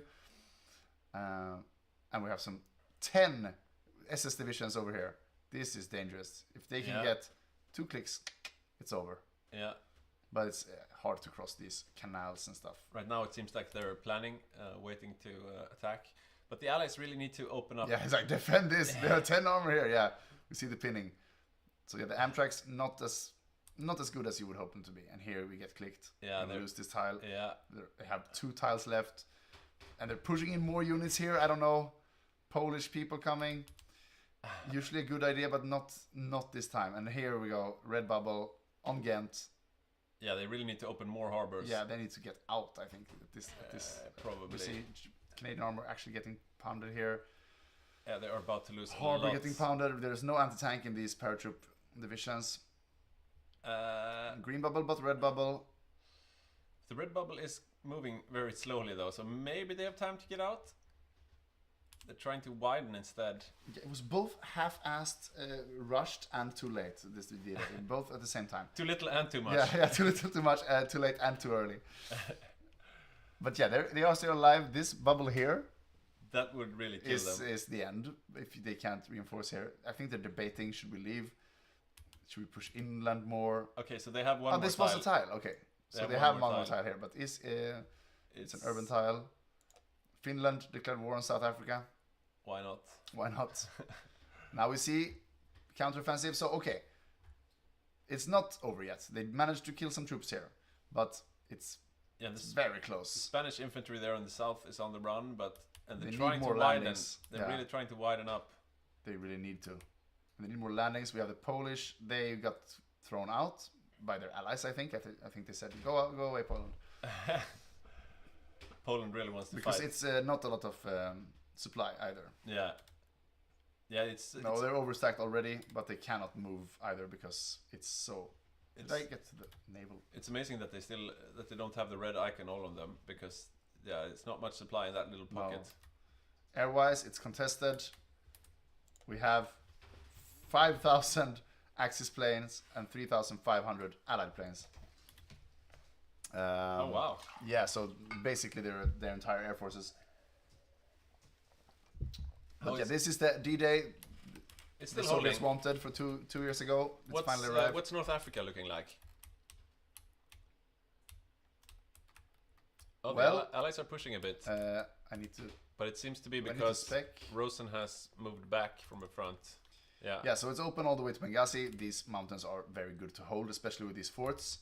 So I think he's also with the delay tactic. Let's bring home people to Europe throughout the D-Day there. Nine them come. 9 German tank divisions there retreating. Yeah, they want to get to Europe because if they can kill these Canadian tanks and these American Amtraks, it's not GG per se, but that's a lot of the offensive capability of the Allies in one place.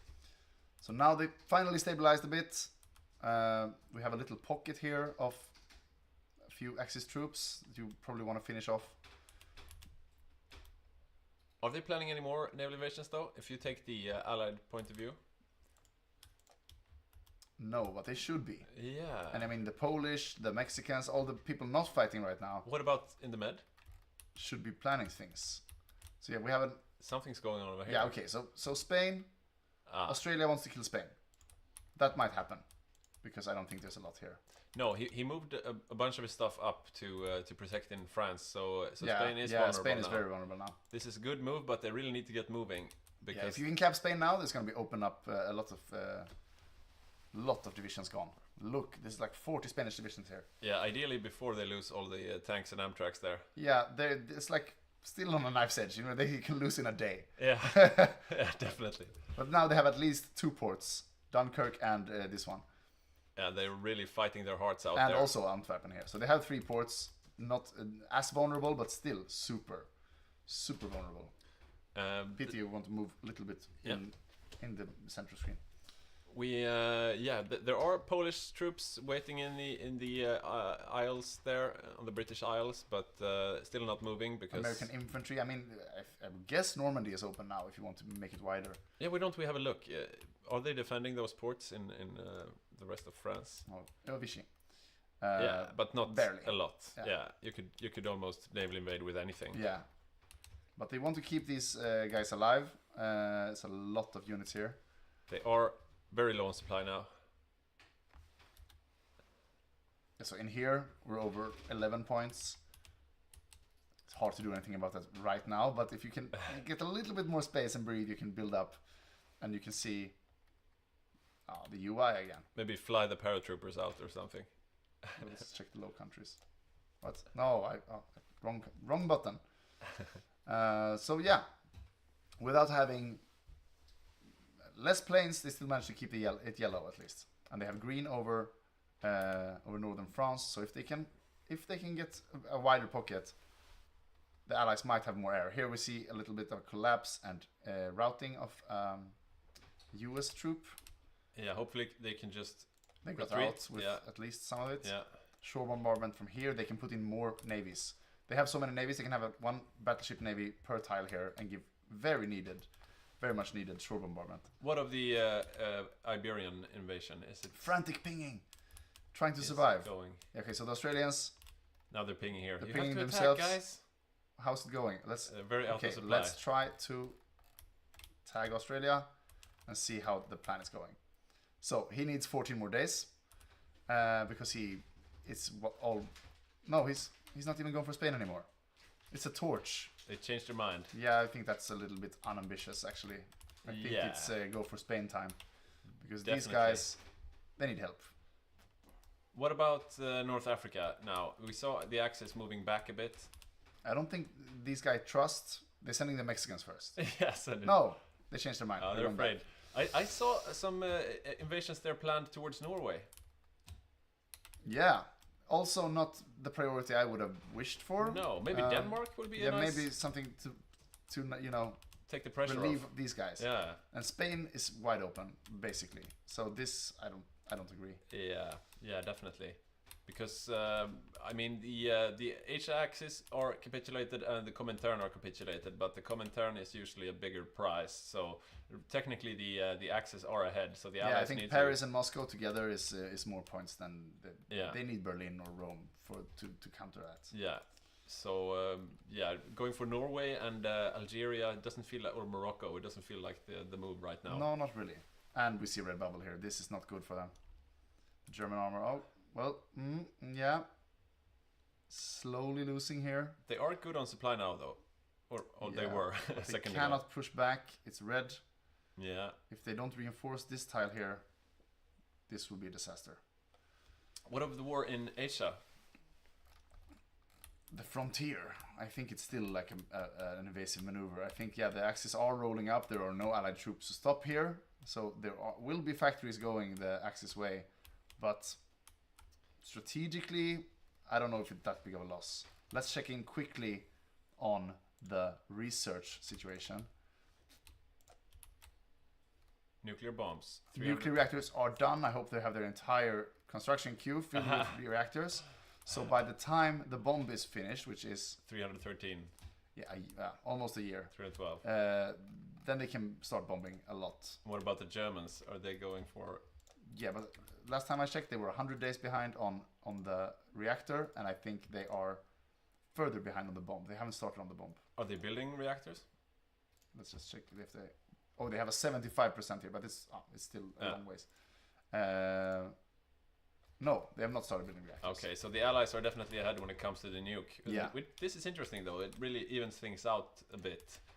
This game could Yeah, still go they either are way. encircled now. Ouch! And that's a lot. This is the entire Canadian armored force. That's our 14 divisions. The entire British special forces. That's another 15. Oh, this is a disaster. 3 American Amtraks and a railway gun. Definite disaster. And the Belgians. Don't forget the Belgians. Came back to their country and got wiped. So this is a sad sight. Oh wow! Yeah. I left for a while. Did the Allies land successfully? They did, but now they are. It's not. Now, yeah. Now you can see how that landing is going on your screens right now, and it's not going very great. And in this pocket, we have the British paratroopers, but most of all, we have the Canadian tanks. Yeah. So if we check how big of, yeah, it's all but 4. So there are 4 in Germany now, and the rest, the 12 others, are in this pocket here. Yeah. And they're pinging. Sure, they could try to get to a port. They still have full org and full supply. Yeah, they try to attack in different directions, but it's tough. They are beating down this armor though, pretty quickly. But yeah, and they lose org. They don't really get it back when they're surrounded like this. And it's a trade-off when you're surrounded like that, because sure, you could maybe fight your way out, but if you fight and fail, then you will only hold out for a shorter while. So. Yeah, but in this November 44, the tech is so high, you could almost like plan a new invasion to relieve this pocket and maybe succeed. Yeah. But they're not planning any new invasions. No, the American Amtraks are just sitting there on the British Isles. Now they're going for Norway. Yeah. But I mean, yeah. Why? Poland. Okay, Poland. Yeah, Poland was missiles. Told... Yeah, we know that the Italians have missiles because they're actually right now with this they're bombing Egypt with missiles right now. I don't see any other rocket sites. Do they have a nuclear program, the Italians? Yeah, maybe they're further ahead. Let's check. We need the correct game thing. Yeah, they are actually ahead. No, they won't be. I think the Germans will. I don't know. Because they have the research bonus, but they haven't started yet. They need to start on the bomb. Yeah. So yeah, the Italians have a nuclear program. Who else can get a quick bomb? Like India and South Africa have certain focuses, right? Or the UK maybe? Yeah, I think many countries has it, but I think no one is quicker than the US anyway. They will not be building nuclear. No. Well, they have reactors. Oh, wow. Let's see how it goes with the Indians. Gandhi, nuke. Oh, wrong button. Doesn't look like Doesn't look like nukes. So maybe the UK then? They have the reactor, India. So many countries has the reactor.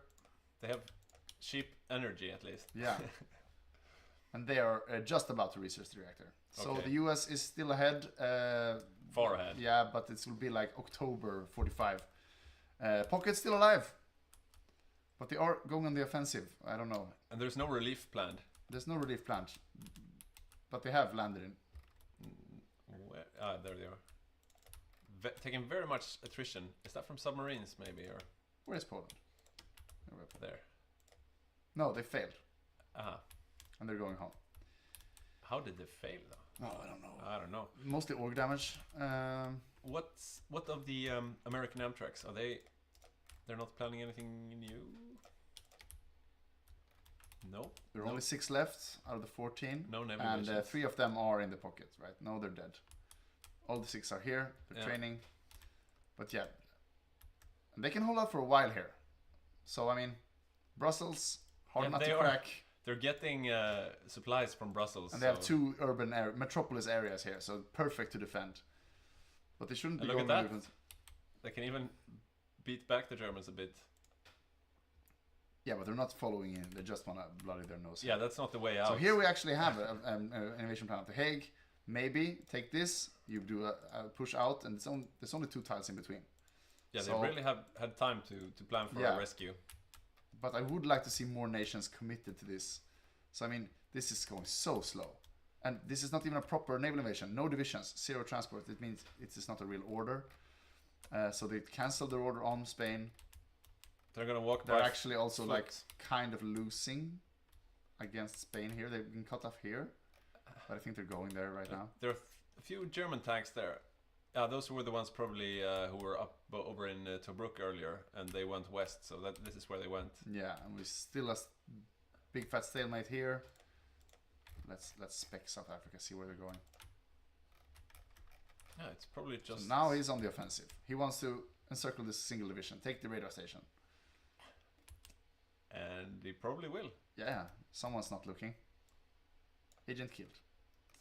But yeah, I feel there could be a lot more initiative taken by the Allies at this point. With so many players, so many divisions ready to go. Yeah, yeah. Here we have... Where are they going? No, they've bounced. No, look! They have a port. Oh, shit. Have they always had a port? No. I don't think. Antwerpen is a port. Or no, it is. They had. Yeah, that's why they never run out of supply. Okay. Because they actually have a port. Oh, there you go. Maybe that's why they haven't panicked yet. We panicked for them. But yeah, so far I can't see any other country than Italy that actually build rockets and missiles. I don't know how effective they are, but it is fun. It is fun to see. Yeah, he's shooting a few there towards Oh, now he's Syria. bombing Jerusalem. Yeah. I'm not gonna make any commentary. Shooting rockets. Yeah. On the Holy Land. No, so yeah, the bulk of the Allied armor is in this in Brussels, chilling in the metropolis area, very well defended, open port, and they probably have totally green sea. But I mean, I'm expecting Italy. What of Brazil? So totally green here. August on Brazil. I know he had some plans to do tanks, but it seems like he never went for tanks. Well, he has lost some units. He must have somewhere. So he has the defense force here, and then he there has they are. his pretty under-orged motorized. Everyone in full route. Yeah, they're pretty soft to fight against the German tanks. They're meant to fight against infantry on wide open plains. We have the Mexicans with a medium armor. Oh wow! I think let's check out what they have built. So they have one Amtrak ready to go, and they have this also very beaten up army here. That's a motley crew. Lots of different types of divisions. Very, and they're not the best division, but it is an armor division in theory. It's not much, but it's honest work. And now we see new plans. Now we see things happening here. So they're going to be a reattempt on D-Day with this salient here with full supply, can bust out any direction. So it takes a lot of Axis troops just to hold this in place. Yeah. So when this lands, they're either going to have to pull away from this or find some other way to stop the invasion. So now we actually see the Poles. The Poles getting their priorities straight, attacking mainland Europe. And we have the 6 Amtraks left. For the Americans, some Poles in support in northern Netherlands, and some Americans? Who is this? Whose plan is this? We can't see. 11 divs. 11 divs of some country. I'm gonna go for... it's Americans. American Amtraks up in Bristol. Let's spec them. It's that 11 that's training. Okay, right so there. we will see a re-aggression here. That's the thing with playing the US. Like you can afford to lose 8 Amtraks because you just build 11 new ones. It's a different thing if you're playing Canada or Hungary, for example. Yeah, let's see if the Axis has made even bigger gains. Yeah, look at China here. They have Beijing, they have Nanjing. Where's the closest victory point though? Is that like Singapore or? Yeah, I guess capping India is a point, and Singapore is a point. So they are a ways And I off. guess if they take Tokyo, then Tokyo is in the hands of the Axis and not the Allies. So yeah, but they would need boats. Yeah, they don't have any boats, no. And we see along the 54th parallel almost. Yeah. Very nice. Very historical. We see a very different Korean War right now. But we will see some sneaky naval invasions in the back. I mean, they have the naval. They can do, I think. Where is Incheon? I think it's like here. So no, maybe a little bit further up. But yeah, can be a good maneuver. Yeah. Why don't Allied combine? Yeah, good question, Asgard. They can do more, and they are actually planning something here. And this, along with stretched axis lines, maybe this can be something. They should really stop doing a land invasion of Morocco. That's the wrong This is move. just a waste, and they're getting so pounded here by the combine. They're gonna get overrun. Yeah. All these are gonna get overrun if something doesn't change very quickly. These 3 Australian Marines is everything that's keeping all these units from completely disappearing from the map, and now they are red. If the German tanks come here first, it's over. Oh, I want to see this when it happens. Can you look at the German divisions? How far off are they for reaching? Yeah, let's do this. Oh, so they're here. So this should mean, yeah, look. It's gone. It's gone. It's gone. All of This, it's gone. I mean, just putting all these divisions in the desert here, when they had a plan to go to Spain. I mean, they could have been sunning in Portugal, yeah, but instead they such are a waste. Dead in the desert. Dead in the desert. I mean, these can maybe get away, but this, I mean, Australia had 14 Marines. Yeah, and now they have 4. Brazil, that was almost Brazil's entire army. Yeah, that was very unnecessary, a big waste. At least he has divisions here left, but he lost his entire European expeditionary force. He's gonna get caught up. Yeah, I don't think he can get away. No, I don't think so either. Unless he gets some air, like right now. The Germans are running out of fuel though, so maybe that saves him. Maybe. But okay, let's check Europe. The only chance they have. So this invasion in the back here, maybe if they can hold this one. Yeah. But he won't get there in time, and he will also get killed by these. Could work. But yeah, the Allies are really on the back foot right now. Okay, so now there is. Okay, this is how it looks. Green at least. But he's retreating. Yeah, and he lost the port. So the Australians has to leave port. The Brits sitting out here like lame ducks. That was sad. Staring angrily at the shore. Very. Okay, let's see. How is the... Is that landing? No, it's still there. But the Poles haven't tried yet. No, nothing is still waiting. But let's see how we go planning wise. Are they ready for reinvasion? I think they're just waiting. I can't really see this guy because he's training. What do you mean you can't see him? I can't see how many days he needs, but this one is going. What? Right. Who's this? Oh, that's just a battle plan. So they have the plans ready. I think they're just waiting to get them trained. The Amtraks. And this guy also training, but only has 1 division to train. But the Polish are ready. Dawn with his heavy tank, heavy TDs, rocket arty. These guys, yeah, it's good divisions. And as you can see, he has 94 factories, even though he doesn't have a country. So Poland has some pretty strong recovery mechanics there. Another naval invasion plan down there in the south. But yeah, that's the old one. So if this can trigger now, it might be something. I think they're waiting for experience. I don't know. Someone was pinging the Spanish border. It's like, hey, attack Let's just here. cut through here. Attack That's here or super here. easy. Just attack somewhere.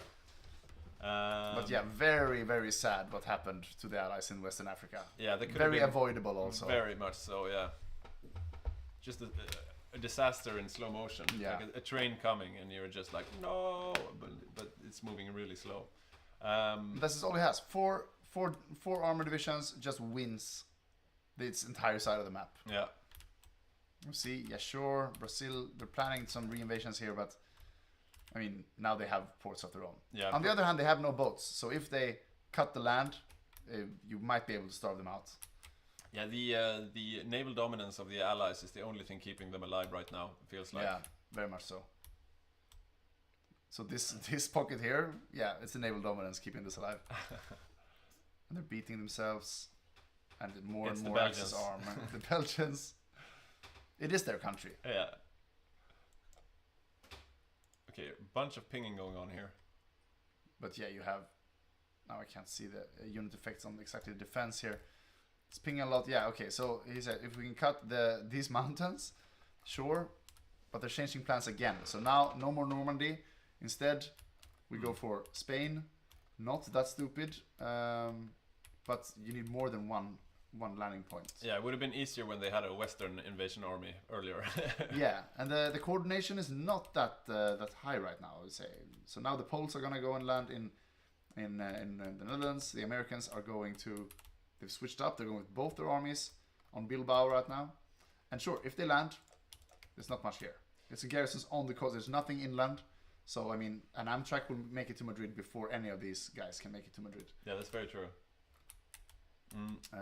There's a clear lack of allied frontline troops, though. I mean, if they are to do a big invasion, they need to follow up with more than just the elite spearhead units. You need something to fill up the line so you can actually hold some ground. More frantic pinning here. Now there are Italian navs out here doing work. And navs can be devastating. Even super heavy carriers can be sunk from land-based navs. Still nothing here. Really nothing. This is just back and forth. This has been the most disappointing region of my entire life, looking at this one. And nobody wants to hold Marsa Matra, that area between, like the no man's land. Nobody wants to hold China it. is in the Germans' hands now. That's quite a lot of factories. I can't need to. Yeah, let's have a look at the amount of German factories. Yeah, so the Germans are on 1700. 1,700 right now, versus the Brits 600, the Americans 1,000. So Germany is about as strong as the UK and the US combined. Yeah.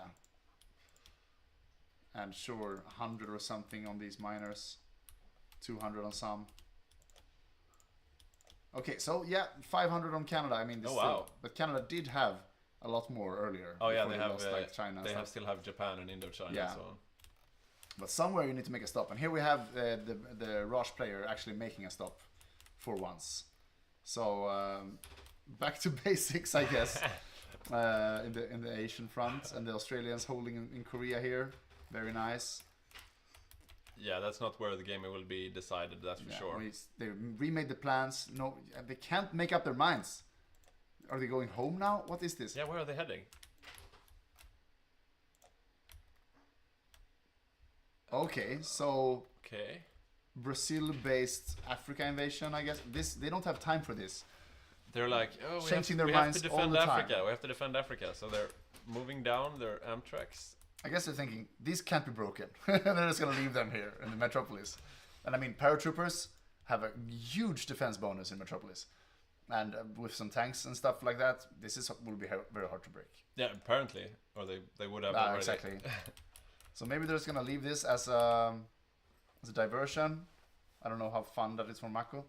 Well, he gets to beat on them a bit. Oh, they're actually. They have won this battle a couple of times, but they never go in here. What about the west there? We have an interesting green bubble. Yeah, I think still they're just staying put. But they're showing who's boss. They're showing we can beat you, and you need to reinforce here. Maybe pull up some troops from somewhere else. Is that a naval invasion from Ireland? So yeah, this is the new. Okay, so he changed his mind. He's not gonna have to go to Brazil. He can join them in Africa from here. So it's gonna be a simultaneous. Bilbao is still on. No, it's not. That's just a fake arrow. But this arrow is a real arrow. So it's gonna be 88 convoys with 9 divisions landing in Casablanca, together with no divisions, 0 transports. This is the old Australian order, I think. They really want Northwest Africa, the Allies. But sure, the naval dominance. If they cut off here, all this axis, that's not that much. Look it's at 4 German armor and Johannes, Spaniards are catching up to the German tanks. Yeah, down in he's Africa. happy now, but he has less than 20 divisions at home. Yeah. So I mean, just cap this guy. Just cap this guy already. Where are the rest of his divisions? Are they up in France? Yeah, he has a bunch here. Yeah. So let's see. 40. These are just garrisons, yes, all over the place. Yeah. I guess these are, where are we? Falkland Islands. And he has a plan. He has a plan to go in here. That's but he does. I don't think he has that many boats. Well, he does have boats. It's contested. His main fleet is here. And I would guess Jacob is frantically looking for the enemy fleets wherever they are in the world. Let's see if Italy is still alive with his fleets. And like Jacob said in the interview earlier, he got the entire Japanese fleet in the peace deal, so he's got boats to spare. So Rosen is just sitting very comfortably up in Venice with both his main fleets. And he has some scouting missions going on in the Med with his patrols. All his subs are dead. Yeah, he seems content with the state of things. He's holding his starting territory, and that's good enough for him. Yeah, I think he's not wrong in that. But the Axis also has not time on their side. I mean, winning China is great, but it won't change the outcome of the game. Whereas and the nukes are coming. They will change the outcome of the game. So we have 159 days. I don't know what that is in months. That's 5 plus 8. So we need 5 months and 8 days. Yeah, so October, November, basically. And then it takes a month or something to build the first bomb, but they have so many nuclear reactors. And so after that, he needs to build the silos too, right? And then it's go time. No, I think these are the thing that produces bombs passively. Oh, you don't need to be... Okay. But and if you have more of these, you get bombs faster. And I think the bombs will show up here, next to the Army XP, as soon as he has teched. Yeah, what are your predictions now? Now I don't know. I am maybe leaning allies now, even though they fuck up for themselves all the time. If they don't get thrown out here, and the Axis, they need to do something, or they can, if they think they can hold for 200 days without the bomb. Let's see how it's going for the Germans. Yeah, they have the bomb in 300 days, so it's 200 days of American dominance, and they haven't started building reactors yet. They're only repairing because they still have loads of resistance on all the occupied territories. Lots of Russians blowing up railroads. Yeah, they don't like the occupation. So I mean, now the Axis has to do something. Yeah, it's hard to call. Who would have thought this was enough? D-Day was only Brussels. That's enough. No, it's hard to call because none of the sides are really poised to take home the win at the moment. They're not really threatening anything critical. So yeah, we'll have to see what happens. Here we have, I think, Steel Force means it's an American order, and the Americans are gonna go for Spain. But they're also, is this moving? No. No. So we have a naval battle. Here, it's just yeah, they were chasing some. But this means it's found. So you'll see a rendezvous of British ships now. Yeah. To the area. We have American Amtraks coming in here, which will cut off the land bridge to all the Spanish divisions. Where did the German tanks go? Where did the German tanks go? There are two of them. Two of them. But there were 4. But yeah, so yeah, they're dominating. But when they get cut off here, and I mean, this small railway is all the supply they have. Yeah, there won't be going many convoys with supplies for them. No, I mean this should be green, right? Yeah, look, the entire northern hemisphere is green. They could use some boats here as well. I think. Maybe one or two. Maybe just to protect Japan, if nothing else. But I don't think the Axis will go much further in Asia. No, there's no way to deploy ships here. If we have a look again at Indochina, has things stopped, or are they it looks like quite stabilized here at the original border between China and Xi'an. Yeah, neither side looks very interested to be moving. Seems like these mountain regions with a river, pretty good place. They have forts here, so I mean, both sides. And that's where the Bulgarians are. Adam Sherman and his better Bulgarian boys this time, fully mech and rocket arty. How fast are they though? We must look at this. Oh, now we have developments. Ooh. We have a breakthrough on El Alamein. This was... But are they gonna make... Unexpected. Yeah, and very vulnerable. Yeah, he's going north. No. Well, the red, green. This is tricky. Green. What's the air situation looking like? We of course can't see. Yes, now we see. It's very even. Very, very even. Yeah. But only one side gets CAS. And that's the winning side. So right now it's the Axis that gets the CAS back to bonus. So if we... Oh, look, this is a F1. This is a wipe of the French here, so we see a breakthrough in the. Bakiras' French troops are surrounded, but they're still South African tanks there. But this seems to be a breakthrough from the Axis here. So this is a tactical victory for the Axis, but if they manage to cap Spain, meanwhile, we will not know it. Let's spec the allies instead, so we can see the battle plans. Okay, so it's quite grim for the allies here. South African armor would be a huge loss. Rest is infantry, not that important. The French, though, they don't have that many troops. It sucks to get to lose these. He's still pounding on this German armor. He can't have much left, Bakiras. He lost most of his home territory to that Axis invasion. This is the cue to go. This is the cue to leave, I would say. Yeah. And they are. Pull down the Nile. Yeah. We have many lines here we can defend along with desert and mountains, and we can keep fighting all the way down. Get out while you still can. No need to lose all these troops. South Africa, in particular, needs to move. It's all just a play for time because look, it's filling up here with real orders now. It's not only the Americans, it's also the Polish, it's also the Brits. They have some infantry ready they want to follow to up. cap these guys now. And of course, who wouldn't want to cap Johannes? Yeah. A game like this. Oh, look at this. We were speaking super of high-tech rocket artillery. We were speaking of smug players earlier, and one of the smuggest players is, of course, our general secretary. Yeah, the worst thing is getting a phone call the day after the game if he has played on the winning team and you're on the losing team and he calls you. You don't want to answer the phone. Did you have a fun game? Oh, you should have done this. You should have. You totally forgot about this mechanic, and that's why you lost. Thanks, Badger.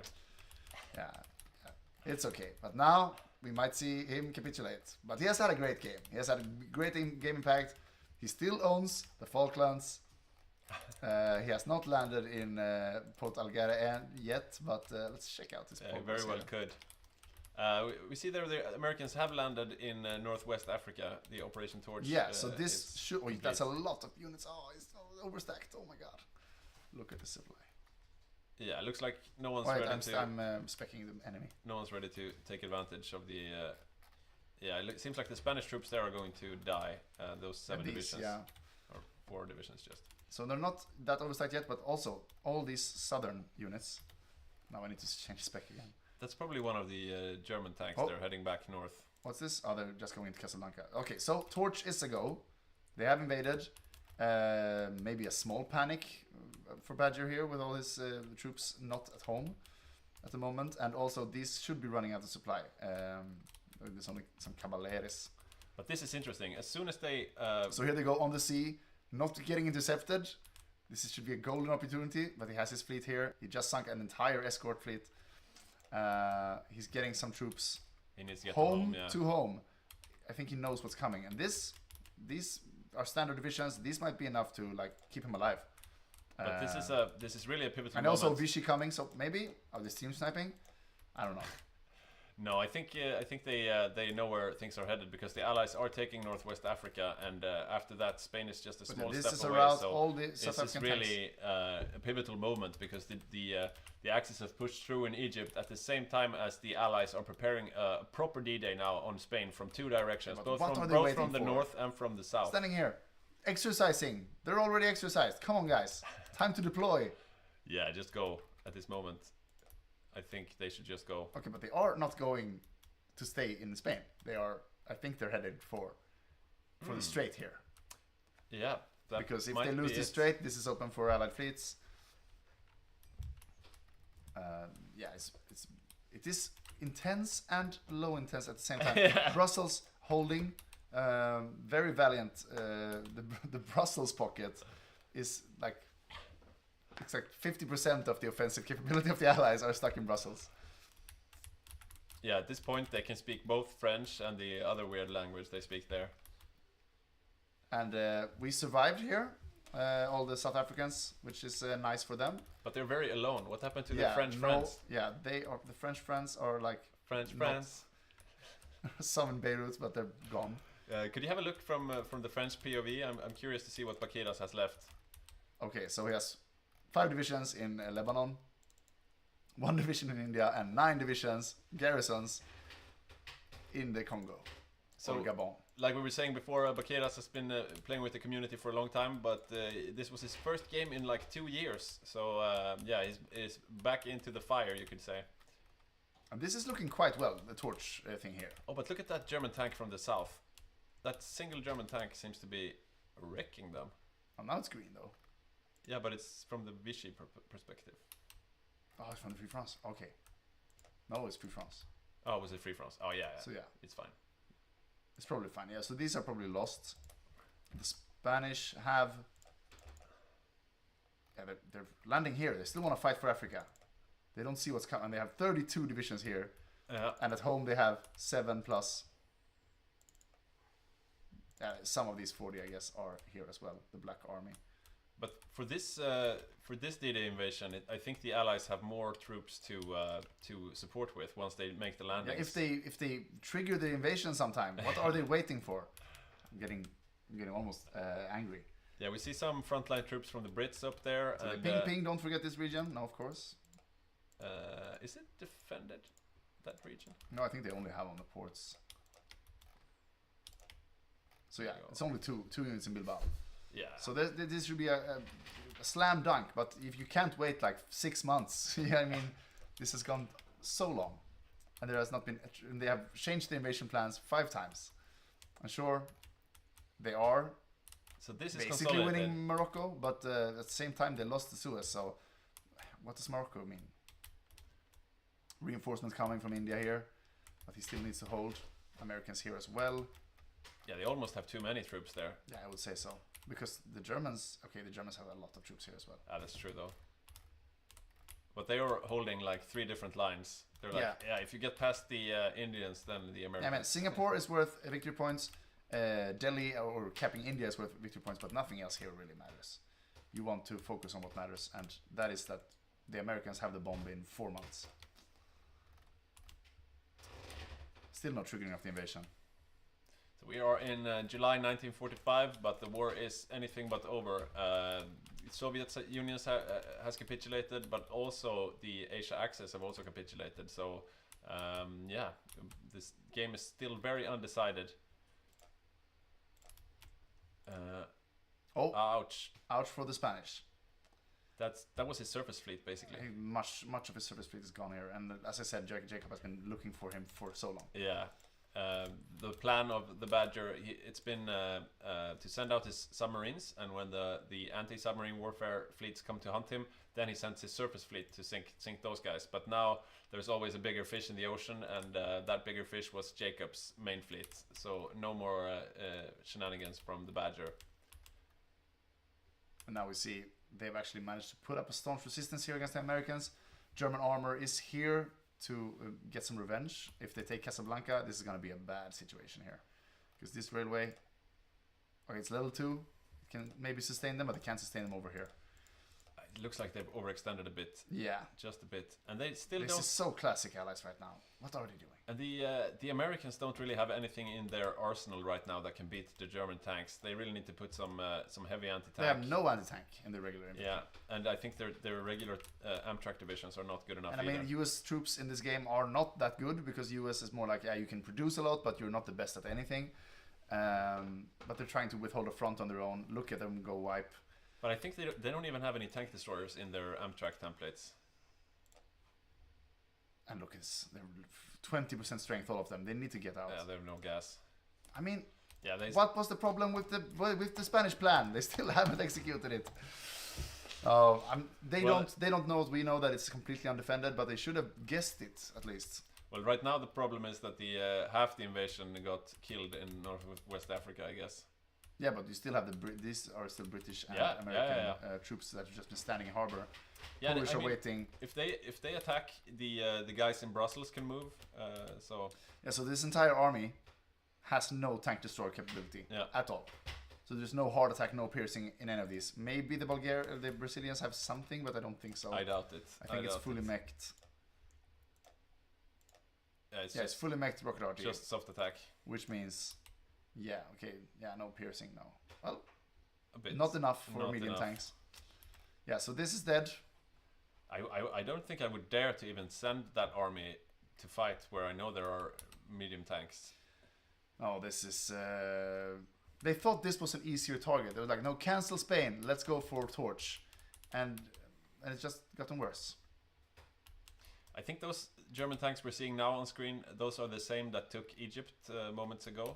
But now that the Germans have had time to move them Yeah, over. they've just they're just happy standing here. Now it's probably just See Italy. what they have here. Italy defending there. Yeah, exactly. So they're content. I think, yeah, the bomb is the only thing that can save the Allies. I mean, it's not going that well. But yeah, I mean, that eternal D-Day around Brussels. Now, finally. Here we go. Finally, the launched invasion Here we with go. garrison troops. No, I'm just kidding. It's not garrison. It's Eurodiv. And Eurodiv actually has anti-tank capability. It's the only thing they have. So these divisions will actually be able to withstand German armor when they come. Yeah. Because they will come to try to save Johannes here. Yeah. But I wonder where they will come from, though, because they can't really take the German armor away from Brussels, the Brussels area. So they will have to come from Northwest Africa, I guess, after they've finished those guys off. They will have to. These guys, the Axis troops, they won't leave this pocket, but they will try to finish this pocket quickly. Yeah, they probably will. But they can hold out a while in mountains here. So when they land in Spain, it's going to put some pressure on these guys to finish the job quickly or just go to Spain. Let's look at those landings. Yeah, super easy landing. Empty tile here, empty tile here. They're getting Bilbao. This could be... I'm not gonna give it to the Allies. I have no confidence in the Allies.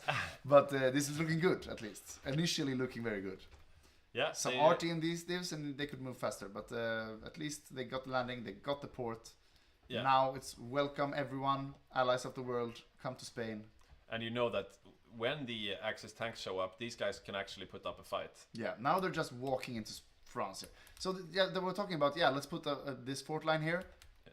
They will try to cut the Axis in half. Go more against Madrid right now. Probably, yeah. So this looks like another encirclement coming. This is they're gonna spread out here. They're gonna come a German tank here, cut them off here, and they're gonna be dead again. Oh, but they can. Maybe they could fight here tanks. Here comes 10 armor. Now they see them. The Waffen SS. The tanks, pling plong, tanks ding ding need ding. to stop and refuel. Yeah.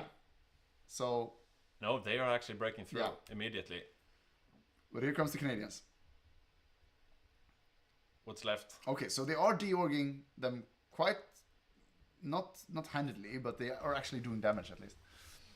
So this was a shit plan from the beginning. Good that they realized this. I thought that they would actually be able to do more. But here we see. Look at that. 5 German divisions were attacking 3 infantry divisions. Yeah, in defense, this can work. Yeah. But they need to not let them get around here. But they've stopped the initial German armor advance. Move. So this is actually promising. Yeah, expand the pocket, move south. Come on, guys. They need to take more ports to get more supplies in there. Oh, look at this. Oh, now things have developed here. I don't know probably how. They probably had to move the German tanks south. So now the Brussels pocket is wide open. Pretty thin here. And now the Axis are in trouble. Maybe they shouldn't have 100 divisions in China. They are binding up stuff, I suppose. Yeah, and they're getting factories, of course, but... This is interesting. The Belgians are doing what they can. Right now it's the paratroopers from the UK, tanks from Canada, and some Belgian AI. Where is Finland? Good question. They have 13... He's gonna paratroop Japan. Okay. And we have actually our first desync of the game. We're gonna do a quick resync here in the lobby. Maybe we could get Finland in for an interview. That would be quite fun. Yeah, Antwerpen port MVP, absolutely. Yeah, that port really. I mean, they've been holding out for a better part of a year. Yeah. Oh, I think the stream cat wants some food or something. I'll be right back. Do that. Should we try to get Magnus? Does he want to do an interview? Right. We can see.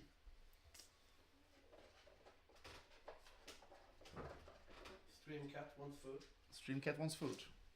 Spoiled. But yeah, it's a sweaty game. It's warm here in the studio, and it's warm on the battlefield also, I guess. So yeah, a lot of casualties now. One beer. You want to share? Yeah, sure. No, you can share it, guys. I can drink. I can drive on half of this. You can drink. You can drive on 2. But now there's evidence on camera. Yeah, so then For the protocol, I will only drink half. Yeah, which is well below the threshold. So yeah, Well below. power drop of Japan, that could be fun. I don't think there are any allied troops defending the Japanese home islands. And that's a victory point. That is a victory point. If this, because now we're running out of time. We have 1 hour, 1 hour and 19 minutes left of ordinary time. After that, if one player wants to leave, basically it's game over. So it's only if all players want to continue playing, or at least all major players. But if it's after 10 p.m., especially on a Sunday, and someone wants to quit, then we will quit and we will count the points. So having Tokyo at that point could be nice. Let's see if we can spec Canada, see if there's any defense here. I doubt it. There's one railway gun. One lone railway gun. Yeah, and yeah. It seemed to have a Japanese name, so it probably got it in the piece Yeah. deal. Okay, we see some pinging going Pinging on. going on. Probably in Spain, yeah. Yeah, so this offense, yeah, this is our allied pings. And we see strategic redeployment, 0 org. So yeah, they're trying to make it to Madrid, I think. Imagine now if there would have been a second invasion from the south at this moment. Yeah. Instead of this sad pocket. No, I'm not gonna be too harsh. I mean, the United States have really tried to help their team, but the indecisiveness and these half-assed moves, believe me, you're gonna get killed. I've been killed millions of times by doing like this. So this last pocket, maybe it can hold out. No, it's gonna die. Yeah. Sooner or later, but it's buying time. These troops cannot assist in Spain as long as this American pocket lives. Yeah, that's very true. And the Americans are making headway here. They were the ones who took the landing, but for some reason it's controlled by the UK. Have the Germans been able to produce a new army? Because they need more boots on the ground to be able to stop both the expanding pocket in Spain, but So also we have the Low Countries. 14 armored division here. I think this is also part, and then we have the second. This is mixed, like some. Well, this is a tank destroyer. So they have. Those are the SS 28 divisions, tanks yeah. at least. A lot of them are in here. Yeah, they have made headway because this new spread out pocket not as strong as the old pocket. Yeah. That's the Brussels pocket. So the Yeah. Canadian armor here might want to get out. Leave the Brussels to the paratroopers. They got it. It's fine. And it looks like all the reinforcing infantry went down to Spain instead up to the Low Countries. And at this point, when you're not jumping anymore, you could actually redesign this template, put in some anti-tank. You won't. That's exactly what they've done. This unit cannot jump, but it's perfect for holding a metropolis. So yeah, this is great. And now we see Spanish invasion going well for the Allies. There's a few garrisons here. There were some German tanks in the east. Are they able to penetrate at all? Yeah, but they are. Doesn't look like this it. is very well defensible area. Only mountains, and you put some anti-tank guns here. I don't even see the they need German to go tanks. around. Here, they've gone around. And now, here they can fight. There's a hills, single divisions. These are the ones without anti-tank. Yeah, we haven't seen this kind of fighting in Spain since 1936. And now we see the German tanks are actually punching holes here. And the offensive has stalled in some places, but they're making headway in the west where there are no panzers yet. So, I mean, fight in the west while you can, guys, before the German armor gets here. Because these are 1, 2, it's 8, 9. Nine panzers getting stopped here. Are they coming up from North Africa yet? But they are pushing in here. They're Not still working on the very pocket. soon. They're like, only Spanish and Hungarians. Yeah, the German tanks have moved up. But we see look at the German breakthrough here. So as long as they don't fight in mountains, this is very dangerous. So they need to, this could hurt. This could hurt very badly. They have one more port over here, but you need these British divs. They are the ones that can fight. Because I was wrong. It was not American divs with the heavy anti-tank, because the American divs are still only artillery. Sunshine Division. Yeah, so you want these British divisions to face off against the tanks here. Yeah. So a few green bubbles, and I think Martin is realizing this was dangerous. Let's get out of the salient. The only thing we have covering our back is this Spanish and this Vichy guy. Yeah, but so the invasion is saved now. It looks like. Yeah, for now, and they have free reigns in the west. They've stopped in the southeast and east. Let's look back at the Low Countries, see how that's going. Yeah, it seems to be a German victory. Seems to be moving back towards Antwerp and Brussels. There doesn't seem to be any losses to speak of. Still 8 Canadian divisions here. Yeah. No, even more. 14 Canadian divisions here in the Netherlands. and Brussels holding on. So it's twice the size. Yeah. The pocket. Where are the Poles under Dan Boppes? He still has troops. He hasn't launched. I mean, if he would, 10, if 13, he would attack, where this, the rest, say he would land in Brittany now, that would. So that he could has cause some three. He issues. has 3 divisions coming land in Europe. These guys still waiting for a better day, I guess. Yeah, but it seems like the UK has sent almost all their troops into battle now, all the garrisons and so on. There's not much left. Yeah, this is empty. Not much left in the So British Home Guard. Isles. Oh wait, is this the Home Guard? Yeah, this is the Home Guard. 20 widths to Europe. So they have landed with the really shit infantry. Green, 20 widths with regular AT instead of heavy AT. Yeah, they could have used some training before they were sent into battle. This German armor here is going to cut the invasion in half. Oh yeah. And I mean, there are some. And in the West, there are only Americans, and the Americans can't really fight the German armor. Oh, exactly. You have like the Mexican tanks here, not mechanized. They have, what do they have? Yeah, motorized and some medium RT. So we have a small pocket there of Spanish and. This could be a small victory if they manage to close this. And I mean, Looks the Axis lines are still very thin. So even yeah, though look at that. That's a counter invasion by the Americans down to Madrid, but now it's cut off. 1 Amtrak. The Amtraks do fine against infantry, but they can't really fight the German armor. No, and we see all the German armor is in the center here between the 2 armies. The West army very weak against armor. So this one should maybe evacuate. This one can hold. We're in October now. What's the next move of the Allies? Do they have a next step If planned? they get thrown out here, I think it's nukes. Yeah, but do they have another invasion planned somewhere? Doesn't look like it. Are there more troops coming from the US? Do they have anything in training and so on? Okay, so they have a full 31 stack here. Where were they? Still no anti-tank in the US. Ah. And then they have Sunshine divisions all around, 7 Amtraks. But as we said, how 7 Amtraks. They had more before.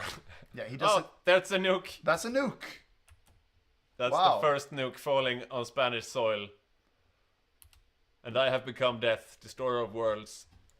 Atomic bombing of Leon. Very black in here. Yeah, okay, so that's the nuke. Well, let's look at. Right on Martin's tanks. They have no more nukes. They will need one. In 6 days, they will get one. So they have a very fast pace on building Atomic nukes. bombing of Berlin. Oh, the humanity. Oh, the humanity. But that was not an American nuke. Because they had 0 nukes. Who could it be then? The UK? We will have to check this, but they do not even have bomb. I think the US are the only one with the bomb. Ah. Maybe they pressed both of them. Yeah, and they were sent at the same time or something. Okay, so nukes are flying. Suddenly the German tanks don't look too healthy anymore. So I think the next nuke will also come in Spain here. Berlin was a prestige nuke, but they need tactical nukes now. We see the Canadians there to the east of the So salients. one more day to the next bomb. Let's see where it drops. I hope we will get auto. Our screen will get auto corrected. Now they have a nuke. They will drop it somewhere. On these 2, perhaps. Look at that. The Canadians are trying to close in the German tanks who were damaged by the nukes, and there they are, shut in. They don't have a port, I think. How many German? That's a lot. 1, 2, 3, 4, 5, 6, 7, 8 German tank divisions in that pocket. It is? Yeah. Yeah, that's a lot. Oh, yeah. That's 8 German tank divisions. If they manage to close that, and it's looking likely the Allies.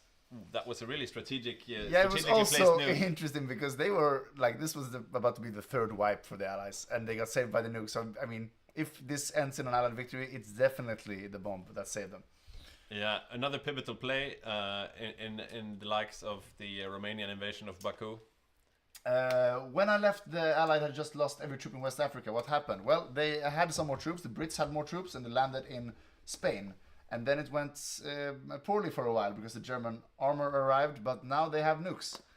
So they dropped a nuke. And they dropped someone. Where? No, they dropped a nuke on the German tanks, and now the German tanks are surrounded. but they also just lost a nuke in their stockpile. Okay, so okay. we didn't see where that. We don't get pop-ups anymore. It's so I guess. common nowadays, so we don't even get pop-ups when they nuke. You only get news when it's the 2 first nukes or something. So yeah, they are closing down that pocket. How many tanks are left for the Germans after this happens? And we can see the German war support is already falling because of the nukes. Yeah. And now they still have 12 plus 14. I guess they're not dead yet. No, these are gonna die. So it's minus 6. What's that, 6? So they're gonna have 6 left in this one and still 14 here. Okay. Yeah, but yeah, now this is looking soft, right? No. Yes. Oh. But Antwerpen is still a port. Yeah. Yeah. So this won't matter. Yeah, they were like, okay, it's going badly. Let's go back to the Fort Antwerp. And you can see they dropped another nuke. We have no idea where the nukes are going. Where Should these be nukes going are in Spain, right? Yeah, we would think so. But now they seem to have one Spain. Maybe North Africa somewhere? Oh, this Oh, not wow. looking very good. It looks like Rosen has been on a bit of a safari. But yeah, cap of Spain coming in, nukes. The only one that has it is the US. So I mean, if they just play their cards right now, the German bomb is far off, I think. Yeah, 100 days. Yeah, are they So, building reactors? Yeah, now they're finally building reactors. So not a lot though. No. So the German bomb is, yeah, it's next year sometime. The Allies can make a lot of progress in that time. And now facing weak garrisons of the Vichy and the Italians here. If the Allies manage to win, I think it might be the first game where the Soviets are capitulated, but the Allies still win. Yeah, I think so. I don't think it's happened No, before. we've played on, but I think it's always ended in like Axis victory. Yeah, or like a stalemate. Yeah. We have to count points. But yeah, we had one game where both sides got the nuke and we just bombed each other until like, okay, people got tired. Let's stop fighting in Manchuria. And yeah, but this looks like we will have a more decisive ending to this game. Yeah, I mean, from what it looks like. capitulation now must be. I mean, where are they? Okay, they still have some victory points. I think she wants to go out. Yeah. Streamer Cat has had enough of this stream. It's been a long stream. She doesn't like nuclear weapons. No. She's morally against. She's a member of Cats Against Nuclear Weapons. So yeah, Can. So this is over.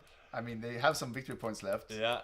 I guess it's Barcelona. I saw there were some Axis troops down in North Africa that just left. I think they might be trying to get back to Spain. If you get the Axis POV. Here we go. Okay, everyone to Barcelona. And if they hold Barcelona, I think that's enough. That to seems to be their last stand. Yeah, I mean, they still have 7%, and they lost all of Spain. So I guess this is it. Yeah. Can they hold Barcelona? They will not have to cap. And that's where the next nuke will come. Yeah, probably. Yeah, we need to spec the US though, because we need to check the nukes. Okay, so they have a nuke in stockpile. Victor, could you ask in chat for them to call out the nukes for you, so we know where they are? Yeah. Okay, so this is the last stand of the Franco regime. There's a lot of tanks here. This is a very ripe nuke. Juicy target. Yeah. So it damages the province you're aiming for. Does it also damage the adjacent provinces? I think all state infrastructure gets a real big hit. Yeah. And both org and strength on the units. Yeah. But if they bomb here now, we can be able to see it. We see some heavy armor fighting here between the Canadians and look at the that juicy Germans. target. But you would rather want to bomb just Barcelona, get Johannes out of the game, or this target here. Yeah.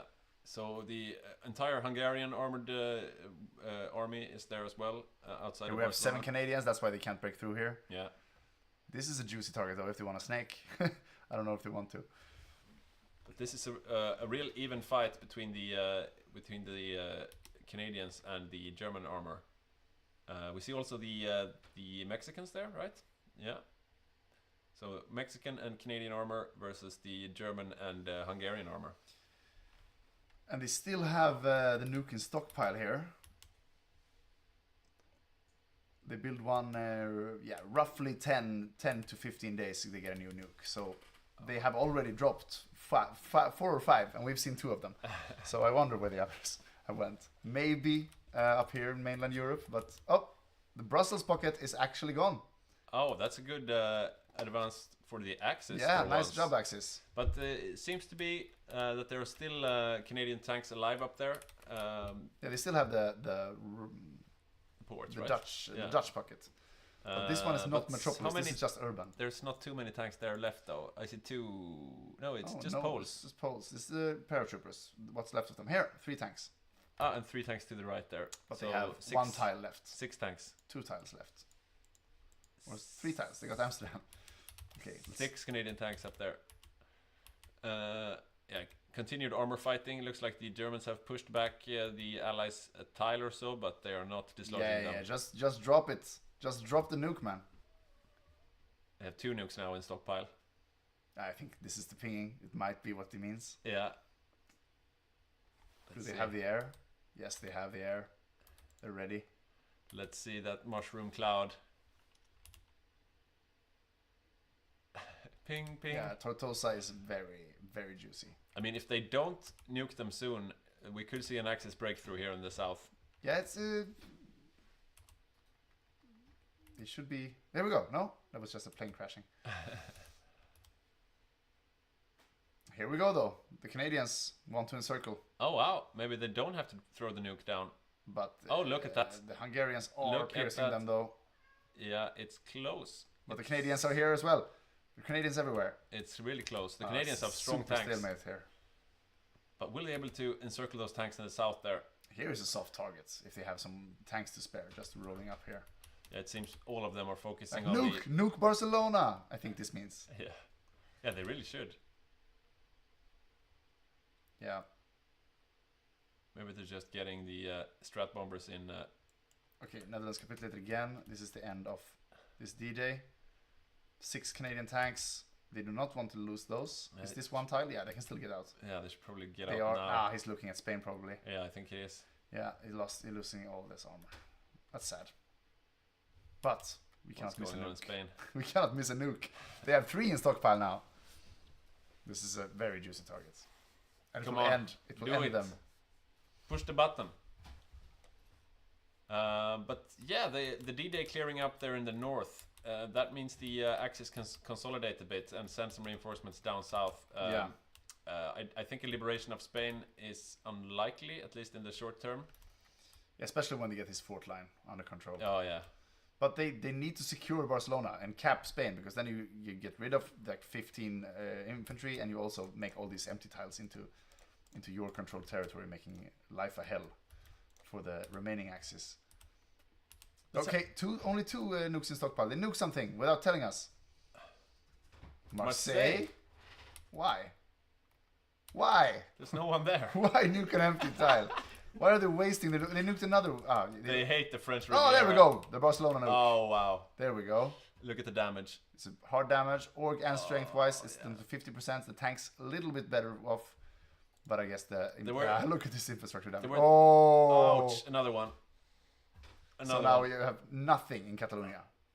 Nothing exists in Catalonia right now. There were 2 German tanks in the south that were unscathed. Look at this. Every factory, they have 2 mills.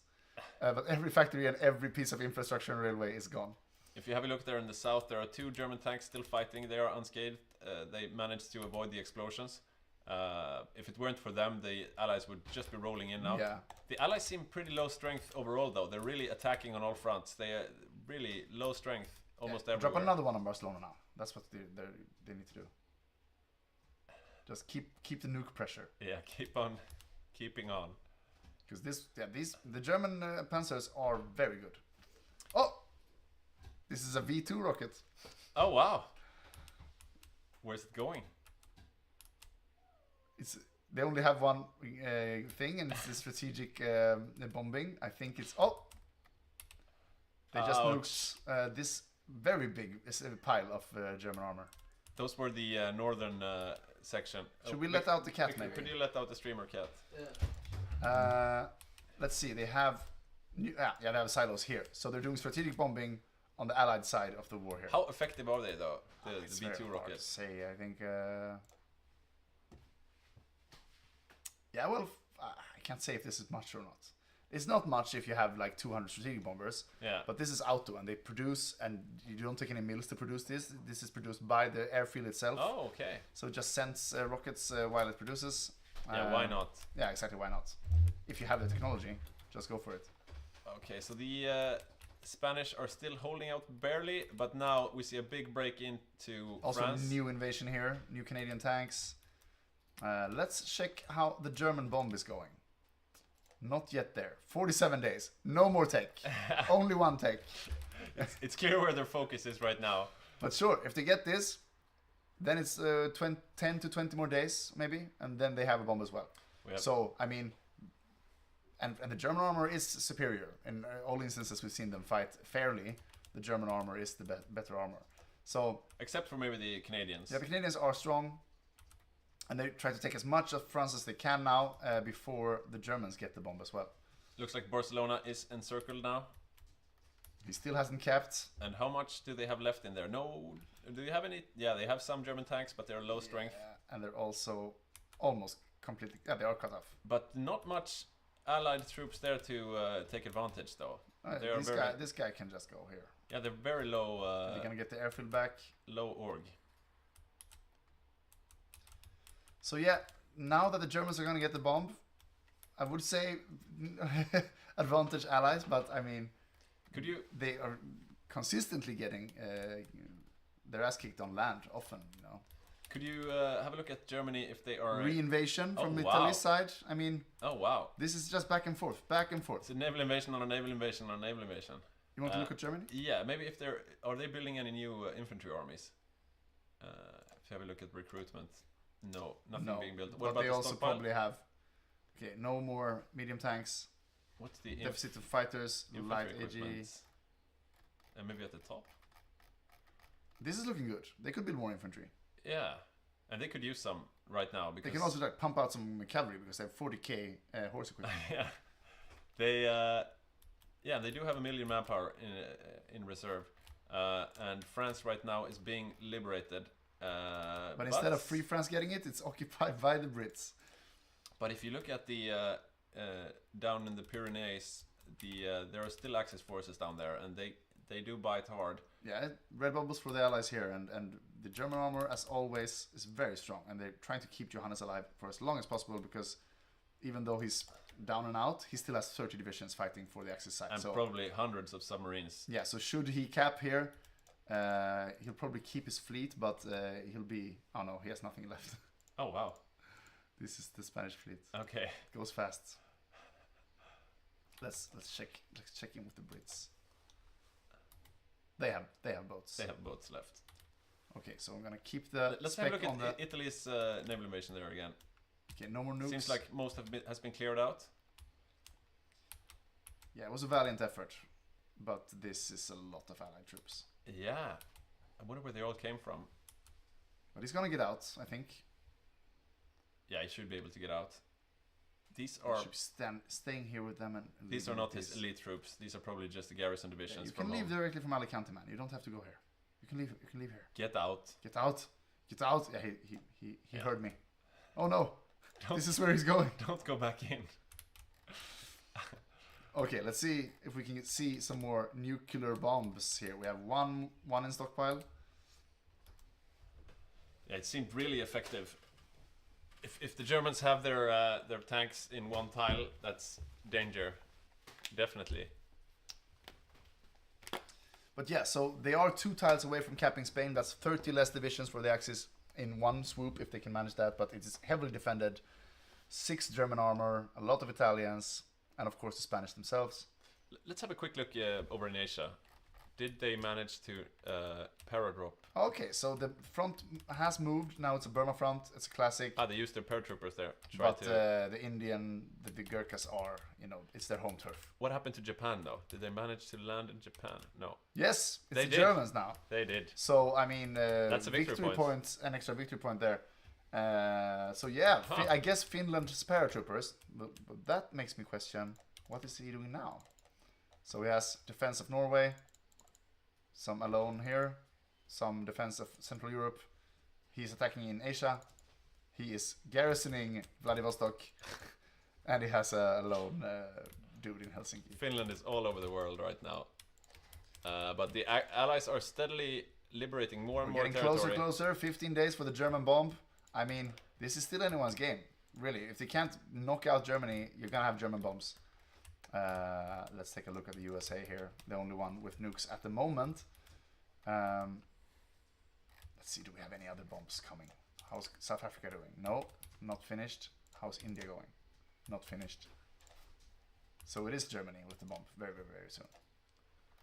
This will be interesting to follow. But yeah. This is a wild game. I mean, the Axis have retaken Japan. They're fighting so hard. While they're losing. Now we have Free France, another invasion up here. But I mean, this is not stable. No. Sure, they can wipe some. Yeah, so. They are. This salient here is living dangerously, you know? Yeah. But they're not that many, 4 divisions. And the Axis don't have too many reinforcements now to hold up the front. If they lose those front and line that's divisions. Barcelona. That should mean at midnight, I think. What happened to Barcelona? How did they lose that tile? Exactly. It is paratroopers. They blew the Suez Canal. Okay. So yeah, maybe it was an invasion. That should be Italian rockets though. Not gonna let you forget this. Why is Spain capitulated? Yeah, it is. Is it? Yeah. I No see Spanish troops. No. So we didn't get we got the pop-up for the Suez Canal, which was nice. But not for Spain. But not for Spain. So F's in the chat for our General Secretary, Badger. He had a good run of it. Oh, another nuke. Here on German armor. Half org already. Let's take a look at Spain. Does he have... No, he's out now. He is out. He has 4 subs. They really put this into a system now. So as soon as the Germans consolidate a few tanks in the same tile, the nuke falls, and then they can just keep on moving on. So this looks really grim for the Axis at the moment. But Wunderwaffe. Yeah, let's see if the Germans can do the same back. So let's see. When this hits 0, we're gonna get another timer here for the first bomb. Let's just hope he has air superiority enough to still do something with it. I think he does. Yeah. I think he's happy to drop some nukes on the Allies after having received like 10 on himself. Yeah, we will definitely not see Germany surrender without dropping a nuke here. Now we see almost all civs are on nuclear reactors. We can't see how many they are built right. Yeah, I think we can do like this. No, they don't count as a factory. Huh. Nuclear bombs are done. We're currently not producing bombs. They don't have any. Are these the first ones? I think so. Okay, so there we got first reactor, 2 reactors. That will take half a year. So when all these are done, maybe we can get an estimate. He should start building this as soon as he had the... now he has the rockets. So you can put rockets on nukes on rockets. Yeah, if it only worked. Well, can't you? Not in this game. What? Can't you get ballistic missiles with nukes? No, ballistic missiles are just strategic bombing, and nukes are just from bombing planes. Okay. Unfortunately. So he has bombed a lot, so he's running out of missiles here. He has missiles here. He has... No, we know. Yeah.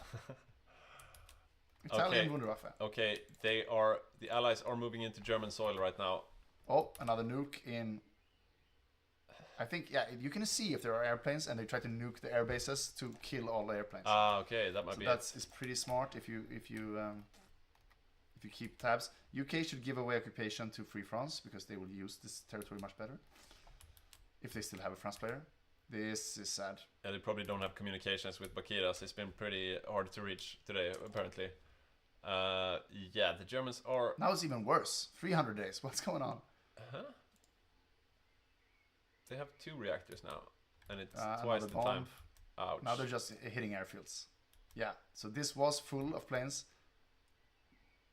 So I mean, this is quite grim. This is industrial nuclear war, and it's not pretty.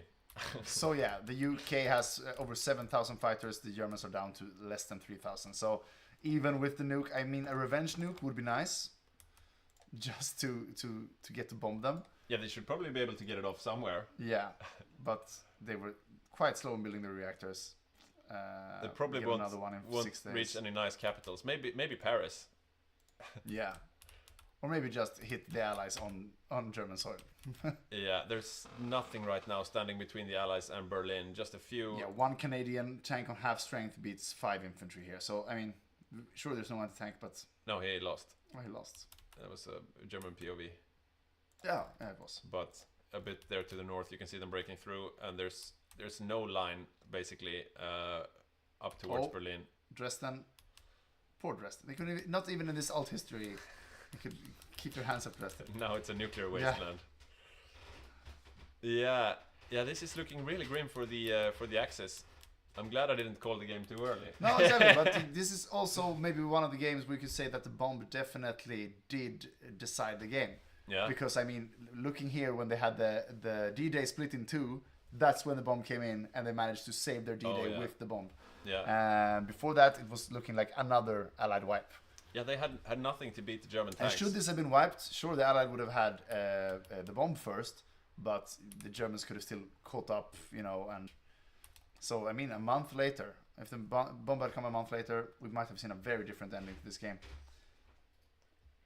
Yeah, and they are closing in on Berlin right now. How much do the Germans have left to defend? They have 33 divisions right here. 7 right here. 28 over in India. Won't be much help. Another 22 in India. Won't be much help. And the last 3 tanks coming up to protect Berghof somewhere here. Yeah, it's time to retreat to the bunker and start blaming your co-ops. Your co-ops. Another pocket here. Yeah, this is GG. Berlin has fallen. But what a game. I mean, I think they're probably hoping to drop a nuke somewhere. How is it looking? It won't be happening. I mean, 100 days. Yeah. And they're losing the reactors. Losing reactors to the invasion as well.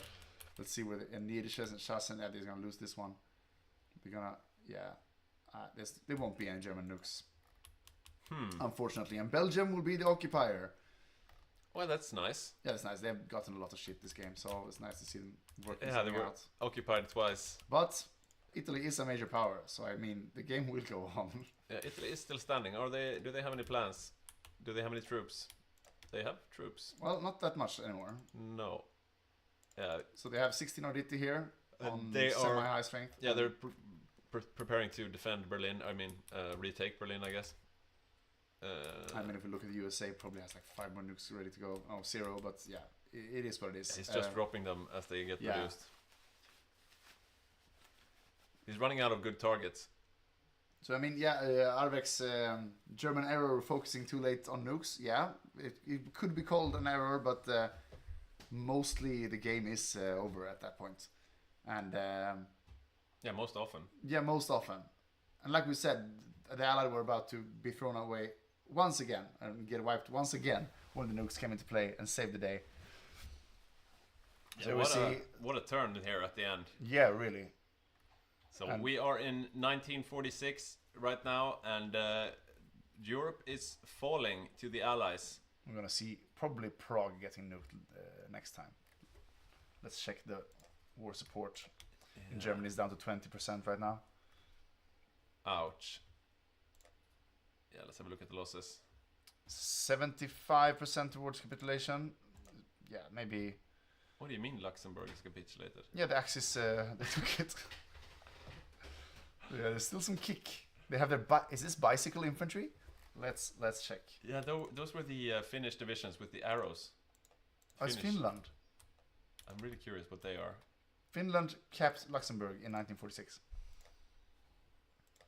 Yeah, look, bicycle. Bicycle infantry. And also, Winter Logistics Company, long range. But I have never seen this in my life. I think that's the Finnish. I also never played Finland, but yeah. Okay, so this is the last stand of the Finnish bicycle infantry in Luxembourg. Nice place to die. And Bitburg, they make great beer. Yeah. So Hanover, Kassel, I don't think. The last 2 German tanks are up in Hanover. Nuremberg is occupied by the Belgians, but it's actually Luxembourg. That's the occupier of Nuremberg. And what's the nuke progress looking like? No, it's basically stuck. But it says 50 days. 54 days? So, I mean... I think that's probably what the Germans are holding out for right now. Yeah, it's not impossible.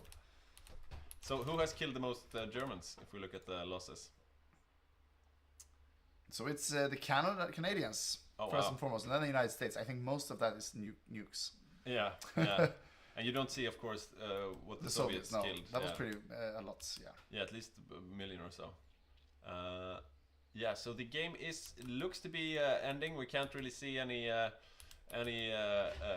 great place that the Axis could do right now. So yeah, we're about to end the game. I think we'll see. Usually it ends when the game gets paused, and then the losing team invades the winning team's Discord, and everyone says good game, and yeah. So we'll see what happens. But we've been having a great time. Oh, another nuke. Danzig for some reason. The innocent people of Danzig. Oh, now they're just... Okay, this is actually German, but I mean, this is just occupied territory. I mean... Yeah, the war started in Danzig and yeah, it ends in Danzig. And 2 nukes. And the freeze frame here is probably a sign of capitulation. Or we crashed. We'll see. I think it is... Yeah, the war support is down to 0. Oh, it's just too many nukes for our frames. So, 0 war support, what does that mean for the... Let's see, let's get to midnight and see what happens. What does this mean for Germany? Wait, this is... Yeah. It's over. Did they surrender? They capped. They capped, but Axis is still alive because Italy is a major power. But is it still called German Reich? Or no, this is Canada. Oh, it's Canada. And yeah. Look at this. Poland. Poland's they back. didn't even get back their territories. I mean, Canada just took loads of stuff. That's actually Polish. But to be fair, Canada lost Korea and all that shit. Oh, now they're just bombing. They want to get to use these nukes. Okay, there won't be any Axis nukes. Let's take the American POV. So the last stand will be in Italy, I guess. What do the Balkans look like? They are at least untouched. Yeah. I think Romania is in Asia with its entire army, actually. Let's have a look. Oh, they're and coming. They're heading back. Take the train, boys. No, they're not even taking. They're marching. They're marching. They should take the train. Yeah, they should take the train. Ah, but they can't because they just lost the Soviet Union, so it's enemy territory. Oh no! Look at this. They're pocketed. That's a big Canada. Canada. Oh my god. Yeah, Mako, and Belgium, Greater Belgium. Mako has had a good game. Yeah, it's been with Canada. Yeah, I mean, there have been a lot of blunders on the Allied side, but some very strong plays together with the bomb coming in just the nick of time got them the win here because it was looking very grim there for a while. Now we see the Canadian tanks moving down unopposed from the northeast. Yeah, he wants to be first in Rome. Let's take a look here. We have nothing. Oh, we have some capital ships, but there is nothing on land to be able to stop this. So I think he's just going to go straight to Rome. Oh, they can't help themselves. Another nuke. So yeah, I think this is our 3rd game going to nukes, and this is the most nukes I've seen. Yeah, definitely a lot of them. I think Sarge on the US and Kalle, I think they're pretty satisfied at this moment. Yeah, they got a lot of shit in the beginning of the game with. Yeah, it was quite justified, I would say. They failed to respond quick enough for the Japanese. They didn't lend lease enough to the USSR. Yeah. Didn't build an anti-tank. Didn't build an anti-tank. But hey, they researched nukes and it won them the game. And now Milano gets his 2nd strike. That beautiful medieval city. It is not much left here. Yeah. 4 factories. Oh, a couple more. But yeah. He was building a nuclear reactor. Yeah. There. Yeah, and he hasn't still haven't. Oh, the bomb. 30 days. It's a tall order, man. Too little, too late. But he got some divisions up. Yeah, there's some defense going on. What about the Romanians? Are they back yet? I highly doubt it.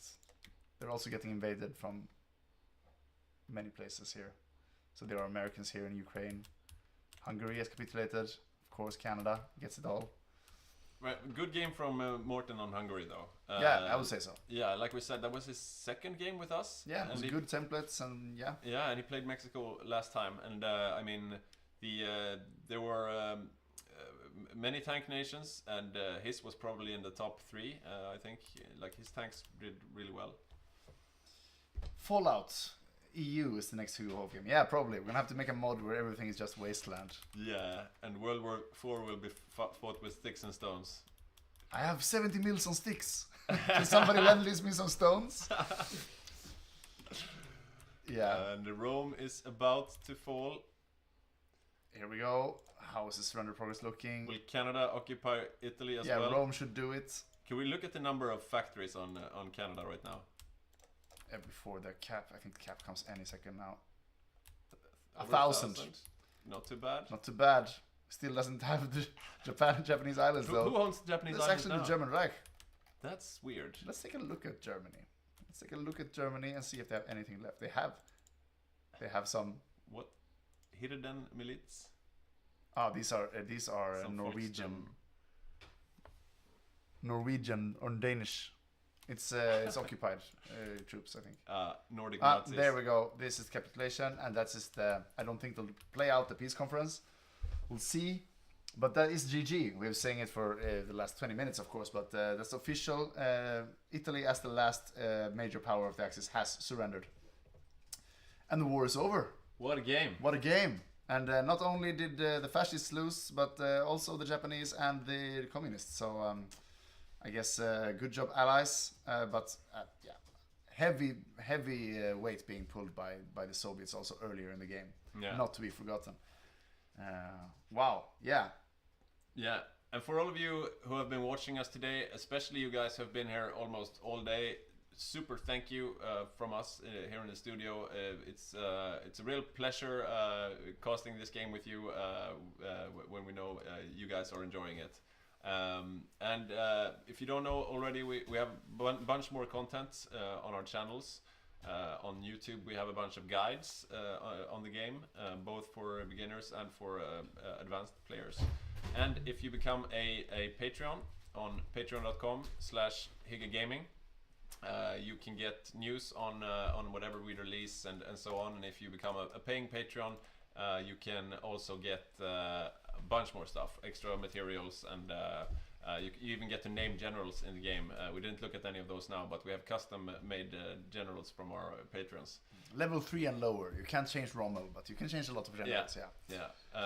And also on the YouTube channel, we also put up, not as regularly, we do it when we have time, but highlights of these games, these long streams. So you don't have to watch back an 11-hour stream. You can maybe watch an hour or 20 minutes version of the game. So yeah, the names of the channels, it's Hygge Gaming on YouTube, Hygge Gaming on Patreon, I think it's HOI4 Gaming on Twitch. Yeah. So Twitch was already taken, Hygge Gaming, some Danish guy. So this HOI4 Gaming on Twitch, and the other channels are Hygge Gaming. The mod is called Hygge HOI. It's a version of their finest brew. Thank you very much for the mod makers of that mod. We've had a lot of fun with that today and many other days. And yeah, you said thank you to all who has watched. Yeah. And we'll have upcoming streams. Yeah, we'll have a post-game analysis of this game where we go over what went wrong and right for the different factions, and looking at some templates and some events during the game. There will also be at least one more grand game before the big event, the 1st of September. Barbarossa will have a live multiplayer game played with the Axis sitting in one house and the Allies sitting in one house, and then we all eat and drink together afterwards. Usually very good fun. Yeah. Yeah. So thank you so much from us in the studio and from Hygge Gaming, and yeah, see you next time. Good night. Good night, and take care.